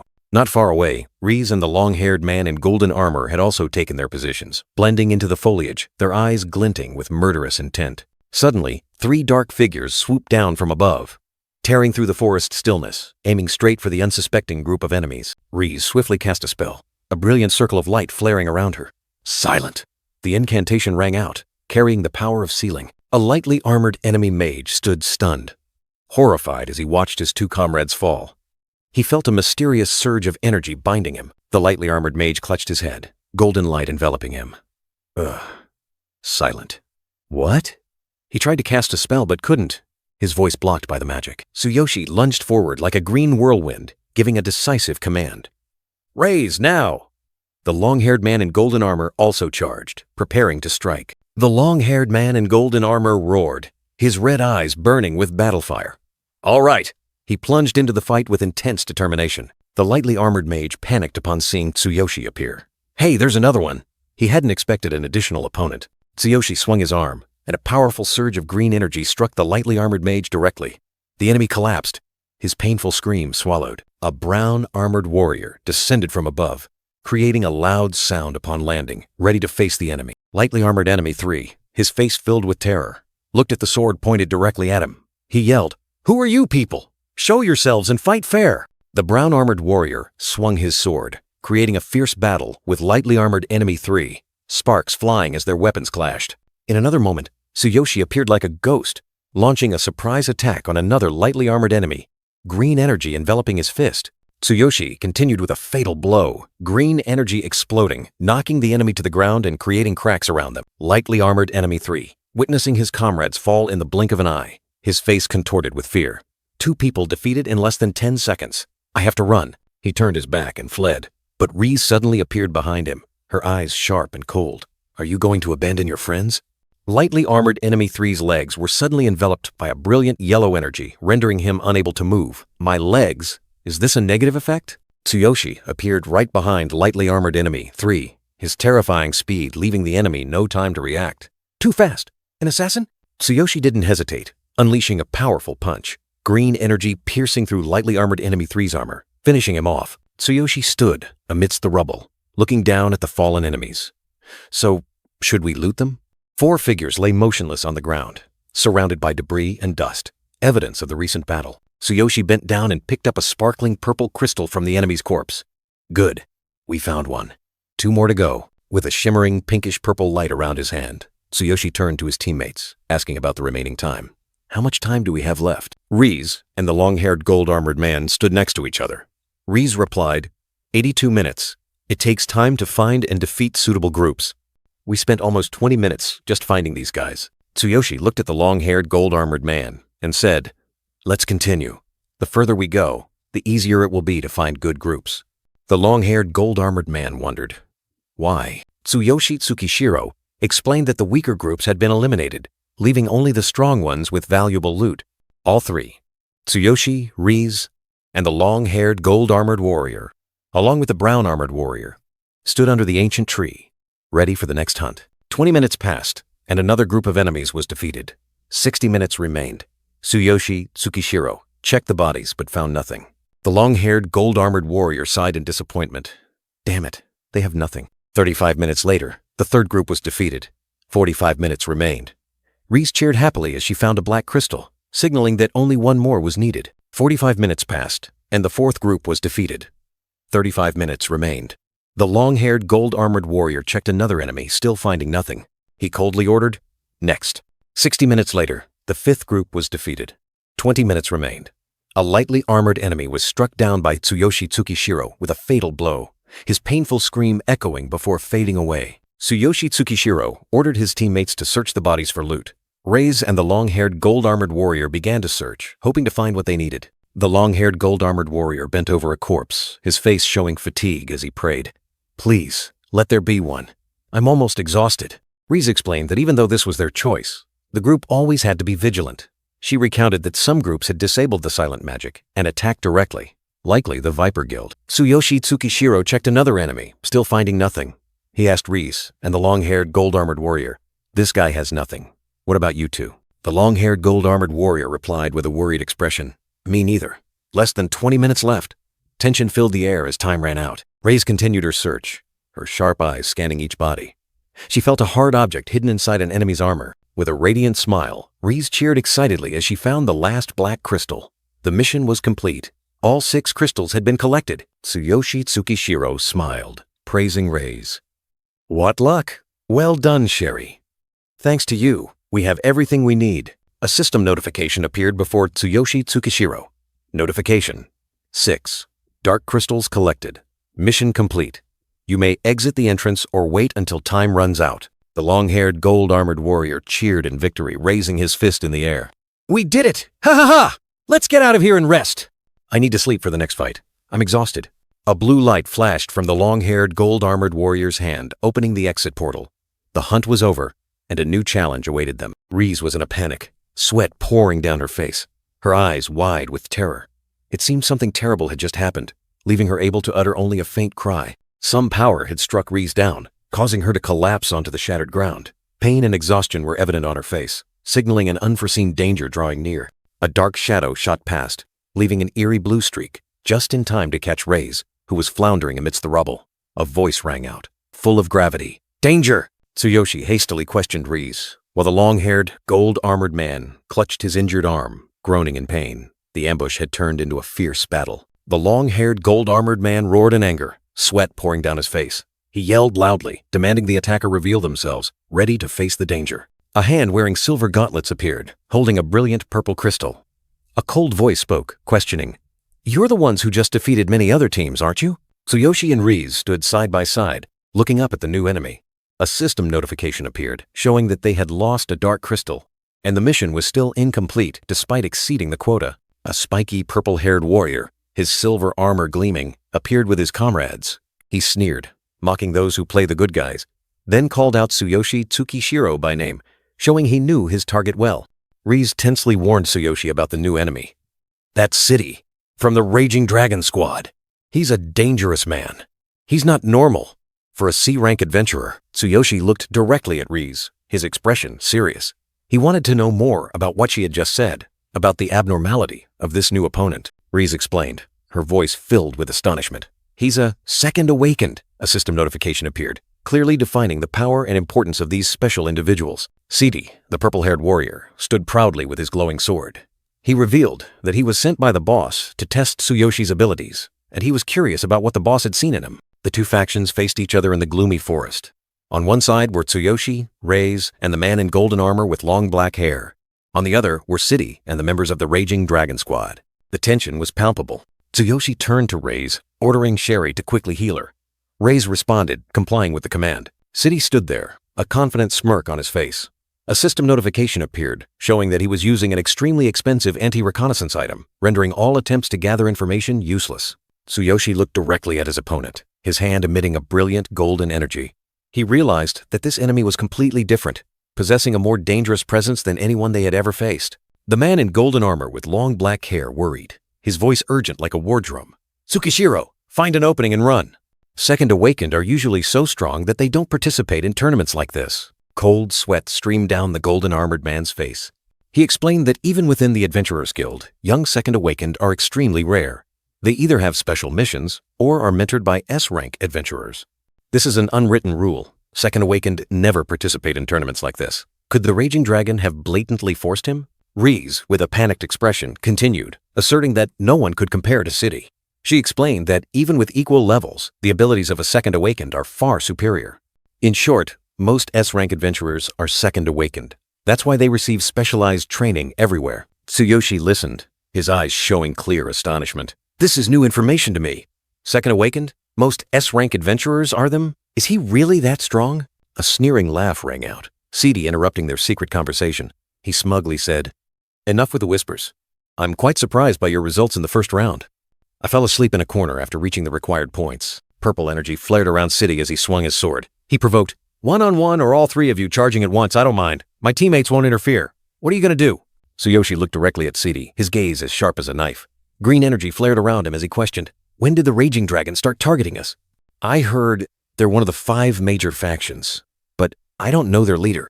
Is this a mistake? Sidi smirked, his eyes full of disdain.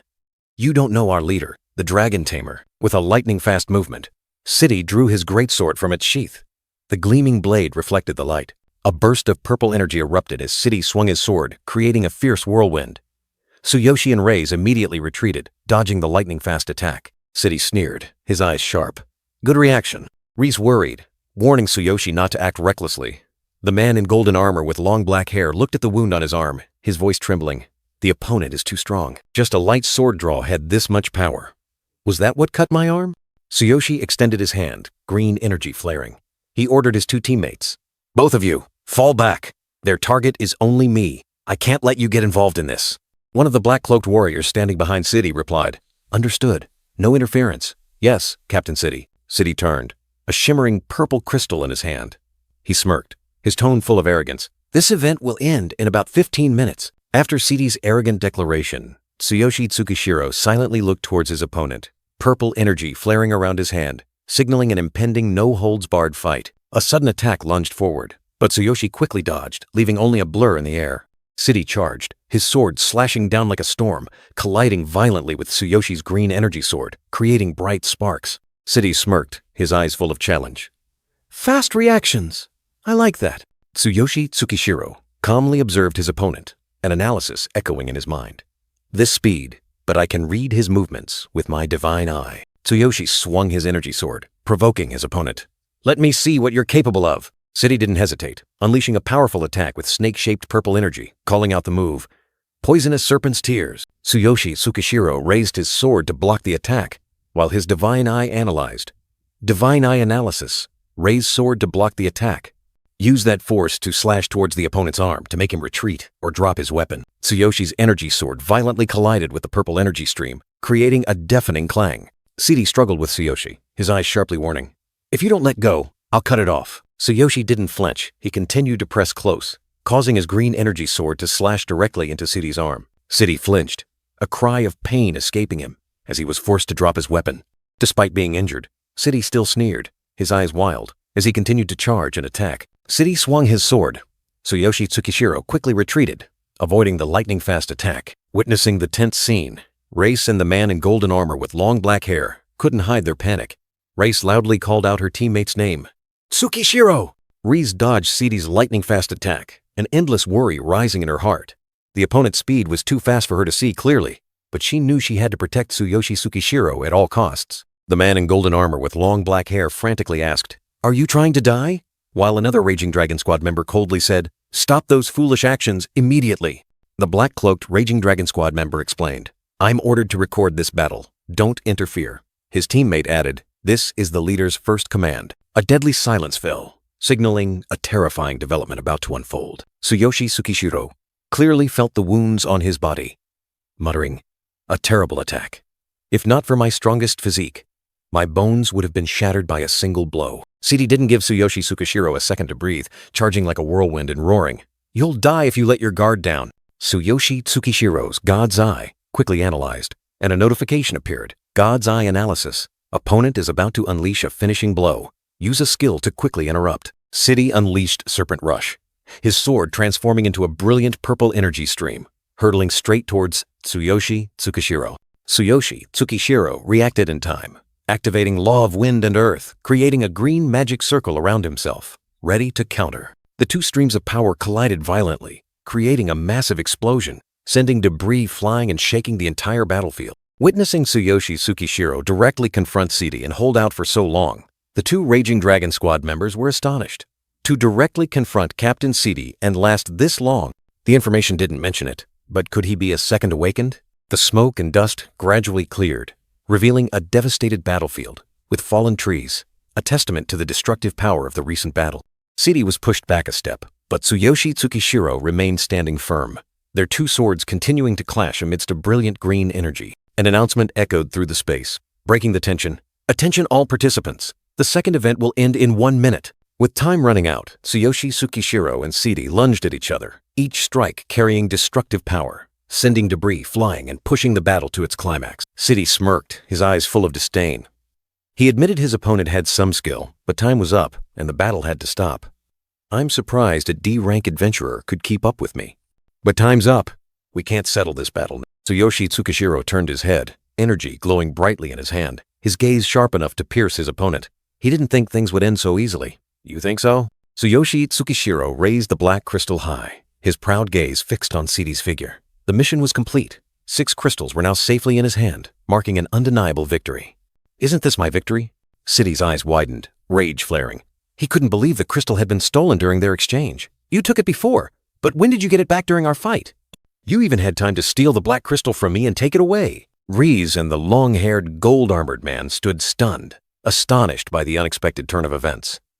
An unbelievable tactic had been executed by Tsuyoshi Tsukishiro right under the enemy's nose. What? I can't believe it. Tsuyoshi Tsukishiro turned his back, coldly stating his purpose. His mission was to collect crystals, not to waste energy on a meaningless battle. Our mission is to collect black crystals, not to fight you. Blue energy enveloped Tsuyoshi Tsukishiro as he turned back with a provocative gaze. If Siri still wanted to fight, he should wait until the next round. If you want to fight me, why not in the next match? While Siri was still fuming, a Raging Dragon Squad member promptly reported the situation, sending the combat video to his superior. Boss, I've sent the combat video. A calm voice rang out. All right, I've seen it. Tell Siri to retreat immediately. Resources are not important. The Raging Dragon president, Sandor, had made the final decision. Siri was unwilling, wanting to continue fighting, but his teammate held him back. Retreat, Siri, the firm words rang out, cutting off his intention. I'm not going back yet. The next event is a solo match. This battle will soon. Go back, Siri. Siri was stunned, his eyes vacant. The cold warning from his superior was like a bucket of cold water poured directly onto his pride. You cannot defeat him. Siri erupted in a blaze of fury, refusing to accept defeat. He still had his trump card, a power form strong enough to confront even the highest level enemies. I haven't used my ultimate method yet.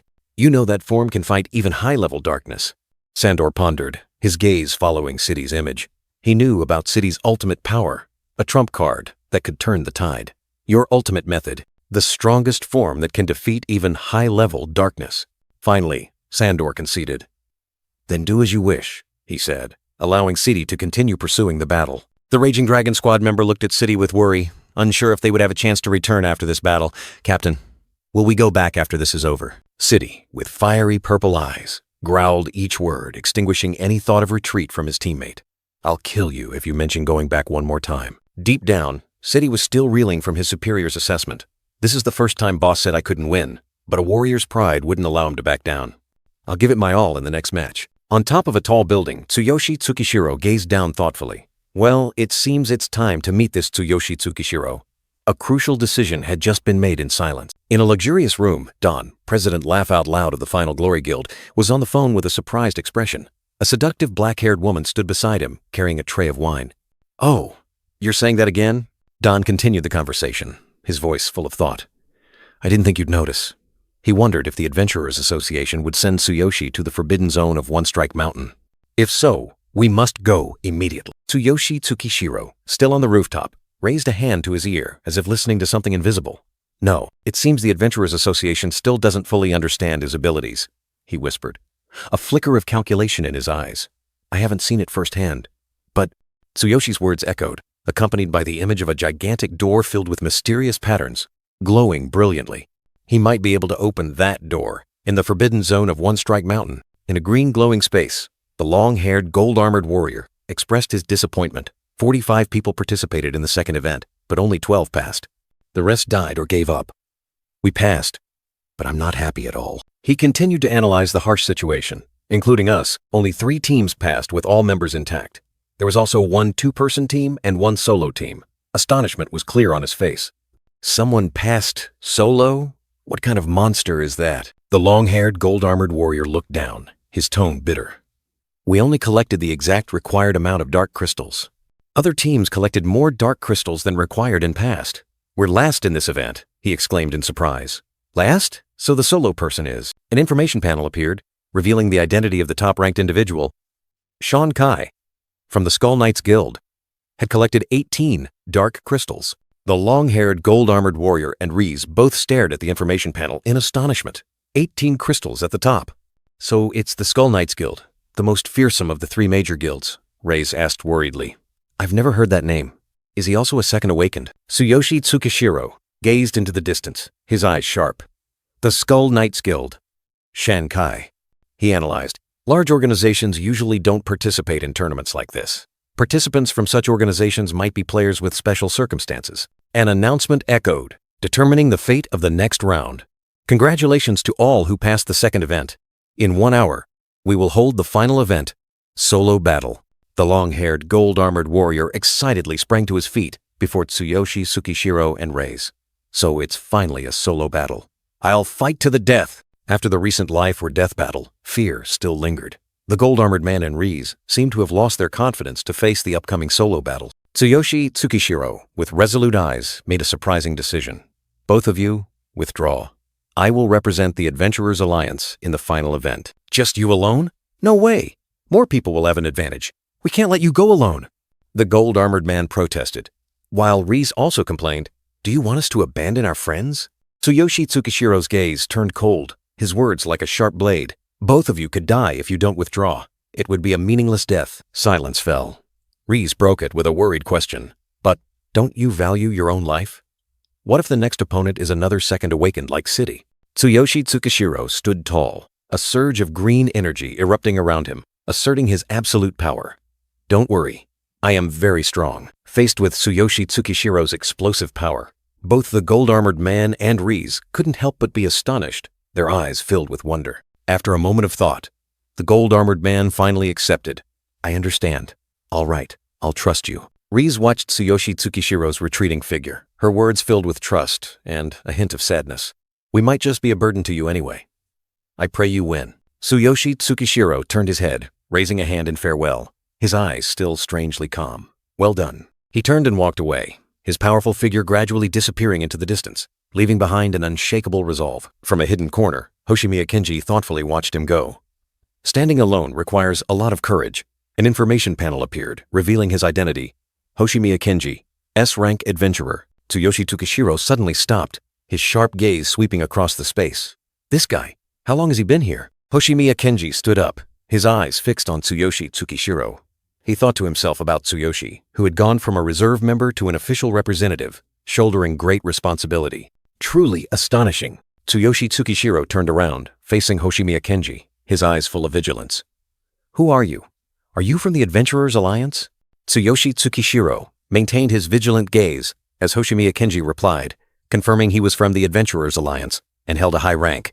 Tsuyoshi retorted, Are you a second awakened? Hoshimiya Kenji sat down, denying any special instructions from the Alliance. He explained that he had only come for the award ceremony and wanted to meet Tsuyoshi Tsukishiro after hearing about him. Tsuyoshi Tsukishiro sat down, secretly thinking Hoshimiya Kenji was a strange guy and wanting to keep his distance. He politely tried to end the conversation. Well then, I want to rest a bit for the upcoming match. If there's nothing else. Suddenly, Hoshimiya Kenji posed a question that made Tsuyoshi Tsukishiro pause. Aren't you interested in the forbidden zone of One Strike Mountain? Tsuyoshi Tsukishiro looked surprised, his eyes wide. He had never heard of this place. Forbidden Zone? Chairman Suzuki didn't tell me anything about that. Hoshimiya Kenji explained that Chairman Suzuki wasn't high enough rank to know about the Forbidden Zone. He offered to take Tsuyoshi Tsukishiro there before the next match, also revealing that he had something he wanted to confirm. Tsuyoshi Tsukishiro looked at Hoshimiya Kenji, his expression stern, and asked for a clear explanation. Please explain more about this. Hoshimiya Kenji pointed straight ahead, revealing his true purpose. He wanted Tsuyoshi Tsukishiro to try opening the mysterious door left behind by the S-rank adventurer who created One Strike Mountain, a door that no one had ever been able to open. At that very moment, the ring on Tsuyoshi Tsukishiro's hand suddenly emitted a brilliant golden light, like a response to the mystery being unveiled. Tsuyoshi Tsukishiro stared in astonishment at the ring on his hand. He realized the strange coincidence, secretly speculating. Again, this has happened before. Is there a connection between that door and this ring? Tsuyoshi Tsukishiro wondered why Hoshimiya Kenji chose him, when there were so many other second awakened and S-rank adventurers. Hoshimiya Kenji simply replied, "Good question." Hoshimiya Kenji continued to explain, an image of an ancient door, intricately carved with many patterns, appearing. He said that all S-rank adventurers had tried, but the door hadn't budged, and only those with special abilities and a connection could open it, not by force. Hoshimiya Kenji smiled confidently, his eyes sharp. He offered, "So what? I can take you there using my authority." Tsuyoshi Tsukishiro remained silent, his eyes fixed on the ring on his hand, lost in thought. If the secret of the ring he had always sought was connected to this door. Finally, Tsuyoshi Tsukishiro looked up, his eyes resolute. He had made his decision. "I will go."